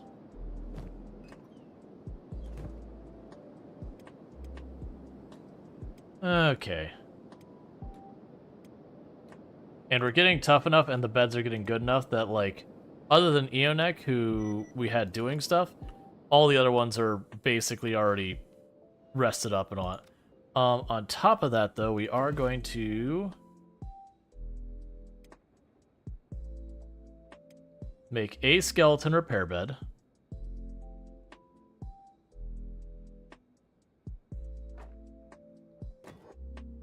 Just the one.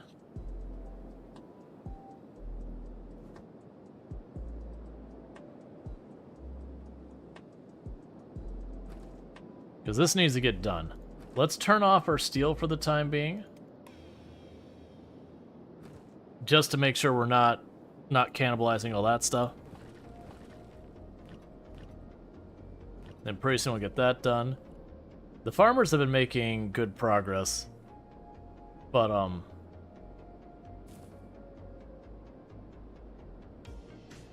it is a struggle for them. Meanwhile, let's check on the armor. How are we doing? Oh, we're starting to get a couple of masterworks in here. Okay.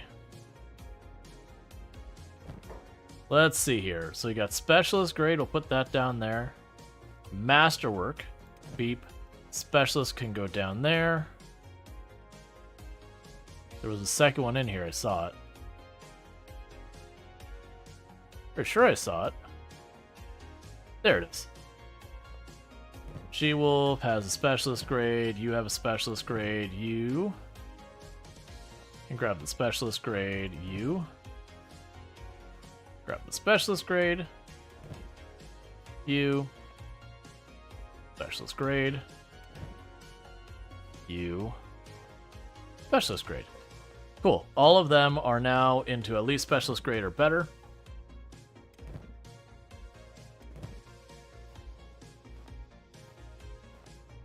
Because Darth is doing a solid job of training up their armor smithing. There's specialist grade. By running out of specialist grade. Okay, so we're out of a specialist grade. Cool. That's still, most of our people are specialists, some to masterwork. What I should also do is I'm going to run over here real fast and grab all of this. Because that's actually not terrible money when we get this. Oh, we got our master's work already. Cool. We can go ahead and do that right now. Where'd it go? There you are.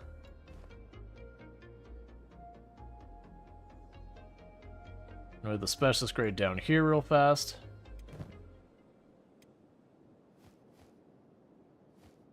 Yeah, because like the high grade is a couple thousand, like 1,000 something. The ones are higher. We can go to you. Who was the last one we got specialist grade? There you go. Do that. Pop up over here. Cool. That way we can drop off all the extra ones for sale, and that could be a good source of money in the interim.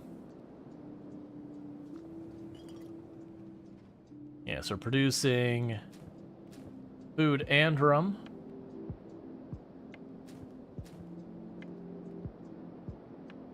Okay. Alright, with you, let's get the... Put the iron higher. The iron resource after that. And then the other iron resource after that. And then we can worry about the stone processor and all that. Just to try and keep this stuff going. Because I do need to get this drill on before we run out of stuff, because that would be bad. Plus, there's a lot more stuff that needs to be done. I missed what we even researched last. What was the last thing we researched? Dialogue? Copper alloys. I don't need to worry about that too much, but we'll get that on the list. What would that even be under? Oh, right. We could do a copper drill as well.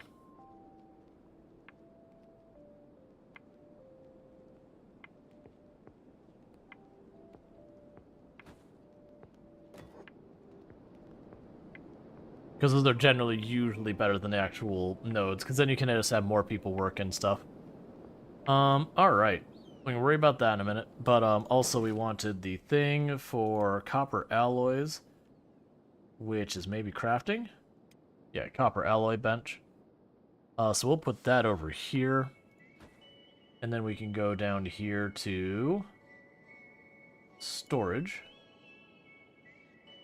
And copper alloys.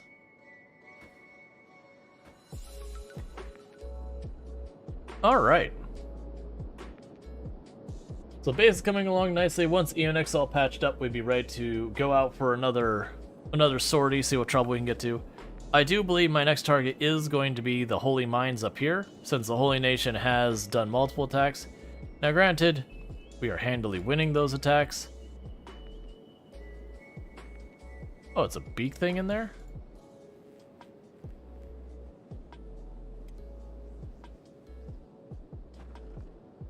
Open the gate. What was the one I got tasked to forage?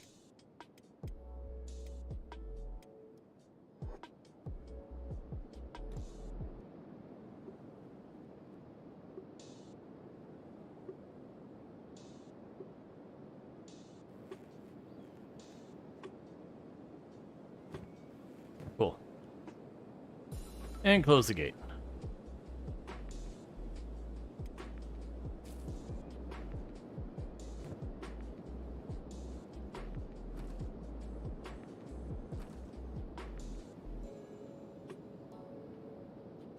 I do have a feeling we'll probably end up needing more windmills in not too long. But for the time being, there's not much to be done about it.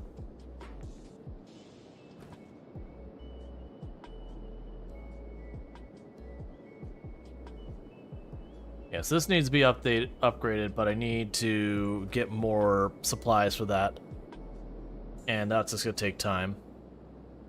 We are getting the skeleton, like, the prioritization in this game is always interesting. Okay, so you got all that. So everyone here is ready. How is our food supply?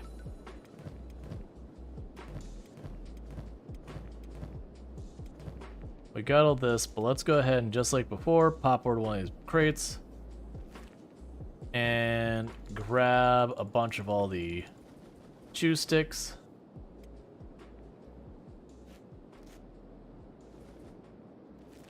Cool. So I got a whole bunch of food for everyone else. Put them by the door. Is there anything I need in here? We don't need any lights in this building. There's no production lines. We probably will need stuff for these once we see what's going on there. Do we already have people assigned to that? Let's check. Stone Mine 5. Cool. Get rid of the machine that doesn't exist. Stone Mine 5.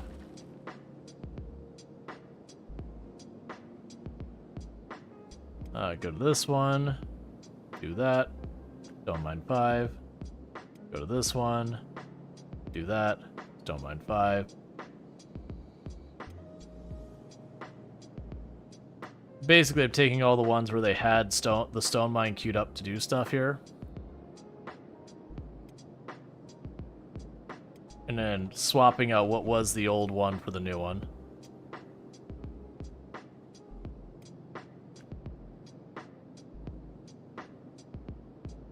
Okay. Alright, so Arbiter's almost got the iron drill online. That's the one that's got me the most worried, is I need to make sure that iron drill comes online. Because that's the only one I can get myself into a state where I have to like run out and buy a bunch of plates or find a bunch of plates and bring them back.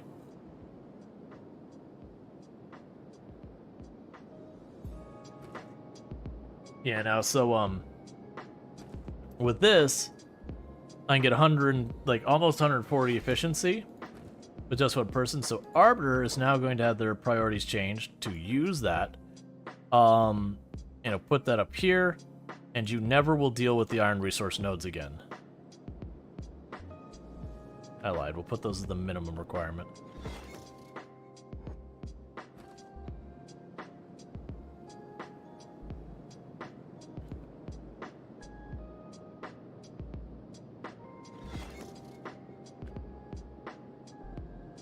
Yeah, so put all those on the iron drill. And stop doing the iron nodes. Iron drill. Stop doing the iron nodes.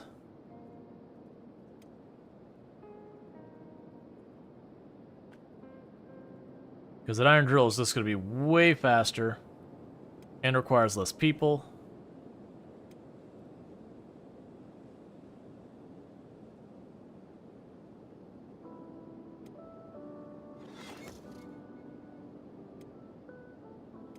Okay. Because little by little what should happen is we end up needing people to do less and less around here.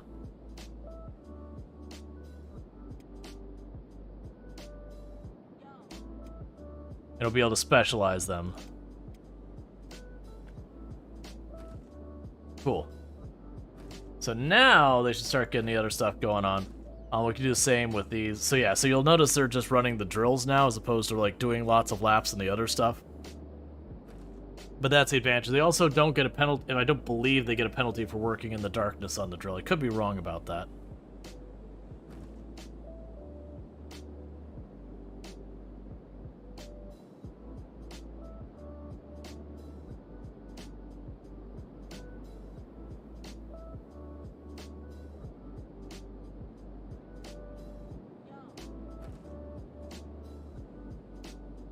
We can take a step farther where we can add more and more drills if necessary.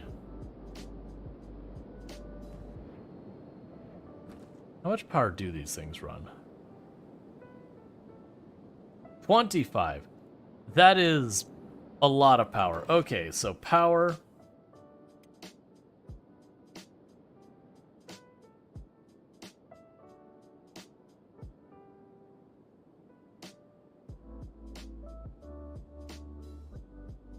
Let's see, small generators are better, generating more consistent output in all winds, but less output overall. That is fine.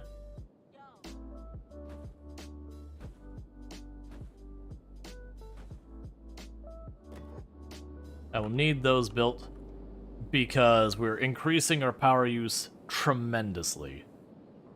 And so that'll be a whole problem.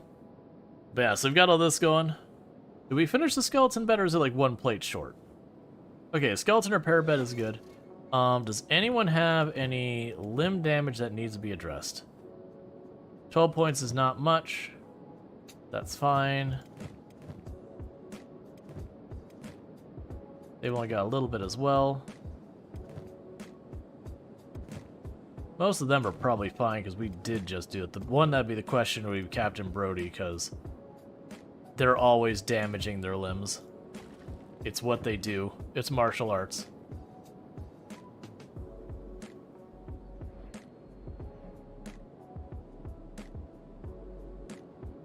Yeah, so a lot of iron plates are going to be needed for all those things.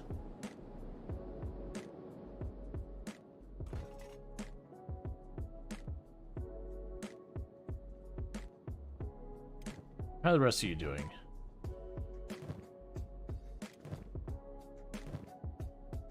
I'm pretty sure that's enough. Yeah. So Darstar can get themselves the specialist one.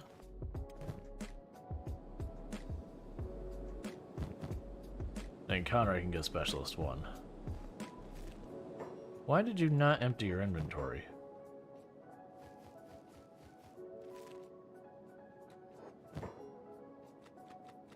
There we go. And then we can have one of our main team run over here, top off their inventory. So we can go and sell all this armor. And this is one of the reasons I don't bother looting bodies outside of name people later on.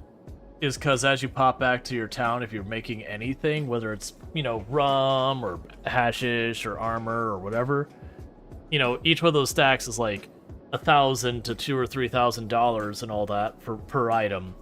And so I could go through the bodies and pick each item off one by one, and most of them be $100, $200, and I'd have to loot them all. You just hit this phase of the game where it's like, oh, I need money? Let me just go home and grab my giant pile of armor and run to the store and, like, wipe out all the local stores, you know, financially.